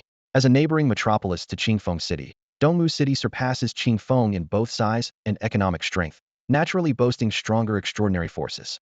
The Ghost Alliance, being the largest unofficial extraordinary force in Dongmu City, virtually controls all the major and minor extraordinary forces there, with its power only rivaled by Dongmu City's SOD. Su Bai focused intently on reading this information, carefully analyzing the detailed data about this vast organization. Although the Ghost Alliance has few members, each one is a powerful extraordinary being. Their core members are a special kind of existence known as ghost people. Su Bai found on the extraordinary website that ghost people are a type of extraordinary monster, each hosting a powerful ghost within them. During battles, they can release these ghosts to possess them, granting them incredible power. The 7 ghost people in the Ghost Alliance are all class extraordinary monsters, and the Ghost Tiger is one of them. Su Bai recalled last night's battle, where the Ghost Tiger seemed unable to use ghost possession, probably because Su Bai acted too swiftly. His dark eyes narrowed slightly, a dangerous glint flashing through them. I hope you don't provoke me, or else. Su Bai secretly calculated that if the Ghost Alliance dared to cause trouble, he wouldn't hesitate to eliminate the organization completely. As the school bell rang, students in the classroom began packing their bags to leave. Beside him, Yi Ying and Zhang Xiaoman also packed up their things and invited Su Bai to leave together. Just as the three were about to walk out the classroom door, a melodious voice like a clear spring suddenly called out, "Big brother." Though the voice was pleasant, it carried a hint of danger. Su Bai immediately recognized it as his sister, Sushi's voice. The three of them simultaneously turned to see a girl in a clean blue floral dress smiling at them. Sushi's clear eyes and refreshing smile, paired with her golden hair, made her seem angelically pure. Her appearance instantly drew everyone's attention in the hallway. Exclamations arose around them. Wow, a goddess! So beautiful, even more so than our school's beauty queen. Who is she? I've never seen her before. Wait, did she call Su Bai big brother? Not only is Su Bai handsome, but he also has an angelic sister. So envious. Hearing the surrounding chatter, Su Bai felt a bit embarrassed, his mouth twitching slightly. Yi Ying and Zhang Xiaoman looked at him with puzzled expressions. Su Bai, is this your sister? Su Bai tried to remain calm, though he was mentally exasperated. Xiaoxi, what are you doing here? Maintaining her angelic smile, Sushi playfully pursed her lips. Huh? Isn't it normal for a sister to pick up her brother from school? Zhang Xiaoman was completely charmed by Sushi's adorable demeanor. Unbelievable. Subai, you have such a cute sister? Why didn't you mention her before? The two girls wanted to get closer to Sushi, but Subai blocked them. Knowing his sister's true identity as an S-class genetically modified creature, he was well aware of the consequences if she got angry. For their safety, Subai quickly waved goodbye. Since my sister is here to pick me up, I'll be leaving now. With that, he quickly took Sushi's hand and left, leaving the two girls bewildered. Watching their retreating figures, Zhang Xiaomin muttered quietly. Subai is so stingy, not even letting us see his sister. Sushi slammed the door shut with a bang, startling the little black cat on the sofa, which let out a meow, and quickly scampered off to the balcony to bask in the sun. Hey, big brother, what's the deal with those two girls earlier? The young girl had a playful yet questioning look on her face, clearly referring to Yi Ying and Zhang Xiaoman. Seeing his sister's devilish smile, Subai couldn't help but swallow nervously. Xiaoxi, they're just my classmates. Really? Then why were you walking with them? Sushi eyed her brother skeptically. Isn't it normal to walk home together after school? Subai said, his mouth twitching at his sister's scrutinizing expression. Sushi studied Subai's face carefully, and, seeing no signs of deceit, softened her stance. All right, I believe in your innocence, big brother. Why does it sound like I'm guilty of something? Subai's face darkened as he recalled the gossip at school, feeling a headache coming on. But what about you? Why did you suddenly show up at my school today? Hey, is there a problem with a sister picking up her brother from school? Sushi put her hands on her hips, then changed her expression to one of feigned innocence and vulnerability. I came all the way to pick you up, but you seem so annoyed with me. Faced with his sister's dramatic performance, Subai was at a loss. All right, whatever makes you happy. He tossed his backpack onto the sofa. What do you want for dinner? I want braised fish. Sushi perked up instantly. Okay, Subai agreed, but then a system notification sounded in his mind. Ding. Mission issued. Mission, braised fish. Mission description. As a brother, how can you let your sister keep eating unhealthy takeout? Please personally cook a braised fish for your adorable sister tonight. Mission reward, 1 system point. Subai's hand, which was about to open the takeout app, froze. He casually said, Xiaoxi, eating takeout all the time isn't healthy. Let your big brother cook for you tonight. Huh? Sushi looked at her brother in surprise at his sudden change in attitude. So what are you going to make? You wanted braised fish, so braised fish it is. Subai maintained a calm exterior while internally complaining. Why is the system giving me such strange tasks? Host, this is a daily life system. Is there a problem with such a task, Omega? The system quickly responded. Subai was speechless, having never cooked anything before, let alone braised fish. All right, Xiaoxi, I need to go out and buy some ingredients. Stay home and behave. After Subai finished speaking, he turned and walked towards the door. Behind him, Sushi's cheerful voice rang out. All right, looking forward to your cooking skills, big brother. A short drive later, Subai parked his little scooter by the side of a reputable local market. He headed straight to the fish stall and, after some bargaining, bought 2 lively carp. Knowing he was short on seasonings at home, he made sure to pick up the necessary condiments from a nearby supermarket before riding his beloved scooter back. As soon as he walked through the door, the family cat, Xiaohei, eagerly approached, eyes fixed on the fish bag, purring expectantly. Subai helplessly shooed the greedy cat away and headed into the kitchen. Faced with the neatly arranged pots, pans, and spatulas, Subai couldn't help but twitch his mouth slightly. Suddenly realized he had never actually cooked before. Big brother, need any help?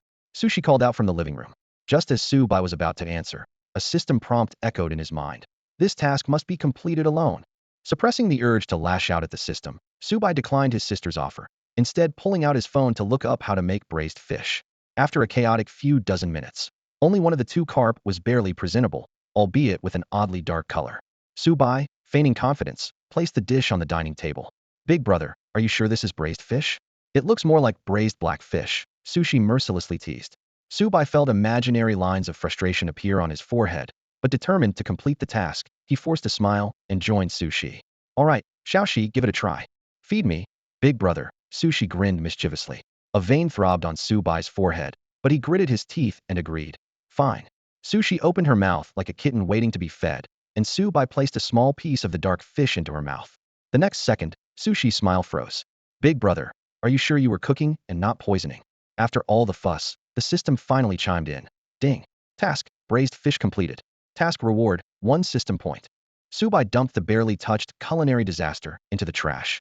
Xiaohei immediately meowed excitedly. Meow meow? Can I eat it, master? Suit yourself, but I wouldn't recommend it, Subai replied nonchalantly.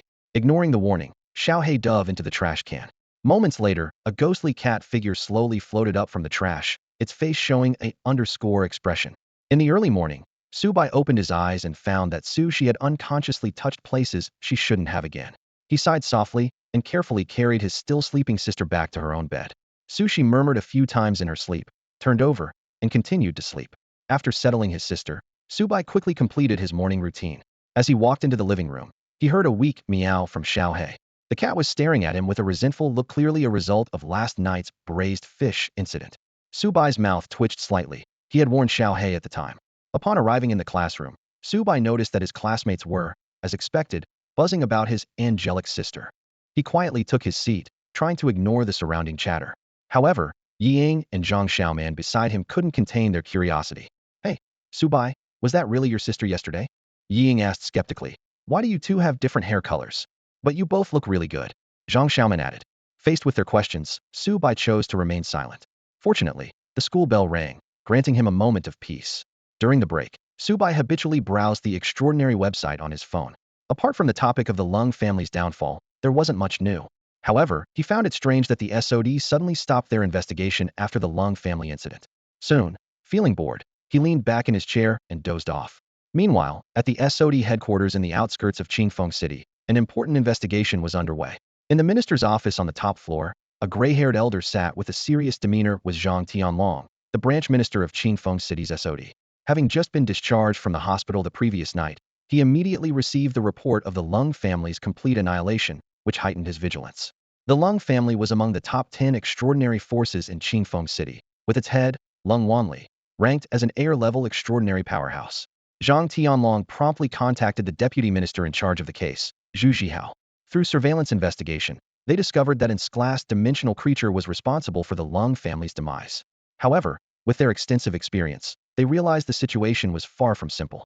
To this end, Zhang Tianlong utilized the SOD's cutting-edge technology, the Time Reversal Orb, an extraordinary technological artifact capable of tracing back images from the past 12 hours. After obtaining the Time Reversal Orb, he immediately launched a time reversal investigation of the Lung family's villa area. When Zhang Tianlong saw the image of the black-haired teenager in the crystal ball, his pupils contracted sharply. This scene prompted him to make a significant decision: to halt Zhu Zhihao's investigation into the Lung family incident and the pursuit of the escalates dimensional creature, taking control of the situation himself. Sitting in his large office chair, Zhang Tianlong frowned deeply. Although the teenager in the image had not acted, the escalates dimensional creature, which should have been extremely dangerous, was following him obediently like a pet. This detail shocked Zhang Tianlong. Who was this teenager capable of controlling an escalates dimensional creature? And why did he direct such a powerful creature to attack the Lung family villa?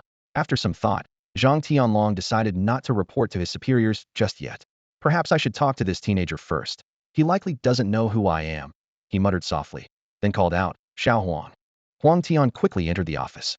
As Zhang Tianlong's assistant and secretary, as well as the captain of the second team of Qingfeng City's order keepers, he was always quick to respond. Zhang Tianlong handed him the picture of Subai.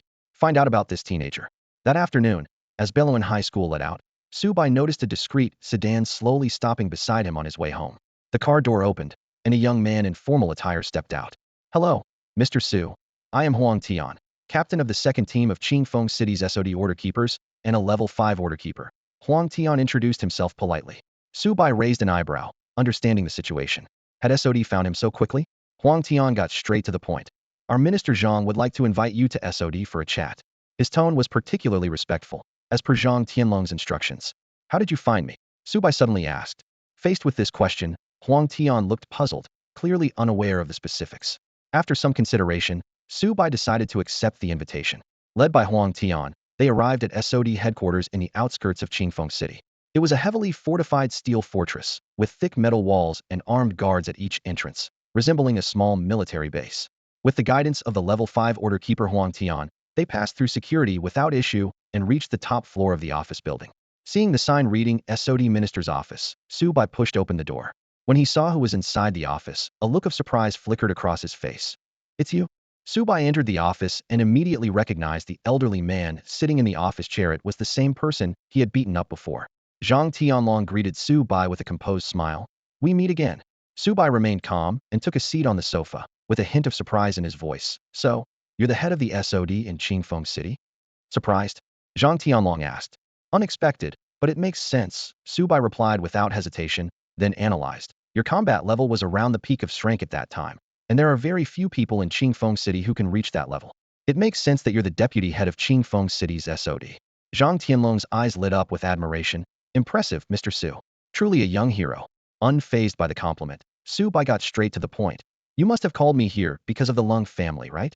Zhang Tianlong's smile faded, and his expression turned serious. You're right, Mr. Su. The Lung family, being an extraordinary family in Qingfeng City, was wiped out by you. Naturally, our SOD in Qingfeng City cannot ignore this. After a moment of silence, Su Bai suddenly said, it's possible that the Lung family in Qingfeng City was colluding with the Ghost Alliance. Although he hadn't planned to explain, it was clear that the invitation had another purpose, so he offered this information. The Ghost Alliance? Zhang Tianlong's face showed a hint of shock. That's right, Su Bai said calmly. Not only did I eliminate the Lung family, but I also dealt with an Shrank member of the Ghost Alliance. I think his name was Ghost Tiger. Zhang Tianlong fell into deep thought. The Ghost Alliance has indeed been making moves in Qingfeng City recently. If they have truly colluded with the Lung family as you say, Mr. Su, the situation is quite serious. As the strongest extraordinary organization in Dongmu City, if the Ghost Alliance were to absorb Qingfeng City's extraordinary forces, they could potentially surpass the power of the SOD and break free from its control. This was something Zhang Tianlong, as the deputy head of Qingfeng City's SOD, could not tolerate. Thank you for the warning, Mr. Su, Zhang Tianlong said solemnly. If the Ghost Alliance has indeed infiltrated Qingfeng City, our SOD will not stand by idly. The SOD's duty is to maintain social peace, eliminate extraordinary threats, and mediate conflicts between extraordinary individuals. The actions of the Ghost Alliance have already seriously violated SOD regulations. Zhang Tianlong had already made up his mind. After the conversation, he would immediately contact the Dongmu City SOD division to join forces against the Ghost Alliance. It seemed the Ghost Alliance had not felt the SOD's authority for too long and dared to extend their reach into Qingfeng City. After a brief consideration, he looked back at Su Bai. Since it's possible that the Lung family and the Ghost Alliance are secretly colluding, let's put this matter on hold for now. Zhang Tianlong said with a meaningful smile, his eyes fixed intently on the man across from him. Mr. Su, I'm more curious about your true identity. With such formidable strength and the ability to command an class-dimensional creature as a pet, we've never seen anyone like you in Qingfeng City. Su Bai remained calm in the face of Zhang Tianlong's probing. Do you really want to know my identity? Please do tell, Mr. Su, so I can have some peace of mind, Zhang Tianlong replied, a gleam of anticipation in his eyes. I'm afraid it might scare you, Su Bai chuckled softly. Rest assured, Mr. Su, I've seen my share of storms as a 7th-level order of the Dragon Country. Su Bai looked at him steadily. Have you heard of the White Dragon of the Ultimate Generation? The word struck like a hammer. Zhang Tianlong shot up from his chair, eyes wide with disbelief. No way. Are you really the White Dragon of the Ultimate Generation who caused such chaos at the Genetic Modification Company? That's right. I am the White Dragon of the Ultimate Generation, Su Bai. The answer landed like a thunderclap. Zhang Tianlong's expression froze, his features twisting in shock. His mind raced through all the information he had on the White Dragon of the Ultimate Generation, the 16th generation genetic modifier who escaped from the Genetic Modification Company 2 years ago, ranked number 1 in genetic sequence as an SS-level entity, and listed as the 8th most wanted fugitive with a bounty of 5 billion. Zhang Tianlong was already calculating how to escape and report this, unaware that Su Bai's infinite awareness had already caught every thought. A terrifying pressure suddenly enveloped the room, pinning Zhang Tianlong back into his chair. I know exactly what you're thinking. Su Bai's voice remained calm, yet carried undeniable authority.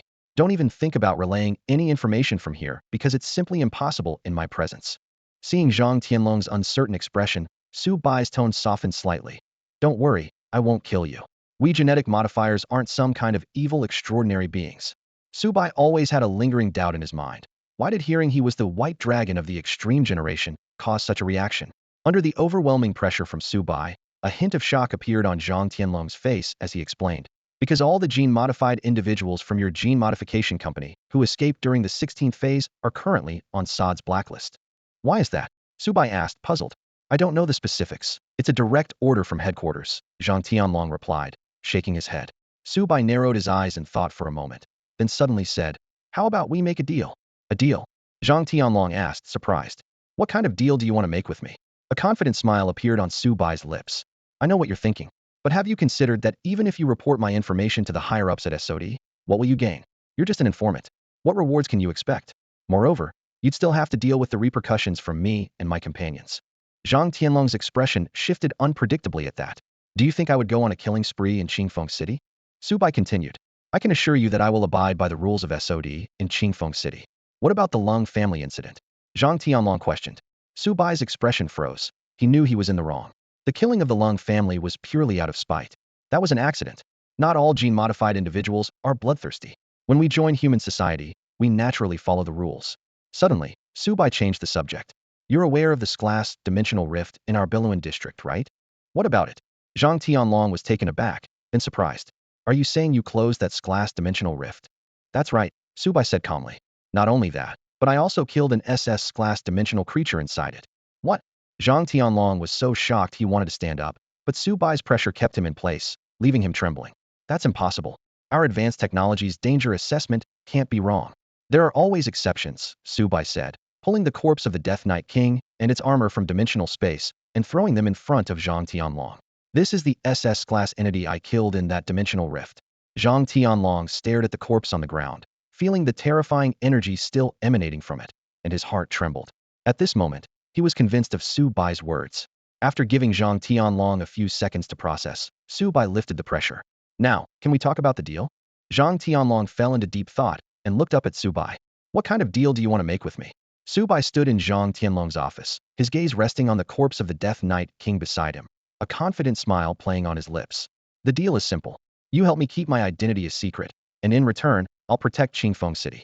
He pointed to the body on the ground, an SS-level dimensional creature. If it appeared in the city, even if your SOD headquarters sent stronger superhumans, they wouldn't arrive in time to prevent disaster. But with me here, I'll handle any extraordinary threats you can't manage. Zhang Tianlong sat behind his desk, tapping his fingers lightly on the surface. Su Bai was right. Reporting this wouldn't benefit them practically, but if they made a deal, Qingfeng City would gain an SS-level guardian. Even in super cities like Modu and Tiandu, the strongest enforcers of SOD were only equivalent to a level 10 awakened, matching an SS level. How can you prove what you're saying is true? Zhang Tianlong asked, frowning. I, the White Dragon of the Extreme Era, never lie, Su Bai declared with conviction. After a moment of silence, Zhang Tianlong said, all right, I agree. Besides keeping your identity hidden, is there anything else you need? There might be some restrictions when I'm active in Qingfeng City, and I'll need Minister Zhang's help to resolve them. As long as it's not too excessive, I'll do my best to assist. Once the deal was made, Su Bai stored the Death Knight King's corpse in his dimensional space and took his leave. Zhang Tianlong watched him go, lost in thought. Outside the building, Huang Tian had been waiting for quite some time. Seeing Su Bai emerge, he immediately stood by the car, warmly greeting him. Mr. Su, please get in. This scene was observed by passing enforcers, sparking a flurry of whispers. Who is that guy? Captain Huang is personally driving him. Apart from Minister Zhang, I've never seen Captain Huang be so courteous to anyone. Maybe he's someone from above. He does look quite handsome. After dropping Su Bai off at Biluan Community, Huang Tian was summoned back to Zhang Tianlong's office. Seeing his superior's troubled expression, he was filled with curiosity. Xiao Huang, help me contact the SOD branch minister in Dongmu City. Yes, sir. Although puzzled, Huang Tian immediately complied. When Su Bai returned home, he immediately noticed Su Shi lying on the living room sofa, staring at him with a somewhat resentful look. Big brother, you're home late today, Su Shi said, squinting her eyes. Su Bai casually tossed his backpack onto the sofa next to him and replied flatly, the SOD from Qingfeng City contacted me today. What? Su Shi's interest was piqued instantly, and she sprang up from the sofa. Big brother, why did they contact you? Is there going to be a fight? Seeing his sister's excitement, Su Bai's mouth twitched. No. Ugh, Su Shi pouted. Why do you look so bored? Of course, it's boring staying at home all day. Your sister is turning into a homebody. Suddenly, Su Bai remembered something important. Oh, since you're staying here, what about Xiaodian and the others? Right, Su Shi slapped her forehead. I almost forgot about them. They're still in the Magic City. Should I call them over? After thinking for a moment, Su Bai answered, no need. School will be on summer break soon. We'll go to the Magic City to pick them up then. Changing the subject, Su Shi suddenly said mysteriously, Big brother, I bought ingredients today. I'll cook dinner for you tonight. You can cook. Su Bai looked at her skeptically. Of course, Su Shi said, walking confidently towards the kitchen. Just wait for the feast tonight. Sitting on the sofa, Su Bai heard Xiao He meowing as if it were saying, is the mistress going to make that burned fish again? Su Bai flicked Xiao He's head lightly. It wasn't burned fish, it was braised fish. To pass the time, Su Bai took out his phone and started scrolling through videos, with Xiao He joining him. After about an hour, a delicious aroma wafted from the kitchen, immediately grabbing the attention of both Su Bai and the cat. Smells great. Meow meow. They both looked towards the kitchen, where Su Shi, dressed in a black and white maid outfit, was bringing out a dish. After a few trips back and forth, she had laid out 6 dishes in total. You're amazing, sis. Subai praised sincerely, while Xiaohei meowed excitedly, clearly thinking these dishes looked much better than Subai's burned fish. Sushi placed the last dish on the table and twirled in front of Subai, her skirt elegantly fluttering. Big brother, what do you think of this maid outfit? I specifically chose a lightweight version. It was only then that Subai noticed his sister's outfit had been so captivated by the aroma of the dishes that he hadn't even realized she was wearing a distinctive black and white maid outfit. Subai's gaze involuntarily fell on Sushi, who was dressed in a maid outfit. Sushi flashed a mischievous smile and called out in a sweet, coquettish voice, "Master." The sound sent shivers down Subai's spine. If another girl called him that, he might be thrilled, but this was his own sister. He kept repeating to himself, "She's my sister," to calm down. Once he regained some composure, he said helplessly to Sushi, "Xiaoxi, wearing that puts a lot of pressure on me." Seeing her brother's troubled expression, Sushi pouted and muttered under her breath, "Humph, big brother has the desire but not the courage." "But you're my sister," Subai said, exasperated, thinking to himself how tough it was to have a sister who was so attached to him. Just then, a long-absent voice rang in his mind. "Humph." The host clearly reacted just now. "System, shut up," Subai retorted, and the system immediately issued a new task. Task name: My sister is the cutest. Task description: With your adorable sister in a maid outfit, how can you not praise her? Compliment your sister within the next 10 minutes. Task reward: 1 system point. Subai was dumbfounded and couldn't help but think the system was doing this on purpose. The system insisted earnestly, "This system's tasks are entirely random, with no interference. Please don't doubt your most loyal system OO." After calming down, Subai realized the task was actually simple. He just needed to say 1 sentence to complete it.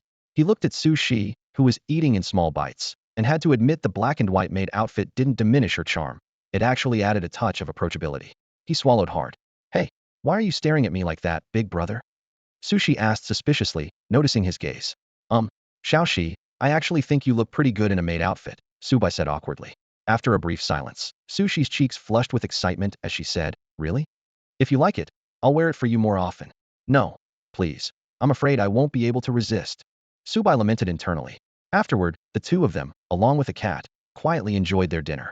Sushi's cooking was indeed excellent, and even the picky Xiaohei couldn't stop praising her braised fish, feeling it was much better than what Subai usually made. When Subai sensed Xiaohei's thoughts through his infinite awareness, his expression darkened.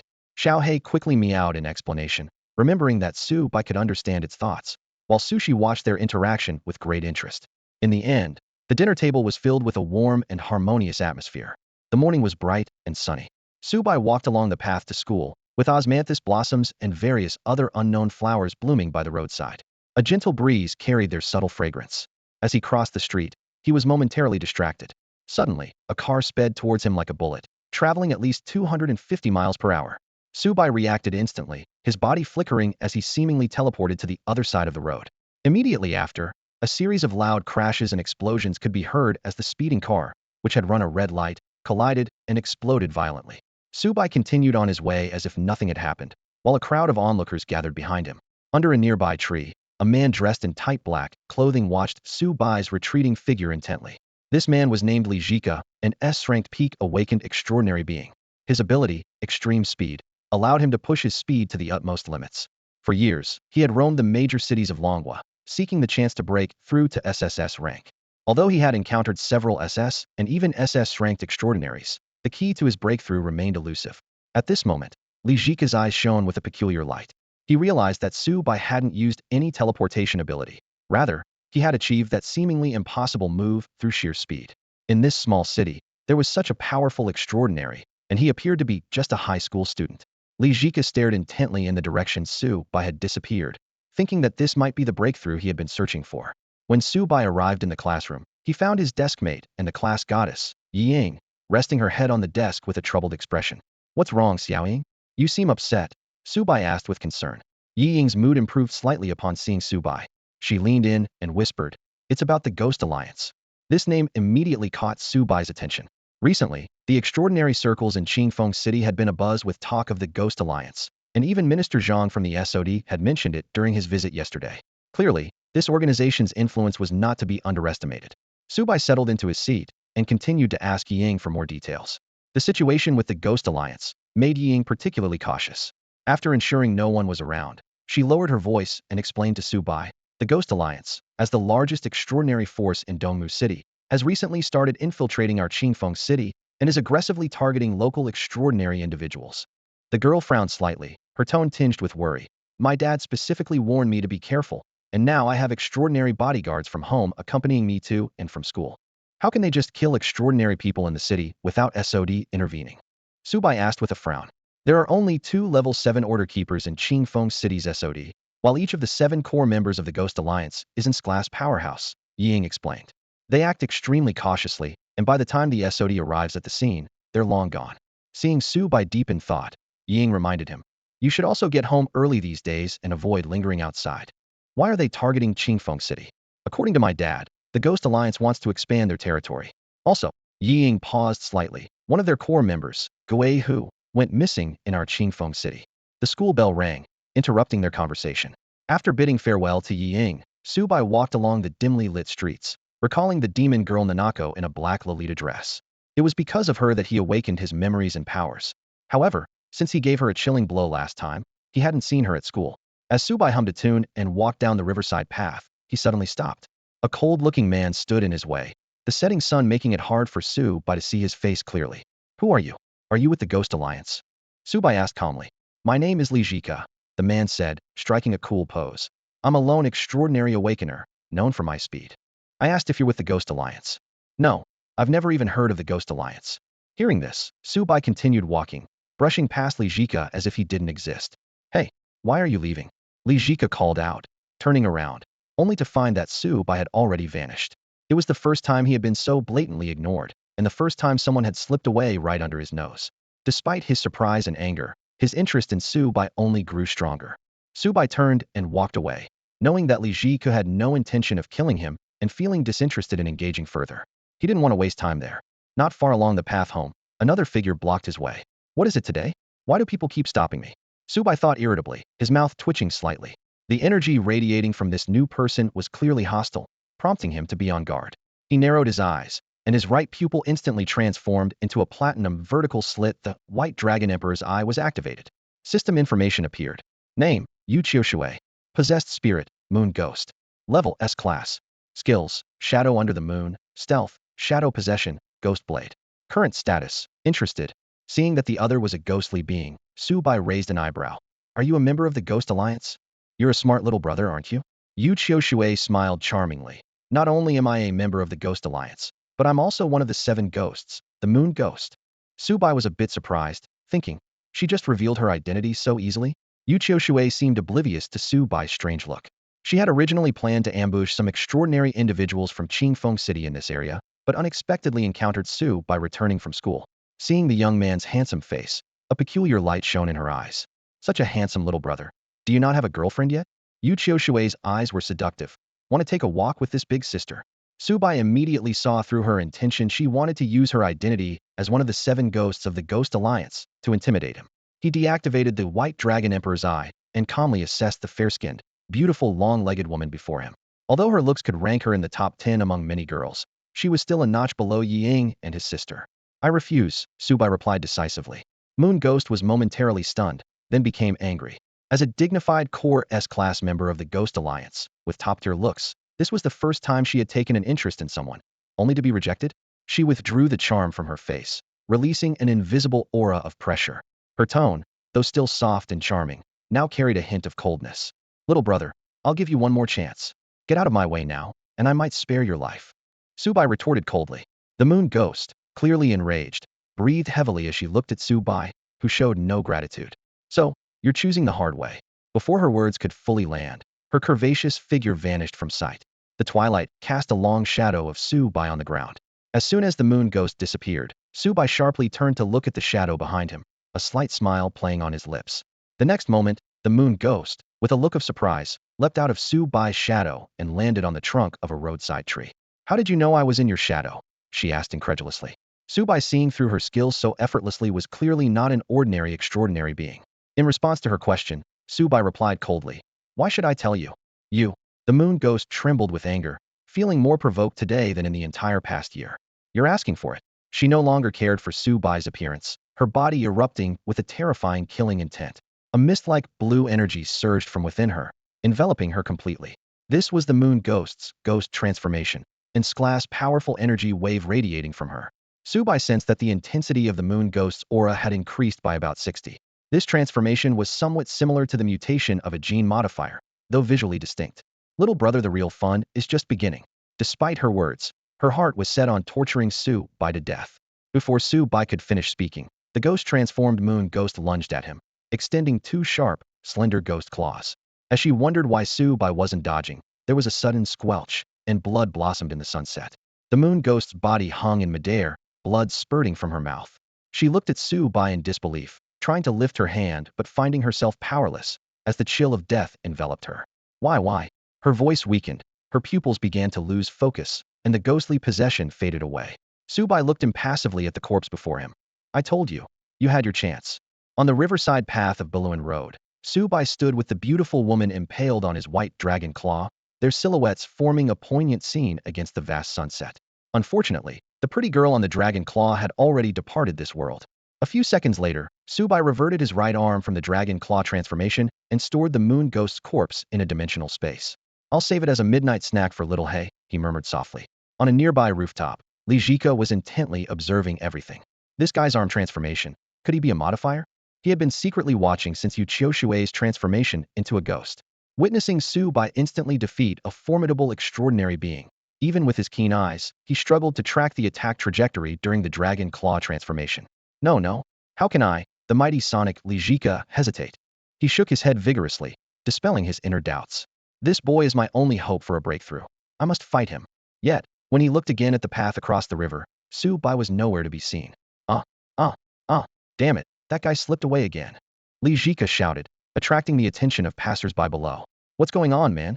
From the sound of it, someone missed catching old Wang. Again? How unlucky can you get? Should we call the police? Forget it, let's just watch. As an S-level peak awakener, Li Jika heard the discussions below loud and clear. With a darkened expression, a faint mist enveloped him, and he vanished from the rooftop. Meanwhile, Subai finally returned home. Little Hay, as usual, came to greet him at the door. Meow meow, welcome home, master. Yeah. Subai tossed his backpack onto the sofa and looked around, noticing she was nowhere to be seen. Little Hay, where did Xiaoxi go? Meow meow. The mistress went out this afternoon to buy ingredients for dinner. Really? Subai was slightly surprised, but then felt happy thanks to Xiaoxi's cooking skills. He wouldn't have to eat junk food anymore. He lay down on the sofa and took out his phone, with Little Hay curiously jumping up beside him. Meow meow, are you going to watch that thing again, master? Yeah. A few minutes later, Little Hay suddenly jumped off the sofa and ran to open the door. Sushi came in, hands full of groceries. Hey, big brother, come help me with these. Lying on the sofa, Subai heard his sister's call and couldn't help but feel a bit helpless. Although Subai inwardly rolled his eyes at his sister's exaggerated words, he got up to help organize the groceries.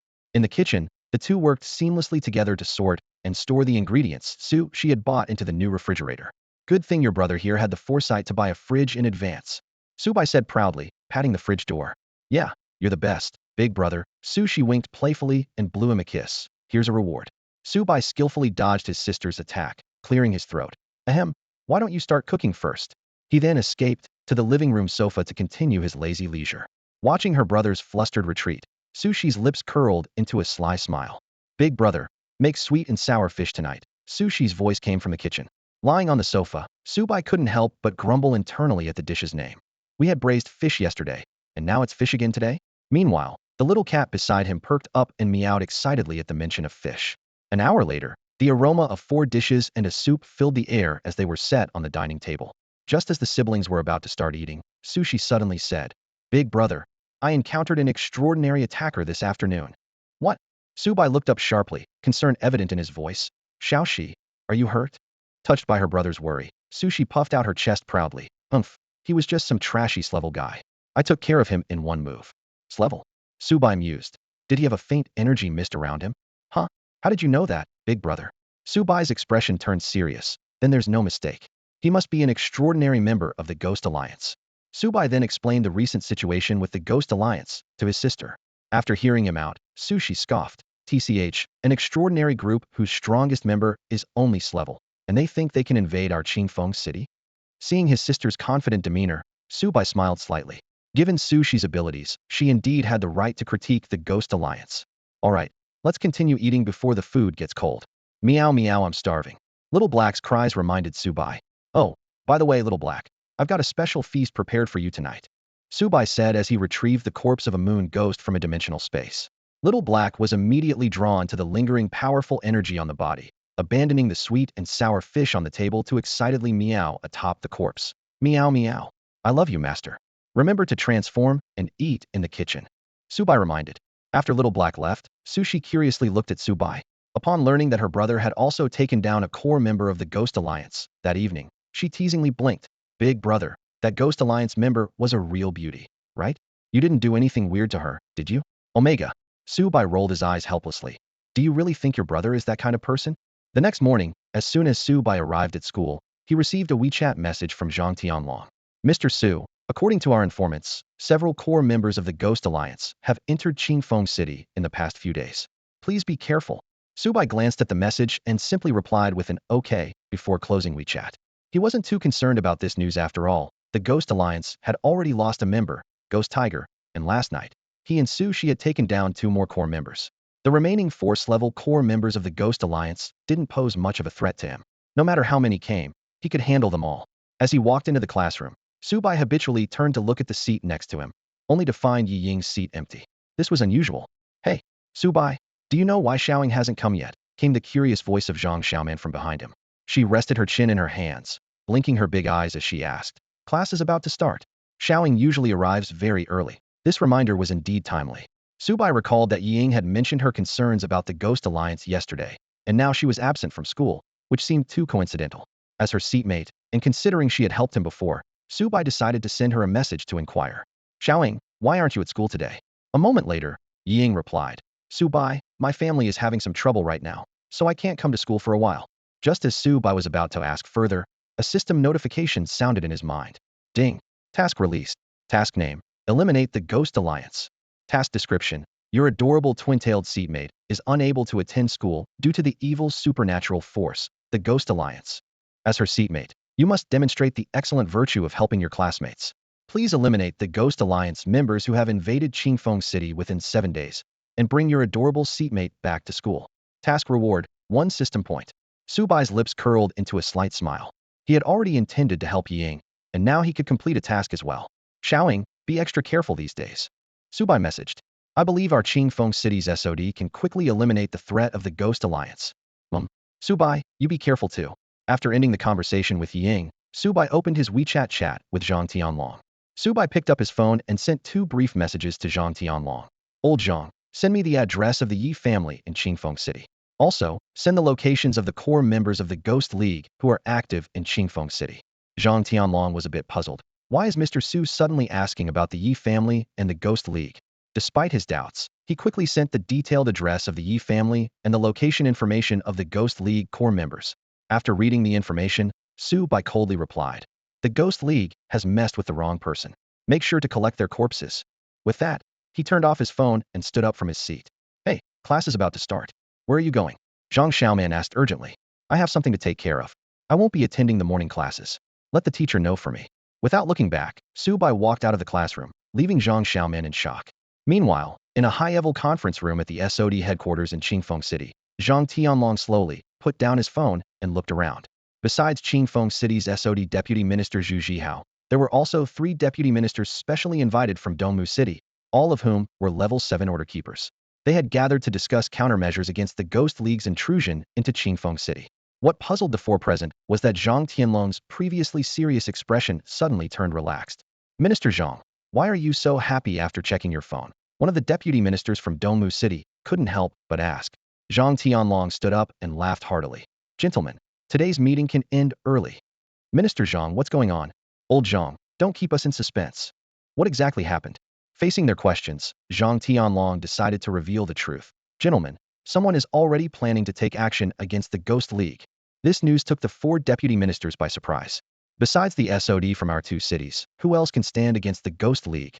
Who is this expert taking action? Is there an extraordinary figure hidden in Qingfeng City? Zhang Tianlong shook his head. Sorry, I promised to keep their identity confidential. The deputy ministers from Dongmu City refrained from further questioning but remained concerned. Are you sure you don't need our help? After all, the Ghost League is an extraordinary force with 7 level members. Recalling when he was once taught a lesson by Su Bai, and the time Su Bai retrieved the corpse of the Death Knight King, Zhang Tianlong confidently stated, "Rest assured, I have absolute faith in that person's strength. If an expert is stepping in, it's good news for us. The Ghost League has been a constant thorn in our side in Dongmu City, causing us no end of trouble with their 7th-level extraordinaires. Hopefully, this time we can eradicate them completely. Rest assured, gentlemen," Zhang Tianlong promised. "Once that expert deals with the S-level core members of the Ghost League, we'll handle the remaining small fry." Su Bai left Biluan High School and walked briskly towards the exit. His phone screen displayed the location information of 4 core members of the Ghost Alliance, just sent by Zhang Tianlong. One of the locations was conveniently marked near the Yi family residence. Su Bai's eyes narrowed, and a slight smile appeared at the corner of his mouth. "Let's deal with you first," he said, quickening his pace towards the target. Shortly after Su Bai left, a shadowy figure gracefully descended from a nearby tree. Li Jika, dressed in a black outfit, watched Su Bai's retreating figure with a furrowed brow. Strange, doesn't this kid have classes? He had been waiting there since dawn, looking for an opportunity to confront Su Bai. On second thought, he realized this might actually be a good time. A glint of excitement flashed in Li Jika's eyes, and he vanished in an instant. A few minutes later, Su Bai arrived at a tranquil park.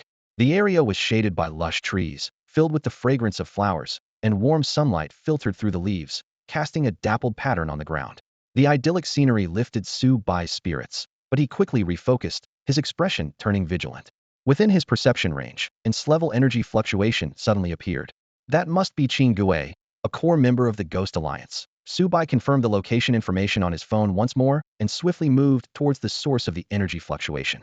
At that moment, Qin Gui was walking out of the Yi family gate, a disdainful smile on his face. An air-level extraordinary family, and they still need to think about it? Despite their long-standing vampire heritage, this is Qingfeng City, and the current rulers are us, the Ghost Alliance. He had just met with Yi Jintian, the current head of the Yi family and an air-level vampire, demanding their submission to the Ghost Alliance. Yi Jintian requested 3 days to consider, and Qin Gui reluctantly agreed. As Qin Gui pondered the progress of Lung Gui and others' missions, a young man suddenly appeared ahead of him. Qin Gui felt a pang of jealousy at the man's striking appearance, but when he sensed the faint energy fluctuation emanating from Su Bai, a cold smile played on his lips. "An extraordinary being from Qingfeng City? It's your unlucky day running into me." A surge of murderous intent rose within Qin Gui, and a powerful glass energy wave emanated from him, pressing towards Su Bai like a tangible force. Because Su Bai had only released a hint of his energy, Qin Gui hadn't realized his true strength. Otherwise, he would have regretted his provocation. Seeing Su Bai standing motionless, Qin Gui smirked disdainfully. "Are you scared stiff by my powerful aura? Huh, the transcendents of Qingfeng City are weak. Aside from SOD and the Hunter Association, there isn't a single S-class transcendent to be found. Who told you there are no S-class transcendents in Qingfeng City?" Su Bai finally spoke, his voice calm. "Kid." Qin Gui's words were cut off as he suddenly felt a tightness in his throat, unable to utter another word. "Ugh." He spat out a mouthful of hot blood, his voice becoming indistinct. What? In disbelief, Qin Gui looked down to see an arm piercing through his heart. Su Bai hadn't even bothered to use his genetic mutation to deliver this fatal blow. "Die," Su Bai said flatly, then withdrew his arm. Strangely, his arm was spotless, without a trace of blood or flesh. Qin Gui's eyes were full of unwillingness, and his body slowly fell backward with a dull thud. Su Bai quickly stored Qin Gui's body and the bloodstains in a dimensional space. Just as he was about to leave for the next Ghost Alliance core member's location, a clear, long voice rang out. "Huh? Su Bai?" From the window of a nearby villa, Ying poked her head out, looking in his direction. Su Bai turned to see the girl's pretty face, initially surprised, then remembered that this area was indeed near the Yi family villa. After exchanging a few brief words, Su Bai hurriedly left. Ying leaned against the window, resting her chin in her hands, pondering. Why was Su Bai passing through my family's villa area? This is our Yi family's private territory. Meanwhile, Su Bai was already on his way to the next Ghost Alliance core member. Although his encounter with Ying was purely coincidental, it seemed the Yi family hadn't been attacked by Qin Gui. He glanced at his phone, which displayed the location of his second Targeta Mall owned by the Three Brothers, a top 10 transcendent force in Qingfeng City. Zhang Tianlong thoughtfully included information about the Three Brothers, a unique transcendent force composed solely of 3 brothers, each a powerful air-class transcendent. Despite their small numbers, few dared to provoke them in Qingfeng City. Reading this description, a slight smile appeared on Su Bai's lips. Based on Zhang Tianlong's intel, one of the 7 core members of the Ghost Alliance, Lung Gui, is currently active in the Three Brothers area.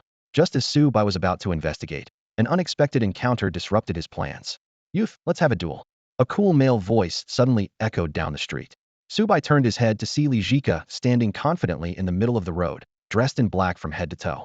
Wasn't this the same guy who blocked his path by the river yesterday? I'm busy right now, no time. Subai replied coldly. Li Jika stared into Subai's indifferent eyes, secretly surprised. Wow, this guy is even cooler than me. But he wasn't ready to give up just yet. Youth, after observing you these past few days, I'm convinced you have at least an S-class level of power. You must be a hidden extraordinary force in this city. Li Jika stated bluntly. I need to fight you. Subai frowned. Had he not washed his face today, or what? Why did trouble keep finding him? Although he sensed no malice from the other, this kind of persistent, juvenile challenge was truly annoying. Crazy person, Subai muttered under his breath, suddenly pointing behind Li Jika and shouting, whoa. Instinctively, Li Jika turned to look. By the time he realized he'd been tricked, Subai had already vanished. Damn it, bastard. He slipped away again. Li Jika's cool demeanor crumbled as he shouted in frustration. This was the third time in just a few days that he had been fooled by the same person. A crowd quickly gathered to watch the commotion. Mommy, there's a strange uncle over there. Let's go, he's a fool. Hey, is this emergency services? There's someone here who seems mentally unstable. Feeling embarrassed under the scrutinizing eyes of the onlookers, Li Jika released a mist and vanished from sight. The crowd gasped in amazement. Mom, look, the strange uncle can do magic. Oh my gosh. Run. Hey, emergency services? Call the special action department. There's a supernatural event happening here. Meanwhile, Subai had already arrived at a bustling commercial street, spotting the sign for the Three Brothers shopping mall from afar. He smirked slightly and stepped into the mall, fully activating his sensory abilities to cover the entire building. Soon, he detected an S-class energy fluctuation along with 3 weaker air-class energy signatures. That must be them. Subai murmured to himself, quickening his pace towards the source of the energy fluctuations. A few minutes later, he reached his target location. Bang! The metal door flew open with a powerful kick from Subai, crashing heavily into the office of the Three Brothers Mall CEO. The 4 people inside, in the midst of a discussion, jumped up in shock, eyes fixed warily on the entrance. Once the 3 brothers and Cold Ghost saw that the intruder was just a young man with faint energy fluctuations, their anger flared. Who are you, kid? One of them began to shout, but Subai cut him off coldly. He had noticed that the 3 brothers were previously chatting amiably with Cold Ghost, indicating they had been persuaded to join the Ghost Alliance. In that case, you can all die. Before Subai even finished speaking, he moved like a phantom to the nearest brother. Bang, bang, bang. 3 explosive sounds cracked through the air like thunder. The 3 brothers were struck with such force that they flew backward, crashing into the open glass window behind them.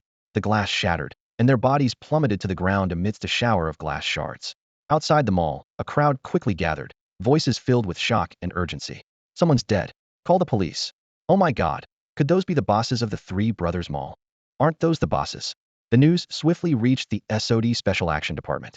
After hearing his subordinate's report, Zhang Tianlong merely smiled faintly and said, don't panic. Just send regular personnel to handle the bodies. Minister Zhang, this could be a supernatural event. Shouldn't we send enforcers? Just do as I said. A knowing look flashed in Zhang Tianlong's eyes. Inside the office, Cold Ghost scrutinized Subai with a serious expression. The speed and power demonstrated earlier were enough to confirm the intruder's dangerous nature. Who are you? I am Cold Ghost, a core member of the Ghost Alliance in Dongmu City, he said cautiously, a hint of apprehension in his eyes. Subai looked at the somewhat sleazy-looking man with disdain. I know you're Cold Ghost from the Ghost Alliance. You're the one I intend to kill. Hearing these chilling words, Cold Ghost's heart tightened. Realizing reconciliation was impossible, he made a swift decision to strike first. The figure of Lung Gui emitted a ghostly blue glow as he moved at high speed, instantly transforming into a spectral state. The icy power within him erupted, and with 120 of his strength, he launched a frost-laden punch directly at Subai's face. The wind from the punch howled, and the air vibrated with a humming resonance. However, faced with this lethal strike, Subai remained motionless. He calmly raised his index finger and precisely intercepted a blow that would have severely injured most. Lung Gui's eyes widened in disbelief as he stared at the slender finger. Even the leader of the Ghost Alliance, Gui Yi, couldn't have deflected this attack so effortlessly. Surprised, Subai scoffed. Without waiting for a response, his index finger moved like lightning, bypassing Lung Gui's fist and thrusting towards his chest. The bone claw mutation activated instantly, and a pale bone spike pierced through Lung Gui's back, striking his heart with precision. Blood trickled from Lung Gui's mouth as his body collapsed heavily to the ground. By this point, 5 core members of the Ghost Alliance had been eliminated. Gui Hu, Yu Gui, Qing Gui, and Lung Gui, all killed by Subai. along with Shui Gue, who was dealt with by Su Shi. Su Bai quickly stored Lung Gue's body in a dimensional space. He keenly sensed the commotion outside the Sanxiong Mall, indicating that someone had discovered the fall and reported it to the police. He immediately left the scene. Shortly after, special operations personnel arrived, sealing off the entire mall.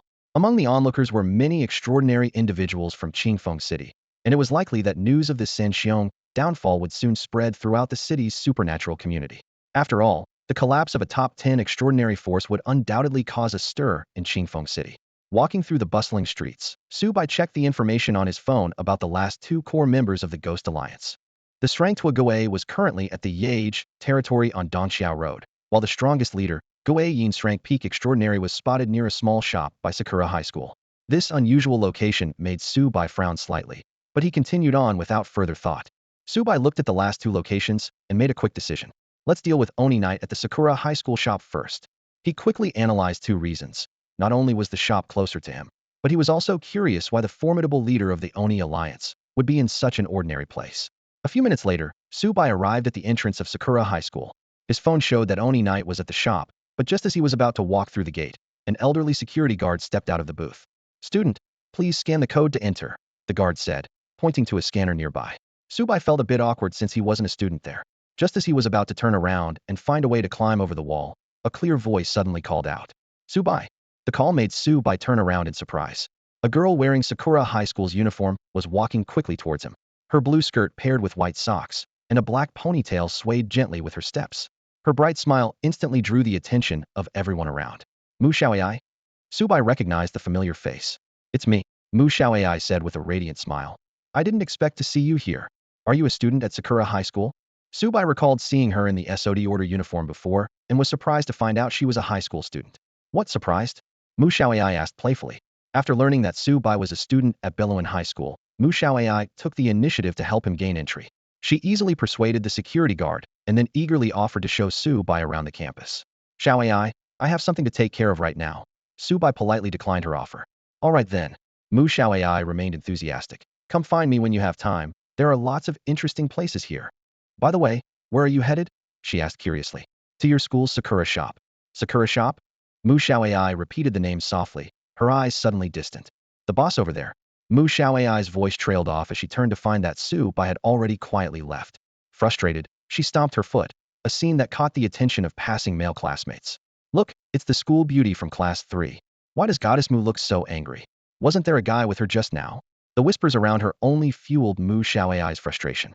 With a determined look in her eyes, she quickly headed towards the Sakura convenience store. Meanwhile, Su Bai was already standing in front of the Sakura convenience store. Despite its name, this convenience store was quite large, with shelves filled with a variety of snacks and daily necessities, rivaling even some small supermarkets.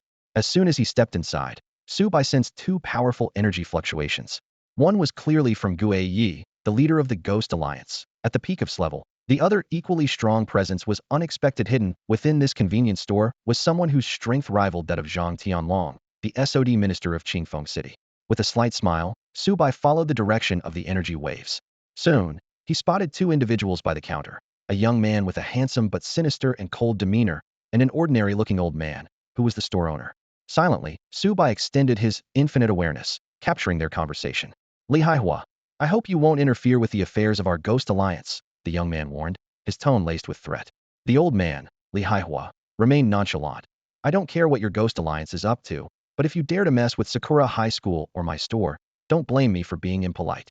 Despite the pressure from the leader of the most powerful extraordinary force in Dongmu City, this seemingly ordinary store owner showed no fear. Although Gue Yi was displeased, he understood that the old man's strength was formidable. "Li Haihua, what do you mean by that? Even if you're powerful, our Ghost Alliance isn't something you can just wipe out." Li Haihua waved dismissively. "What do I mean? I mean nothing. Now get out, kid, and don't disrupt my business." The seemingly ordinary push turned into an irresistible force against Gue Yi, sending him lightly out of the Sakura convenience store. Once he regained his balance, he was astonished by the strength that far exceeded his expectations. Gue Yi cast a deep glance at Li Haihua inside the store. Although unwilling, he knew this wasn't the place for a confrontation. After all, Sakura High School in Qingfeng City had a top-level class extraordinary powerhouse, with whom he had crossed paths in his youth. He was well aware of Li Haihua's preference for a peaceful life. "Li Haihua, I hope you make the right choice," Gue Yi warned before leaving. However, Li Haihua in the store ignored his threat, leaving Gue Yi looking displeased as he grudgingly departed. The entire scene was observed by Su Bai inside the store. He looked at Li Haihua, who returned his gaze with a gentle smile. After politely acknowledging her, Su Bai quietly followed in Gue Yi's footsteps. This was not the place for a confrontation, given the number of onlookers. As Li Haihua watched them leave, she softly muttered, "When did another extraordinary powerhouse appear in Qingfeng City?" Before her words faded, a lively figure entered the store. It was Mu Xiaowai. After searching the store and not finding Su Bai, she approached Li Haihua and asked, "Grandpa Hua, have you seen a boy wearing a white t-shirt and black shorts?" After a moment's thought, she added, "He's quite handsome." Li Haihua nodded with a smile. "Xiaowai, that person has already left. Is he your friend?" "Yes." "Well then, Xiaowai, you'd better seize the opportunity." Li Haihua teased her like a granddaughter. Mu Xiaowai's cheeks flushed instantly. "Oh, Grandpa Hua, I'm leaving now." With that, she hurriedly left. Watching her retreating figure, Li Haihua mused with a chuckle. "Ah, youth is wonderful." Meanwhile, Su Bai followed Gue Yi to a desolate roadside. Gue Yi suddenly stopped and coldly addressed the empty air behind him. "Come out." In the next moment, Su Bai appeared like a phantom not far in front of Gue Yi. This sudden appearance shocked Gue Yi hadn't seen how Su Bai materialized. Little did he know, this was part of Su Bai's plan to lure him to a secluded place. "Who are you?" Gue Yi asked warily. Su Bai's voice carried a tone of disdain. "You don't need to know who I am. Just know that you're about to die." "Oh, do you know who I am?" Having just been thwarted by Li Haihua and now provoked again, the usually composed Gue Yi finally lost his temper. "I'll show you the cost of arrogance." Before he finished speaking, Gue Yi charged at Su Bai with such speed that he left afterimages in the air. Faced with Onaya's lightning-fast attack, Su Bai remained unfazed. "Huh!" Onaya shouted fiercely as his fist cut through the air, aiming directly at Su Bai's face. The air roared with the force of the strike, but the punch abruptly halted just before reaching its target. Ugh! A pained groan escaped Onaya's throat as his body suddenly arched. With a loud crash, he was flung back like a kite with a broken string, hitting the ground heavily. The impact left a crater on the ground, and blood spewed from his mouth. Onaya stared in disbelief at the man opposite him hadn't even been able to catch a glimpse of Su Bai's movement. "My strike was simply too fast," Su Bai remarked calmly, approaching slowly. Realizing he was instinctively retreating, Onaya, the leader of the Ghost Alliance and one of the strongest superhumans in Dongmu City, was furious. Ignoring the intense pain, he stood up as a dense black mist surged from his body, enveloping him entirely. Ghost transformation. As Onaya launched his most powerful attack, an invisible darkness swallowed the area for dozens of meters. This was his domain ability, Night Sky, where he reigned supreme within the absolute darkness. "Ha ha! Die!" Onaya's maniacal laughter echoed from all directions, as if he had merged with the darkness. Su Bai's lips curled into a disdainful smile. His eyes suddenly changed, with a faint platinum glow swirling within activating the white dragon emperor's eye, instantly penetrating the surrounding space. "It's somewhat like a form of energy manifestation," Su Bai murmured to himself. At that moment, a shadow attacked Su Bai from behind, a sharp dark spear hurtling towards him. Yet, at the last moment, Su Bai nonchalantly blocked the spear's tip with his forefinger. "What?" Onaya's shocked voice came from the darkness as the spear dissolved into it, and he quickly retreated. "Trying to escape?" Su Bai sneered, vanishing from his spot in an instant. The scene shifts to a wide, deserted roadside. A massive black sphere enveloped a stretch of highway. This was the night sky, domain cast by Gue Yi. The seemingly calm dark barrier suddenly shattered as a fierce punch tore through the darkness, followed by Gue Yi's figure being violently knocked back. As he was sent flying, the night sky, domain crumbled like shattered glass. Su Bai slowly emerged from the dissipating darkness, his gaze falling on Gue Yi's lifeless body, not far away.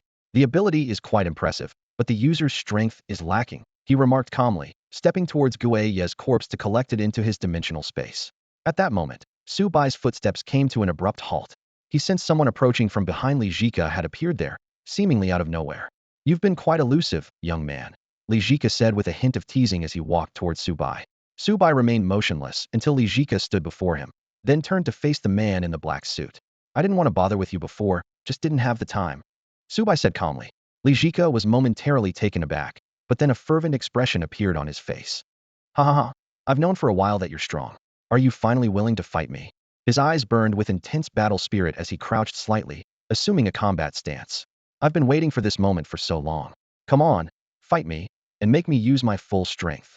A slow, chilling smile spread across Su Bai's face, turning into a menacing laugh.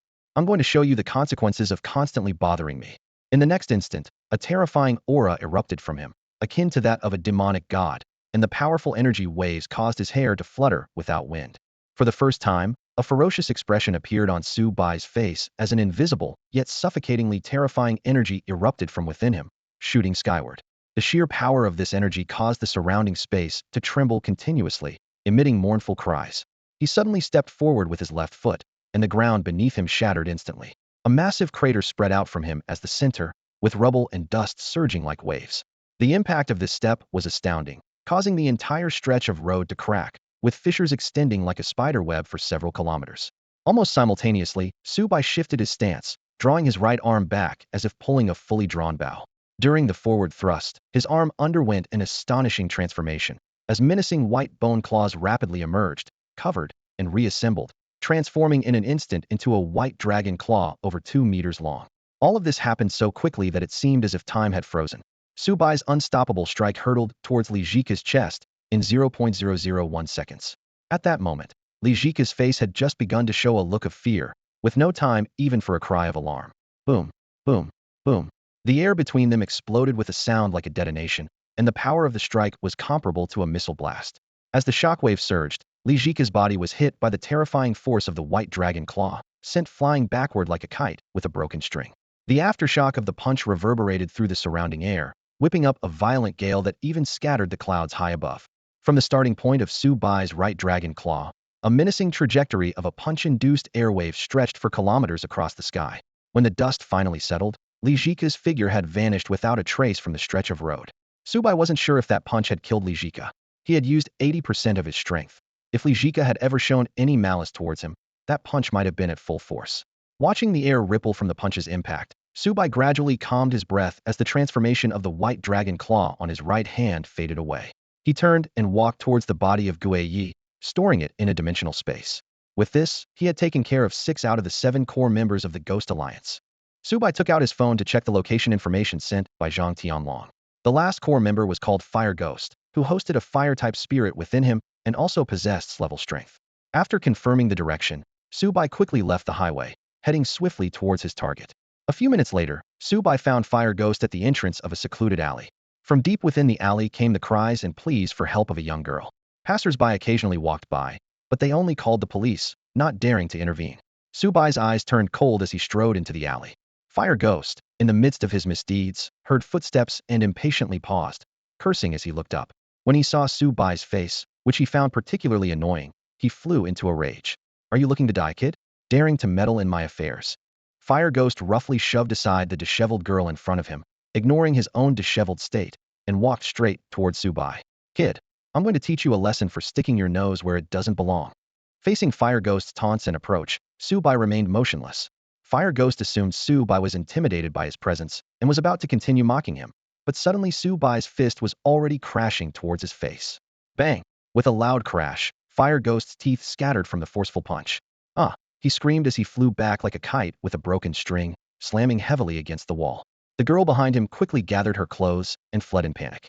Su Bai ignored the fleeing girl, keeping his gaze locked on Fire Ghost, who was already struggling to his feet. The fire demon rubbed his cheek where Su Bai's powerful punch had landed, the pain igniting his fury in an instant. "Kid, you're asking for it," he roared, as a faint red aura enveloped his body. A menacing red specter burst from within him, clawing like a wild beast, then settled over him. This was his ultimate ability, the ghost transformation state. However, faced with this transformation, Su Bai remained calm and unperturbed. He didn't even bother using any of his own powers against this glass fire demon. Bang! Su Bai threw another punch, moving with lightning speed. This punch was even more powerful than the last, sending the newly transformed fire demon crashing into the wall. The entire wall shook violently, debris flying everywhere with a thunderous crash. The pale red, ghostly aura around the fire demon dissipated into red mist, vanishing into the air. Ugh! The fire demon felt dizzy, as though his entire body was shattering. He spat out a mouthful of blood and slid helplessly to the ground. In his final moments, he managed to open his eyes slightly, catching a glimpse of a white sneaker before closing them forever. Seconds later, Su Bai nonchalantly walked out of the alley. A crowd had gathered at the entrance, including the girl who had been attacked. Someone was comforting her, and it seemed the police had been notified. Su Bai left the scene calmly. Though there were doubts among the onlookers, no one stopped him. As he walked back to Billowin High School, Su Bai checked his phone. It was already past 11 a.m. He wondered why the mission wasn't complete despite having eliminated all 7 core members of the Ghost Alliance.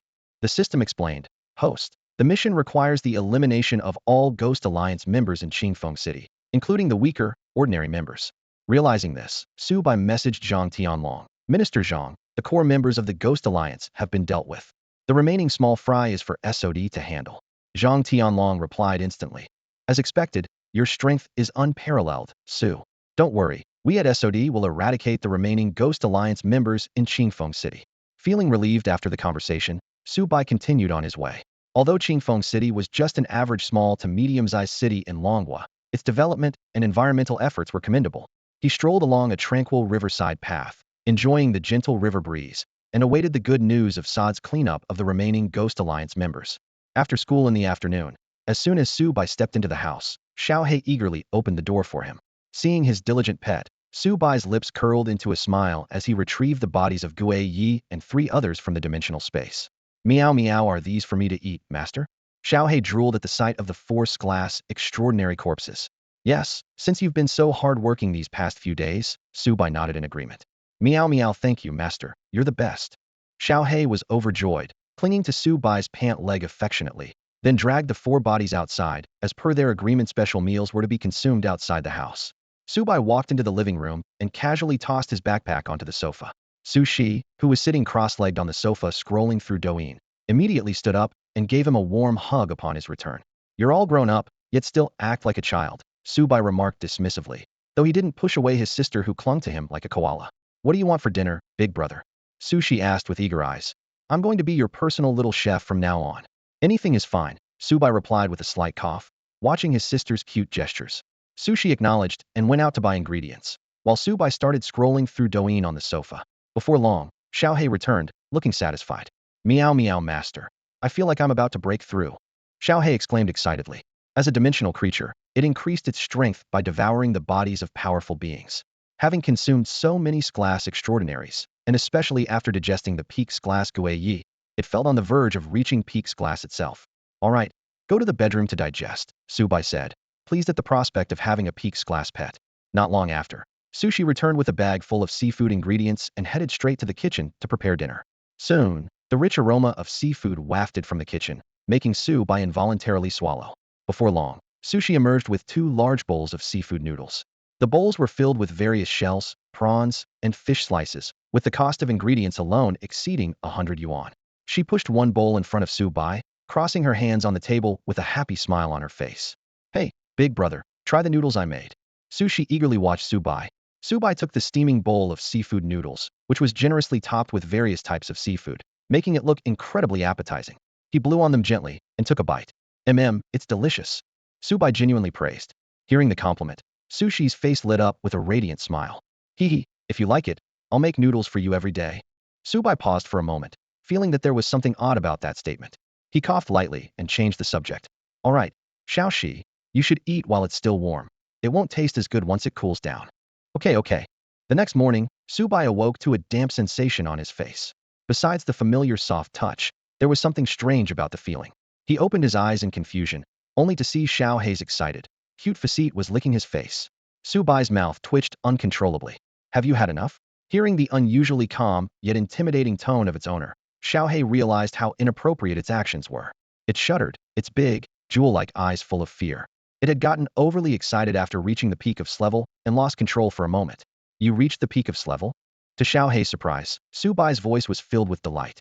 Xiaohei nodded repeatedly, both nervous and excited. I'll let it slide this time, but don't lick my face again. Su Bai said helplessly. Meow meow. Xiaohei responded obediently. Knowing his beloved pet had advanced, Su Bai was in a good mood. He got up, washed up, and prepared to go to school, letting the still sleeping Xiaoxi continue her rest, and reminded Xiaohei to lock the door. At the entrance of Billowin High School, the sun was shining brightly, and groups of students chatted and laughed as they entered the campus, exuding youthful energy. Suddenly, a clear voice called out from behind. It was Ying. Today, she wore a black Gothic dress, adorned with exquisite black lace and vibrant red patterns, exuding elegance and nobility. Her twin ponytails swayed gently with her light steps, and her red backpack made her look both regal and cute, lifting Su Bai's spirits. Yi Ying's smile was as warm as the June sun. Passing male students stopped in their tracks, gazing at her in a daze. However, When they saw Ying run towards a guy much more handsome than themselves, it was as if they could hear the sound of hearts breaking. Hi, Sakura. Subai greeted Ying. Since he regained his memories, his relationship with his beautiful deskmate had grown closer. The two walked side by side through the campus of Bailuan High School, attracting countless envious glances. The boys' eyes sparkled with jealousy, while the girls whispered behind their hands. Darn it. Is my goddess really taken now? Why didn't Night Goddess choose me? One boy lamented. Haha, just because he's a tad more handsome than you. The surrounding students immediately teased mercilessly, and more gossip buzzed around. Subai is the top heartthrob at Bailuan High. I think he's out of Yi Ying's league. How dare you say my Night Goddess is reaching? Subai is my perfect match. Subai ignored the chatter, but Yi Ying wasn't as composed. Her cheeks and ears gradually turned rosy, and it seemed as if steam might rise from her head. Subai found her reaction amusing, while Yi Ying kept her head down, walking straight ahead. Subai, Sakura, wait for me. A slightly breathless voice called out. Zhang Xiaoman jogged to catch up with them, her chest heaving noticeably, causing Yi Ying to glance sideways. Xiaoman, you should exercise more, Yi Ying suggested. Sigh, being too big can be a burden sometimes, Zhang Xiaoman said, puffing out her chest as if to emphasize her point. Xiaoman, Yi Ying huffed, glaring at Zhang Xiaoman, who was clearly teasing her.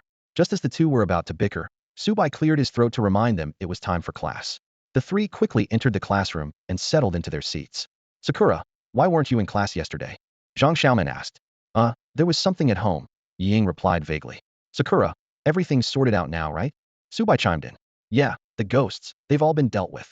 Yi Ying abruptly changed her wording midway. Both knew she was referring to the Ghost Alliance, but neither noticed Zhang Xiaoman's thoughtful look. Sakura, Subai, what are you talking about? Why does it sound like a mystery to me? Do you have a secret I don't know? Spill it. Zhang Xiaoman suddenly hugged Yi Ying from behind, making her squeal in surprise. Yi Ying snapped back to reality and turned to glare at Zhang Xiaoman. Xiaoman, let go. No way. I heard that massaging can make them bigger. Xiaoman Zhang giggled playfully and then put her words into action.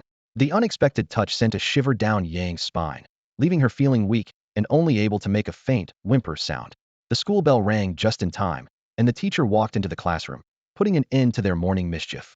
In class, Subai habitually took out his phone to browse the extraordinary website of Qingfeng City. Recently, his news of continuously taking down core members of the Ghost Alliance had caused quite a stir. Under the actions of the SOD enforcers, the remaining Ghost Alliance members in Qingfeng City were quickly eradicated. Even more shocking was that Tianlong Zhang had teamed up with the SOD branch in Dongmu City to destroy the Ghost Alliance headquarters. With the loss of 7 course-level members, the Ghost Alliance collapsed instantly and was wiped out in just one day. The remaining members either fled or were captured. This upheaval sent waves through the extraordinary community in Dongmu City, sparking various speculations. Some said it crossed the SOD's line, others guessed it offended a big shot, and some believed it was absorbed by another organization. As the largest extraordinary power in Dongmu City, the Ghost Alliance controlled dozens of important commercial resources, and its downfall was bound to trigger a power reshuffle. However, this was of no concern to Subai, who was more interested in the situation in Qingfeng City. Now, Qingfeng City had returned to its former calm, and the extraordinary individuals were active once more. Around noon, a system notification sounded in Subai's mind. Ding. Task. Eliminate the Ghost Alliance completed. Task reward. 1 system point. Subai checked the system panel and found he had accumulated 6 system points. Although he had worked hard for several days and the points grew slowly, the tempting rewards of the system lottery kept him motivated. As school ended, a soft hand gently grabbed Subai, who was about to leave. Both he and Yang looked curiously at Xiaomanzhang. Xiaomanzhang hesitated. I saw a post on the school forum about some extraordinary phenomena appearing at the old campus at night. When Subai overheard Zhang Xiaoman's mysterious mutterings, he initially didn't pay much attention. However, at that moment, a system notification sounded in his mind. Ding. Task released. Task name. Night exploration of the school. Task introduction. There are rumors of extraordinary occurrences at Bailuan High School. As a member of the school, you must defend the campus. Please join Zhang Xiaoman and the others tonight to investigate and resolve the extraordinary phenomena at Bailuan High School. Task reward. 1 system point. The appearance of the system task instantly energized Subai. He turned to Zhang Xiaoman and asked, are you inviting us to explore this extraordinary phenomenon tonight? Zhang Xiaoman, surprised by Subai's proactive inquiry, explained somewhat awkwardly, not exactly. I just saw it on the school forum. I thought it was interesting and wanted to check it out. She added, of course, if you guys don't want to, that's fine. I wouldn't dare go alone. Okay, I'd like to see it too. Subai agreed readily, which delighted Zhang Xiaoman. With Subai's agreement, Ying quickly consented as well. Great. So it's settled. We'll meet tonight at 8 o'clock by the east gate wall of the school, Zhang Xiaoman said excitedly. Back home, Subai explained the evening's plan to Sushi. Sushi immediately expressed her desire to join, and after some thought, Subai agreed, thinking of it as an evening walk. At dinner, Sushi prepared a luxurious version of fried rice complete with beef, abalone, and topped with truffle, making it the most extravagant fried rice Subai had ever had. As they were about to leave, Subai noticed Xiao Hei by the door, looking forlorn. Meow meow, seeing Xiao Hei's hopeful eyes, Subai relented. All right, you can come along too. Meow meow, Xiao Hei meowed excitedly. About 10 minutes later, the two of them, along with the cat, arrived outside the east gate of Beiluan High School. Zhang Xiaoman and Yi Ying were already waiting. When they saw Subai with Su Shi, their hands paused mid-greeting.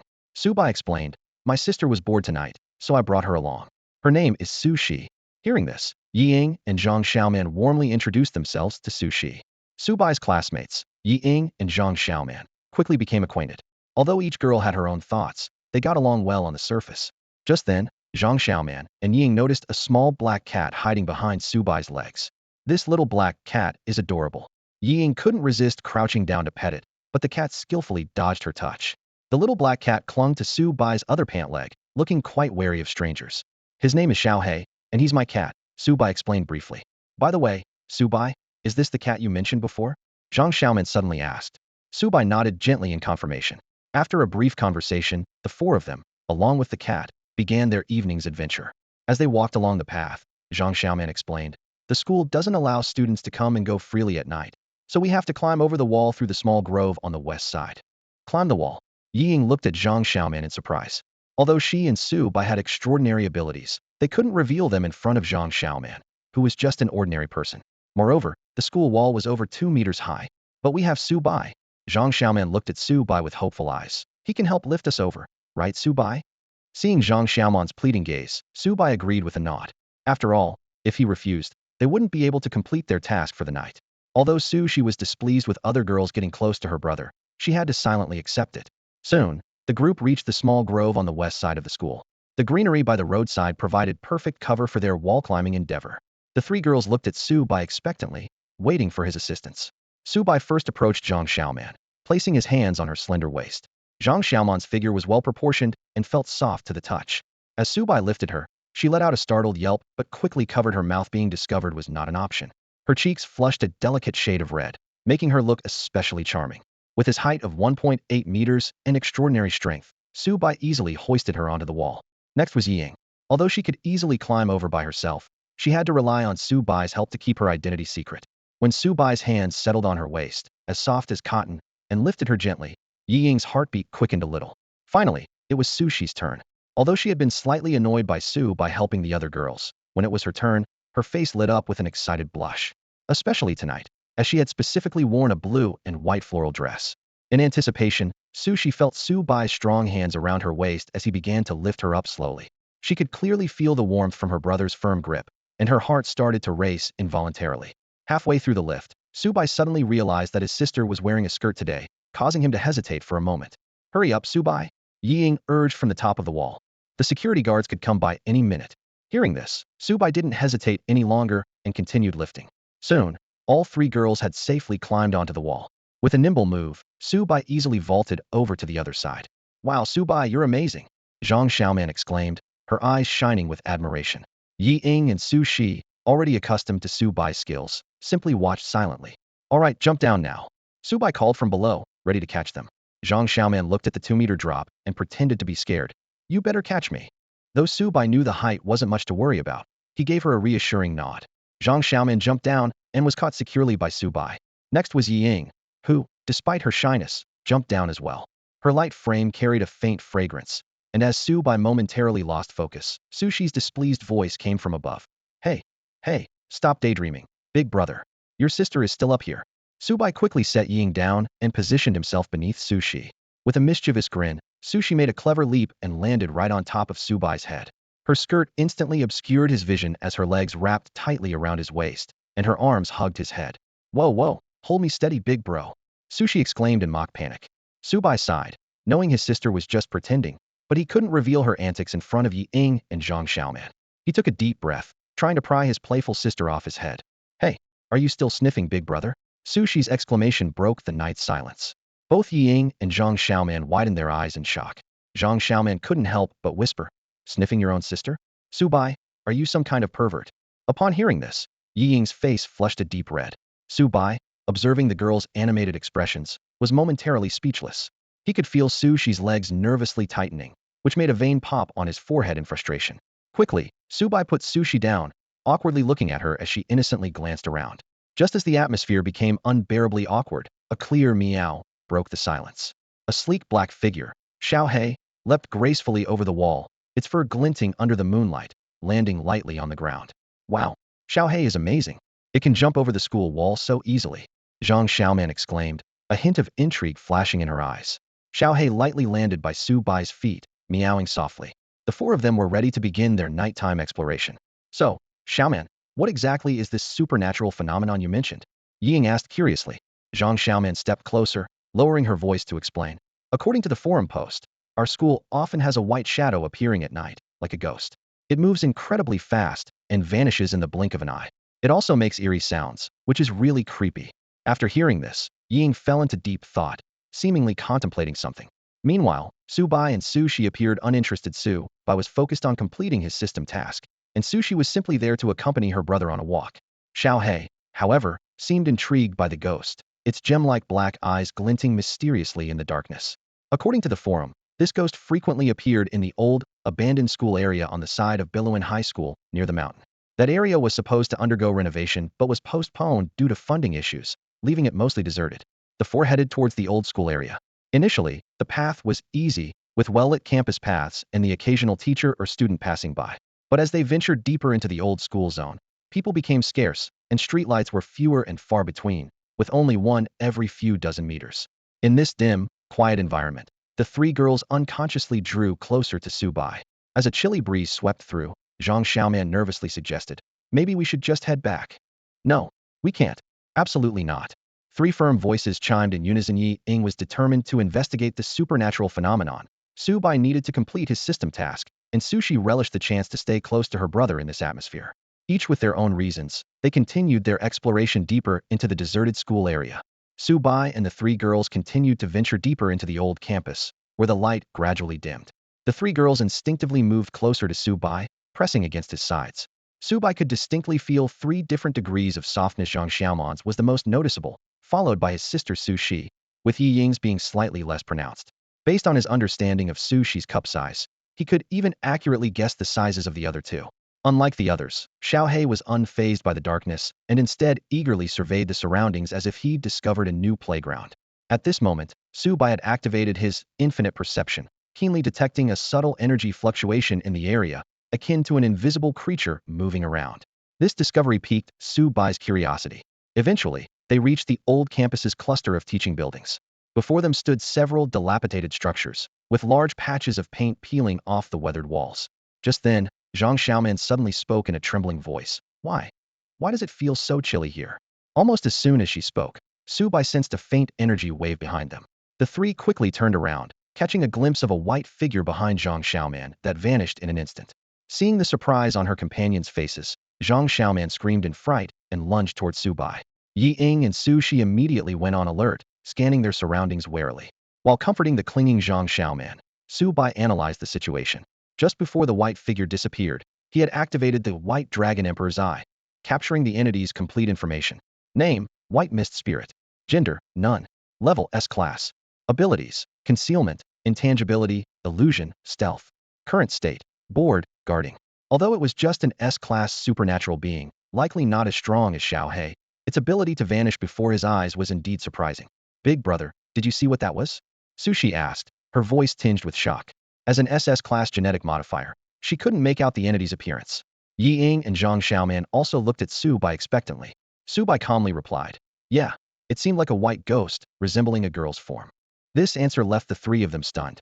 Zhang Xiaoman's face was filled with fear, and she urgently suggested, "If it's really a ghost, we should leave immediately. We must report this extraordinary situation to the special department." However, Ying spoke up and said, "Xiaoman, don't panic, it's just a ghost." Ying quickly reassured her. "These things usually don't have much offensive power. If we leave now, wouldn't tonight be a waste?" As a level extraordinary individual, Ying was confident in her abilities. With Su Bai, and a level individual present, she thought dealing with a ghost would be a breeze. However, Su Bai, having read Yi Ying's thoughts, rolled his eyes unconsciously. If Yi Ying knew this ghost was actually an S-level extraordinary creature, she would probably agree with Zhang Xiaoman's suggestion to retreat.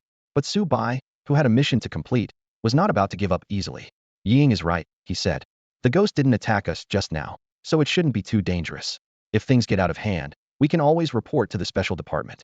With their persuasion, Zhang Xiaoman finally agreed to continue exploring, though a hint of a smile crossed her face that even Su Bai failed to notice. After regrouping, the four of them pressed on into the old campus. Passing through abandoned classroom buildings, they reached the student dormitory area. The broken windows and weathered walls looked especially eerie in the night. Suddenly, Su Bai's extraordinary perception picked up the familiar ghostly presence. Over there, he said, quickly pursuing it, with the three women following closely behind. During the chase, Zhang Xiaoman's eyes flashed with a peculiar expression once more. Before long, the three women caught up to Su Bai, who had stopped under a streetlight. The dim light flickered in the night breeze, threatening to go out at any moment. Yet, Su Bai's upright figure gave them a great sense of security. Big brother. Su Bai. The three women called out as they ran towards him. Earlier, Su Bai had used his SS-level gene-modified abilities to instantly close in on the ghost. Although his dragon claw attack passed through the ghost's body, he could clearly feel its life force had weakened significantly. It seemed to have used some special ability to mitigate most of the damage.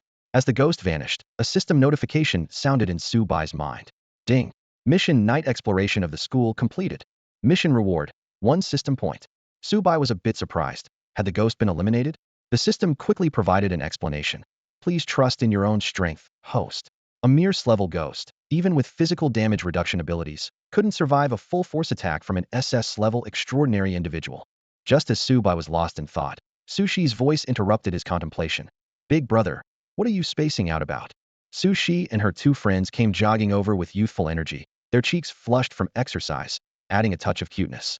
Su Shi was the first to speak, her eyes sparkling with curiosity. Big brother, what are you doing here? Did you catch that ghost? Yi Ying, knowing Su Bai's status as an A-level extraordinary individual, quickly chimed in. Yeah, Su Bai, you seemed in such a hurry earlier. Did you find that extraordinary ghost? The two girls looked at Su Bai with anticipation, while Zhang Xiaoman remained particularly quiet. Su Bai's lips curved slightly, his tone carrying a hint of regret. No, I was mistaken. It was just a stray cat. As he spoke, he subtly glanced at Zhang Xiaoman, focusing all his senses on her. Disappointment was evident on Su Shi and Yi Ying's faces, while Zhang Xiaoman also showed a look of regret, though a fleeting, unusual glint in her eyes did not escape Su Bai's notice. It's getting late. We probably won't find that ghost tonight, so let's call it a night, Su Bai said, turning back the way they had come. Su Shi and Yi Ying, though reluctant, followed his lead, seeing his lack of interest. Zhang Xiaoman followed closely behind, her inner thoughts fully exposed to Su Bai's perception. How could this be? I clearly sensed the life force of that white mist spirit weakening. Is Su Bai lying? But with his power. Since regaining his memories, Su Bai had noticed Zhang Xiaoman's unusual behavior, initially dismissing her as an ordinary hidden extraordinary individual. However, recently, he had frequently picked up on her peculiar thoughts about mist flowers see and soon to open, which piqued his interest. Especially tonight, when she invited everyone to the school to hunt for ghosts, allowing Su Bai to glean more information from her thoughts, including her connection to the white ghost. Walking back along the path, Su Bai pondered Zhang Xiaoman's intentions for the evening. Through probing her mind, he discovered she seemed eager for the ghost to be eliminated. Su Bai glanced thoughtfully at Zhang Xiaoman beside him. Until now, he had never used the White Dragon Emperor's abilities to probe her, partly because it wasn't necessary and partly out of disdain. In an instant, the White Dragon Emperor's eye activated, and Su Bai immediately received detailed analytical data on Zhang Xiaoman. Name, Zhang Xiaoman's clone. Gender, female. Level A. Skills, disguise, self-suggestion, soul communication, bewilderment. Current status, analyzing. This data startled Su Bai. Although he had long sensed that Zhang Xiaoman was extraordinary, the category of dimensional creature took him by surprise. This placed her in the same category of supernatural beings as Xiao He and the ghost he encountered earlier, indicating that Zhang Xiaoman also hailed from the other side of the dimensional rift. Even more shocking was the fact that the Zhang Xiaoman before him was merely a clone. Su Bai quickly retracted the ability of the White Dragon Emperor's eye, but Zhang Xiaoman had already noticed his gaze and turned her delicate face to meet his eyes. As she looked into Su Bai's deep, starry eyes, she thought to herself, once the passage fully opens, I must capture him and have some fun. The passage has been loosening lately, and with the disappearance of the white mist spirit's presence, the time should be near. Hearing these dangerous thoughts from Zhang Xiaoman, Su Bai's face darkened. and he sighed helplessly. It was all because he was too good-looking. To prevent Zhang Xiaoman from revealing her true identity, Su Bai decisively shifted his gaze. He still wanted to secretly observe her secrets. In fact, if Zhang Xiaoman knew Su Bai was an SS-level extraordinary being, even her true form wouldn't dare harbor such bold thoughts. The four of them quietly returned to the school wall. Facing the over-Tunterhai wall, the three girls simultaneously looked at Su Bai. Since they were all hiding their abilities, even though they could easily climb over, they had to rely on Su Bai to help them one by one. A few minutes later, when Su Bai caught the last one over the wall, Su Shi, the four finally made it across. At that moment, Xiao He leapt gracefully, landing with its hind legs straight and front paws raised, like an elegant dancer. Su Bai, your cat can stand on two legs? Zhang Xiaoman asked in surprise. Yi Ying also cast a questioning glance, seemingly inquiring about Xiao Hei's true identity. As an S-level peak dimensional creature, Xiao He realized its blunder. It had never displayed such behavior in front of outsiders, with only Su Bai and Su Shi aware of its special identity. Yi Ying, knowing some of Su Bai's background, wasn't too surprised. But Zhang Xiaoman, maintaining her guise as an ordinary person, had to feign shock. Wow, Xiao He is specially trained? That's amazing, it can even stand up. Zhang Xiaoman's inadvertent intervention was a relief for Xiao He, who let out a cheerful meow. As an extraordinary creature, it had almost revealed its true identity. Su Bai watched the scene unfold with a knowing smiley, was the only one there who saw through the truth. It's getting late.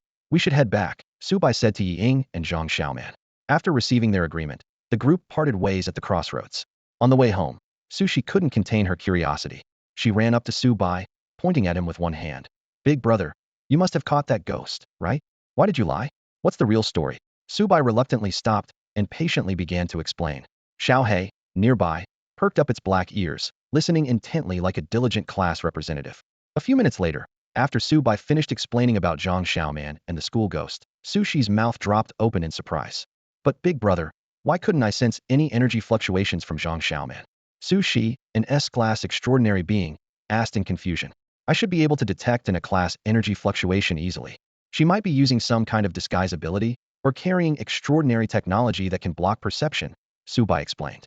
And a class is probably just the strength of her avatar. Seeing Su Shi pout in dissatisfaction, Su Bai gently patted her head. Don't worry, your big brother is here. Su Shi immediately snuggled into his arms, prompting Xiao He to cover its eyes with its tiny furry paws, unable to bear the overly affectionate scene. What do you plan to do with Zhang Xiaoman? Su Shi asked after a moment. We'll keep observing for now, Su Bai mused. She seems to be like Xiao He, from another world through the dimensional rift. Although she doesn't appear to have harmful intentions towards society, her true purpose and the origin of that passage need to be clarified. When they got home, it was already past 9. After taking turns showering, Su Bai lay on his bed, ready to relax for a while. When the door suddenly opened, Su Shi entered, wearing light sleepwear with her black and white underwear faintly visible. She squeezed in beside Su Bai, taking out a tablet to watch a show. Can't you watch in your own bed? Su Bai said helplessly. Su Shi just responded with a sweet smile. Hee hee, I just want to lean on you and watch shows. That's how it feels right. Su Shi said as she opened her tablet and skillfully found a melodramatic romance series. Su Bai wasn't interested in such shows, and after a quick glance, he turned away to focus on scrolling through his phone. Suddenly, a soft sensation came from behind. What are you watching, big brother? Let me see. Su Shi leaned in with a mischievous grin on her face. Wow, I didn't know you liked this kind of stuff. Su Bai's mouth twitched slightly as he turned to her seriously. Okay, Xiao Shi, don't casually peek at my phone. As he turned, their noses almost touched, and realizing how close they were, Su Bai quickly shifted back to his phone. Behind him, Su Shi hummed smugly to herself, secretly planning.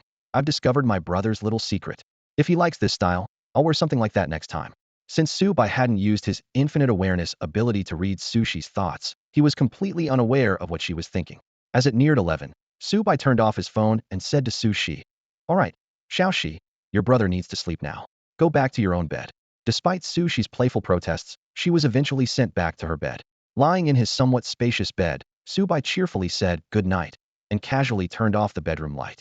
With a click, the room was enveloped in darkness, with only a bit of moonlight filtering through the specially designed one-way glass window that allowed those inside to see out, but not the other way around, providing excellent privacy. Su Shi put on her white headphones, ready to pull an all-nighter watching her show. Su Bai wasn't worried about These as an S-class genetically modified individual, so she could handle staying up for even a year and a half without any issues. Under the moonlight, the girl looked breathtakingly beautiful. The next morning, Su Bai was surprised to find the usual weight missing from his side. Looking over at the large bed opposite, he saw Su Shi still leaning against the headboard, headphones still on. Xiao Shi, Did you really watch your drama all night? Subai asked incredulously. Sushi removed her headphones, smiling as she replied. Yeah, big brother, the show was just too good, and before I knew it, it was morning. Seeing the girl's nonchalant expression, Subai couldn't help but lecture her. Xiaoxi, even if you're an S-class extraordinary person, you still need to maintain a regular schedule. Got it, got it. Big brother, she replied obediently. You should get to school, don't be late.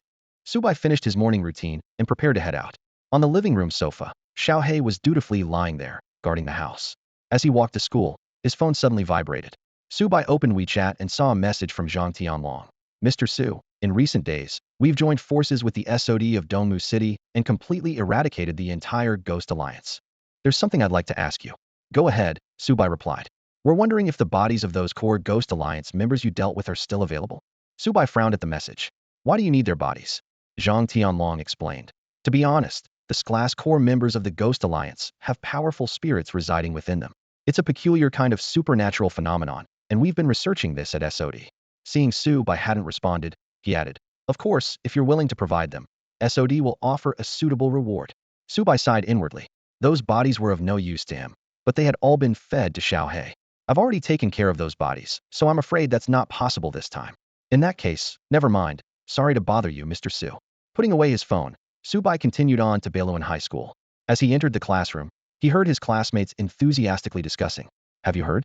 Someone recently saw rats the size of cats on campus. Really? That big? Absolutely. The special department had to use custom tranquilizer darts to subdue it. There are pictures on the school forum. Those rats are fierce. Subai sat down at his seat and noticed Ying and Zhang Xiaoman were also discussing it. As soon as Zhang Xiaoman saw him, she excitedly said, Subai, check out our school's forum. About the cat-sized rat? Subai asked casually. Huh?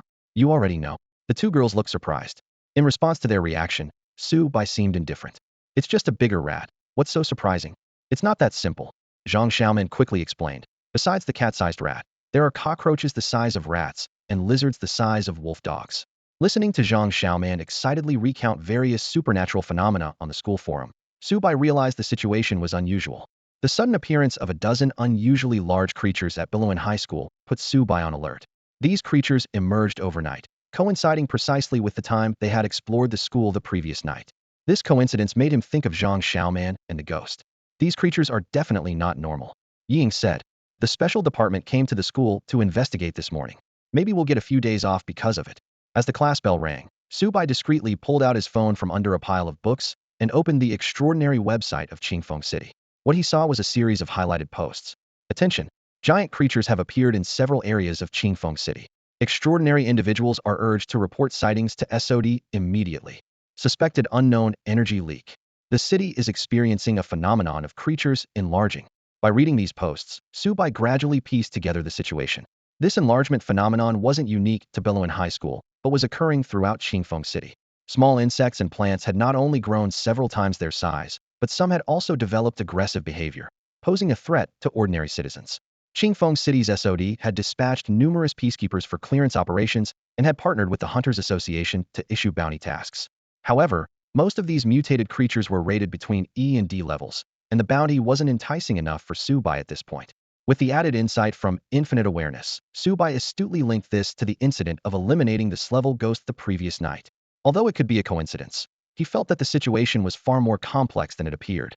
As the final class of the morning ended, Subai walked to the classroom door and suddenly bumped into a soft figure. A familiar voice exclaimed, ouch! Looking down, it was Mu Xiaowai. Neither of them expected to meet here. Subai immediately thought that as a student of Sakura High School and a peacekeeper of Qingfeng City's SOD, Mu Xiaowai was likely here to investigate the creature mutation incident. Why are you at our Beiluan High School? Subai asked in surprise. Standing still, Mu Xiaowai patted the dust off her skirt and explained earnestly. I'm now a member of the Qingfeng City Special Action Department, here to investigate the biological mutation incident at your school. As she spoke, she extended her fair hand for Subai to help her up. Subai thought to himself, just as I suspected, and reached out to assist her. Once she was on her feet, Mu Xiaowai tidied her clothes and looked at Subai with bright eyes. Oh, so you study here? Noticing Mu Xiaowai's slightly infatuated expression, Subai twitched the corner of his mouth. Hey, did you just make a weird face? No way, you saw wrong. Mu Xiaowai quickly denied, then turned her gaze to the two girls beside Subai. She was secretly amazed by Yi Ying's twin ponytails and Zhang Xiaoman's graceful figure. As a beauty from Sakura High School, She felt a bit disheartened but quickly encouraged herself. Subai is so outstanding. It's normal for the competition to be fierce. I can't give up. Sensing Mu Xiaoai's thoughts, Subai couldn't help but smile. All right, Subai, let's talk next time. I have urgent matters to attend to now, Mu Xiaoai said, then gave Ying and Zhang Xiaomin a meaningful look, her eyes carrying a hint of challenge. The two girls looked at her departing figure in confusion. Was that girl your friend? Ying asked curiously, with Zhang Xiaomin also casting an inquisitive glance.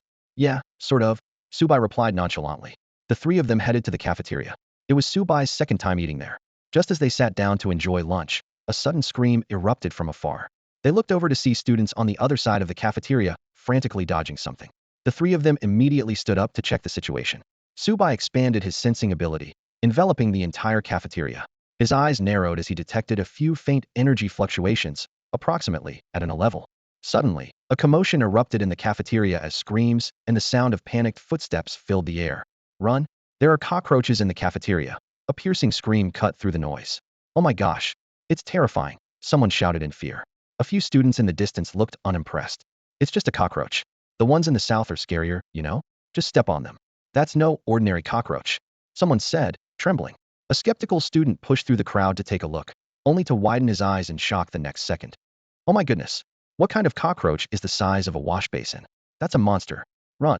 Subai and his group stood not far away, quickly understanding the situation from the surrounding screams. The cafeteria had been invaded by mutated cockroaches. Xiaoying, Subai, should we leave quickly? Zhang Xiaoman asked with a worried expression, her voice slightly trembling. Subai secretly admired her acting skills, even better than his sisters. Don't be afraid, Ying said calmly. Even a wash basin-sized cockroach is no match for humans, especially with so many people here. The news quickly reached the school's Special Operations Department. Several personnel in special uniforms, armed with weapons, rushed to the scene. One team member stood before the panicked crowd and shouted, "Students, please remain calm. Move outside the cafeteria and leave this to us." Seeing the special department arrive, the students calmed down and began to evacuate. Subai and his friends followed the crowd to the cafeteria entrance. Curious, he extended his senses inside to observe the Saad's handling of the situation. The team was led by his acquaintance Mu Xiaoai. Inside the cafeteria were a dozen A-level mutated cockroaches and 3 D-level large cockroaches. Among the SOD members, only 2 or 3 were awakened orderlies, while the rest were regular staff. They used specialized insect catchers to capture the A-level cockroaches, and one orderly used extraordinary powers to deal with the 3 D-level large ones. Soon after, Mu Xiaoai and her team carried out cages covered in black cloth, attracting the attention of the surrounding students. She briefly reported to the school leadership before leaving. After this incident, none of the 3 felt like eating. Let's go back to the classroom for self-study. Learning makes me happy, Ying said softly. Zhang Xiaoman nodded in agreement. Let's buy some bread from the mini-market later. Subai, aren't you coming back with us? Ying asked, puzzled by Subai standing in place. You two go ahead. I need to use the restroom, Subai replied with a smile. Once the 2 girls left, Subai quickly headed in a certain direction. The system had just issued a new task. Ding. Task released. Task name, eliminate the cockroach king. Task description, a large number of mutated cockroaches have appeared at the school, and among them is a mutated cockroach king. Please find and eliminate the mutated cockroach king within the next hour. Task reward, 1 system point. Subai's lips curved into a slight smile. It turned out there was still a clever mutated cockroach king that had escaped by burrowing underground. This gave him a perfect opportunity to earn some system points.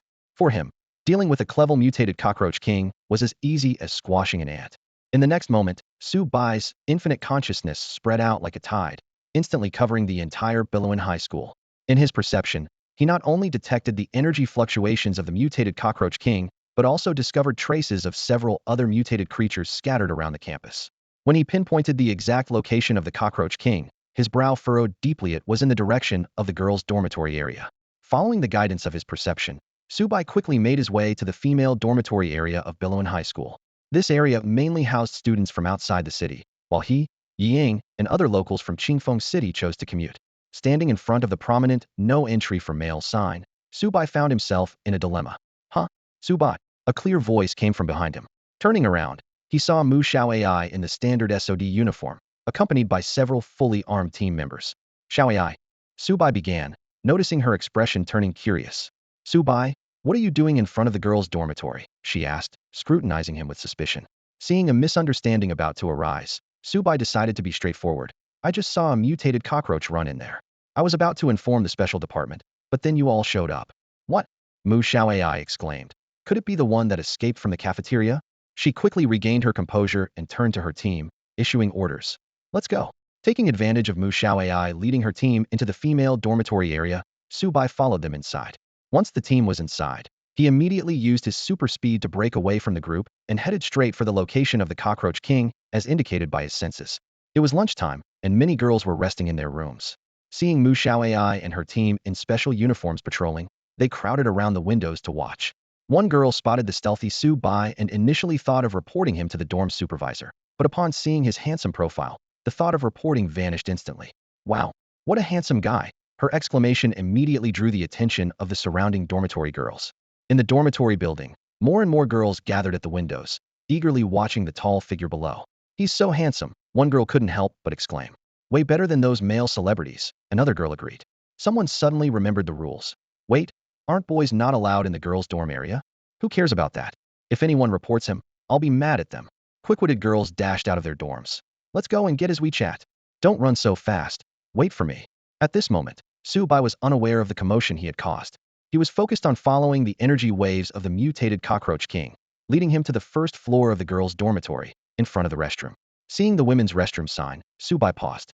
The energy waves of the mutated Cockroach King were indeed coming from inside. With no one around, he hesitated briefly before quickly entering for the sake of system points. Inside, he saw the nearly 1-meter-long giant cockroach creature. Its terrifying appearance would have frightened any ordinary person. Su Bai released a bit of pressure, instantly immobilizing the mutated Cockroach King. Squeak! With a shrill cry, the mutated Cockroach King burst under the powerful aura, its fragments and fluids splattering everywhere. As its soul floated out, the system notification sounded. Ding! Task to eliminate the Cockroach King completed. Task reward, 1 system point. Su Bai quickly collected the remains into his dimensional space, contemplating whether to use them as a late-night snack for Xiaohei. Just as he was about to leave, he noticed the entrance was crowded with excited girls. He's really handsome. Since when did our school have such a top-tier heartthrob? Wait, isn't that Su Bai from our class? Faced with this sudden encirclement, Su Bai maintained a cool demeanor on the outside, though he was inwardly feeling extremely awkward. Excuse me, please, he said politely. The girls actually made way, but soon erupted into a heated debate. He was talking to me just now. He was clearly looking in my direction. You're overthinking it. Taking advantage of their argument, Su Bai quickly made his escape, disappearing from the girls' dorm area and casually heading towards the classroom. After school, Su Bai strolled home while browsing the extraordinary website of Qingfeng City. Thanks to his exceptional perceptive ability, infinite awareness, he didn't have to worry about bumping into anything. The forum on the official website was almost entirely filled with discussions about mutated creatures. The reports had escalated from a level and level creatures in the morning to someone posting photos of a level mutated creature by now. It was a giant insect resembling a small tank, covered in dark armor, with fierce eyes and a menacing maw that exuded a terrifying aura even through the photograph. Even armored tanks might struggle against it, and it was only subdued by SOD sending in order enforcers of level 4 or higher to kill it and take the body away. Seeing this, Su Bai became increasingly convinced that there was something hidden behind this large-scale biological mutation. When he got home, Xiaohei enthusiastically opened the door for him. In the living room, Sushi was sprawled on the sofa playing with her phone without much regard for her appearance, her dress untidy. Xiaoxi, fix your dress, Su Bai reminded her. The girl just glanced at him and continued focusing on her phone screen. Su Bai shook his head helplessly and didn't say more. He tossed his backpack onto the sofa and was about to open Douyin when a WeChat message popped up on his phone. It was from Zhang Tianlong. Mr. Su, we discovered an open dimensional rift on Fengxiao Road today. Based on our danger assessment, it's preliminarily classified as S-level. Su Bai raised an eyebrow, pondering over this S-level dimensional rift, when suddenly the system's voice chimed in. Ding. Task released. Task name. Protect Fengxiao Road. Task description. A new storm is coming. How can you ignore it? Please head to Fengxiao Road and close the S-level dimensional rift there. Task reward. 1 system point. This was the second system task he had received in the same day, which surprised Su Bai. Didn't you say the system could only release 1 task per day? Host, please don't misunderstand. The daily tasks released by the system are random. There's no limit on task releases, the system explained. Also, you currently have accumulated 8 system points. Wouldn't it be great to complete more tasks and gather 10 points for a draw? Su Bai found this reasoning quite logical. I already have 8 system points. Yes, host. Collect 10 system points to participate in the system draw. Please keep up the good work, and good luck. Encouraged by the system, Su Bai felt a bit more cheerful. He looked back at his conversation with Zhang Tianlong on his phone, his lips curling into a slight smile. The message from Zhang Tianlong was clearly a hint that he hoped Su Bai would lend a hand. Although according to their previous agreement, Su Bai was only required to step in when an extraordinary event occurred in Qingfeng City that the SOD couldn't handle. However, since this was a system task, Su Bai picked up his phone and messaged Zhang Tianlong. Minister Zhang, are you hoping I'll help you close that S-level dimensional rift? Oh, not at all. We wouldn't dare trouble Mr. Su with such a small matter. Zhang Tianlong replied politely. Seeing this obvious politeness, Su Bai's mouth twitched. He didn't want to beat around the bush with Zhang Tianlong, so he said directly, I'm bored anyway, so I'll come over and help you close it. Thank you so much, Mr. Su. If there's anything you need, please don't hesitate to ask. Su Bai looked at the message, a faint smile on his lips. He needed to go to Fengxiao Road to deal with the S-level dimensional rift anyway, and by saying this, he could also do Zhang Tianlong a favor. In the future, if he ran into trouble, it would be easier to ask Zhang Tianlong for help. Putting down his phone, Su Bai got up from the sofa, which caught the attention of Su Shi at the other end. Brother, what are you doing so late? Going out to deal with an S-level dimensional rift. Do you want to come along? Upon hearing this, Su Shi immediately jumped up from the sofa, her golden hair flowing like waves with the motion. Yes, of course. Su Bai was a bit surprised by her enthusiasm. Why are you so excited about closing an S-level dimensional rift, Xiao Shi? Brother, I've been stuck at home every day. I'm bored to death. You never take me out to have fun. Su Shi pouted, looking like she was about to get upset. Her words struck a chord with Su Bai indeed. Since Su Shi arrived, he hadn't taken his sister out to have fun. Su Shi had endured hardships with him since she was young. He began to plan where to take Su Shi over the weekend. Hey, brother, what are you daydreaming about? Aren't we going to deal with the S-level dimensional rift? When are we leaving? Su Bai snapped back to reality. Okay, let's head out now. Before leaving, he made sure to bring Xiaohei along. The two of them and the cat set off for Fengxiao Road. About 10 minutes later, they arrived at the location Zhang Tianlong had mentioned. There were already quite a few SOD enforcers on alert. A man quickly approached them. It was Huang Tian, the captain of the 2nd Enforcement Team. Mr. Su, you're here. Su Bai nodded in acknowledgement. Huang Tian noticed Su Shi beside Su Bai, but didn't ask any questions. Zhang Tianlong had already informed him that Su Bai was a hidden extraordinary figure in Qingfeng City and would be handling the S-level dimensional rift. This news had shocked Huang Tian. How powerful must someone be for the minister to refer to them as a big shot, S-level, or perhaps even S-level? With a respectful demeanor, Huang Tian led Su Bai, Su Shi, and the proud-looking Xiao Hei to the dimensional rift. The second team members around them curiously observed the trio, especially the majestic black cat. Su Bai briefly instructed Huang Tian, then led Su Shi and Xiao Hei into this glass dimensional rift. All teams, fall back. Huang Tian commanded the second team of enforcers. Captain, aren't we supposed to guard this glass dimensional rift? Yeah, what if dangerous creatures emerge? The team members questioned. With a confident smile, Huang Tian assured them. Don't worry, with Mr. Su on the job, everything's under control. This only fueled their curiosity further. Captain, who exactly are those two? And why is a little black cat allowed to go in? Isn't that a death sentence? Exactly. Even we, who are level 2 to 4 enforcers, would be risking our lives. Don't concern yourselves with that. Head back. I'll stay here to assist Mr. Su. Huang Tian refrained from explaining further, as Su Bai had made it clear he didn't want his abilities revealed. Meanwhile, Su Bai and Su Shi had already navigated through the black tunnel of the dimensional rift and entered a new realm. Behind them, a meow sounded as Xiao Hei gracefully leapt through the passage. In midair, it transformed into its true form, the black prison cat, a massive, truck-sized creature that landed heavily, its silver-black fur subtly shimmering in the still air, exuding a majestic presence before the two. Meow roar. I can finally be myself again. Xiao Hei bellowed triumphantly. The sudden roar startled Su Bai and Su Shi. Su Bai frowned. Xiao Hei, don't roar at us. Instantly subdued, Xiao Hei whimpered. Meow meow, I won't do it again, master. But haha, big brother, you got scared so easily? Su Shi teased, excited and curious about the new world. Shaking his head, Su Bai began to survey their surroundings. This dimensional world was starkly different from the Balin district.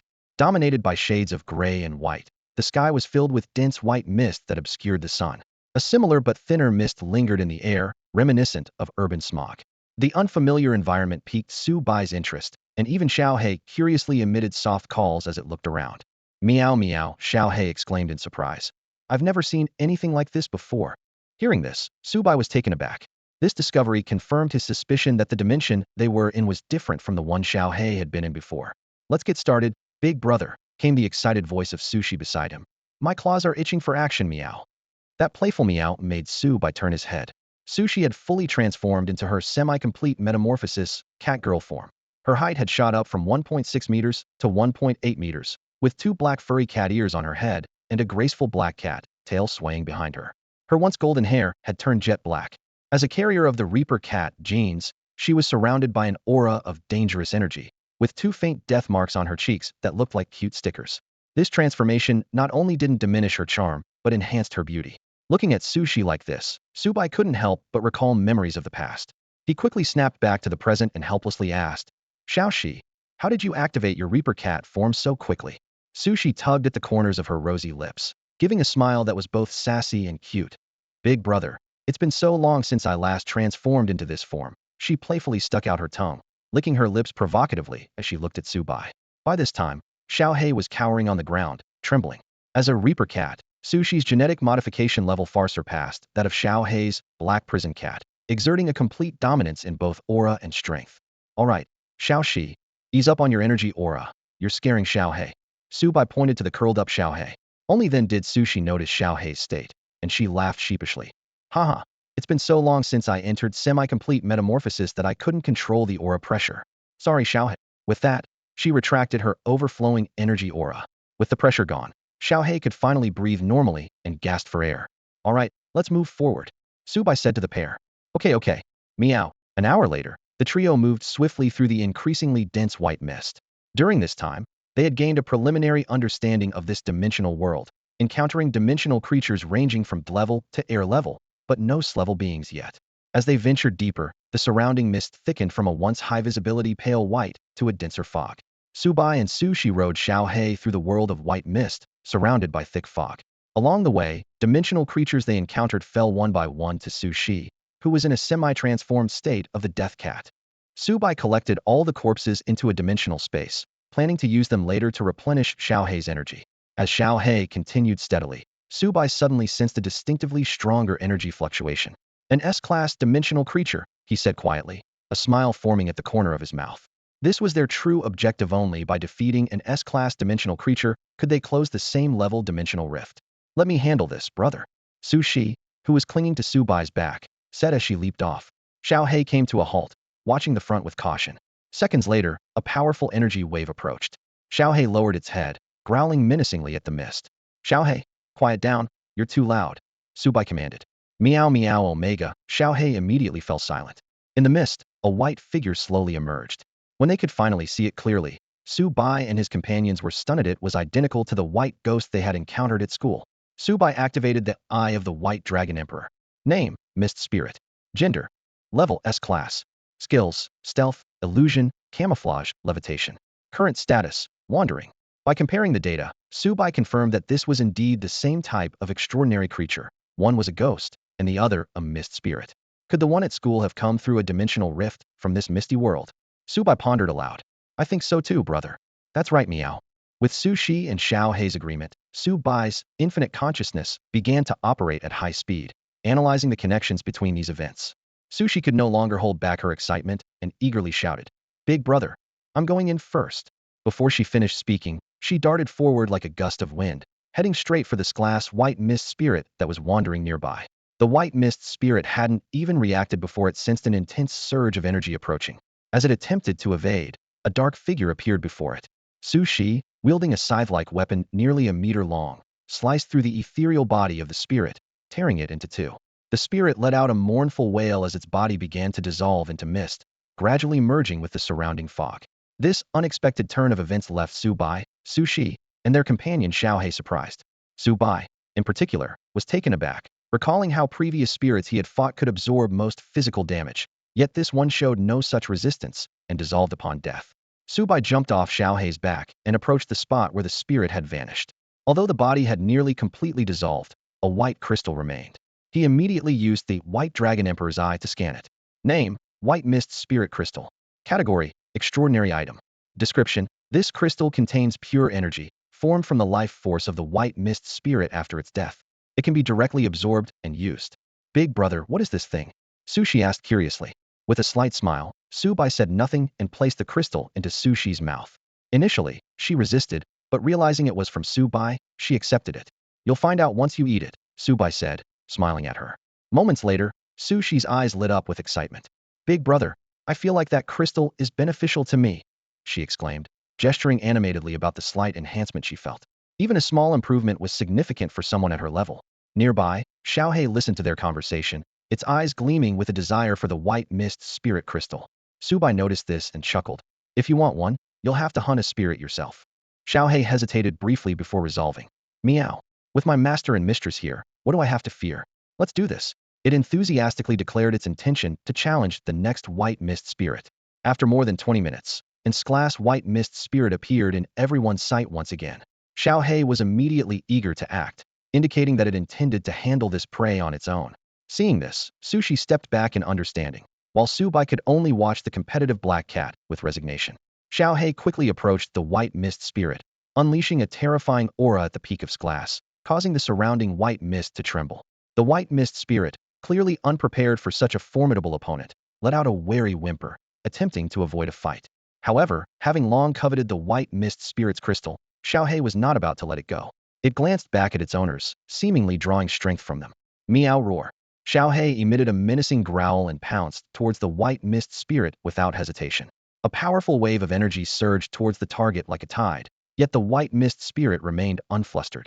This realm of white mist was its home ground, offering it a distinct advantage that enabled it to exert extraordinary combat power. The white mist spirit's form suddenly twisted and morphed, blending seamlessly into the surrounding mist in an instant. Xiaohei's attack hit nothing but air, and it let out a confused meow. This scene reminded Su Bai of their previous battle with Gui Yi, but here, the white mist spirit clearly had the upper hand in its natural misty domain. If you can't handle it, Xiaohei, I might have to step in, Sushi teased with a sly smile, deliberately provoking it. As expected, Xiaohei immediately shed its usual cute demeanor, revealing the ferocity of one of the 5 overlords of the Black Forest. Its fur darkened, and a faint black energy enveloped its body, its growl filled with a ravenous desire for its prey. In that moment, Xiaohei fully displayed its nature as a top predator, a stark contrast to the playful and affectionate cat usually seen by Su Bai's side. Xiaohei focused intently on the energy fluctuations in the surrounding white mist.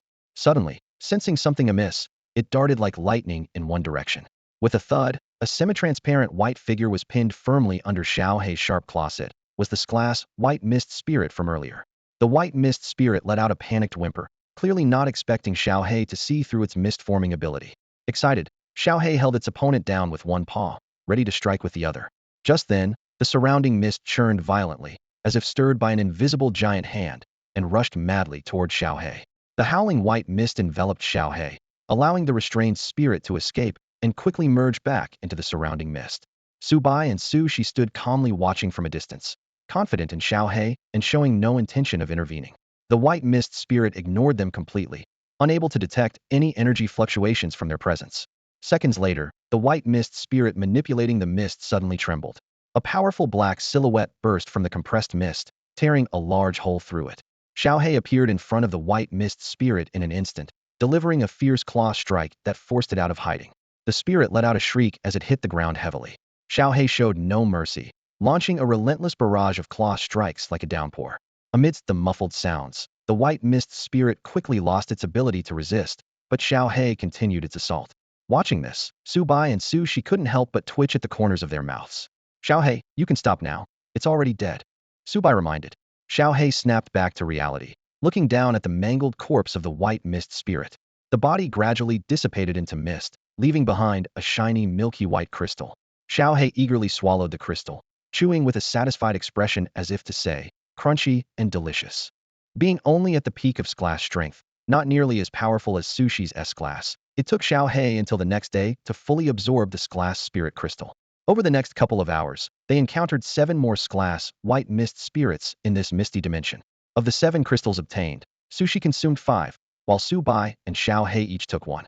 Throughout these hunts, Su Bai played a minor role, essentially freeloading a crystal. He found the crystal had minimal effect on him, likely due to his already formidable strength, so he left the subsequent gains to Su Shi and Xiaohei.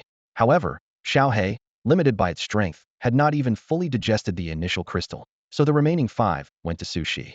This level dimensional rift is about to close. Please evacuate promptly. The system's alert echoed clearly in Su Bai's mind.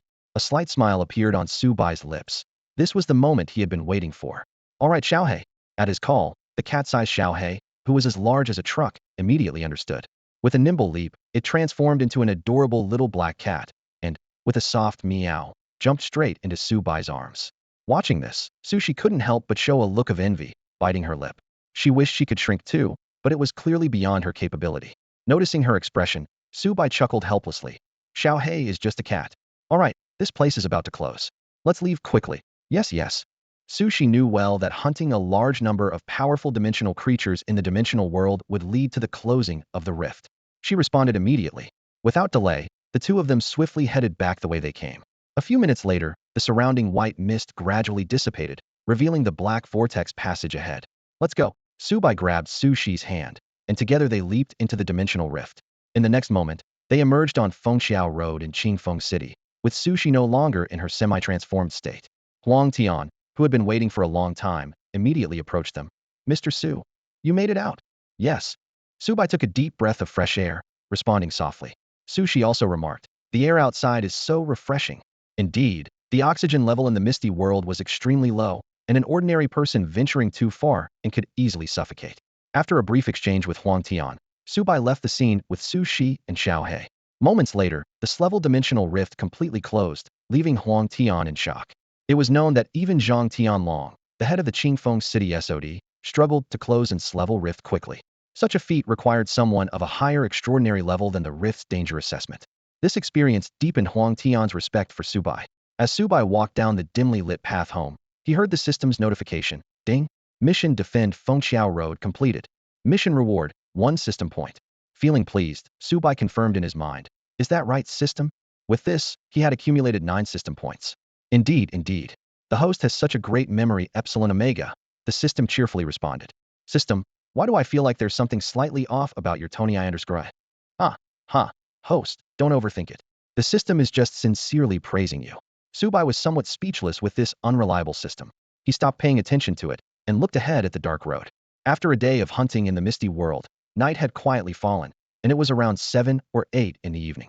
Despite Su-bai and Sushi's current physical condition, which allowed them to go for a week without eating, dining had become an indispensable pleasure in their lives.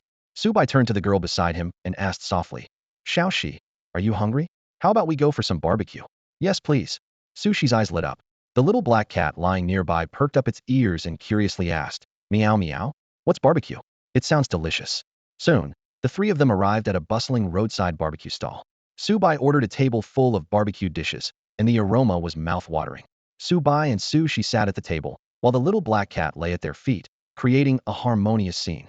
The two strikingly attractive young people, accompanied by an adorable black cat, quickly caught the attention of the surrounding diners. The stall owner, seeing a business opportunity, eagerly added more barbecue to their table, hoping to keep these live advertisements around. Su-bai gladly accepted the owner's gesture. However, their eating speed took the owner by surprise within minutes. The two humans and the cat devoured the entire table of barbecue. The owner watched in disbelief as the complimentary barbecue, worth over 100 yuan, disappeared, leaving him with tears of regret. Back home, Su-bai had just settled onto the sofa when his phone buzzed with a notification from WeChat. It was a transfer notice from Zhang Tianlong, evidently a reward for resolving this glass dimensional rift on Fengxiao Road. Ding! You've received 5 million yuan in your WeChat account. The amount left Su-bai slightly surprised.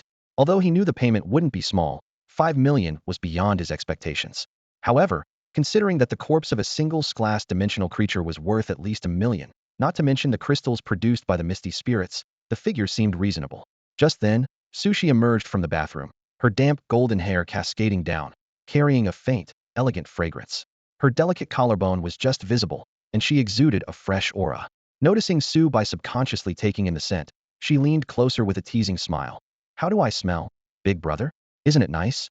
She bent slightly to emphasize her point. Surrounded by the post-bath fragrance, Su-bai felt as if he were in a garden. Snapping back to reality, he hurriedly got up to head for the shower himself. I'm going to take a bath too. Behind him, the girl's melodious laughter echoed, sounding especially beautiful in the night. The next day at school, as soon as Su-bai sat down, Zhang Xiaoman eagerly approached him. Su-bai? Su-bai! Zhang Xiaoman exclaimed, tugging excitedly at his shoulder. Xiaoman, take it easy, what's going on? No need to pull. Su-bai replied helplessly. Ignoring his words, Zhang Xiaoman excitedly thrust her phone in front of Su-bai. Su-bai, is this shadowy figure in the photo you? The phone screen displayed a photo taken in the school's female dormitory area, featuring the back of a handsome boy. Yang, curious, also leaned in for a closer look. The moment Su-bai saw the photo, the corner of his mouth twitched involuntarily. It was indeed his back, as he left the female dormitory area the previous day. Thankfully, it wasn't taken in a more compromising location. Otherwise, he might not have had the face to come to school. Come on, is this you? Zhang Xiaoman asked with a mischievous grin. Yang scrutinized the photo carefully and said earnestly, "The clothes look a lot like what Su Bai usually wears, and as for boys with such a handsome back in our school, I only know Su Bai." She pointed at Su Bai, imitating a detective's tone. "So, there's only one truth. Su Bai, you actually sneaked into the female dormitory area yesterday? I never thought you'd be that kind of person. Hee. What were you doing in our dormitory area? Spill it." The two girls took turns questioning Su Bai like interrogators. Su Bai tried to maintain a calm demeanor and cool expression as he casually replied, "I just took a wrong turn." Zhang Xiaoman and Yang exchanged glances, clearly unconvinced by his explanation. Just then, the crisp sound of the class bell rang, rescuing Su Bai. He took the opportunity to retreat to his seat and check the trending topics on the Qingfeng City Supernatural official site. Recently, the mutated creature incidents in Qingfeng City had become increasingly severe. What began with a level and level creatures had escalated to the appearance of powerful level and even a level mutated creatures. The city's SOD was taking this very seriously, especially after an S-level dimensional rift unexpectedly appeared on Fengxiao Road last night. Su Bai couldn't help but reflect that in the 2 years following his memory loss, Qingfeng City had been peaceful, but now it seemed to be in turmoil. In the past 2 weeks, the city of Qingfeng has been experiencing frequent extraordinary crises. Coupled with the presence of Qi Xiaohua, an S-level hunter hidden within the Hunter Association, Su Bai has a nagging feeling that a major event is about to unfold in the city. Thinking of Qi Xiaohua, he decides to take some time today to find this long-legged blonde and see if he can gather any information. Just then, a voice echoes in his mind. Ding. Task issued. Task name. Investigation. Task description. The previously peaceful city of Qingfeng has suddenly experienced large-scale biological mutations, and 2 rare S-level dimensional rifts have appeared. The host is required to collect sufficient information within a week. Task reward, 1 system point. System, what exactly does sufficient information entail? Su Bai wonders. Host, this task does not have explicit requirements. The degree of completion will be judged by this system. Please do your best, okay? Omega. Hearing this, Su Bai's face darkens with helplessness. However, he quickly realizes that completing this task will bring his points to 10, allowing him to participate in the much-anticipated system lottery. This thought immediately fills him with motivation. After school, instead of heading straight home, Su Bai drives to the Rose Bar in Qingfeng City. Parking his $1 million Pegasus by the roadside, his handsome appearance and luxury car immediately catch the eyes of many young women. Several attractive ladies approach, hoping to get his WeChat, but he politely and firmly declines. His commanding presence deters others from attempting to strike up a conversation. Su Bai walks straight into the bar, heading to the Hunter Association's base in the basement. There, the alluring Qi Xiaohua sits idly behind the association's bar counter, her delicate lips slightly pouting. To Su Bai's surprise, despite Qi Xiaohua's striking beauty and her status as a member of the Hunter Association, no one dares to approach her. Though curious about this, Su Bai doesn't dwell on it and heads directly to the bar. Upon seeing him, Qi Xiaohua's face lights up with interest. "Well, what brings the great Su to our Hunter Association today?" Qi Xiaohua asks through mental communication, carefully avoiding revealing Su Bai's identity to other extraordinary individuals. "I have some matters I'd like to discuss with you. Do you have time now?" Su Bai replies with a smile. Hearing that an SS-level powerhouse wants to discuss something with her, Qi Xiaohua is visibly surprised. She steps out from behind the bar and approaches Su Bai, feigning shyness as she says, "Let's find a quiet place to have a good chat, shall we?" You. Su Bai's mouth twitched as he chose to ignore the hint of ambiguity in Qi Xiaohua's words. He followed her through the corridors of the Hunter Association, eventually arriving at a well-appointed high-end trading room. Qi Xiaohua closed the door gently and turned around with a mischievous gleam in her eyes. "So, how can I serve the great Su Bai now?" Her voice carried a deliberately flirtatious tone. Faced with Qi Xiaohua's teasing, Su Bai took a deep breath to steady himself. He looked her straight in the eye and got straight to the point. "Can you tell me your true purpose for coming to the Qingfeng City branch of the Hunter Association?" The question seemed to trigger something, and the allure on Qi Xiaohua's face vanished, replaced by a serious expression. "Why are you suddenly asking this?" Her tone became stern.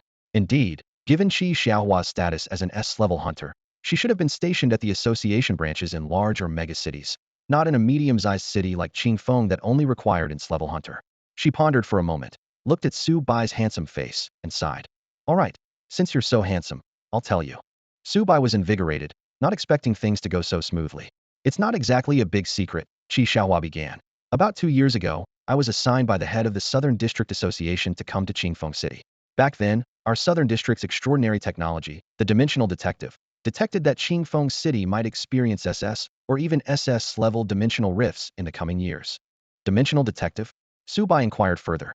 That's right, it's a top-tier extraordinary technology of our Southern Hunter Association district, capable of predicting potential dimensional rifts within a specific range in the future.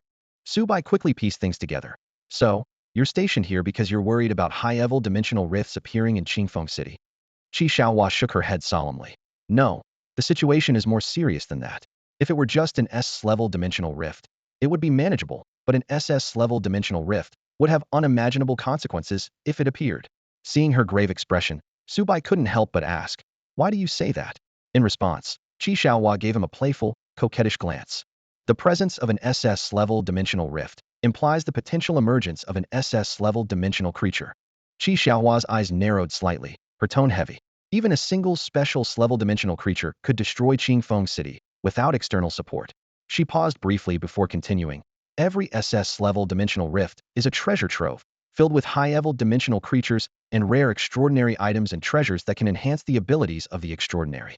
If an SS-level dimensional rift appears in Qingfeng City, it will undoubtedly attract powerful extraordinaries from the southern regions of Longhua and even nationwide to venture here. Upon hearing about rare extraordinary items, Subai immediately thought of the white mist spirit crystal he had obtained from a previous Hunter precious crystal that enhances the physical qualities of the extraordinary. My task is to observe whether an SS-level dimensional rift will appear in Qingfeng City and promptly report the situation to the Southern Main District, Qi Xiaohua said, her gaze shifting to Subai, awaiting his questions. I see, Subai mused, connecting this to the recent anomalies in Qingfeng City. Could these be related to the recent biological mutations and the S-level dimensional rift? I'm not entirely sure, but there should be some connection, Qi Xiaohua replied, frowning slightly. Qingfeng City was always calm until the past 2 weeks, when extraordinary events started occurring one after another. I suspect a special dimensional rift is about to open, though I'm not certain if it will be SS level. Seeing the worry on her face, Subai smiled calmly. Don't worry, considering our deal, I won't stand by if you're in danger. Qi Xiaohua's worries vanished instantly, her eyes lighting up. Really? You better not go back on your word. After leaving the Rose Bar, a system prompt chimed in. Ding. Task. Investigation complete. Task reward, 1 system point. Subai was in high spirits, humming a tune as he drove little Pegasus back to Bailuan Community. Once home, he headed straight to the bathroom, drawing a curious glance from Su Shi on the sofa. Strange, why is my brother taking a bath so early today? In the bathroom, Subai eagerly summoned the system panel. With his system points reaching 10, he could finally participate in the long-awaited lottery. A blue and green virtual screen appeared, and the system prompt sounded. Host has reached 10 system points. Would you like to start the system lottery? Subai excitedly clicked on the lottery wheel. As the system simulated the sound of spinning, his heartbeat quickened in anticipation of the forthcoming reward. As the vibrant spin of the wheel began to slow, Subai's heartbeat quickened. Suddenly, a crisp system notification chimed. Ding. The host has acquired the skill Life and Death Control. The name sent a jolt through Subai, and he immediately felt a surge of unique energy within him. Eagerly, he asked the system about the specific function of this skill.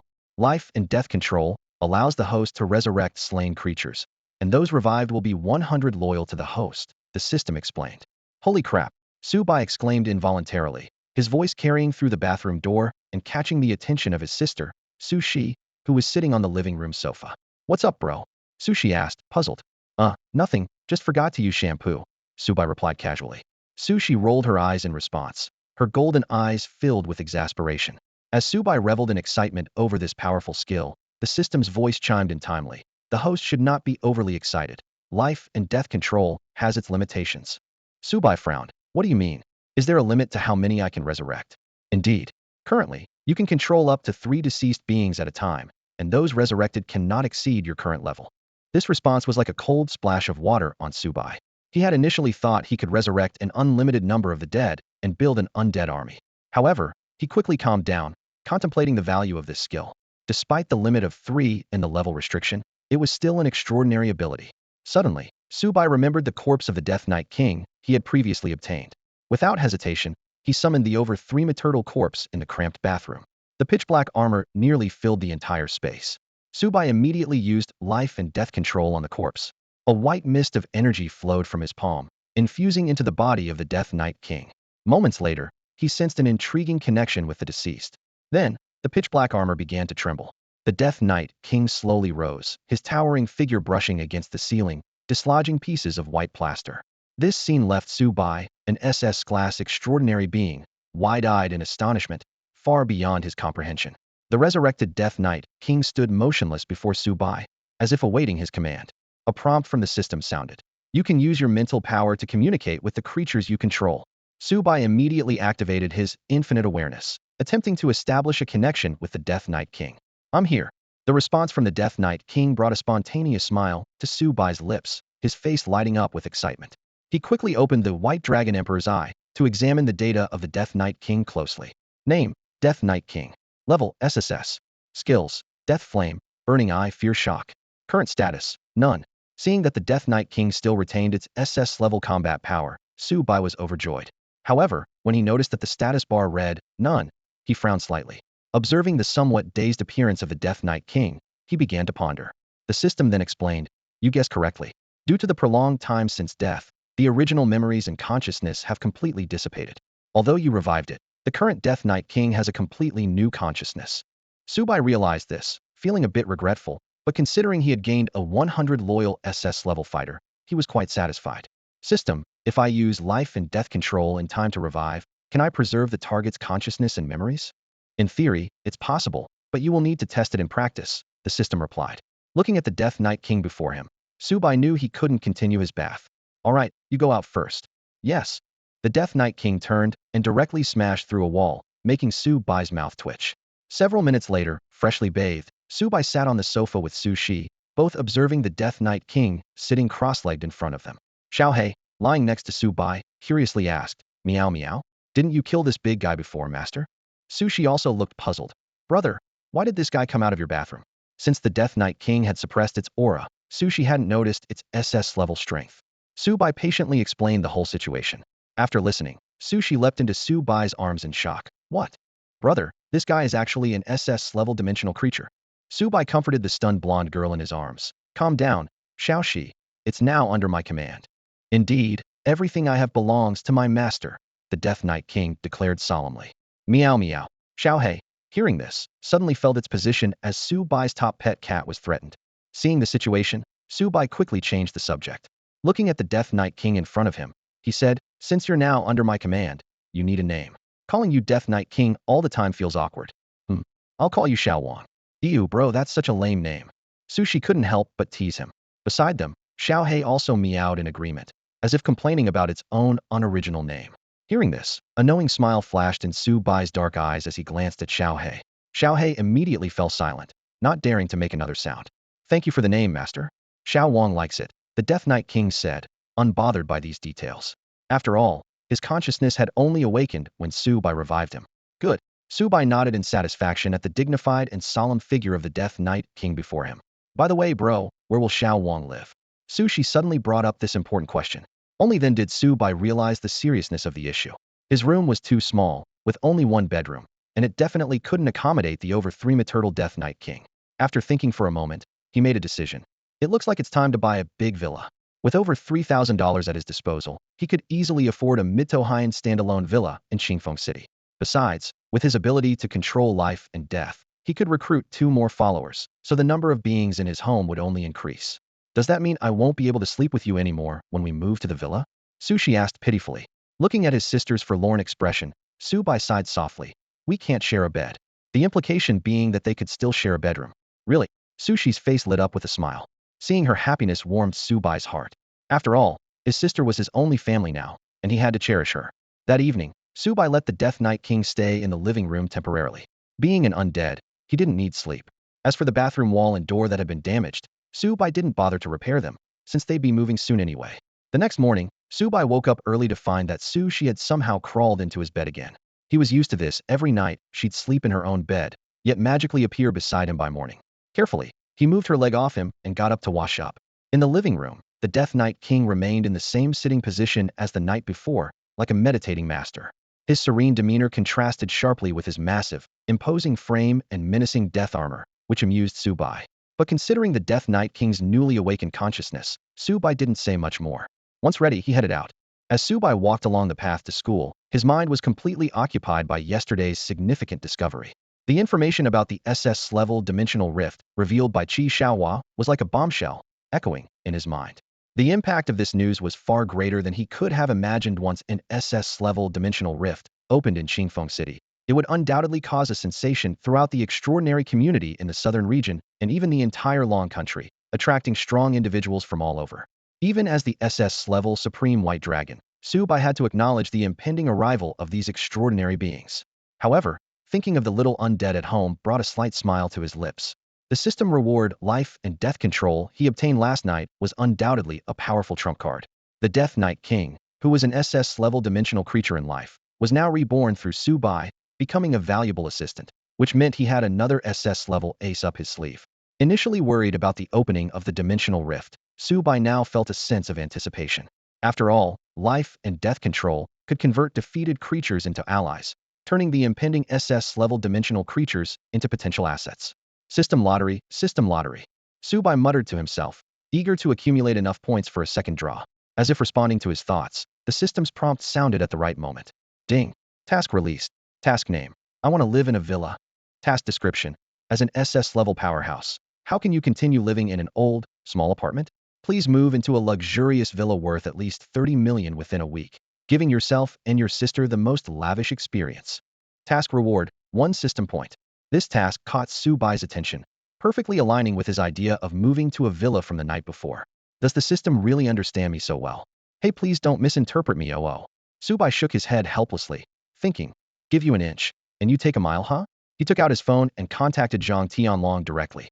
For something like buying a villa, why worry when the head of SOD in Qingfeng City could help? Su Bai, is Minister Zhang available? Zhang Tianlong. Yes, Mr. Su, what can I do for you? Su Bai, I'm thinking of moving to a new villa. Do you have any recommendations, Minister Zhang? After a detailed discussion, Zhang Tianlong quickly found a standalone villa for Su Bai in a high-end community in Qingfeng City. The luxury home, originally priced at 50 million, was offered at a 20 million discount through Zhang Tianlong's efforts, requiring only 30 million from Su Bai. Looking at the message on his phone, Su Bai smiled with satisfaction. This was the power of connections. After the morning classes, Su Bai took leave to visit the villa arranged by Zhang Tianlong. He drove back to the residential parking garage, picking up Su Shi and Xiao He, who were bored at home. With the engine roaring, he drove the little Pegasus out of the parking lot. Around 1 p.m., as scheduled with Zhang Tianlong, Su Bai arrived at the Hailong community in Qingfeng City. Upon hearing the name, Su Shi, in the passenger seat, seemed lost in thought. This community is actually a real estate project by Haiji Lan, Su Bai explained. No wonder it sounds so familiar. Su Shi realized, Haiji Lan is quite impressive. Not only do they sell clothes and furniture, but they also venture into real estate. Truly an international corporation. After parking in the exclusive garage of Hailong community, Su Bai led Su Shi and Xiao He towards the entrance. From a distance, they could see Zhang Tianlong and his team waiting. To assist Su Bai in purchasing the villa, Zhang Tianlong had personally come down today, accompanied only by Huang Tian, both dressed casually without department uniforms. Mr. Su, Zhang Tianlong greeted warmly upon seeing Su Bai and Su Shi. Alongside Zhang Tianlong and Huang Tian was the general manager responsible for the villa sales in Hailong community, Qingfeng City. Zhang Tianlong had already settled the negotiations, and today was primarily for Su Bai to view the villa. If satisfied, he could move in after paying the remaining 30 million. Mr. Su, shall we go see the villa? The sales manager asked enthusiastically. Although unaware of Su Bai's background, anyone treated with such regard by Zhang Tianlong must be of significant status. Led by the manager, the group entered the community. Hailong community, being one of the high-end neighborhoods in Qingfeng City, boasted top-notch land area, landscaping, and construction quality. Although located in the suburbs, its superior environment and ample space made it very expensive. The community consisted solely of independent villas, home to either wealthy individuals or powerful extraordinary beings. As soon as they entered, Su Bai immediately sensed the stark contrast with the Baloan community. The air carried a subtle, elegant fragrance, refreshing both body and mind. Even Xiao He couldn't help but meow joyfully, clearly enjoying the environment. The soft meow of the black cat sent a shiver down Zhang Tianlong's spine. As the head of the SOD, he knew all too well that this seemingly adorable black cat was actually an S-class dimensional creature capable of easily destroying the entire Hailong community. He couldn't help but glance at Su Bai beside him. This powerful dimensional creature was nothing more than an ordinary pet cat in this man's presence. This realization deepened Zhang Tianlong's respect for Su Bai. The real estate sales manager, though only a class extraordinary being, keenly noticed Zhang Tianlong's almost subordinate-like deference towards Su Bai. Seeing the dignified SOD minister of Qingfeng City display such an attitude left him deeply shocked. Soon, under Zhang Tianlong's guidance, the group arrived in front of a magnificent three-story villa. Each floor of this villa was nearly 200 square meters, and with the courtyard and basement, the total area approached 1,000 square meters. The backyard even featured a private small park, extending the total area to around 1,500 square meters, making it one of the largest villas in the Highland community. Such a top-tier residence would be hard to acquire even for a wealthy individual without Zhang Tianlong's intervention. Mr. Su, shall we take a look inside? Zhang Tianlong invited with a smile. His efforts, even going so far as to help purchase the villa out of his own pocket, were all because Su Bai had resolved its glass dimensional rift for him a few days ago. If the SOD had handled that rift alone, the cost would have been far more than a villa. After more than an hour of on-site inspection, both Su Bai and Su Shi were quite satisfied with the residence. The villa not only had a private park in the backyard, but also an outdoor swimming pool in the front yard. The exterior walls were made of high-end platinum-colored jade, exuding a solemn and sacred glow under the sunlight. Zhang Tianlong had even changed the house number to 66 to signify prestige. However, Su Bai was not overly concerned with this. He valued the spaciousness and tranquility of the villa more. I'm very satisfied with this villa, Su Bai said, turning to the sales manager. I can pay the 30 million now. Great. As long as you're satisfied, Mr. Su. Once the payment is made, you can move in any time. The manager nodded repeatedly, his attitude respectful. Su Bai promptly completed the transfer and expressed his intention to move in that night. Manager Xiao Wang immediately handed over his WeChat card, indicating that Su Bai could contact him anytime for any needs. After leaving the Highland community, Su Bai drove his little flying horse towards the Bailuan community. He had taken the afternoon off, providing him the perfect opportunity to handle the moving arrangements. At this moment, the system's notification sounded in his mind. Ding. Task. I want to live in a villa completed. Task reward, 1 system point. Hearing this cheerful notification, a smile crept across Su Bai's lips. Around 4 in the afternoon, Su Bai and Su Shi finally finished moving most of their belongings into their new home at number 66, Highland Villa District. Thanks to Su Bai's dimensional space ability, the moving process was much smoother. After completing the handover procedures with the aid organization, Su Bai officially bid farewell to Bailuan community, where he had lived for 2 years. Driving the Pegasus, both Su Shi and Xiao He inside the car couldn't hide their excitement. Upon arriving at the Highland Villa District, Su Bai parked the car in their own designated space, significant improvement over the days of parking in a communal garage at Bailuan community. Once they and the cat got out of the car, they were greeted by an impressive platinum-colored villa. This will be our new home from now on, Su Bai said cheerfully. That's wonderful, Su Shi exclaimed, spreading her arms wide and beaming at the sight before her. Xiao He eagerly darted around, beginning to explore the new territory. Inside the villa, Su Shi immediately sprawled on the sofa in the first-floor living room, her feet casually resting on the coffee table. Sunlight streamed through the floor-to-ceiling windows, casting a gentle glow on her fair feet. Su Bai noticed this scene and thought to himself, why does this look so breathtaking? Because you're just a big pervert, the system quipped in his mind, but Su Bai chose to ignore it. He walked to the front yard of the villa, which, facing south, had excellent lighting. At this hour, the fiery orange-red sunlight was so intense that Su Bai had to squint slightly. Over an hour later, Su Bai returned driving a rented moving truck. From the back stepped out a tall, dark figure, the resurrected Death Knight King. Master, the Death Knight King saluted Su Bai. Su Bai nodded, indicating that he was free to roam around the villa grounds and the first-floor living room, then went to return the truck. The newly arrived Death Knight King surveyed his surroundings and soon found his place at the entrance of the villa. He drove his massive death sword into the ground with force, its sharp blade easily penetrating the stone floor. Then, he stood upright like a guardian deity beside the side door.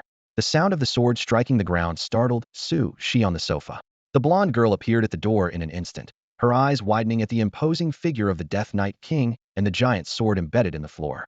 Her lips twitched slightly, but she said nothing, silently returning to the sofa to continue watching her unfinished tomato drama. A few minutes later, Xiao He, now familiar with the new environment, also appeared at the first-floor entrance. Xiao He stood in front of the villa's gate, gazing at the Death Knight King, who resembled a god of war, and involuntarily took a step back. But soon, the little cat encouraged itself. Meow meow? No, we are all the master's subordinates. Why should I be afraid of him? Gathering its courage, Xiao He puffed out its chest and walked confidently into the villa. The Death Knight King remained motionless, but his gaze, hidden beneath the death armor, evaluated this small creature, puzzled as to why the master would choose such a cat as a pet. Realizing the Death Knight King bore no hostility, Xiao He gradually relaxed and began exploring the villa. Su Shi glanced at the new resident from the sofa, but didn't pay much attention. A few minutes later, Su Bai returned after returning the car, startled by the Death Knight King standing rigidly at the entrance. Seeing the master return, The previously still Death Knight King finally moved, bowing respectfully. Master. Xiaowang, who told you to stand at the door? Subai asked, his mouth twitching. Master, I chose to stand here myself. The Death Knight King's voice was deep and resonant, as if this was a matter of course. Subai rubbed his forehead in exasperation. Although the villa's gate was inside the courtyard, out of sight from passers-by, the Death Knight King's stance at the door looked bizarre. Xiaowang, you don't have to do this, and you don't need to bow to me in the future. Understood. The Death Knight King responded seriously, yet remained still. Subai sighed inwardly, deciding to let it be. As long as no one entered the courtyard, it wouldn't be an issue. If someone did come in, they might just mistake the motionless Death Knight King for a decorative guard. Inside the villa, Subai sat next to Su Shi, who was lounging on the sofa, enjoying the comfort of the upgraded furniture. Isn't it time to prepare dinner, Xiaoxi? Geez, big brother can't cook, so now he's making his sister do it? Su Shi teased playfully. Subai's face darkened. Didn't you say you would? Huh? Did I say that? Su Shi feigned innocence, then burst into laughter, her smile radiant. She set down her notebook and approached Subai lightly. What do you want for dinner, big brother? Savoring the faint fragrance emanating from the young girl, Subai pondered for a moment before saying, I'd like braised pork trotters today. Braised pork trotters. As Sushi considered this, Xiaohei suddenly appeared out of nowhere, excitedly running to their side. Meow meow. Master, are braised pork trotters delicious? Subai watched Xiaohei with a twitching smile as the little black cat looked expectantly at him. It seemed like eating was all this cat ever thought about. Standing nearby, Sushi curiously observed the interaction between her brother and Xiaohei. Without the ability of infinite awareness, she couldn't understand the meanings behind Xiaohei's meows, so she turned to ask, Big brother, what's Xiaohei saying? Xiaohei is asking if the braised pork trotters are tasty, Subai replied honestly. Hearing this, Sushi looked thoughtfully at the little black cat by her feet, a mischievous smile slowly forming on her face. Braised pork trotters are indeed delicious. I wonder what braised black prison cat would taste like.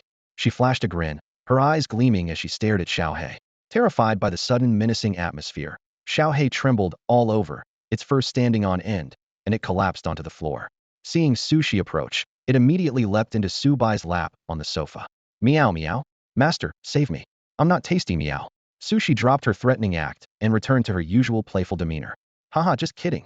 However, nestled in Subai's arms, Xiaohei continued to shiver slightly.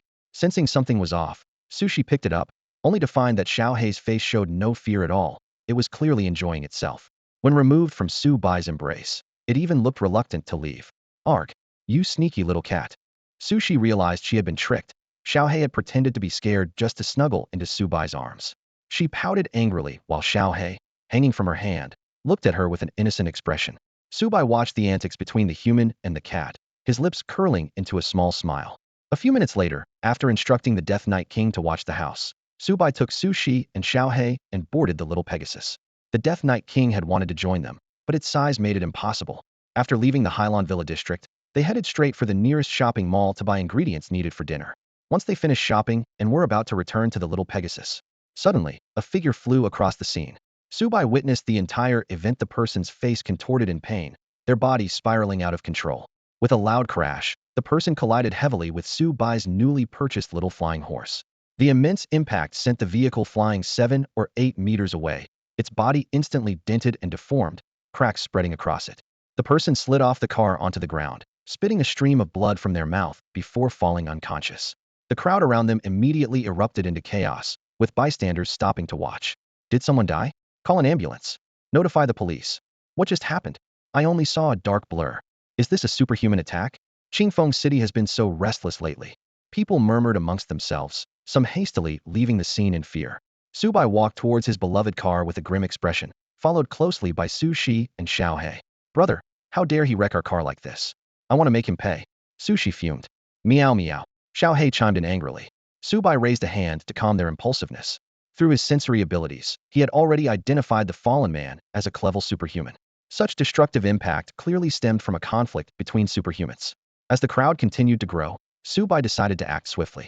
He immediately unleashed his SS-level sensory ability, quickly pinpointing the location of a clever peak energy fluctuation nearby the perpetrator's position. In the next instant, Subai vanished from his spot. Su Shi and Xiaohei paused for a moment, then realized he had gone to pursue the culprit. Seconds later, inside a clothing store on the second floor of a mall, Subai had already seized a young man by the throat with one hand. The entire pursuit was executed cleanly and efficiently. This is the murderer from earlier. Su Bai's eyes were cold as he grabbed the man's neck and lifted him up. The man's face turned red, and his legs kicked frantically in the air. You deserve to die. Su Bai tightened his grip.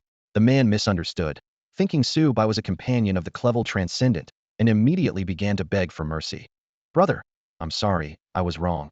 I shouldn't have killed your companion. You should apologize to my little Pegasus. Su Bai said coldly, then exerted force and ended the man's life. He turned and left the scene, leaving the staff outside the store anxiously waiting for the special department to handle the situation. With the little Pegasus destroyed, Su Bai and his companions decided to walk back. Given their speed and stamina, walking was no different from driving. Su Bai wasn't worried about killing the transcendent. Zhang Tianlong was there to handle the aftermath, which was the benefit of their cooperation. However, the actions of that peak Clevel Transcendent puzzled Su Bai. He turned to the girl beside him and asked, Xiaoxi, aren't transcendent people afraid of being exposed when they fight in public? Su Shi chuckled lightly and replied, Brother, the existence of transcendent people isn't a secret anymore. Ordinary people know about them, they just rarely encounter them. Transcendents usually don't show their powers in front of ordinary people to avoid trouble. SOD has regulations against displaying transcendent powers in front of regular people under normal circumstances. She paused and added, These two transcendent people today either have a deep vendetta or simply don't care about SOD's punishment anymore. As Su Bai walked home, his phone buzzed with a message from Zhang Tianlong. Mr. Su, we've clarified the situation at the mall. It started because two Class C extraordinaries both wanted the same piece of clothing and refused to back down, leading to a fight. Su Bai quickly replied, I've already dealt with the Class C peak one. As for the one who damaged my car, he should still be alive. Please rest assured, Mr. Su, the SOD will handle this matter properly. Additionally, we will compensate you for the damaged little Pegasus. Zhang Tianlong responded promptly. Su Bai wasn't particularly concerned about the compensation, but he was curious about how the SOD dealt with rule-breaking extraordinaries. Minister Zhang, how do you usually handle these situations? If you hadn't intervened, we would have sent enforcers to apprehend those two extraordinaries. Using extraordinary powers in public seriously violates the rules, and severe cases face the death penalty, Zhang Tianlong explained. These incidents are rare because the SOD strictly prohibits extraordinaries from displaying their abilities in front of ordinary people. However, for some reason, extraordinary incidents have been frequent in Qingfeng City lately. These extraordinaries might feel our control has weakened, emboldening them. After finishing the conversation with Zhang Tianlong, Su Bai turned to his sister, Su Shi. It was the weekend, and he planned to take her out for some fun. Xiaoxi, is there somewhere you'd like to go? Su Bai asked softly. The girl was momentarily surprised, then understood her brother's intention, her face lighting up with a joyful smile. Is Big Brother taking me out? Seeing Su Bai nod, Su Shi happily cheered and threw herself into his arms. Su Bai affectionately stroked his sister's golden hair, recalling that they had never really had much fun together growing up. So, where do you want to go? He asked. The amusement park, of course. Su Shi replied without hesitation. All right, the amusement park it is. I've heard the one in Qingfeng City is quite large. When they returned to their villa, they saw a brand new little Pegasus parked at the entrance. Su Bai was a bit surprised at Zhang Tianlong's efficiency, and a slight smile played on his lips. This indirectly shows that Zhang Tianlong still holds Su Bai in high regard. Just as the girl was about to continue her questioning, Su Bai pointed to the brand new little Pegasus in front of him and explained, This is Zhang Tianlong from SOD compensating me. He walked to the car and found a key placed on the hood. After pocketing the key, Su Bai approached the villa's entrance. The Death Knight King, guarding the door, slightly bowed and said, Master, someone came earlier, left this car, and then left. Okay, I got it. Around 7 in the evening, the enticing aroma of braised pork trotters wafted from the kitchen. Su Shi brought a large bowl of the dish to the dining table in the living room, where Su Bai and Xiao He were already seated, eagerly waiting. Standing on the chair, Xiao He couldn't contain its excitement and meowed, causing Su Bai to chuckle. Xiao He, mind your manners. Meow meow.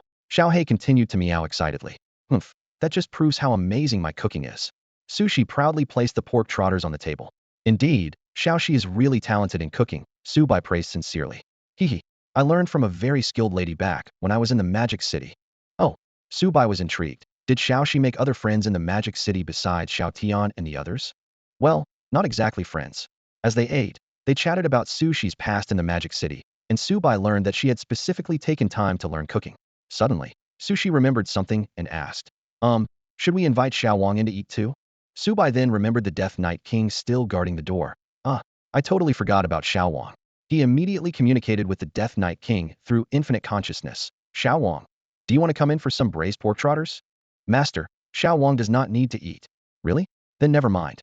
Speaking of food, Su Bai suddenly became curious. By the way, I'm curious about what your body looks like under the armor. Is it like a human body? No, master. Hearing this unexpected answer, Subai, now full, immediately got up and walked to the door. Can you take off the armor and let me see? No problem, master. The Death Knight King moved to the open area of the yard and removed the pitch black, menacing armor. Thud, thud. The heavy armor hit the ground with a dull thud, leaving dents in the gravel surface. To Subai's surprise, beneath the armor was not a human body, but a skeletal frame nearly 3 meters tall. Although it was just a skeleton, it exuded a kingly aura. Even more astonishing, the Death Knight King's hollow eye socket suddenly ignited with a crimson flame, standing tall like a skeletal monarch from the underworld before Subai. A moment later, Subai signaled the Death Knight King to put on the death armor again. The pitch-black armor enveloped his entire body, instantly restoring that intimidating aura. Huh? Xiao Wang, where have all the cracks on your armor gone? Subai examined the surface of the armor closely, noticing that all the damage from the previous battle had completely vanished. Master, this is the self-repair ability of the death armor. As long as the wearer continues to supply it with the aura of death, the armor can always remain in optimal condition, the Death Knight King explained. Subai raised an eyebrow in surprise, not expecting the armor to hold such a secret. Back at the villa, Xiaohei was tidying up the dishes in the kitchen, while Sushi was lazily sprawled on the sofa watching her laptop. Subai found a comfortable spot to sit and joined Xiaohei, who had finished cleaning, in watching some short videos. The next morning, the warm sunlight filtered through the curtains, gently waking Subai from his sleep. On this rare weekend morning, he slept in until after 8. Habitually reaching out beside him, he found the familiar warmth missing. Just as he was wondering, Sushi burst into the room with excitement, holding several dresses of various styles. Big brother, you're awake? Help me pick out which dress to wear today. Seeing his sister's cheerful demeanor, Subai couldn't help but smile. He carefully examined the dresses and pointed to one, saying, "This white one suits you best." I thought so too. Sushi happily tossed the other dresses onto the bed and walked over to the full-length mirror by the wardrobe, unreservedly beginning to change clothes. Hey, Xiaoxi, be careful. Subai quickly reminded her. Relax, big brother, it's no big deal. After all, it's not like anyone else is around. Sushi playfully responded, continuing to change without concern. Feeling helpless, Subai hurriedly got out of bed and left the room, thoughtfully closing the door behind him. He advised, even if it's just us at home, remember to close the door while changing. Got it, Sushi's lazy voice called back from inside the room. Downstairs, Subai headed straight to the kitchen. Although his cooking skills were average, preparing a simple breakfast was well within his capabilities. Before long, he had set the table with fried eggs, toast, and milk. Shortly after, a graceful figure descended the stairs. Sushi wore the white knee-length dress, paired with white stockings that accentuated her long legs. The black ankle boots added a touch of elegance, and her delicate face had a faint blush, with traces of sleep still lingering in her eyes. It's obvious that Sushi put on makeup today. Her subtle makeup added a touch of liveliness, and a fresh scent lingered in the air as she moved. As she reached the dining table, Sushi naturally picked up the piece of bread that Subai had just bitten into and took a small bite herself. Xiaoxi, that's my bread. Subai couldn't help but twitch at the corner of his mouth as he watched. Oh, Sushi replied softly, continuing to eat the bread nonchalantly. Helpless, Subai had to grab another piece. Just then, Xiaohei appeared out of nowhere, crouching beside Subai with sparkling eyes fixated on the toast on the table, full of longing. With Subai's permission, it happily grabbed a slice and retreated to enjoy it. After finishing breakfast, Sushi eagerly asked, "Big brother, when are we leaving? We can go now." It was exactly 9 in the morning, the perfect time to start a day of fun. Although Xiaohei wanted to join, Sushi insisted on having a day for just the two of them. Eventually, Subai and Sushi mounted their little flying horse and disappeared from the front of Villa 66. Left behind were Xiaohei, who watched longingly, and the Death Knight King, dutifully guarding in his dark armor. As a consolation, Sushi left her notebook for Xiaohei before departing. After a 20-minute ride, they arrived at the largest amusement park in Qingfeng City. Seeing the bustling crowd, Suzai's eyes sparkled with excitement. This was her first time at an amusement park. "Big brother, let's go in quickly." Sushi tugged at Subai's arm, her voice brimming with undisguised anticipation. Despite the large weekend crowds and the need to queue for each attraction, Sushi's good mood was unaffected. Throughout the morning, they tried the roller coaster, bumper cars, carousel, and more. Although Subai wasn't particularly enthused, seeing Sushi so happy made it worthwhile. During their noon break, they rested on a park bench. Sushi leaned on Subai's shoulder, sipping milk tea, and suggested, "Big brother, let's go to the haunted house this afternoon? I hear it's really thrilling." "Xiaoxi, aren't you afraid of those things?" Subai asked teasingly. "Oh, big brother, you just don't get it." Sushi rolled her eyes at him. How can siblings come to an amusement park and not visit the haunted house? She clasped her hands together in a cute, pleading gesture. "Please, big brother." Faced with his sister's pleading, Subai couldn't refuse. After their break, they headed towards the haunted house. As they approached the haunted house attraction, Subai noticed a steady stream of people emerging with expressions of lingering fright. The queue was short, with many visitors retreating before even reaching the halfway point out of fear. In contrast, Sushi seemed particularly excited, pulling Subai by the arm towards the entrance. They were grouped with 8 other people, positioned at the back of the line. As soon as they stepped into the haunted house, the door slammed shut with a loud bang, plunging the surroundings into darkness.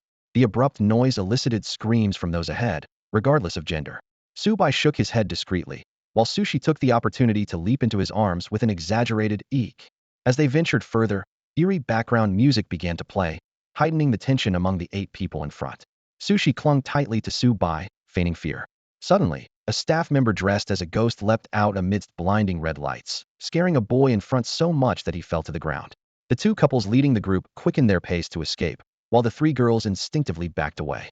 The boy who fell got up with a flushed face, but the eerie atmosphere and the elusive ghost left him feeling uneasy. Subai remained unfazed as he led Sushi forward, prompting the 3 girls to quickly follow.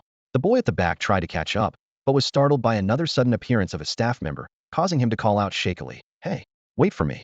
Along the way, various scare props and costumed staff members took turns to frighten them. Sushi took advantage of the situation to cling to and touch Subai, who felt resigned but let it slide, reminding himself he was there to entertain his sister. The 3 girls behind, though quite frightened, managed to continue safely by sticking close to the seemingly unflappable Subai. In the dim lighting, they couldn't make out his features but couldn't help casting admiring glances his way. Before long, they reached the final scene of the haunted house. The next moment, a grotesque black shadow suddenly lunged from the corner. The 3 girls behind initially thought it was part of a staff's horror performance, clinging to each other in fright. However, Subai and she sensed something unusual. Subai detected a faint, yet definite energy fluctuation emanating from the shadow, clearly indicating it wasn't an ordinary staff member. Subai immediately activated the Eye of the White Dragon Emperor, and his right eye transformed into a platinum vertical pupil. Through these special eyes, he quickly gathered information about the entity. Name: Mist Predator. Level: B class. Skills: Mist Release, Stealth Kill. Current state: Stealth Attack. Realizing it was a B-class dimensional creature, Subai instantly deployed Infinite Awareness, expanding his perception to cover the entire amusement park. He discovered a dimensional rift had opened near a restroom. Worse still, a swarm of grotesque dimensional creatures was pouring out of the rift, attacking visitors indiscriminately throughout the park. The entire amusement park was in chaos, filled with terrified screams and people fleeing in panic. As he retracted his perception, Subai glanced at the Mist Predator, now lunging at him. With a casual slap, he sent the creature crashing into the wall with a thud, rendering it motionless. Due to the dim lighting, the 3 girls behind didn't see what had happened. Did he leave? Yeah, let's get out of here before we get scared again. After a quick reminder, Subai led Sushi out of the haunted house. Big brother, what's going on? Sushi, lacking the infinite awareness ability, asked in confusion. A dimensional rift has opened in the amusement park. What? Sushi was momentarily stunned, then pouted angrily. This ruins our date plans. Seeing her disappointed expression, Subai chuckled wryly. The staff have probably all run away. We'll come back another day. All right, you better keep your promise, big brother. Of course. As extraordinary individuals, Subai and Sushi easily left the chaotic amusement park and headed to the parking lot to drive away. Through the car window, Subai watched the throngs of visitors pouring out of the amusement park entrance, their faces painted with fear and confusion at encountering something extraordinary for the first time. Meanwhile, a team of personnel in special uniforms was rushing against the crowd towards the park's interior. Members of the SOD order. They got here quickly, Subai muttered to himself. Sitting in the passenger seat, Sushi explained, that's normal. SOD has extraordinary technology that detects energy fluctuations. But with this dimensional rift opening in a crowded amusement park, calming the victim's emotions won't be easy. Just as Subai was about to start his Pegasus and leave, a system notification suddenly echoed in his mind. Ding. Mission released. Defend the amusement park. The system detailed the mission. The largest amusement park in Qingfeng City was under invasion by dimensional creatures. If the dimensional rift wasn't closed in time, the park would face destruction, and the children's happy place would cease to exist. As the system's host, Subai was entrusted with the responsibility of protecting the park. The mission goal was clear: close the dimensional rift inside the amusement park, eliminate any remaining dimensional creatures, and minimize the damage. Upon completion, he would earn 1 system point. What's up, big brother? Sushi asked, tilting her head in confusion when she saw Subai suddenly stop. With a slight smile, Subai explained earnestly, Xiaoxi, if we leave now, The dimensional monsters coming out of the rift will definitely destroy this place. Then, I won't be able to bring you to the amusement park anymore. Oh right. Sushi realized. If the amusement park gets wrecked by those creatures, there'll be nowhere to play. So, to ensure you can come back here in the future, your brother has decided to deal with this extraordinary crisis. Wow, you're so good to me, big brother. Sushi exclaimed, leaping towards Subai and giving him a quick peck on the cheek in gratitude. Clearing his throat, Subai opened the car door. All right, Xiaoxi, wait in the car. I'll be back once I've handled this. Okay. After leaving the Pegasus, Subai walked towards the amusement park while pulling out his phone to contact Zhang Tianlong. Subai, Minister Zhang, there's a dimensional rift at Qingfeng City's amusement park. You must be aware of it, right? Zhang Tianlong quickly replied. Yes, Mr. Su, I'm aware of the situation. I didn't expect a dimensional rift to open at the amusement park, and it's in level 1. This news surprised Subai. Including this rift, Qingfeng City had seen 3 level dimensional rifts appear in just a couple of weeks. Pondering this anomaly, he continued making his way to the amusement park. Could this be related to what Qi Xiaohua mentioned? A warning from Qi Xiaohua flashed through Subai's mind. An S-level or even SS-level dimensional rift is about to appear in Qingfeng City. He narrowed his eyes slightly, committing this crucial information to memory. Just then, his phone vibrated with a message from Zhang Tianlong. Subai quickly replied, I'll handle this level dimensional rift at the amusement park. Thank you so much, Mr. Su. Zhang Tianlong responded immediately. If there's anything you need, Qingfeng City's SOD will fully support you. Seizing the opportunity, Subai replied, I'm quite interested in SOD's extraordinary technology. I wonder if Minister Zhang could let me study a few items. Our extraordinary technology is rather average, but if Mr. Su doesn't mind, I can have someone deliver them to your villa, Zhang Tianlong agreed quickly. Subai's lips curved slightly, pleased that he could acquire some extraordinary technology through the system's mission. When he arrived at the amusement park entrance, most of the visitors had already been evacuated, leaving behind only a few who were stranded due to age, physical limitations, or monster attacks. SOD members handled these rescue efforts, while Subai's primary goal was to eliminate the dimensional creatures and close the rift. Extending his senses, he instantly locked onto his targets inside. 17 level, 6 level, 2 a level, and 1 air level energy fluctuation. After confirming their locations, Subai headed straight for the air-level dimensional creature inside a bubble tea shop. There, a bizarre creature resembling a white cloud with a semi-ethereal body was wreaking havoc, with the bodies of some staff and visitors strewn on the ground. Subai closed in instantly, delivering a powerful punch before the creature could react. The ferocious blast of air demolished the entire shop, shredding the cloud-like creature into fragments that dissipated into white mist. Having neutralized the strongest threat, Subai didn't even bother with the weaker dimensional creatures, crushing them all with sheer pressure alone. Finally, he approached the slowly rotating, pitch-black vortex beside the public restroom, this level dimensional rift. Without hesitation, Subai leaped into it. Meanwhile, a team of Qingfeng City's SOD enforcers, led by Captain Huang Tian, also entered the amusement park, splitting into 2 groups to carry out rescue and clearance operations. Huang Tian received a message from Zhang Tianlong, confirming that the dimensional rift in the amusement park was being handled by Subai. Their task was limited to rescuing the ordinary victims. Standing amidst the crowded amusement park, Huang Tian surveyed the scene with a serious expression. Despite Subai's prompt intervention and the immediate arrival of the SOD team, many tourists had been attacked by dimensional creatures. Several injured visitors lay on the ground, with spots of blood scattered around as cries of pain echoed through the air. Many tourists still bore the traces of fear on their faces, understandable, as this was their first encounter with such extraordinary beings. To the average person, dimensional creatures were akin to monsters. Help! I think my leg is broken. Mom, I don't want to die. That white monster was terrifying. Are you here to save us? I was hit by a white monster and feel like my body is about to split. My backside got butted by a horned creature. Please help. Seeing the SOD members in their distinctive uniforms, the victims called out for help, as if seeing their saviors. Huang Tian quickly decided to transform the hunting team into a rescue team, dividing them into 2 groups to efficiently conduct rescue operations within the park. Meanwhile, numerous ambulances and medical teams had arrived at the park's entrance. Under Huang Tian's coordination, the victims were systematically transported for treatment. At the same time, within this glass dimensional rift in the amusement park, Subai began observing his surroundings. The spatial structure here closely resembled that of the glass dimensional rift on Fengxiao Road. Dense white mist obscured the sky, with a faint grayish-white fog enveloping the area. Looking into the distance, Subai noticed that the white mist thickened the further he gazed. Being in this glass dimensional world gave him an ethereal feeling, as if he were in a fairyland. Subai knew that this place was far from a paradise. Hidden within the white mist were numerous dangerous dimensional creatures. Narrowing his eyes slightly, he quickly surveyed his surroundings before taking action. Whether or not this place was connected to the Slevel dimensional rift on Maple Bridge Road, the priority was to close it. Being alone allowed Su-bai to move freely. He dashed toward the area where the white mist was densest. Within seconds, the eye of the White Dragon Emperor detected the first Slevel dimensional creature. Name: Misty Twin-Winged Bug. Gender: Level Slevel. Skills: Predation, Mist Movement. Current status: Attacking. This adult-sized misty twin-winged bug was quite distinctive. Its entire body was encased in a gray-white hard shell, with protruding compound eyes on its head that appeared particularly menacing. A pair of translucent wings on its back vibrated rapidly at a frequency comparable to that of a dragonfly. Beneath its segmented arthropod body, it had a pair of sharp insect claws, resembling an ancient insect.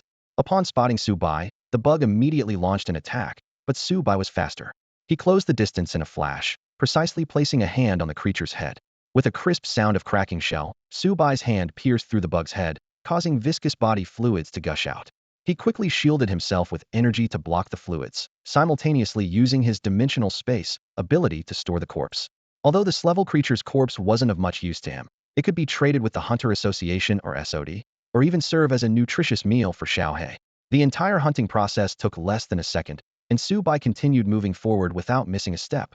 Mere seconds later, he encountered another misty, twin-winged bug, which he also instantly killed and stored in the dimensional space. As for the lower-level dimensional creatures he encountered along the way, they weren't even worthy of being hunted by him. Closing the dimensional rift quickly required eliminating a large number of high-level creatures. Rushing forward like a gust of wind, Su-bai dispersed the mist wherever he passed, though it was quickly filled in by the surrounding dense fog. As he advanced, he pondered the issue of the dimensional rift. Previously, in the Black Forest world of the Beloan district, although he had been marked by the Night King, he hadn't been tracked in the subsequent two-dimensional worlds he entered. This suggests that the dimensional rifts in Beloan district, Maple Bridge Road, and the amusement park don't connect to the same dimensional world. Su-bai murmured to himself, then asked the system, "System, have you discovered anything?" The system responded, "Host, based on this system's observations, the dimensional rifts appearing on Blue Star connect to many different dimensional worlds. They might be interconnected, or they might be independent of each other. For example, the dimensional world you are currently in is clearly the same as the previous White Mist dimensional world." In less than 3 minutes, Su-bai achieved an astonishing hunting record in this glass, White Mist world. His movements were as swift as lightning, precise, and deadly. In the blink of an eye, he had taken down 5 glass dimensional creatures. 3 misty, double-winged insects lay at his feet. A white mist spirit had turned into a crystal, and a peculiar insect with a large horn also met its demise. After quickly clearing a few air-class dimensional creatures, the system's prompt sounded just in time. "Host, this glass dimensional rift is about to close. Please evacuate quickly." With a slight smile on his lips, Su-bai swiftly glanced in the direction he had come from. Although he had been in this white mist world for less than 10 minutes, he had already delved several kilometers deep. His legs instantly mutated, and the power of the white dragon legs erupted with astonishing force. The ground beneath his feet caved in, and the space around him distorted from the sheer power. With a resounding boom, his figure vanished from the spot. In less than a minute, Su-bai had reached the entrance of the dimensional rift. Without hesitation, he stepped into the dark vortex, and in the next moment found himself beside the restroom in the amusement park. The glass dimensional rift behind him slowly closed, the entire process from opening to disappearing taking no more than 20 minutes. The system promptly issued a notification. Ding. Mission: guard the amusement park completed. Reward: 1 system point. As he walked out of the amusement park, Su-bai saw many SOD staff members in special uniforms busy at work. Some were comforting frightened visitors, while others were assisting injured individuals lying in pools of blood. Among the crowd, he unexpectedly spotted Mu Xiaoai. Mu Xiaoai, who was bandaging an injured person, keenly caught his voice and immediately turned around. Upon seeing Su-bai, she put aside her work and quickly approached him. "Su-bai, what are you doing here? Are you hurt?" As she spoke, she checked him over under the guise of examining him, clearly taking the opportunity to be a bit cheeky. After a brief explanation, Mu Xiaoai finally let Su-bai go. If she didn't have tasks to attend to, she probably wouldn't have let him leave so easily. After leaving the amusement park, Su-bai took out his phone and sent a message to Zhang Tianlong on WeChat. "I've taken care of it." Zhang Tianlong, who was in his office handling documents, saw the notification from his special contact and immediately opened the chat interface. Upon receiving Su-bai's update, Zhang Tianlong couldn't help but exclaim, "Wow." The shock was not without. Ryasona Class S dimensional rift had been resolved in less than 10 minutes from the moment Su-bai announced his intervention, closing a Class S dimensional rift in under 10 minutes. Zhang Tianlong muttered to himself. No wonder he's the most formidable entity from the 16th batch of the genetic modification company. This level of power can only be matched by a few in our SODS order, probably only those in the Southern District. He immediately sent a message to Su Bai. Thank you, Mr. Su. I'll have someone deliver the extraordinary tech to your villa as soon as possible. All right, Su Bai replied succinctly. After putting down his phone, Zhang Tianlong furrowed his brows. Although the amusement park crisis was resolved, a larger problem was looming. Many ordinary visitors experienced an attack from extraordinary creatures for the first time, resulting in significant casualties. Even though SOD possessed memory-erasing technology, handling such a large number of victims was nearly impossible. If panic spread throughout Qingfeng City, the consequences would be dire. As the highest-ranking official of SOD in Qingfeng City, he needed to act immediately. He then contacted administrative staff to discuss strategies. Meanwhile, Subai returned to the small flying carriage. Brother, is everything sorted out? Sushi asked casually from the passenger seat. Yeah, your brother took care of it with ease, Subai replied nonchalantly.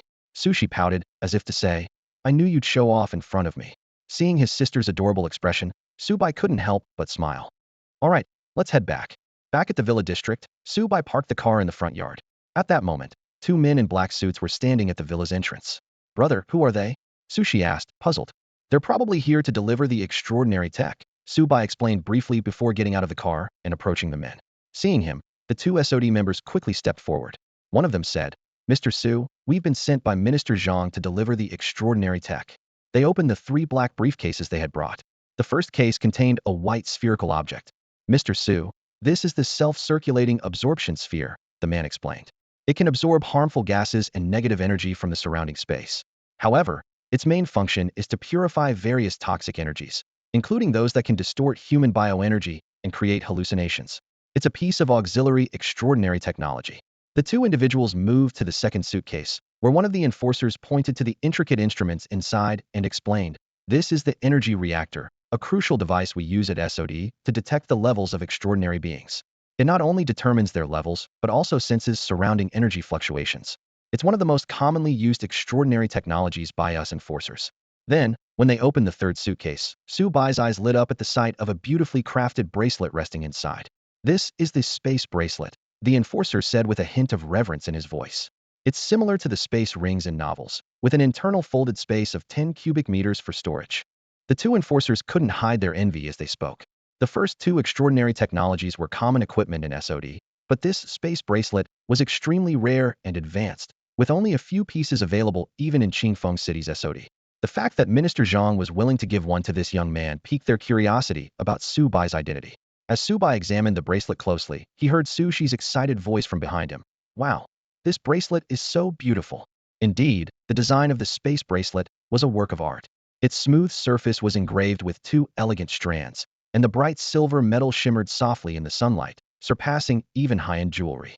Sushi was completely captivated by its exquisite appearance, paying no mind to its extraordinary function. Seeing his sister's infatuation, Su Bai chuckled softly. If you like it, Xiaoxi, you can have it. This casual remark left the two enforcers astounded. Such a precious piece of advanced extraordinary technology, given away so easily? Mwah. Thank you, brother. You're the best. Sushi joyfully accepted the bracelet and wore it on her right wrist. The silver bracelet complemented her fair skin perfectly, as if they were made for each other. For Su Bai, this decision was only natural. Already possessed the ability of dimensional space, which allowed him unlimited storage, rendering such technology redundant for him. He turned to the two enforcers and said, Thank you for bringing these extraordinary technologies. Please convey my gratitude to Minister Zhang. Of course, we won't disturb you any further, Mr. Su. The two enforcers swiftly took their leave after completing their task. Back in the villa's inner courtyard, Su Bai saw Xiao He waiting on the front lawn. He took out another item, the self-circulating absorption sphere, and looked towards Xiao He on the grass. With a metallic ball in its mouth, Xiao He trotted happily towards the backyard. Standing nearby, Sushi curiously asked, Big brother, what are you planning to do by having Xiao He place that piece of extraordinary technology in the backyard? Su Bai smiled slightly and explained, since the self-circulation absorption sphere can absorb negative energy, I figured it could purify the air in the backyard. After all, regular negative energy can't affect us, so why not use it to create a more comfortable living environment? Oh, I see. Sushi exclaimed in realization. Subai then looked down at the last piece of extraordinary technology in his hand, a square-shaped energy detector with a simple display screen. Is this the SOD energy detector? Sushi leaned in to observe, asking with curiosity. Subai turned to her and asked, Xiaoxi, how much do you know about these extraordinary technologies? Me? Sushi thought for a moment before replying. Honestly, not much. I only know that extraordinary technology is a product created by a special official agency, combining extraordinary powers with technological advancements. They possess many powerful abilities beyond ordinary tech products, and the strength and effects vary with different levels of extraordinary technology. She continued, like the 3 items those 2 people gave you. Aside from the bracelet, the others are basic auxiliary types, not much help in combat. Many top-tier order enforcers have their own exclusive, extraordinary weapons, and some of these weapon-type technologies are as powerful as nuclear explosions. Hearing the term nuclear explosion, even Su Bai was taken aback, knowing it to be one of the most powerful thermal weapons known on Blue Star. He wasn't sure if his SS-level genetically modified body could withstand such a blast. Xiaoxi, do you think my SS-level body could withstand a nuclear attack? Subai asked, somewhat uncertain. Sushi giggled. Haha. Don't worry, big brother. I can't speak for other SS-level individuals, but you're definitely capable. She explained. After we escaped from the genetic modification company, I researched the lightning-type awakener who ambushed us that night. He's a top-level international 10th-level peak awakener, and his awakening ability, Annihilating Thunder, is incredibly powerful. The full-force release of his Doomsday Thunder Dragon is comparable to a small nuclear weapon. You managed to withstand his ultimate move back then, so you can definitely survive a nuclear blast. Saying this, Sushi looked at Su Bai with admiration. Big brother, you're so strong now, and you'll only get stronger in the future. Sushi suddenly leaned in to get close, but Su Bai blocked her face with one hand, pushing her back. Big brother, you're so mean, she pouted, her lips squished and distorted. Ignoring her complaint, Subai turned and headed towards the villa.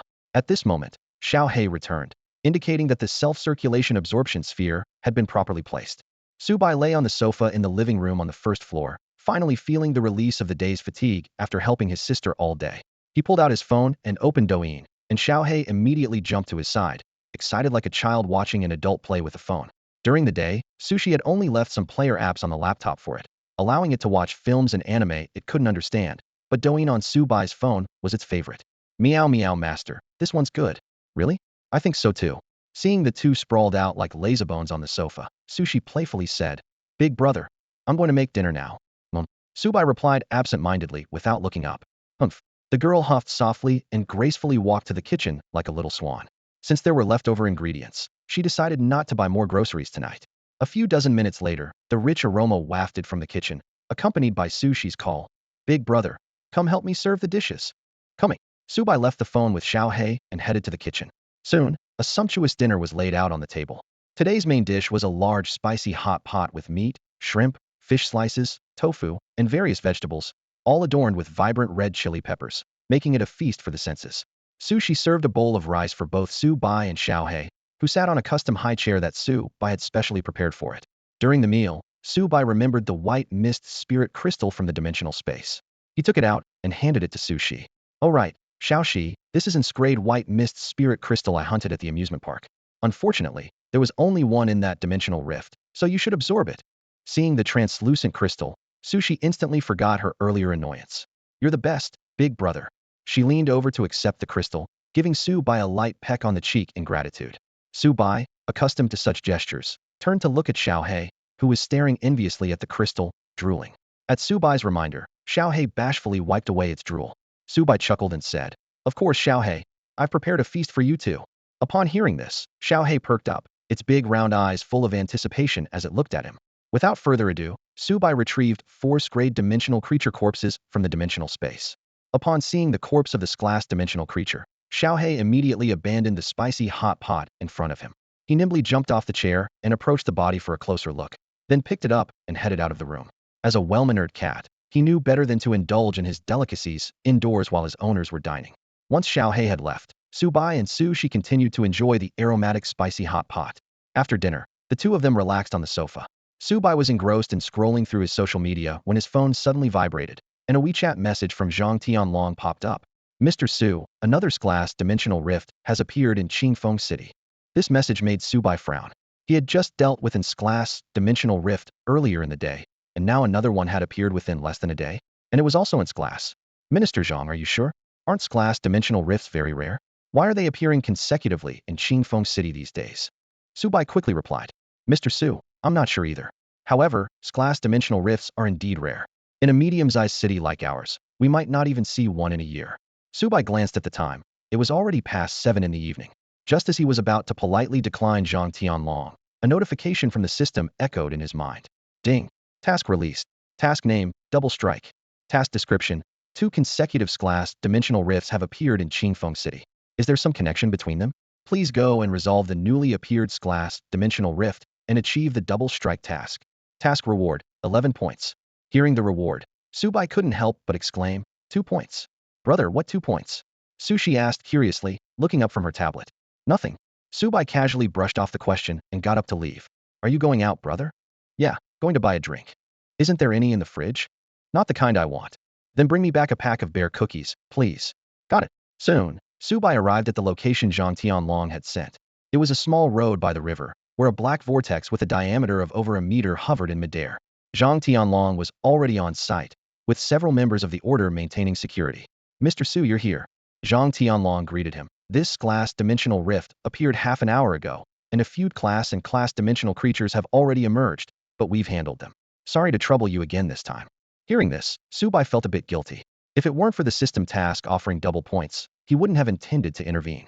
However, he maintained a righteous expression on his face. It's nothing. I'll be back in no time. With that, he headed straight for this glass dimensional rift. As soon as Subai entered this dimensional rift, he was enveloped by a familiar white mist.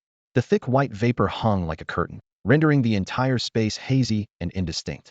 This is also a misty dimension world, Subai murmured to himself, his gaze piercing through the fog to assess his surroundings. The priority was to complete the mission and seal this level dimensional rift. Energy surged within Subai as he darted like an arrow into the denser part of the white fog. Along the way, he targeted a level and above dimensional creatures, collecting their bodies into his dimensional space to take back and feed to Xiaohei. Soon, an S-level dimensional creature appeared before Su-Bea, multi-legged millipede. This giant arthropod was over 3 meters long, resembling an earth centipede but far more menacing. Its brown-black exoskeleton gleamed coldly in the mist, and its countless sharp limbs writhed beneath its body, enough to send anyone with a fear of clusters into a panic.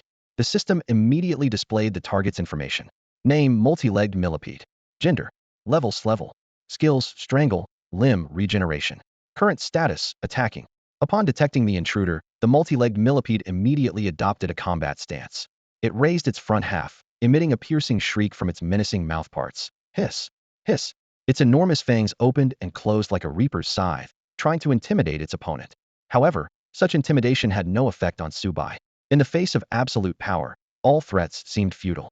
Seeing Subai remain unfazed, the millipede grew furious and ceased its warnings, suddenly lunging at Subai with its raised upper body. Hiss. Hiss. With a chilling shriek, its countless sharp limbs scraped together, producing a hair-raising creak sound. Faced with this fierce onslaught, Subai's lips curled into a slight smile as he calmly remarked, "Too slow." Crack. The menacing head of the multi-legged centipede lunged at Subai, its sharp fangs aimed viciously. In that critical moment, Subai unleashed the white dragon's derived skill, Dragon's Might, an invisible but suffocating pressure that instantly enveloped the entire space. Under this terrifying dragon's might, the centipede's hard shell emitted a cracking sound, unable to withstand the pressure. In an instant, the 3-meter-long behemoth shattered, turning into scattered debris, with green bodily fluids and broken shell fragments flying everywhere. Oops, didn't control my strength well, and it turned into pieces, Subai said helplessly as he withdrew the dragon's might, looking at the mess before him. Looks like Xiaohei's centipede feast is ruined. At this moment, Xiaohei, who was lounging leisurely on the villa's sofa, suddenly sneezed. Meow meow. Xiaohei looked puzzled, then happily thought, meow meow? The master must be thinking of me outside. That's it, meow-o. Back in the white mist world, having dealt with the centipede, Subai continued his exploration. Through several dimensional world experiences, he had come to understand the vastness of these worlds. The danger level assessment provided by SOD was limited to the energy level of the strongest creature within a 100-mile radius of the dimensional rift, which was the limit of their detection equipment. At that moment, Subai swung a fierce punch, and the sharp wind from his fist dispersed the surrounding white mist, revealing 3 similarly shaped figures. With the activation of the White Dragon Emperor's Eye, the information of these creatures immediately appeared before him. Name, Mist Messenger. Gender, level Peak S-Class. Skills, Fog Transformation, Phasing, Concealment. Current status, on guard. These 3 Mist Messengers had unique forms, with upper bodies resembling humans, but their lower halves were like flowing clouds of mist. They hovered 3 meters above the ground, standing about 5 meters tall, their entire bodies composed of white mist, elusive and shifting. Each messenger held a fog scythe glinting coldly, standing like 3 grim reapers before Subai. Gazing at these formidable opponents, Subai's lips curled into a slight smile. Hope you won't be as weak as those previous S-class ones. The 3 mist envoys stood for a moment before launching a sudden attack. Their bodies, resembling clouds and mist, appeared in front of Subai in the blink of an eye. 3 scythes made of white mist were raised high, gleaming coldly as they slashed down towards Subai with force. Subai's lips curled slightly as he swiftly flicked his right index finger. With a crisp pop, pop, pop, the 3 mist scythes shattered instantly. The broken scythes dispersed into the surrounding mist before they even hit the ground. The mist envoys looked on in disbelief, staring blankly at the dissipating fragments of their scythes. They knew how sturdy their mist scythes were, yet they had been easily severed. They began to emit a low, woo-woo sound, seemingly communicating with each other. You dare to communicate so casually in front of me? Subai said coldly before launching a punch. Though it didn't hit directly, the force of the punch roared like a caged beast, sweeping towards the 3 mist envoys. They tried to dodge, but it was too late. With 3 explosive sounds, the mist envoys, each 4 or 5 meters tall, were shattered by the force of the punch, dissolving into wisps of mist. However, Subai soon noticed that their presence hadn't completely vanished. The scattered mist began to converge toward the center, and the energy fluctuations in the space surged rapidly. Subai watched this with keen interest until the mist formed into a new, massive figure. He immediately activated the White Dragon Emperor's Eye to investigate. Name, Mist Lord. Gender, none. Level, Special S-Class. Skills, Mist Clone, Transformation, Stealth. Current state, Trinity. They can even combine? Subai was slightly surprised, but his demeanor remained calm. Even if the 3 Mist Envoys merged into one and reached Special S-Class, they still posed no real threat to him. The Mist Lord now had a larger form and exuded a stronger aura, but Subai's gaze remained as calm as still water. Compared to the previous Mist Messengers, the Mist Lord in front of him, having completed its fusion, was like an enlarged version. It let out an earth-shattering roar, its aura dispersing the surrounding white mist into rippling waves. Eh. Subai sneered coldly, his eyes full of disdain. Just a mere special class. I want to see what you can do after merging. This provocation seemed to infuriate the Mist Lord. Its body, floating in midair, shuddered violently, instantly forming 3 long spears of white mist around it. These spears, condensed from energy, appeared as solid as reality, their tips emitting a piercing chill as if they could penetrate anything. With a wave of its massive hand, the Mist Lord sent the 3 spears hurtling through the air, aimed directly at Subai. The sharp whistling sound of them slicing through the air was audible. Yet, facing this fierce attack, Subai remained unfazed, standing still without a flinch. When the spears were just a meter away, a strange scene unfolded. They suddenly halted in midair, as if colliding with an invisible barrier. The Mist Lord let out a roar of astonishment. Humph! Subai snorted softly, suddenly unleashing the energy within him. The 3 white mist spears instantly dissipated into vapor, and the residual force of this energy surged directly toward the Mist Lord. Buzzboom! The Mist Lord's body trembled violently, flying backward like a kite with a broken string, crashing heavily to the ground. Before it could react, Subai's figure flashed behind it, delivering a powerful stomp. Boom boom! The Mist Lord's misty head exploded under the impact, and its entire body dissolved into vapor, vanishing into the air. All that remained on the ground was a milky white crystal. Subai picked up the crystal, a flicker of surprise and delight in his eyes. The structure of this special class Mist Lord was indeed similar to the previous white mist spirits, leaving behind a crystal that contained all its energy upon death. Without hesitation, he placed the crystal in his mouth.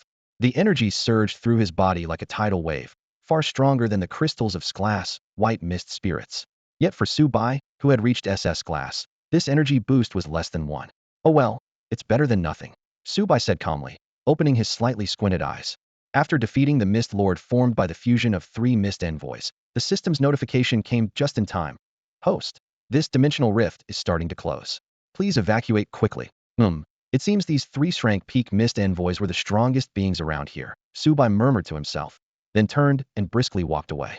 A minute later, when Subai returned from the world of white mist, Zhang Tianlong and the others waiting at the other end of the dimensional rift wore expressions of astonishment. Zhang Tianlong, aware of Subai's true identity and strength, managed to stay composed, but the other guardians couldn't hide their shock. He was only in there for a few minutes, right? Could the creatures inside be so strong that he needs our Sad's support? Someone whispered. As the crowd murmured, the black vortex in the center began to shrink rapidly. In just a few breaths, the shrank dimensional rift completely closed and vanished. Look, the dimensional rift actually closed. How is that possible? Closing a dimensional rift requires the extensive hunting of top-tier dimensional creatures. Did that young man really achieve it in less than 10 minutes? The discussions grew more fervent. Such a terrifying hunting speed. Even Minister Zhang and Minister Zhu together couldn't manage that. Not to mention, even an 8th level guardian would find it difficult. Does that mean his strength surpasses Minister Zhang's? Who exactly is this young man? Is he one of our SOD guardians? Hearing the escalating chatter, Zhang Tianlong frowned. All right, everyone quiet down. His voice carried a wave of energy that instantly silenced the discussions. Although he looked slightly exasperated, his expression turned respectful when he faced Su Bai.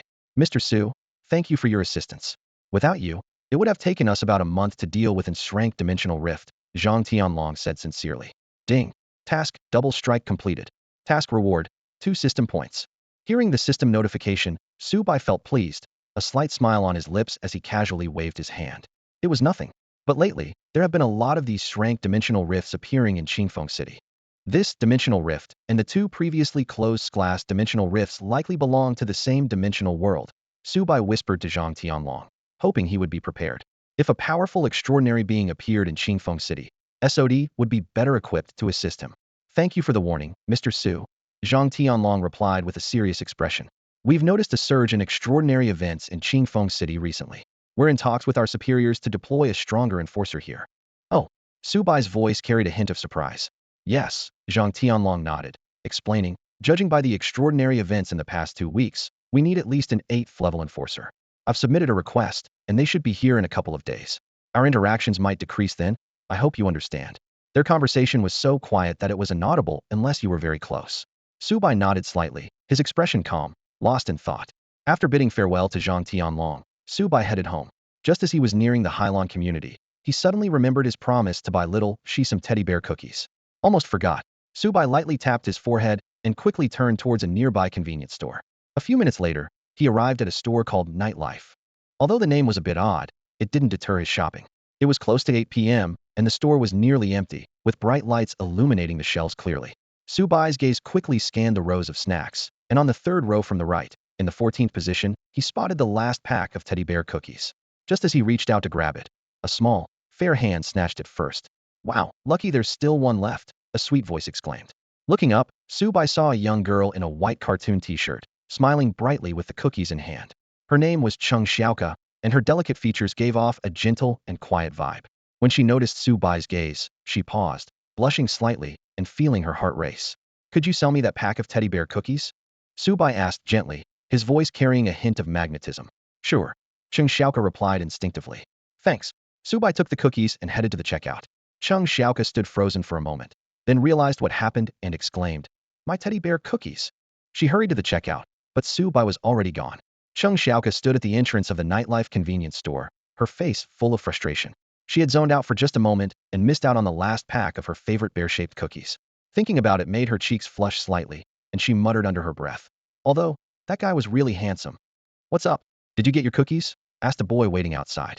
This was Mou, her partner, with striking red short hair and a cool demeanor that matched his good looks, the epitome of a male idol. Cheng Xiaoke's annoyance grew at his words. Don't mention it. There was only one pack of bear cookies left, but her sentence trailed off. And then what? Mou pressed, seeing her expression as if she had bitten into something bitter. Humph. Cheng Xiaoke huffed, clearly not wanting to continue the topic. Instead, she asked, Hey Mou, how's the contact with SOD going? When are they coming to pick us up? Are we supposed to sleep on the streets? Despite Cheng Xiaoke's slightly complaining tone, Mou remained indifferent. I wouldn't mind that. What? An 8th level order keeper willing to sleep on the street? Cheng Xiaoke was speechless about her expressionless partner, thinking to herself, why did the boss pair me with you? Meanwhile, at number 66 in the Hylon Villa district, Su Bai had already returned home. He handed the bear cookies he got from Cheng Xiaoke to his sister, Sushi. Here, the bear cookies you wanted. Thanks, big brother. Sushi was all smiles as she reached for the cookies, but then paused. Her delicate brows furrowed slightly, as if she sensed something unusual. What's wrong? Su Bai noticed her reaction and asked, Big brother, why do these bear cookies smell like another girl? Sushi questioned seriously. Su Bai's lips twitched almost imperceptibly. He remembered that due to genetic modification, his sister had a feline-like keen sense of smell. After a quick thought, he replied, maybe it's the scent from the cashier lady? Oh okay, Sushi nodded in understanding and happily settled on the sofa to enjoy the cookies. At that moment, Subai realized, why am I explaining this? Later that evening, Subai's WeChat alerted him to a transfer from Zhang Tianlong. Ding. You've received 5 million yuan. Looking at the numbers, he felt completely indifferent to money. On the morning of the last day of the weekend, Subai woke up from his soft, comfortable bed, feeling the cozy sensation beneath him, and slowly opened his eyes. Subai awoke to the serene face of a sleeping girl, Sushi. Carefully, he got out of bed without disturbing her and quietly went to freshen up. Such a morning routine had become a regular part of his life. After washing up, Subai headed to the living room on the first floor. He prepared a simple breakfast, ate a little, and then sat on the sofa browsing his phone. When he opened the Qingfeng City Extraordinary website, he was met with a series of highlighted posts, all discussing yesterday's amusement park monster incident. This was not surprising. At least 8,000 visitors at the park had witnessed the appearance of an extraordinary dimensional creature. Subai quickly scanned through the posts. Terrifying. Extraordinary monsters appear in the amusement park, several casualties reported. Major incident. Level dimensional rift opens at Qingfeng City Amusement Park. Suspected level 8 order enforcer involved. Heartbreaking. Child encounters danger while in the restroom. High price for level dimensional creature carcass. Seeing these sensationalist headlines, Subai shook his head. Not only had the extraordinary community learned of this level dimensional rift at the amusement park, but even ordinary citizens were now aware of this terrifying event. If the SOD didn't handle the aftermath properly, it could lead to social unrest. However, none of this concerned him directly. Aside from the amusement park incident, the topic of mutated creatures in Qingfeng City continued to be a hot topic. Although the SOD order enforcers were working hard to eliminate them, many mutated creatures still roamed the city, threatening the safety of its residents. After browsing the extraordinary site, Subai opened Douyin to relax. Around 9 o'clock, a sleepy-eyed Sushi came downstairs, her golden hair slightly messy. Is there any breakfast, big brother? Sushi asked, yawning and stretching, revealing her perfect midriff. Subai gestured helplessly towards the table. It's all cold now. You stayed up late watching anime again, didn't you? Oh, I couldn't help it. It was too good, the girl mumbled defensively. Go heat up some bread before you eat. Just then, Xiaohei suddenly appeared out of nowhere, jumping onto the sofa. Meow, meow, master. I just caught a mutated rat in the backyard park. Subai was startled. Could it be a mutated rat? A system prompt immediately followed. Ding. Task released. Task name. Clean up the backyard. Task description. A nest of mutated rats has appeared in the backyard of your new villa. Please eliminate all mutated rats in the villa's backyard today. Task reward. 1 system point. Upon hearing the system's task announcement in his mind, Subai became instantly alert. He turned to the black cat beside him and asked eagerly, Xiaohei, where's the mutated rat you caught? Xiaohei elegantly lifted a front paw and pointed to its slightly bulging belly, indicating that the prey had already been eaten. You little rascal. Subai shook his head helplessly. You'll eat anything. Aren't you afraid of getting a stomachache? Never mind. Take me to where you found it. Xiaohei let out a cheerful meow and immediately trotted toward the door. Subai followed closely and soon arrived at the small park in the backyard of Villa number 66. This place was Xiaohei's usual hunting ground and where it had discovered the mutated rat earlier that morning. Xiaohei led Subai to a secluded corner of the park, where several holes of varying sizes dotted the dirt ground. They've made a home right in my backyard? Subai frowned, surprised at how severe the mutation situation in Qingfeng City had become. He looked down at Xiaohei and said, there must be more mutated rats here. It's up to you to handle them. Xiaohei immediately straightened up, adopting a solemn demeanor as if accepting an important mission. Go on, catch them all, Subai said with a smile. Without hesitation, Xiaohei dove into a hole just big enough for it. Soon, a few silver-gray rats, roughly the size of Xiaohei, scurried out of other holes in a panic. Their beady black eyes scanned the surroundings warily, and upon spotting Subai, they attempted to flee. Subai smirked and let out a soft hum, releasing a trace of white dragon aura. The 4 mutated rats froze on the spot, their nervous systems shattered by the overwhelming pressure. Moments later, Xiaohei emerged from the hole, dragging 3 subdued mutated rats. Seeing the results of its efforts, it let out a satisfied meow. These are all yours, Subai said. Xiaohei beamed with delight and quickly devoured the E to D level mutated rats. While the experience gained didn't significantly boost its strength, Xiaohei certainly enjoyed the tasty treat. Ding. Task, clear the backyard completed. Task reward, 1 system point. Hearing the system's notification, Subai felt pleased. Earning a system point so effortlessly on this morning was a promising start. Subai returned to the living room to find She lounging lazily on the sofa, scrolling through her phone while savoring freshly baked bread. She wore a light pink short dress, with her shoulder straps casually hanging, ready to slip off at any moment. She was slumped in the soft sofa without a care, yet exuded an inexplicable charm unique to young girls. Xiaoxi, it's the last day of the weekend. Where do you want to go? Subai asked as he sat down next to her. Her eyes lit up instantly, her golden eyes turning to Subai. Let me think. How about you take me shopping, big brother? Her tone was filled with obvious anticipation. Faced with his sister's expectant gaze, Subai found himself unable to utter the refusal he had been about to say.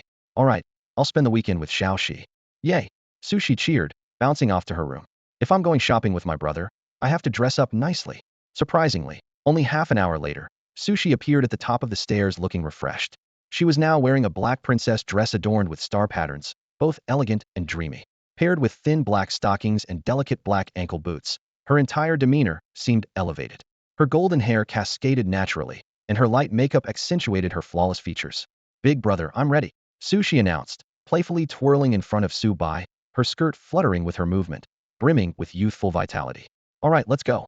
They drove to the busiest shopping street in Qingfeng City, with Sushi affectionately holding Subai's arm, eagerly looking around.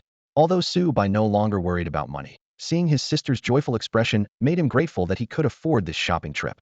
The entire afternoon was spent exploring nearly every major mall. However, Sushi seemed to enjoy the time spent with her brother more than buying things, as she didn't purchase much. As the clock neared 5 in the evening, their shopping adventure was coming to an end.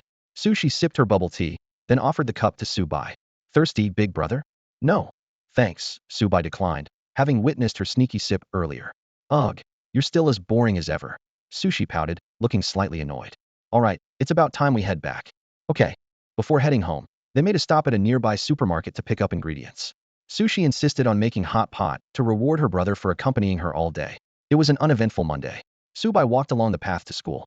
The gardenias and crepe myrtles lining the road were in full bloom, with the white gardenias exuding a subtle fragrance, while the crepe myrtles dotted the scene with clusters of pink, adding a touch of vitality to the streets of Qingfeng City. Subai squinted his dark eyes slightly, relishing the pleasant morning light. As he indulged in the beauty of the morning, a mechanical prompt sounded in his mind. Ding. Task issued. Task name, Dangerous Flower Sea.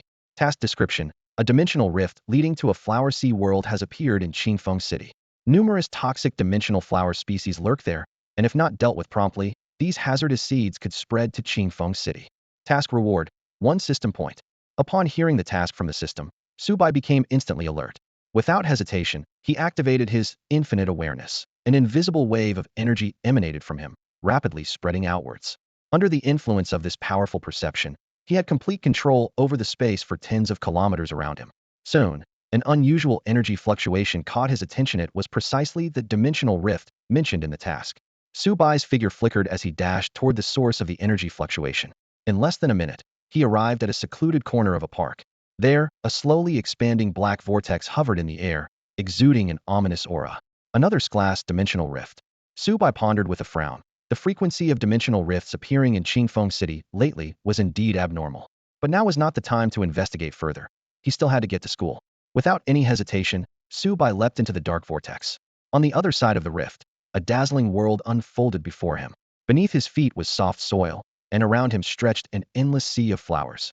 Red, white, yellow, black, and other colors blossomed in competition, creating a breathtaking natural tableau.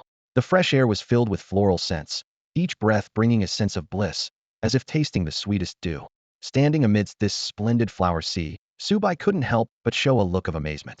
Although the scenery was enchanting, he knew all too well that this seemingly beautiful flower sea concealed deadly dangers. Air. Wait. Subai suddenly snapped out of his reverie. Why was the air sweet? This unusual discovery immediately triggered his alertness. His gaze quickly swept across the surrounding sea of flowers, recalling the warning in the system task. Some dimensional plants in this floral world possess deadly toxicity. Activating the white dragon emperor's eye, the flowers and plants before him instantly revealed their true information. Dora flowers, Class A, emit hallucinogenic fragrance and have mental manipulation abilities. 100-leaf flowers, AR Class, possess illusion creation and consciousness interference traits. Looking around, hundreds of these plants turned out to be conscious dimensional beings, with one standing out as an S-Class peak, Phantom, Vine Purple Flower. He realized he had been caught in the mental interference of these mesmerizing dimensional plant species. Fortunately, he had formidable mental strength and the infinite consciousness ability. Since these flowers aimed to attack mentally, he would turn the tables on them. Subai activated infinite consciousness, unleashing an invisible wave of mental force that rippled outward. The surrounding mesmerizing flowers shook violently, emitting sharp cries. Yeah, yeah, yeah. The unexpected sound caught Subai by surprise. Of course, host. They're not ordinary plants. These mesmerizing dimensional flowers have complete consciousness and thought processes, so naturally, they can make noise. The system quickly explained. Subai's mouth twitched. I was asking which organ they use to make those sounds. Faced with this probing question, the system fell silent. Ignoring the system's mysterious front, Subai focused on the S-class peak phantom vine purple flower. This giant purple bloom stood 5 meters tall, its massive purple-pink flower crown supported by thick green stems, continuously releasing mind-affecting pollen. Subai suddenly flashed next to the phantom vine purple flower, a move that caused the giant flower's petals to tremble violently. Before he could ponder this curious sign of intelligence, the ground shook. Dozens of thick, spiked vines erupted from the earth, swirling around the phantom vine purple flower like venomous serpents. Confronted with this threatening display, Subai didn't retreat. Instead, he watched the writhing vines with interest. Seeing his fearlessness, the phantom vine purple flower launched a fierce attack. The thick, gray-brown vines, as wide as an adult's arm, whipped towards Subai with a deafening crack.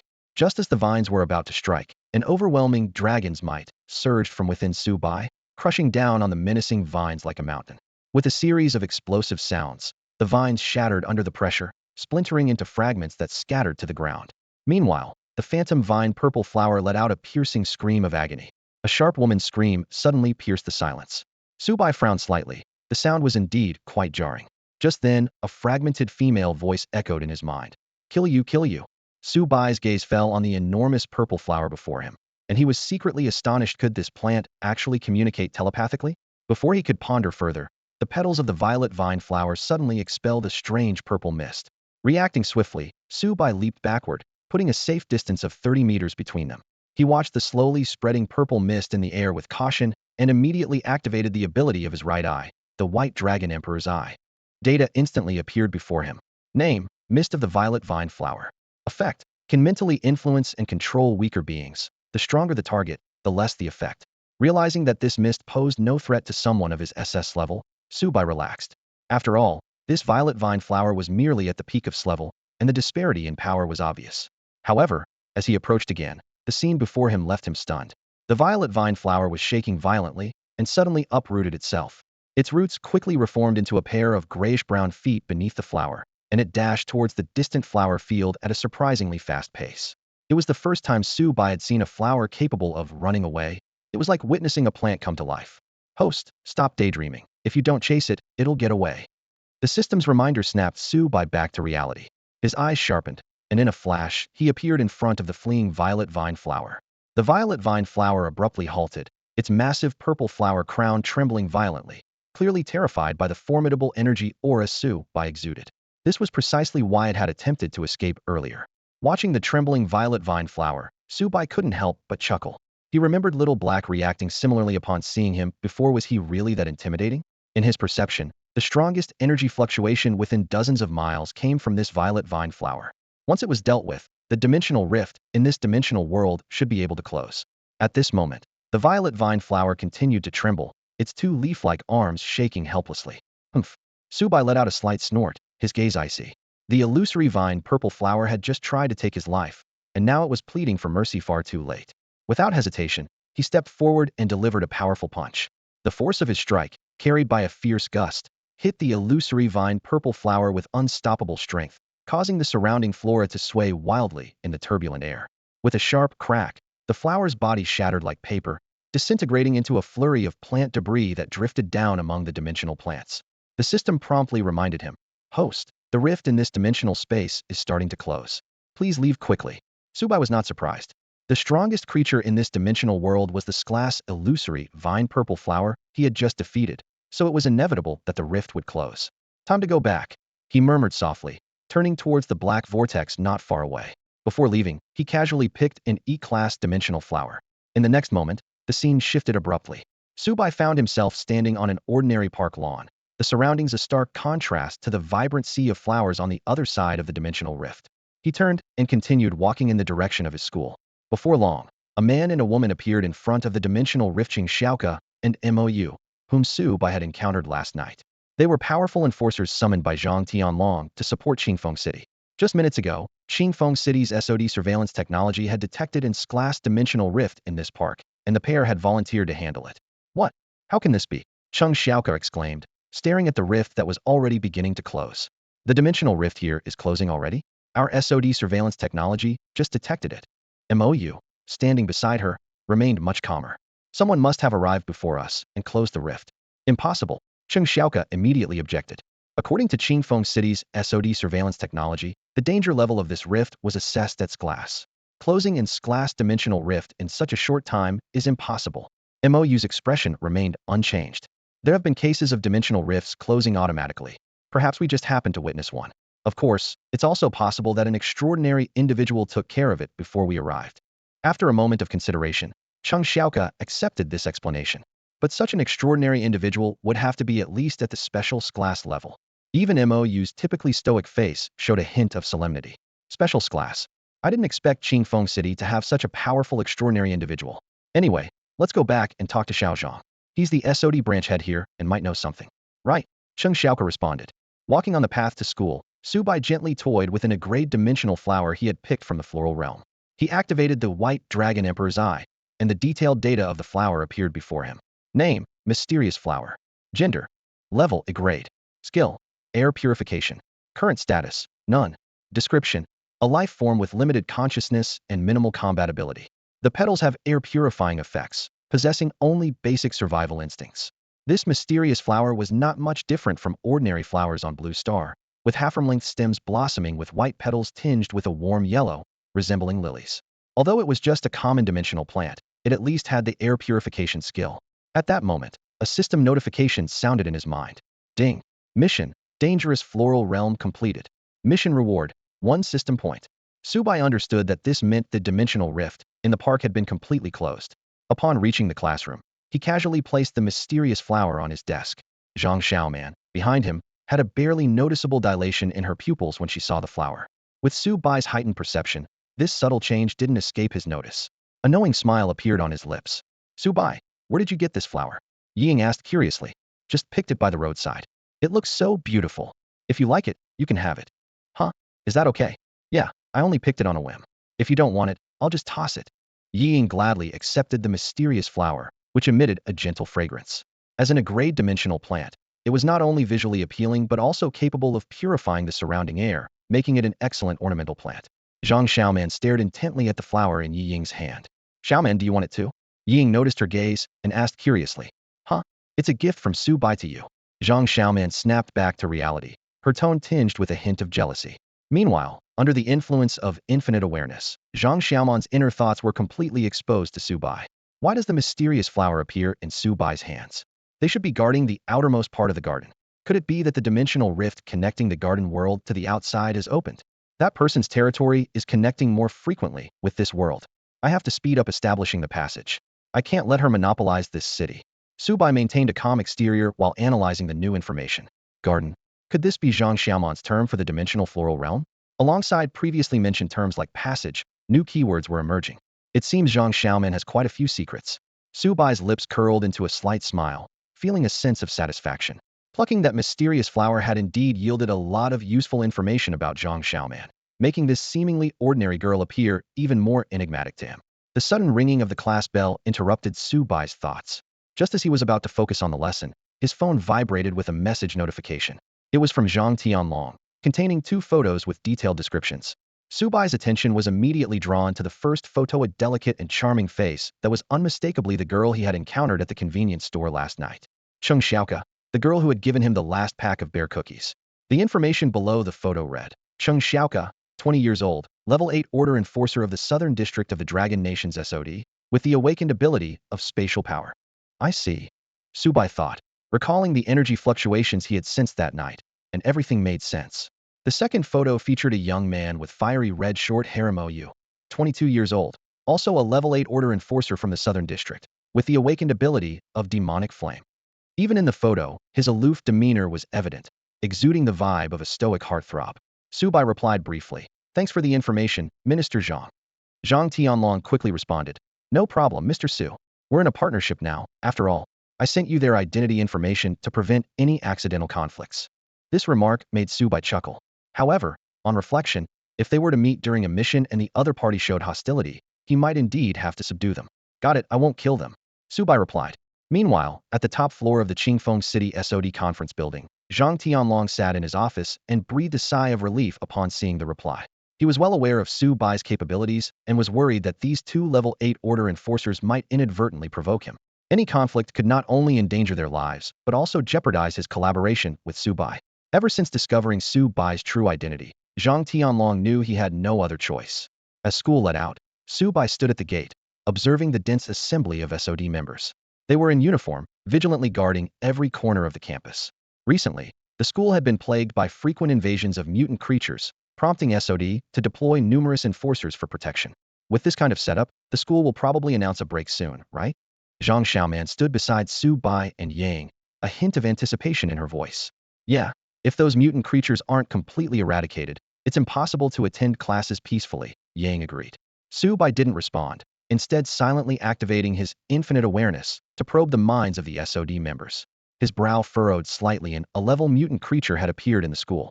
For a college in a medium-sized city like Qingfeng, this was undoubtedly a significant threat. Back home, Su Bai's phone buzzed. The teacher had posted a notice in the group chat. Due to the recent extraordinary crises in our city, after discussions between special departments and the school, it's been decided that Biluan High School will suspend classes for a week. Please take note. The group chat was instantly flooded with students' cheers. Su Bai murmured softly. Classes really are suspended. He knew that dealing with an A-level extraordinary creature would either require a large-scale operation or heavy weaponry. As for why someone as powerful as Zhang Tianlong wasn't involved, it was because extraordinary crises were erupting all over Qingfeng City, and Biluan High School was just one of many. Su Bai tossed his backpack onto the sofa and sat down.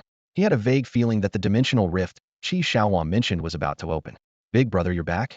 Sushi came down the stairs cheerfully, wearing a loose white t-shirt and ultra-short denim shorts, her curves faintly visible. Xiaoxi, how many times have I told you to dress properly? Su Bai said helplessly, noticing her exposed shoulder. Hee, there aren't any outsiders at home anyway. Sushi replied nonchalantly, sitting down next to him. What do you want for dinner, big brother? Anything's fine. Whatever you make is delicious. Then let's have braised pork ribs. Sushi said happily, heading to the kitchen. Shortly after, she poked her head out again. Big brother, it seems we're out of soy sauce. Su Bai got up, calling to Xiaohei, who was lying on the lawn in the front yard. Xiaohei, come with me to buy soy sauce. Meow meow. Xiaohei happily followed. The Death Knight King at the door wanted to join them, but realized his appearance was not suited for human society, so he stayed behind. Su Bai drove his little Pegasus to the nightlife convenience store, locked the car, and went inside with Xiaohei. As soon as they entered, Xiaohei was captivated by the array of goods on display. When Xiaohei saw the chips that Su Bai had previously given it, an involuntary surge of energy coursed through its body. This brief energy fluctuation was keenly detected by Cheng Xiaoka, who happened to be passing by. Cheng Xiaoka, who was on her way to the nightlife convenience store, suddenly stopped in her tracks, a serious expression appearing on her delicate face. As an 8th level order from the SOD Southern District sent to support Qingfeng City, she understood all too well what detecting extraordinary energy in the city meant. If it was an extraordinary being, it was manageable, but if it was an extraordinary monster, the consequences could be dire. Utilizing her powerful sensory abilities, Cheng Xiaoka instantly pinpointed the source of the energy fluctuation. It was precisely her destination, the nightlife convenience store. With swift steps, she dashed towards the store. At that moment, Su Bai was just exiting the convenience store holding a bottle of soy sauce. Their eyes met, and both were momentarily stunned. It's you, Cheng Xiaoka blurted out. Seeing Su Bai's unforgettable face, she couldn't help but recall the events of that night. Damn it, I was lured by this guy's looks and lost my bear cookies. She thought to herself in annoyance. Faced with the girl's resentful gaze, Su Bai was momentarily puzzled. Could it be because I didn't properly thank her that day? He pondered briefly, then offered a polite smile. About the bear cookies last night. Thank you. No problem. Cheng Xiaoka stammered, her cheeks turning a shade of pink. To her, if MOU's looks scored a 95, this man's appearance was at least worth 150. Sensing the atmosphere becoming slightly awkward, Su Bai decided to make a quick exit. I have something to attend to, so I'll be going. Okay. Cheng Xiaoka watched his retreating figure before suddenly recalling her original purpose for coming. She immediately began searching around the convenience store, but found that the energy fluctuation had completely vanished. In the car, Su Bai glanced at Xiaohei on the passenger seat. The little creature was holding its head, looking both adorable and comical as it appeared to acknowledge its mistake. Meow meow, master, I'll be more careful next time. Xiaohei mewed in frustration. Su Bai sighed softly. He knew very well that if Cheng Xiaoke discovered Xiaohe was in class peak extraordinary creature, he would inevitably have to confront this 8th level order.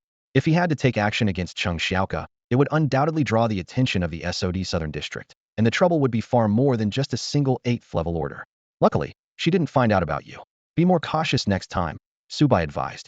The next morning, Subai woke up naturally with his internal clock. The moment he opened his eyes, he immediately noticed the unusual dimness of the room. Strange, did I wake up too early? He muttered to himself. A sleepy voice came from beside him. Since it's still early, just sleep a bit more, big brother. Subai looked helplessly at the girl, Xiao Shi, who was nestled in the covers beside him. This had become a routine. She always sneaked into his bed in the middle of the night to sleep. Xiao Shi, you should sleep in your own bed. No way, sleeping together helps strengthen our bond. Xiao Shi wrapped the blanket tighter around herself, curling up into a ball. Subai shook his head and said no more. He glanced at the time. It was already past 7 in the morning. Normally, in the summer, Qingfeng City should be basking in sunshine by now. He turned towards the window, gazing at the front yard of the villa, and murmured, "Why is the weather so gloomy today?" Meow meow. Xiaohe suddenly appeared at Subai's feet. Master, there's a lot of white air outside. White air. Following Xiaohe, Subai went to the front yard of the villa. Standing on the soft grass, he looked around. The air surrounding villa number 66 was filled with a faint white mist. This scene was exactly like what he had seen in the dimensional world of the glass dimensional rift. Master, the Death Knight King standing guard at the villa's door saluted Subai. Xiaowang, when did this white mist appear? Master, these white mists appeared suddenly around dawn, seemingly spreading from other areas. I confirmed there was no danger, so I didn't disturb your rest. Subai nodded and then expanded his infinite awareness perception field. He quickly discovered that it wasn't just villa number 66. The entire Hylon community and all the areas he could perceive were filled with this white mist. For ordinary people, this might just seem like a slightly smoggy day, but Subai knew it was anything but normal. He reached out to touch the mist in front of him. It was like white air, intangible yet undeniably present. Looking up at the sky, the blazing summer sun was completely obscured, nowhere to be seen. Why had these mists, so similar to those in the dimensional world, appeared over Qingfeng City? Subai gazed out the window, seeing nothing but endless white mist enveloping the world like a heavy curtain. The thick fog blocked most of the sunlight, making the morning bedroom appear unusually dim. Little Hay, however, was full of curiosity about this unusual sight, meowing excitedly beside him. Subai stared for a moment at the villa area shrouded in fog, then took out his phone and sent a message to Zhang Tianlong. Minister Zhang, what's going on with this fog? After about a minute, Zhang Tianlong replied, Sorry, Mr. Su, things are a bit hectic here. Everything was normal last night, but it seems overnight, Qingfeng City became covered in a massive fog. Our scientific experts have determined that this is not a typical natural phenomenon, but some form of extraordinary energy presence. A series of messages followed. SOD has not yet determined the fog's danger, but we issued a citywide lockdown this morning. All residents must stay indoors, and those outside are being directed to the nearest emergency shelters. SOD operatives have been dispatched to investigate, and I've reported the situation to the Southern District headquarters. As Subai pondered the sudden appearance of the fog, a system notification sounded. Ding. Task released. Task name, White Fog Crisis. Task description, Qingfeng City is suddenly enveloped by massive fog. Where did it come from, and what threat does it pose to the city? Please resolve the fog incident in Qingfeng City within the next week. Task reward, 10 system points. Seeing the task reward, Subai was astonished. System, did you make a mistake with the reward? Host, please watch your language. Even if you're handsome, that's no excuse. Omega, the system responded indignantly. So this reward is confirmed? Subai asked. That's right, the system's task rewards are calculated based on task difficulty. Subai furrowed his brow, deep in thought. Previous tasks usually offered only 1 point, with the most complex ones giving 2, yet this one promised 10. Although confident in his abilities as an SS-level genetic modifier, he decided to remain cautious in the face of unknown extraordinary phenomena. Subai entered the villa and quickly prepared a simple breakfast. After eating, he decided to go out and investigate the current situation. At that moment, Sushi was still asleep, so he only took Xiaohe with him. Before leaving, he solemnly instructed the Death Knight King to guard the villa. Keep watch over the villa, and don't let any extraordinary creatures from the white mist invade. The Death Knight King immediately straightened up and gave Subai a formal salute, expressing his unwavering commitment to defend villa number 66. With Xiaohe in tow, Subai crossed the front yard and stepped into the enveloping white mist. After leaving the Hylon community, he reached a main road in Qingfeng City. The white mist had recently descended, and visibility was still around 10 meters. Despite the government's lockdown order, the street was crowded with people drawn by the eerie spectacle. Their expressions varied, some curious, some frightened, others barely concealing their excitement, and a few with malevolent glints in their eyes. Chaos erupted soon after. Using the mist as cover, some people began looting and even attacking women on the street. Reactions to these crimes varied widely. Some stepped in to help the victims, others hurriedly distanced themselves, and a few even joined the wrongdoers. The white mist seemed to act as a catalyst, rapidly bringing out the darker sides of human nature. Subai remained unfazed by the surrounding chaos, focusing on moving forward.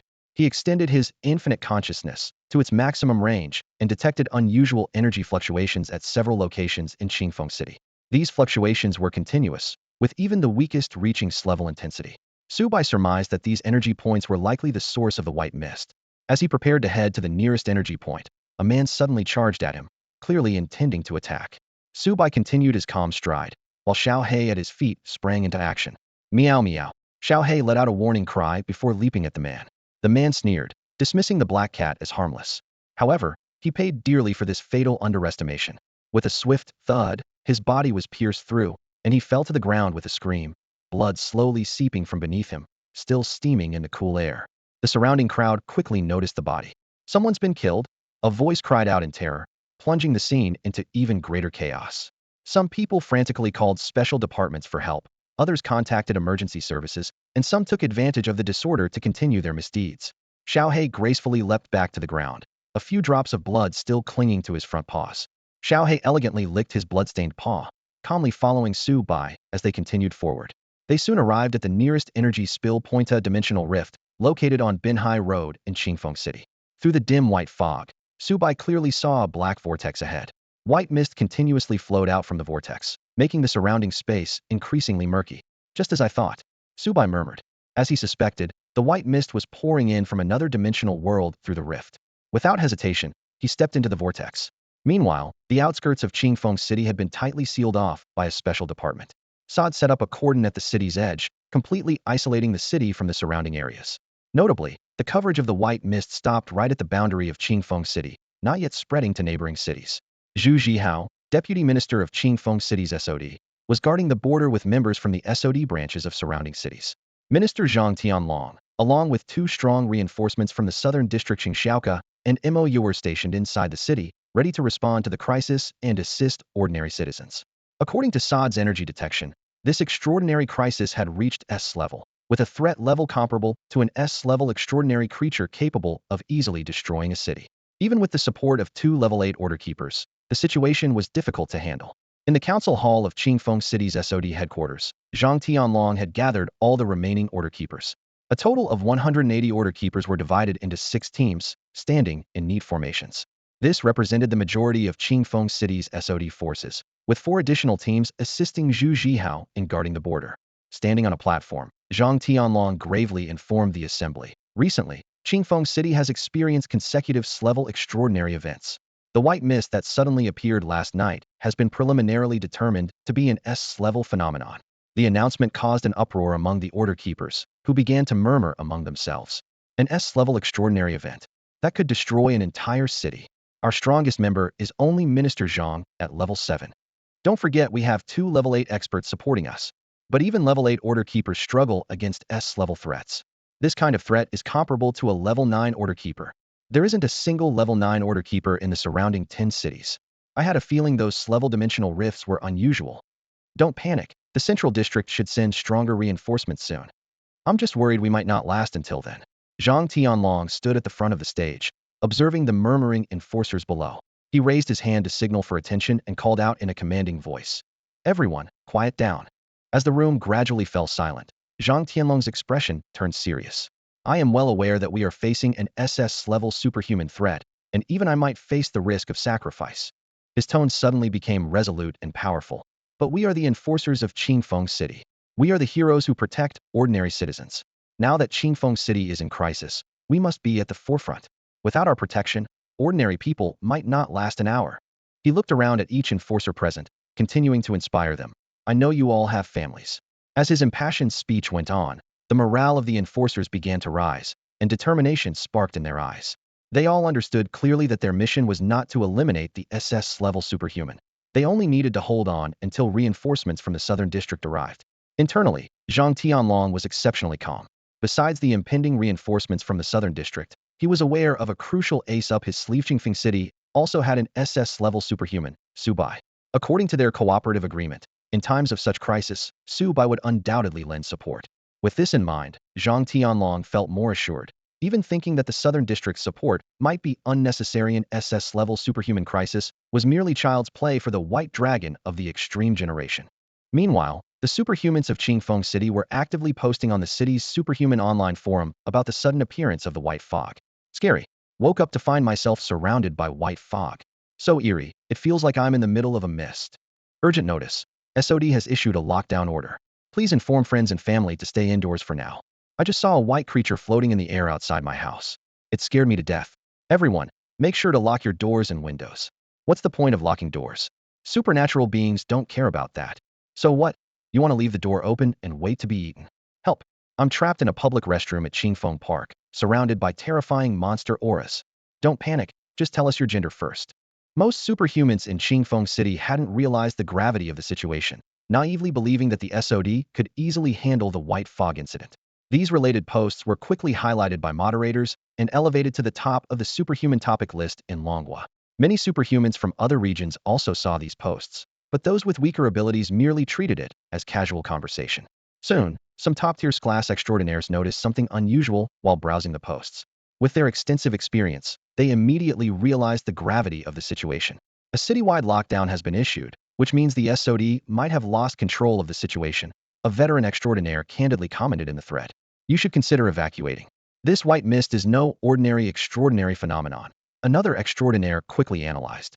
With such a vast coverage, just how high is the danger level? Private messages flooded the post's author. At that moment, more extraordinaires from Qingfeng City started posting new updates about the white mist. The site administrator promptly highlighted and pinned these posts to the top of the Longwood District homepage. The news was even more shocking. Qingfeng City had been completely overrun by an S-class extraordinary white mist. This revelation caused an uproar among the extraordinaires in the Longwood District. An S-class extraordinary event is rare even across the entire Longhua, sparking intense interest in the mysterious white mist, with many sending messages to the post's author. Meanwhile, at the Qingfeng City Hunters Association branch, in a secret meeting room located in the basement of the Rose Bar, Qi Xiaohua was engaged in an urgent discussion with several seasoned hunters who knew her true identity. Ma'am, could this extraordinary white mist be the dimensional rift we've been waiting for? The branch president, also an experienced glass hunter, cautiously inquired. Qi Xiaohua's sharp gaze swept over the questioner. It shouldn't be yet. The energy detector shows that the current white mist's highest energy fluctuation reaches S-class, but it's still quite far from the level predicted by the Central District. However, her eyes turned dangerous. A stronger extraordinary force is about to emerge. Contact the Southern Central District Association immediately, report the current situation, and request support. This dimensional rift that I've been waiting for 2 years is finally coming. In Qi Xiaohua's estimation, an S-class extraordinary event would inevitably be accompanied by an S-class dimensional rift, and there's a greater possibility that an SS-class dimensional rift is brewing. This would not only be a disaster, but also a once-in-a-lifetime opportunity. Once an SS-class dimensional rift opens, without overwhelming power to suppress it, Qingfeng City would be reduced to ruins. However, the dimensional world on the other side of the rift is a treasure trove that countless top-tier extraordinaires dream of, containing opportunities that could elevate them to greater heights. With this in mind, even Qi Xiaohua, an S-class powerhouse, felt a spark of excitement. She had already decided that if given the chance, even with only S-class strength, she would take a gamble in the world of an SS-class dimensional rift. As long as she wasn't too unlucky to encounter an SS-class ruler of that world, there was still a good chance of survival. Subai passed through the dimensional rift and found himself in a familiar world. It was the misty world he had explored before. A shadow darted out from the rift, landing beside Subai. It was Xiao He, who shook its body lightly and transformed from a small black cat into its majestic true form, the black prison cat. Meow meow, the enormous black cat exclaimed with enthusiasm. Are we going to have some action, master? Subai couldn't help but twitch his lips at Xiao He's overly dramatic behavior. Xiao He, you're acting a bit over the top, aren't you? Meow meow. Am I? Xiao He tilted its head, playfully pretending to be innocent. Subai turned his attention to the dimensional rift behind him. Thick white mist was pouring through the black vortex, heading to the other side. This was the source of the white mist in Qingfeng City. He pondered. This might not be the only white mist dimension world. But why didn't the previous dimensional rifts show similar mist leakage? Could it be due to the short duration they were open? Meow meow. Let's go, master. Xiaohei urged impatiently. It's been so long since I've feasted on powerful dimensional creatures. Subai nodded and leapt onto Xiaohei's back. With a mighty roar, the black prison cat dashed into the depths of the misty world. They hadn't traveled far from the rift when they encountered an S-level mist creature. Subai immediately activated the Eye of the White Dragon Emperor. Name: Ashen Mist Phantom. Gender: none. Level: S-level. Skills: Mist Release, Illusion. Current state: active. This Ashen Mist Phantom was strikingly similar to the white mist spirits they had encountered before, as if it had merely donned a different grayish skin. It hovered in midair, nearly indistinguishable except for its color. Meow meow. Master, let me handle this one. Xiaohei was eager for action. Subai had intended to take it on himself, but he agreed to Xiaohei's request. All right, make it quick. With that, he gracefully jumped aside to watch. Meow meow. Don't worry, master. Xiaohei made an okay gesture, completely dismissing its opponent. This display of nonchalance thoroughly enraged the Ashen Mist Phantom. It floated angrily in the air, clearly displeased at being so blatantly disregarded. The gray-white phantom let out a wail and shot towards its strongest opponent, Xiaohei, like an arrow. Seeing this, Xiaohei emitted an excited meow, unleashing an aura of energy at the peak of strength, completely overpowering the gray-white phantom. As soon as their bodies collided, Xiaohei's immense power tore a large hole in the gray-white phantom. White mist poured from the wound, and the phantom realized its opponent was far stronger than expected. In this critical moment, it quickly used the illusion skill, turning its body semi-transparent, wobbling like jelly. Xiaohei's attacks landed on the phantom as if hitting cotton, causing no substantial harm. The gray-white phantom floated smugly. It had a 90 physical damage reduction in this foggy environment, making even peak strength attacks ineffective. Watching its opponent's arrogant demeanor, a fierce glint appeared in Xiaohei's eyes. It despised anyone putting on airs in front of it except for its owner, Subai, of course. Xiaohei's energy surged, its body expanded again. However, relying on its strong damage reduction, the phantom continued to float around proudly in the air. Suddenly, Xiaohei opened its mouth wide and inhaled forcefully. The surrounding air and white mist were sucked into its mouth, creating a vacuum. Without the support of the white mist, the phantom's body began to solidify, and its illusion effect dropped to 50. Seizing the opportunity, Xiaohei gave the phantom no chance to escape into the distant mist. It unleashed its full power, lunging at the airborne phantom. A series of squelching sounds echoed as its frenzied claws left dozens of gruesome wounds on the phantom. Although the surrounding mist began to flow back, the severely injured phantom could no longer use illusion. Xiaohei closed in, delivering a fatal blow, the death cat claw. The phantom's body exploded instantly, dissipating into white mist in the air, leaving behind only a gray-white crystal. Xiaohei gazed at the trophy, its eyes sparkling with excitement. The crystal of the gray-white spirit lay quietly on the ground, and Xiaohei's eyes lit up instantly. However, the black cat did not immediately devour the crystal. Instead, it carried it to Subai and meowed to signal its presence. Seeing Xiaohei's obedient behavior, Subai couldn't help but smile. This is your trophy from the hunt. No need to give it to me. With its master's permission, Xiaohei let out an excited meow and swallowed the crystal in one gulp. A surge of energy filled its body, and the essence of this glass gray-white spirit quickly fused and was absorbed internally. Xiaohei squinted in comfort, savoring the pleasure brought by the energy. Once Xiaohei adjusted, Subai continued forward, with Xiaohei following closely behind. The energy contained in the crystal was immense, making it difficult to fully digest in a short time. The pair quickened their exploration pace, hunting the dimensional creatures within the white mist along the way. Most were mist-type creatures ranging from class to air class, with the only class being the one they encountered initially. Noticing the low exploration efficiency, Subai turned to Xiaohei and said, "Your speed is too slow now." Xiaohei, as large as a truck, shivered and meowed in protest. "Master, I don't want to either. Better change back to your small cat form and jump on me," Subai suggested helplessly. At Xiaohei's current speed, exploring this dimensional world would take too long. "Meow," Xiaohei responded, leaping up and rapidly shrinking in midair from truck size to a small black cat. It nimbly climbed onto Subai's shoulder. "Master, I'm ready. Let's go." As soon as Subai spoke, he accelerated towards the depths of the white mist. Caught off guard, Xiaohei clung tightly to Subai's clothes, its fur blown back by the rushing wind. "Meow? Master, I wasn't ready." Xiaohei protested, but Subai was too focused to respond, as long as Xiaohei didn't fall off. Meanwhile, outside this white mist dimensional world, the mist was shrouding Qingfeng City. As time passed, various dimensional creatures began to appear in Qingfeng City, all of which were at least level in strength, comparable to the ferocity of a tiger. For unarmed civilians, this posed a deadly threat.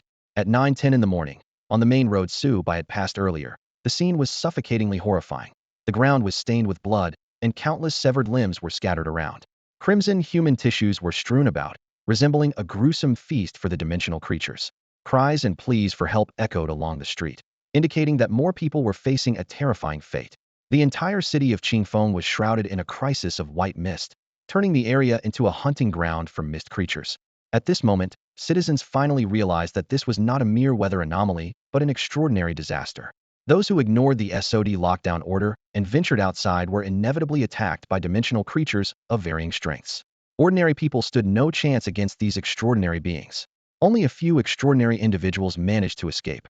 However, when they attempted to call for help, they found their phone signals completely blocked by the eerie white mist. Fortunately, the extraordinary official website, using top-tier extraordinary technology, remained accessible. These survivors immediately posted about the disaster in Qingfeng City, and their posts quickly gained significant attention and comments, with some even being highlighted by administrators.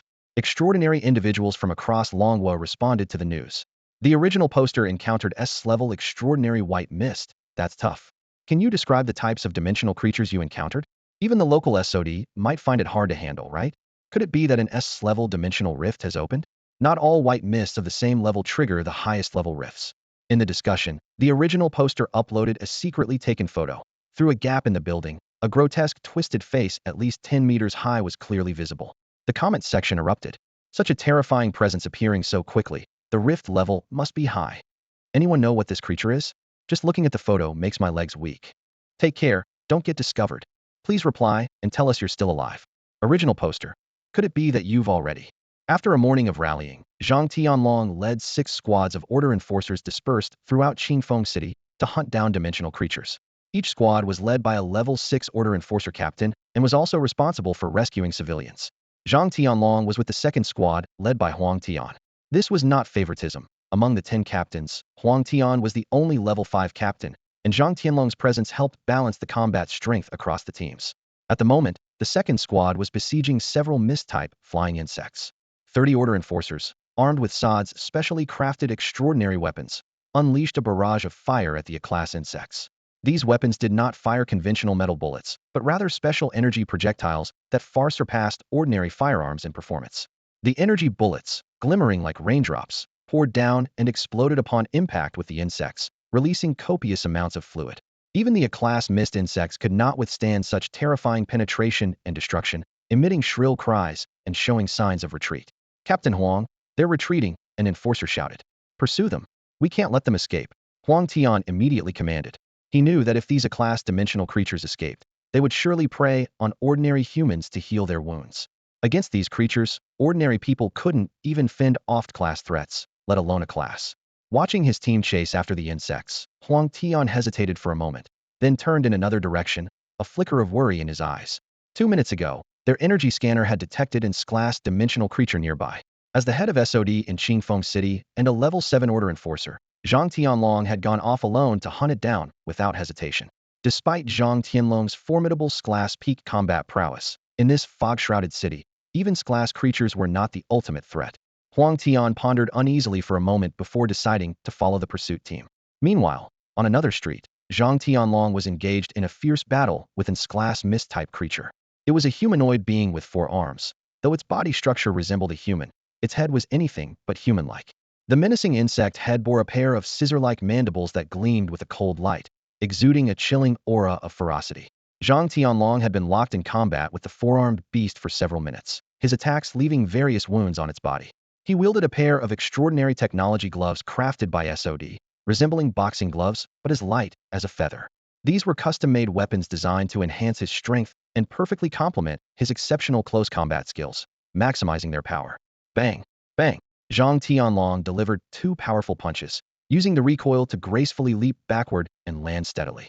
The overformed turtle creature staggered back several steps after being hit, struggling to regain its footing.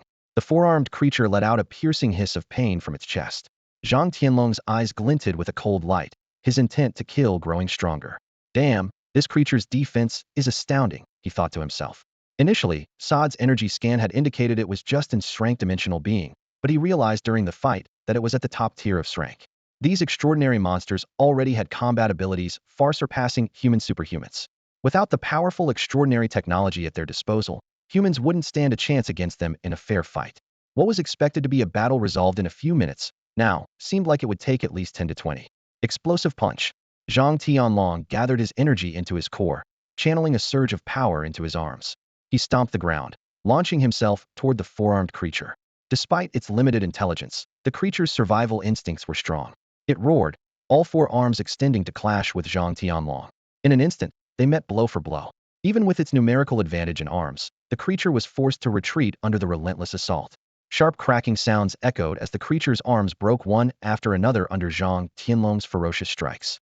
His blows were relentless, driving into the creature's body. With a loud crash, the creature was sent flying, slamming hard against a building wall. Zhang Tianlong pursued, not giving his opponent a moment to breathe. Yet, just as his fatal strike was about to land, the creature narrowly dodged, moving 4 or 5 meters away. Now, the creature's face showed fear. It had initially thought it could fight this human, but now it was uncertain if it could even escape. On another street in Qingfeng City, the team of order enforcers led by Huang Tian had cornered several A-level mist insects into a narrow alley. Inside the alley, flashes from energy guns lit up the surroundings, accompanied by deafening explosions and the whistling of bullets. The A-level mist insects, each about a meter long, let out piercing shrieks filled with anger and defiance as they were trapped under the intense barrage of fire. Without the energy guns, any one of these extraordinary creatures could easily decimate the team.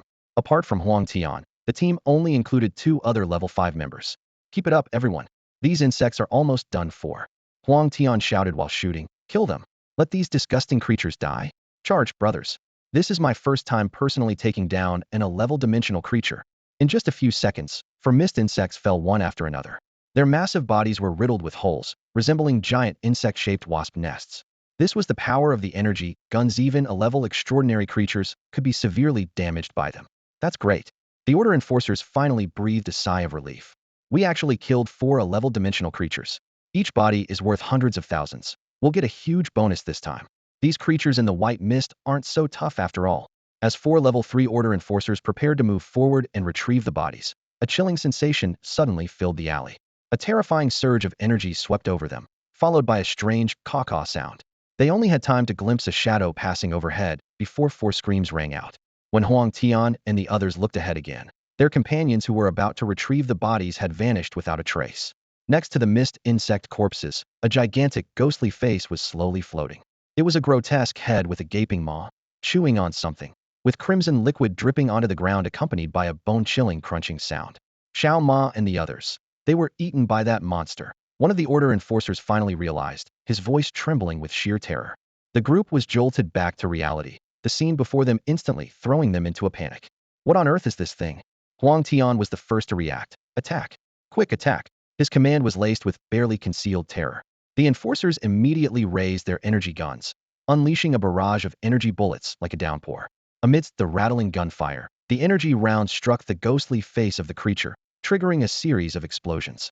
However, as the smoke cleared, the gruesome face emerged unscathed, having just devoured one of the enforcers, its gaping maw spreading wider with a chilling laugh. Haha, eat, eat, eat. The massive, ghostly face drifted slowly toward the remaining enforcers, causing the walls and buildings on both sides of the alley to collapse with a crash. Everyone, including Huang Tian, was filled with dread. Damn it! This thing's energy level has reached Special S class, an enforcer shouted in despair, staring at his energy detector. The warning of such a level sent chills through everyone present. Even Zhang Tianlong, the head of SOD, would struggle to handle it. Just dealt with 4 A-class dimensional creatures, and now a Special S-class appears? This escalation is insane. I don't want to die yet.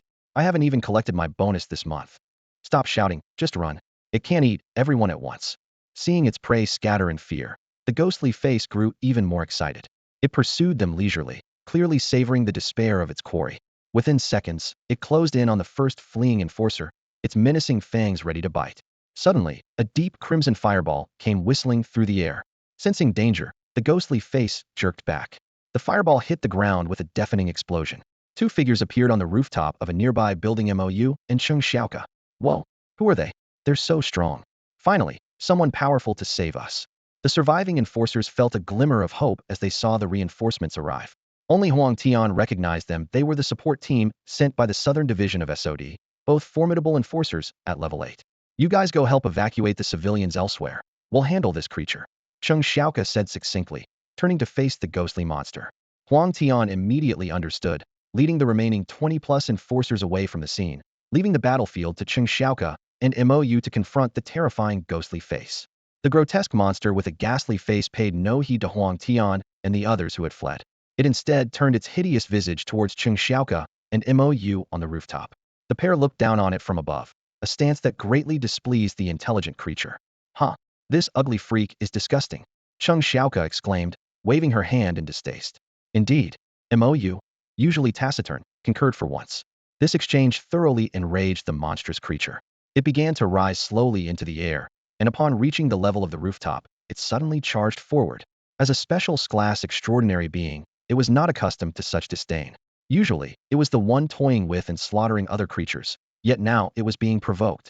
Cheng Xiaoke and Mou knew better than to be careless. Although their strength as level 8 order keepers was comparable to a special class being, the outcome of a clash with this monster was uncertain. Block it, and I'll attack, Cheng Xiaoke shouted to Mou. She had nicknamed Mou Wood due to his perpetually stoic demeanor. Mou's awakened ability, Magic Flame, was a powerful offensive skill, perfectly complementing Cheng Xiaoke's support ability, Spatial Power. Got it, Mou responded, leaping to the opposite rooftop, while Cheng Xiaoke jumped in the other direction. With a thunderous crash, the monster demolished the building where they once stood. As the dust settled, it hovered angrily, scanning the rooftops for the two. Slowpoke, you're too slow, Cheng Xiaoke taunted again. The monster could no longer restrain itself and charged at Cheng Xiaoke. As it closed the distance to less than 10 meters, Cheng Xiaoke smirked and, with a soft hum, activated her power. Spatial Lock, she declared, making a pulling motion with her hands in the air. Instantly, the monster was immobilized 5 meters away from her, as if it had collided with an invisible barrier. Realizing its predicament, it began to attempt escape in other directions. Without exception, the space around the ghost-faced creature had already been sealed off. Cheng Xiaoke's power of space precisely controlled this area, transforming the intangible space into a solid barrier, forming an invisible space cage. Although the strength and range of this spatial alteration had its limits, and stronger beings could easily break through, the ghost-faced creature in front of them was clearly not at that level. Mu2 attack now, Cheng Xiaoke urgently shouted. At this moment, Mou stood on a nearby rooftop, his hands aimed at the trapped, ghost-faced creature. Cheng Xiaoke skillfully adjusted the properties of the space cage. Nothing inside could escape, but attacks from outside could freely enter. The creature trapped in the cage was frantically crashing around, searching for an exit. Suddenly, an unusual energy flame surged up Mou's arms. This was no ordinary flame. It was pure energy that didn't burn his clothes, but instead rapidly gathered at his palms. In an instant, a blazing energy ball formed in his hands. Mou thrust his hands forward, and the energy ball shot towards the target with incredible speed, striking the creature in the cage almost instantly. The explosion was deafening, filling the entire space cage with smoke and fire. When the smoke cleared, the ghost-faced creature's miserable state was revealed, its massive face covered in burns, with exposed flesh and tissue, making it look even more terrifying. Yet, after a brief recovery, it let out an excited shriek and continued to crash against the spatial barrier. This thing, even after taking a hit from Mutu's energy blast, is still so lively. The vitality of extraordinary creatures is truly tenacious, Cheng Xiaoke remarked. Stop talking and attack with me, Mou interrupted. Your space cage won't hold much longer, and my energy blast needs time to recharge. Despite feeling a bit annoyed by Mou's tone, Cheng Xiaoke understood the urgency of eliminating this special class ghost-faced creature. She briefly responded with, okay, and immediately began manipulating the power of space. As the ghost-faced creature continued its frenzied assault, it suddenly sensed danger. An invisible but sharp spatial chain shot towards it. Although it dodged in time, countless spatial chains followed from all directions. At the same time, Mou completed another round of charging, and another energy blast roared towards the target. In the skies above Qingfeng City, a distant, rumbling roar gradually grew louder. Accompanied by the engine's roar, a cutting-edge supersonic fighter jet from the Dragon Nation sliced through the air, tracing an elegant arc over the fog-covered city below. The side door of the jet was wide open, and a young man leaned out, eagerly observing the city shrouded in white mist beneath him. This is it, the location where the extraordinary white mist appeared. His voice was filled with barely contained excitement. We can see the huge white mist just fine without your commentary, Lan Ling, came a crisp, melodious female voice from inside the jet, tinged with a hint of impatience. Lan Ling, as the young man was called, was unfazed and teased. Wow, Sister Xen, what's got you so fired up today? Need your little brother to cool you down. Just as the two were about to start bickering, a deep voice interjected at the right moment. All right, enough with the banter. Adi, Land the jet inside Qingfeng City. Got it, the pilot responded. Rong Xian let out a soft snort, still slightly displeased but refraining from further argument with Lan Ling continued gazing at the mist outside, seemingly fascinated by the unique sight. This seven-member team was none other than Dragon Hunters, the top-tier hunting squad from the international extraordinary realm of the Dragon Nation. The one who had just spoken to stop the argument was their captain, Aotian. As an S-class extraordinary hunting team, they specialized in hunting dimensional creatures and other extraordinary entities, allowing them to earn substantial rewards and enhance their strength. The Dragon Hunters were considered top-notch in the Dragon Nation, second only to SS-class teams. The team comprised 3 S-class powerhouses and 4 special class experts, making them elite even among S-class squads. Upon learning from the extraordinary website about the appearance of an S-class extraordinary white mist in Qingfeng City, they immediately set out to investigate. Aotian glanced around the cabin at his 6 team members and said in a serious tone, "Get ready. We're about to enter the white mist area." Hearing this, the team members showed slight seriousness on their faces, but their eyes couldn't hide a sense of ease. With their formidable strength, this team clearly didn't see the extraordinary white mist as much of a threat. For those lower-ranked extraordinary individuals, this supernatural event might just be a topic of casual conversation. However, for Dragon Hunters, an elite S-level team specializing in hunting extraordinary beings, this was an opportunity not to be missed. As a team accustomed to hunting high-level dimensional creatures in dangerous worlds across various dimensions, they were used to exchanging prey for money and rare extraordinary resources while also bearing the responsibility of eliminating malevolent extraordinary presences. While browsing the official extraordinary website, Adi immediately noticed the S-level event occurring in Qingfeng City.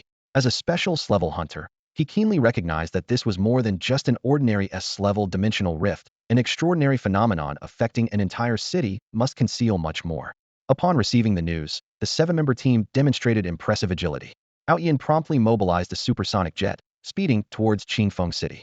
Although S-level dimensional worlds were fraught with danger, they were precisely the hunting grounds that powerful hunters dreamed of. As the top S-level extraordinary team, the white mist enveloping Qingfeng City was a target they were determined to claim.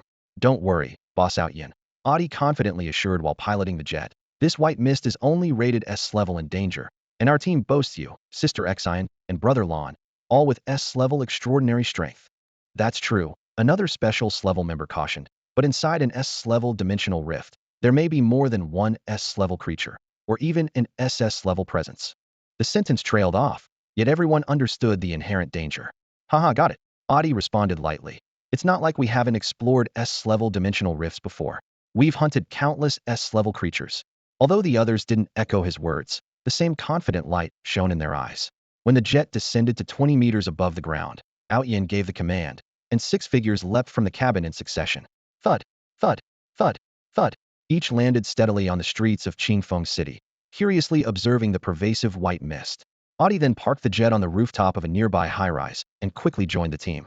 Thus, the most elite S-level extraordinary team in Long Country, the Dragon Hunters, gathered in Qingfeng City, a revelation that would undoubtedly cause a stir in the extraordinary community. Aotian stood tall, his gaze dismissive, not giving the surrounding white mist a second thought. He surveyed the grayish-white fog enveloping them, a confident smirk playing on his lips. Let the hunt begin. The official website of Qingfeng City was buzzing with activity. As several important posts were pinned to the Dragon Nation's regional site, a large number of extraordinary individuals from the nation flocked to keep a close watch on the latest developments concerning the supernatural white mist in Qingfeng City. Horrifying. An S-level extraordinary being has appeared in our city. It's over for me. A dimensional rift just opened near my home. With my level strength, there's no chance of survival. The white mist seems to be thickening. Qingfeng City is doomed. Where is the SOD? Don't panic. Check the pinned post. The SOD is working at full capacity to rescue us. Help. There's a white figure floating near my house. I don't dare to go out and check. I took a risk and went out this morning. The whole city is shrouded in white mist, and monsters are roaming around. Thankfully, I'm a speed type awakened, so I managed to escape back in time. These posts from local extraordinary individuals garnered thousands of comments and likes. The pinned SOD official post attracted tens of thousands of replies. Extraordinary beings from other regions were particularly interested in the unusual situation in Qingfeng City. After all, an S-level extraordinary event is already quite dangerous, and the sudden outbreak of an S-level event in a medium-sized city naturally caused a huge stir. As a city in the southern part of the Dragon Nation, Qingfeng City falls under the jurisdiction of the Southern SOD District. Seeing the situation escalate, the Southern SOD District immediately dispatched more elite Order enforcers to provide support. In addition to the S-level Dragon Hunters Extraordinary Squad, powerful extraordinary teams from across the country rushed in, hoping to gain something from the S-level Dimensional Rift. It's worth noting that the corpse of an ordinary S-level extraordinary creature is worth over $1 million, and capturing one alive can fetch several times that price. The value of special S-level and S-level extraordinary creatures is even higher. The corpses of these powerful beings can be exchanged for substantial funds and enhancement resources, and can also be transformed into extraordinary biological weapons by special weapon-making masters. These weapons surpass the current top-tier materials on Blue Planet in terms of hardness and power. Weapons crafted from the bodies of S-level and above extraordinary creatures often possess special additional abilities, significantly enhancing the combat effectiveness of extraordinary individuals. This makes powerful extraordinary biological weapons highly sought after in the market, with an S-level extraordinary biological weapon easily selling for tens of millions. S-level and above extraordinary beings are rarely encountered in everyday life. Unless a high-level dimensional rift is activated in an area, it rarely causes such a commotion. However, at this moment, Qingfeng City is shrouded in an S-level extraordinary white mist, foretelling the imminent appearance of numerous S-level and special S-level extraordinary creatures. On Qingfeng City's extraordinary official website, the discussion heated up to its peak within just an hour. After all, in recent years in Longhua, the occurrences of S-level and above dimensional rifts have been few and far between. This phenomenon not only alarmed Qingfeng City, but also drew the keen attention of the extraordinary community throughout the entire southern region. Teams of extraordinary individuals sprung into action upon hearing the news, heading towards Qingfeng City. For them, the rewards from hunting and S-level extraordinary creature are equivalent to the total of several regular bounty tasks. Everyone was racing against time, fearing that if they arrived even a moment late, these precious targets would be dealt with by the SOD first. On the forums, calls for help were flooding in. Report your location. Our extraordinary team is on the way. S-level extraordinary creature sighted on Donglan Road. Who can assist? The Gale team expects to arrive in 3 hours. Please hold on. Air-level extraordinary creature attacking nearby buildings, requesting assistance. Amid this chaos, on a street in Qingfeng City enveloped by the white mist, a black vortex quietly unfolded. A handsome young man emerged from it, with a black cat, its fur fluffed up by the vortex's currents, perched on his shoulder. Xiaohei, why are you staring at me like that? Is there something on my face? Subai noticed the cat's resentful gaze and couldn't help but ask. Meow meow, master. You were too rough just now. My fur was almost blown away. Xiaohei complained. Subai helplessly looked at this creature, reputed to be at the peak of S-level, just as the special S-level dimensional rift behind him slowly closed. This exploration had been fruitful. 2 corpses of special S-level mist-type creatures, a special S-level crystal, and several corpses of S-level and air-level mist-type creatures. Subai had already absorbed the crystal, gaining a slight boost in power. Suddenly, Xiaohei leapt to the ground, eyes fixed ahead with alertness. Subai also sensed the energy fluctuations coming from within the mist, and couldn't help but smile. A creature resembling both a wolf and a tiger slowly emerged from the misty street ahead of Subai and his companions. This mysterious shadow wolf stood 3 meters tall, its body covered in gray-white fur, exuding a powerful presence akin to a wolf of the snowy plains. Its basic information appeared. Name: Shadow Wolf. Gender: Level S-class. Skills: Shadow Step, Wolf Howl, Scent Tracking. Current status: Hunting. The shadow wolf cautiously scrutinized the human and the cat before it. Since Subai and Xiaohei had concealed their energy auras, the beast was unaware of their extraordinary powers. It let out a deep, threatening growl at Subai, completely disregarding the smaller Xiaohei. Feeling underestimated, Xiaohei was unwilling to back down. It leaped in front of Subai, meowing with determination. Master, let me handle this one. Subai gave a slight nod. With Xiaohei's peak S-class strength, it should have no trouble dealing with the shadow wolf. Granted permission, Xiaohei strutted confidently towards the shadow wolf. It shed its disguise, transforming from a small black cat into a 5-meter black prison cat form.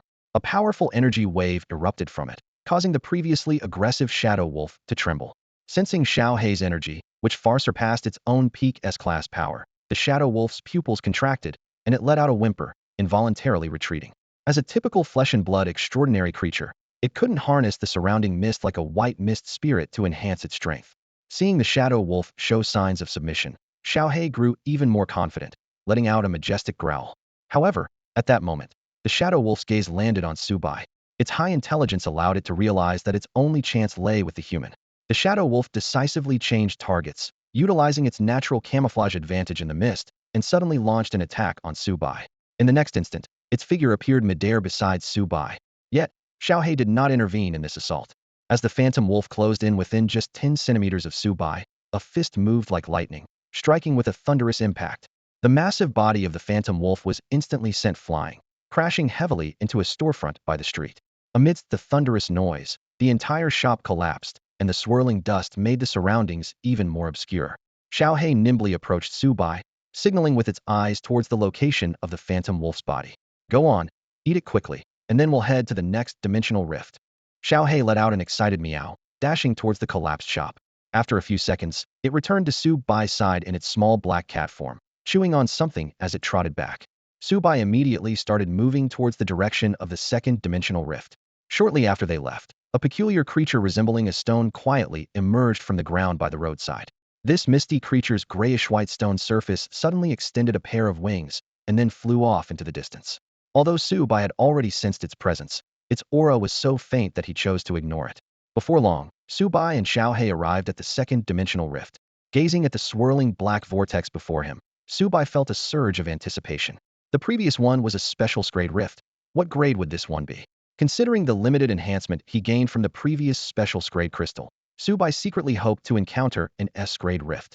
Next to him, Xiaohei suddenly meowed, as if complaining that the previous grade crystal hadn't been fully digested. The pair quickly dove into the rift. As they disappeared, another stone fly quietly appeared, hovering for a moment before swiftly vanishing into the surrounding mist. In a secluded corner of Qingfeng City, a black vortex less than half a meter in diameter was slowly rotating another dimensional rift. Its size was so small that even Saad's energy detector struggled to detect it from a distance.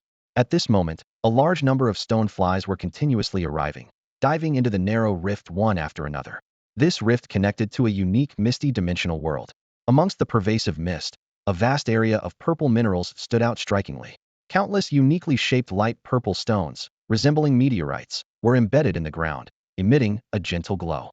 The purple energy seeping from the mineral surfaces mingled with the surrounding mist, creating a magnificent purple sea of fog, filled with pure energy sources. Any extraordinary being would be thrilled by these rare, extraordinary minerals. In the center of this purple mineral zone stood a palace crafted from purple minerals. Despite its unique architectural style, it exuded an aura of grandeur and luxury, radiating a sacred brilliance. As the stone-flying insects headed towards the palace, scarlet eyes appeared in the surrounding purple mist, and waves of terrifying energy fluctuations suddenly emerged. When the owners of these eyes saw the stone-flying insects, their scarlet gaze gradually faded into the mist. Beneath the seemingly calm mist lay a multitude of powerful, mist-dwelling creatures. One by one, the stone-flying insects flew into the palace. Inside the purple gold palace, the spacious hall gleamed with a purple golden light. The floor and walls were made from a rare, extraordinary ore. The palace's interior and furnishings were extremely simple. Besides the piles of rare purple ore, there was an exquisitely luxurious purple gold throne. There was nothing else. The throne was pyramid-shaped, towering about 10 meters high, and encrusted with various exotic gemstones in a dazzling array of colors, exuding ultimate luxury. Seated upon this throne made of rare purple ore was a graceful figure, seemingly female, though her entire body was shrouded in a dark purple, alloy-like battle armor, obscuring her features. The stone-flying insects hovered around the dark purple armor, trembling slightly, as if conveying some message. A moment later, the figure on the throne stirred slightly, and a voice with feminine undertones spoke. Many extraordinary beings have entered the city, and a powerful human extraordinary being has appeared. The voice from the purple armor was not surprised, but rather excited. Continue monitoring, she instructed. The more extraordinary humans that come to Qingfeng City, the better. The dark purple armor continued. Number 5, Number 6, you two start the transmission and clear out the extraordinary humans over there. Yes. With two pleasant voices responding, two figures suddenly appeared before the purple or throne. They were clad in similar purple armor, albeit with slight variations in color and design. After acknowledging the dark purple armor's command, they vanished from the palace. In the opulent, spacious purple gold palace, only the dark purple figure remained, sitting quietly like a queen of supreme authority. On Qingfeng East Road, a massive black vortex was opening in the middle of the street. From within the vortex, a gigantic, ghostly head, over 10 meters in size, slowly emerged. Its movements were sluggish, as if struggling to pass through the dimensional rift. Gaga, finally coming out. The ghostly head, upon seeing the sights of Qingfeng City, let out a bizarre cackle, its expression twisted with excitement at the prospect of emerging. Name, mysterious ghost face. Gender, None. Level. Special S class. Skills. Fear Screech. Devour. Intimidate. Current state. Excited. Watching as the mysterious ghost face floated halfway out of the dimensional rift, Su Bai, who had just arrived on Qingfeng East Road, was somewhat surprised. This place turns out to be a special S-level dimensional rift. Su Bai's figure slowly emerged from the mist-covered street, followed by his companion, Xiaohe. The scene before him made Su Bai raise an eyebrow. A giant, enigmatic, ghostly face was struggling to squeeze out of the rift, seemingly stuck. Meow meow. Xiaohe's cry seemed to agree with his master's thoughts. The mysterious ghostly face noticed the approaching beings and let out a surprised gaga sound. Its gaze shifted between Su Bai and Xiaohe, with a hint of greed in its tone. Seems like a tasty prey, though that little black that might not be enough to fill me up. Understanding the ghostly face's words, Su Bai's lips curled into an amused smile. As a peak-level dimensional creature, Xiaohe naturally understood the disdain in its voice as well. Meow meow. I'm not just some little black. Xiaohe leaped into the air, instantly revealing its true form as a black prison cat, with a powerful peaks-level aura radiating outward. However, this only piqued the ghostly face's interest further. Gaga. Impressive energy waves. Looks like a feast today. Xiaohe's fur bristled warily, while Su Bai calmly explained. This creature is a special S-level mist type. What do you think, Xiaohe? Want to help me take it down? Meow. Upon hearing the opponent's power level, Xiaohe yelped and immediately hid behind Su Bai's massive form, staring fearfully at the ghostly face floating above. Su Bai sighed in exasperation, realizing Xiaohe was unreliable. Forget it, I'll handle this myself. He stepped forward, and the ghostly face displayed a puzzled expression. It observed this seemingly powerless human approaching and inexplicably felt a sense of danger. The ghostly face shook its massive head and finally freed the rest of its body from the rift. Its size exceeded 12 meters, even larger than the one that had previously attacked Cheng Xiaoke and her group. As it fully emerged, a chillingly powerful aura swept through the area, stirring the surrounding mist with a cold wind. Su Bai stood his ground before the ghostly face, looking up at the floating behemoth without a trace of fear in his eyes. Gaga, you're not afraid of me. The ghostly face was astonished to find no energy waves emanating from this human. But it quickly realized how laughable its assumption was the next moment. An astounding energy pressure erupted from Su Bai, dispersing the surrounding mist and revealing the desolate street. Su Bai's voice rang out calmly. Aren't you afraid of me? Upon hearing Su Bai's inquiry about death, the mysterious ghost face shuddered and instinctively floated backward. The SS-level energy wave radiating from Su Bai was almost tangible, pressing down on the creature from the mist dimension and filling it with terror. Cackle. The ghost face instantly chose to flee. Apart from the rulers of its mist dimension, it had never encountered such a powerful presence. A rare expression of fear appeared on its grotesque features as it desperately fled into the white fog behind it. Trying to escape? Su Bai's lips curled into a confident smile. No enemy had ever escaped from him before. Xiaohe, follow, he commanded, and before his words had fully faded, he vanished from sight. Seconds later, a deafening explosion echoed through the air. Su Bai unleashed a powerful punch from a distance, striking the flying ghost face and slamming it into the ground. Boom, boom. The ghost face's body carved a 100-meter-long trench in the city road before coming to a halt. Although the blow didn't land directly, it left the ghost face on the brink of death. Half of its body was shattered by the force, leaving only a broken half face on the ground, emitting a weak cackle. Su Bai approached slowly, his smile deepening the ghost face's fear. It suddenly let out a high-pitched screech, its twisted features making its already hideous face even more terrifying. Enough with the screeching.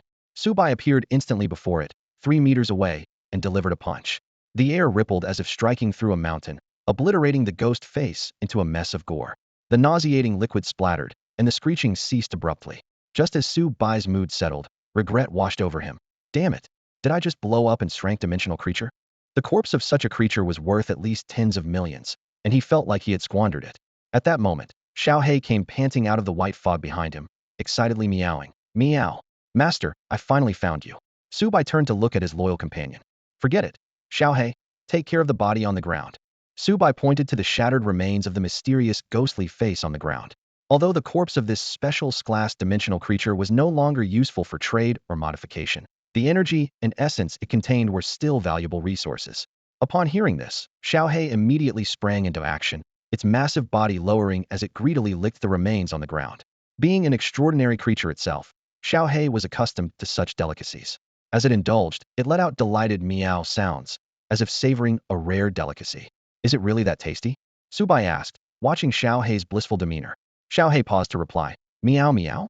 For us dimensional creatures, The more powerful the creature, the tastier its remains. It quickly added. Of course, the meals the mistress makes are delicious too. Subai looked helplessly at the creature, who couldn't resist flattering sushi.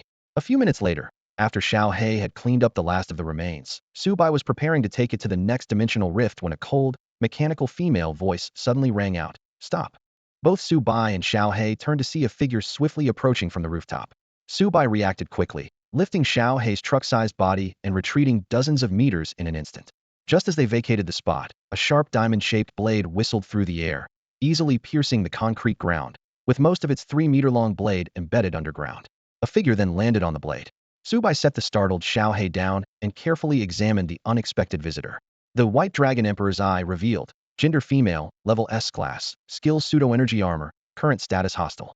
The figure stood about 2 meters tall, her entire body encased in a seamless purple-gray alloy armor, with a tail like a mechanical snake swaying in the air. Even with the armor, her perfect figure was unmistakably clear, reminiscent of a futuristic warrior from an anime. The thought of alien creature crossed Subai's mind, but the data from the White Dragon Emperor's eye quickly dismissed if this was clearly a unique mist-type dimensional creature, more accurately, one of Pandora's derivative forms. Number 5.